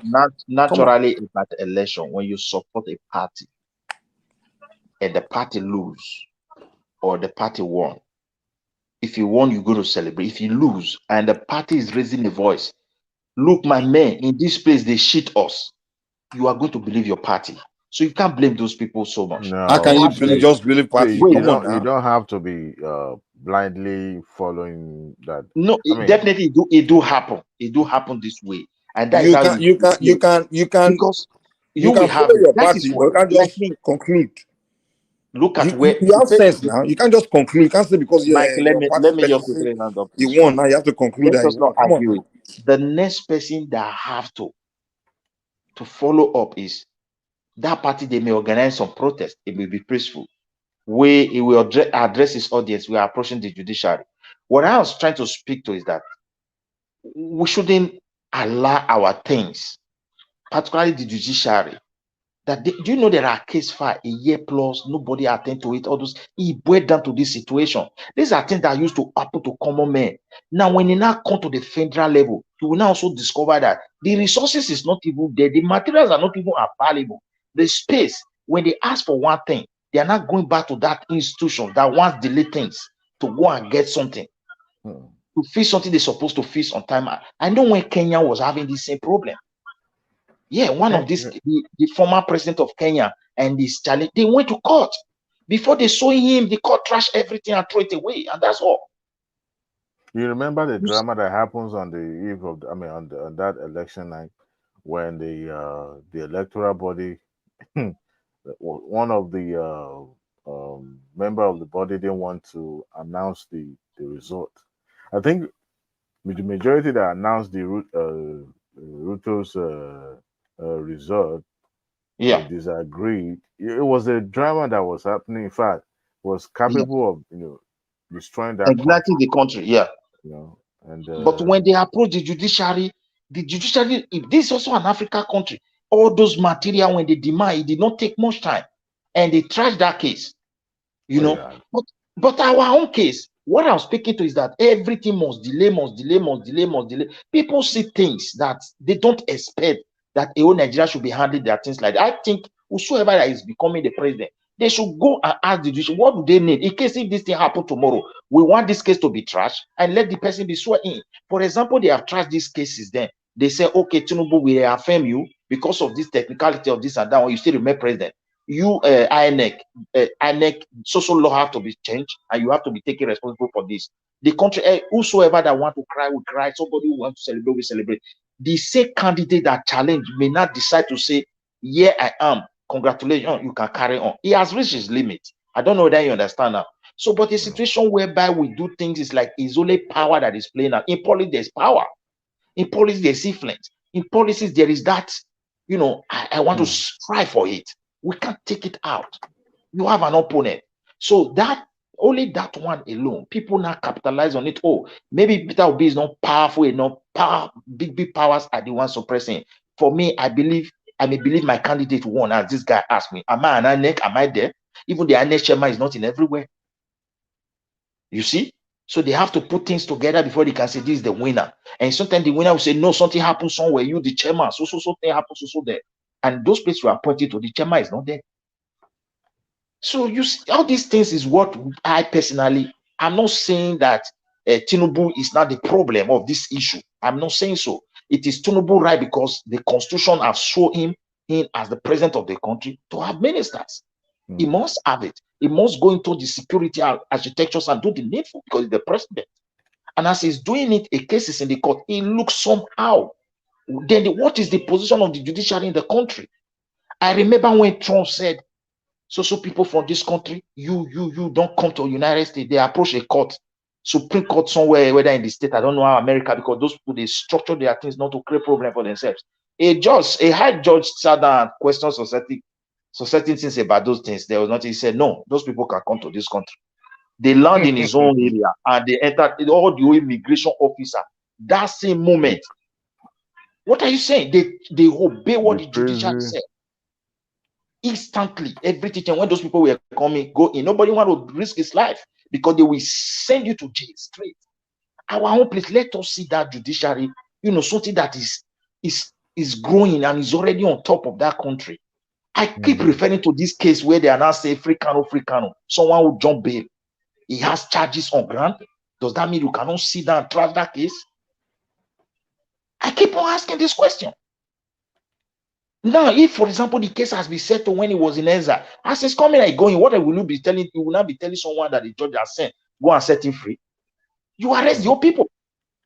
You get them arrested. It's because the case is still legal. That's why people can go to streets, set him free. And the other thing is disturbing the country. Look at the Emefiele on that. If, for example, instead of bringing the Emefiele itself, the police just went there and go and give them another court paper, everything will be settled. There's no need for it to appear since they have gotten another paper. Where is it? Is not my law, sir. Look at this one. Or there's a way they communicate to court. Even before the court is named, the judge has seen it's like you want everything to just be perfect, and it's like you blame the system for everything that's not going well. It's possible. The government should follow what they are doing.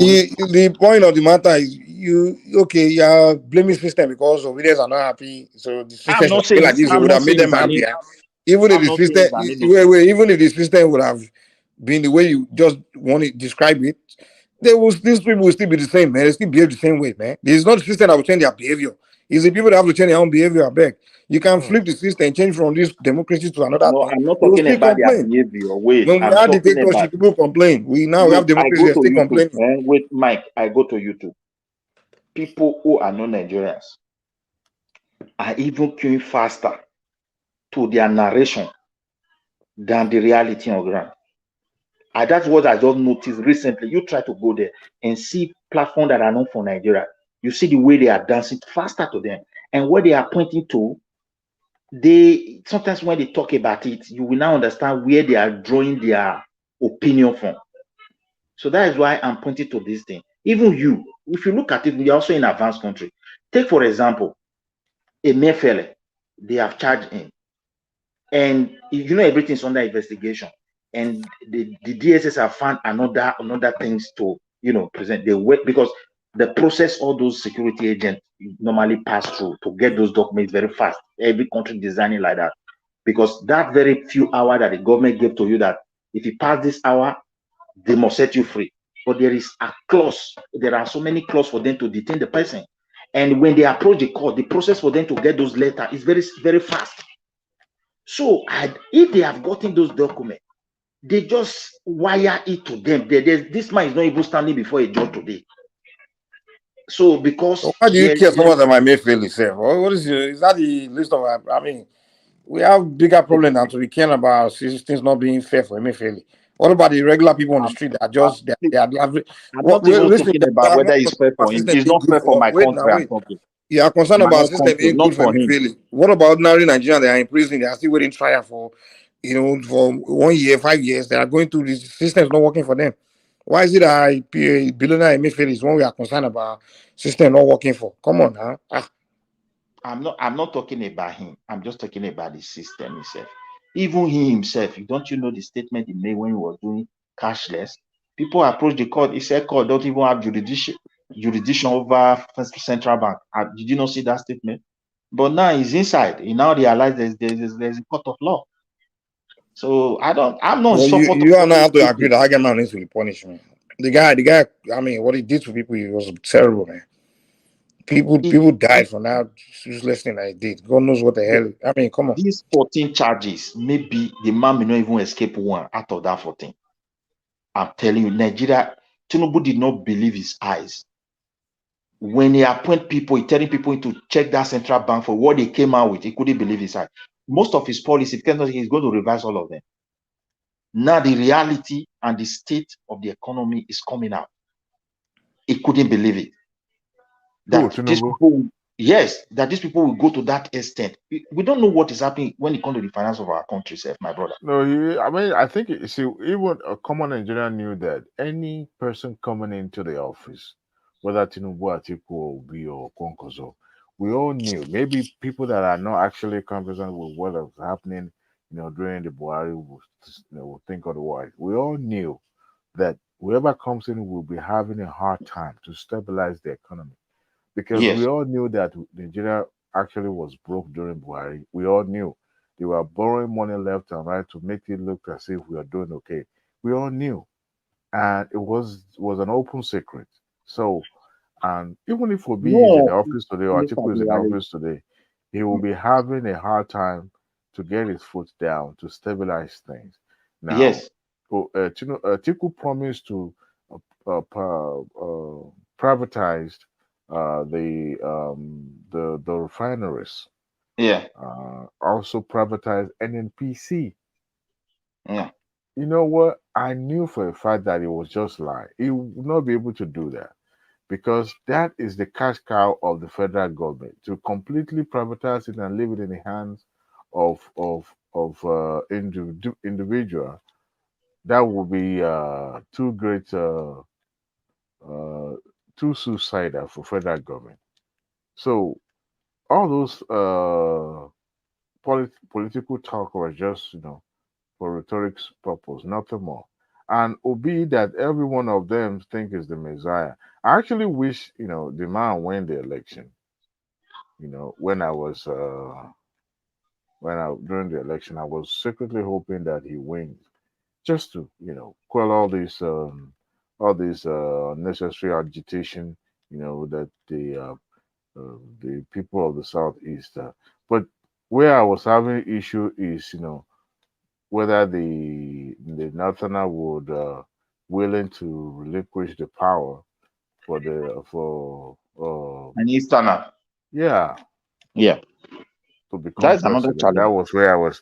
But I mean, I understand politics, the way it's being paid. Sometimes you have to act like a villain or to do whatever you got to do to win the election. But in reality, we hit hard when the time to govern.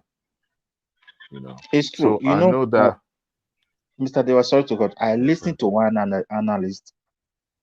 What they found out in the central bank, you know what is happening? Almost, not even in our central bank, the reserve that we have, Nigeria is having so amount. They have already used that reserve almost 40 or 50%. That is when the guy was talking, he said we are in trouble because he said they use it as a security to borrow. And those people they borrow for, if it mature, they ask for their money. Then Nigeria is in serious trouble. It's like everything will just collapse. That is what they give to Tinubu that is cracking his head. He's so surprised. They don't know what to do. Not only broke. No, they would. I mean, the better you let people know this, Yes. Okay, member of the family, this is the situation. This is the situation we find ourselves. But the people are not ready to listen. People are not ready to make sacrifice as well. They are already making sacrifice anyway, but they are not ready to listen because they believe that a magic wand must be waved and things will get back to normal. No, it won't get back to normal. It's just that Tinubu had it difficult to, just like the way you speak against oppositions, against PDP, but he find it really difficult now to castigate his predecessor because his own party. Yeah. Yes. Because they belong to the same same party, yeah. The same party. So it was. But what I knew was it's gonna be really trouble time for Nigeria. It is. Because the guy was analyzing everything. My brother, he didn't even talk about. He said, "Don't talk about it." I'm talking about reserve now. When they came across a certain document, how those money they were loaning, they use more than 40%. The money that they got from JP Morgan, did the National Assembly know about it? Even the guy was saying that security touching our reserve and using it as a security without even the Senate is just between the president and the Mayfield. And they were telling us we have so amount as our reserve. It was when they were looking into this central bank, they now found document that reveal those things. And when they find out, indeed, those money is already a security or loan that they have used already. And it's almost getting to a period of maturity where the people have right to say, we need our money. And in that case, we have to pump all our reserve to them, and the whole country will just like something from top to ground. That the only hope that we have, that they are saying that we are blessed with human resources and both natural resources. They should be serious on how to stop those criminality around our natural resources and quickly do whatever to raise fund. That is just the only way out. He said there is nothing there. That is this, not to even talk of even within the central bank that they were printing money. It was and true. I think also speak to Tinubu appointing Dele Alake to solid Bedera. Anywhere, any means, he already has his goons in finance and economic planning. So now he wants to explore other areas to make more money. So I just hope so. I hope so that for me, I don't see him like a bad person, but I don't see my country like a place that is going to be easy. Because we have to find a means to earn money other than the crude. And I also think that if you are not making much money, but domestically you are able to at least provide enough for the people back home. You at least you know that you are okay domestically. But another thing is the fact that it's taking the country into a different direction. Now we are moving from petrol to gas and all that to power the transportations and all that. It is quite changes in a way that we conduct transportation in Nigeria. So It's a drastic changes or departure from the what we used to do before. Let's trying to hope explore the natural for him to gas thing. succeed. Yeah, let us hope and give him more time. And I think mean, he should also invest in information. It shouldn't be like Buhari administration where Wike will not be the one to tell Nigerians that we have received money from federal government. It's very bad. Position, no information. For example, they announced those things to the state. Maybe many states would have gone up and asked their governor on time. You understand me? Yeah. But they just kept quiet, and the governor, they all made use of that money for their own personal gain. Oh no. See, it is even now that people will now be able to ask. Yes, their governor, Yeah. because you can't collect such amount of money for the purpose of palliative, and then you keep it, and people will not talk. People will talk. We hope so. People will talk. Yeah, I want to go and sleep, Mr. All right, Diwali. since everybody's Yeah. really interjected us. All right, thank Okay, you, sir. I'm about to end the Good show. night. I'm about to close the show. I'm just All right, it's Mr. Mike, bye. All right now.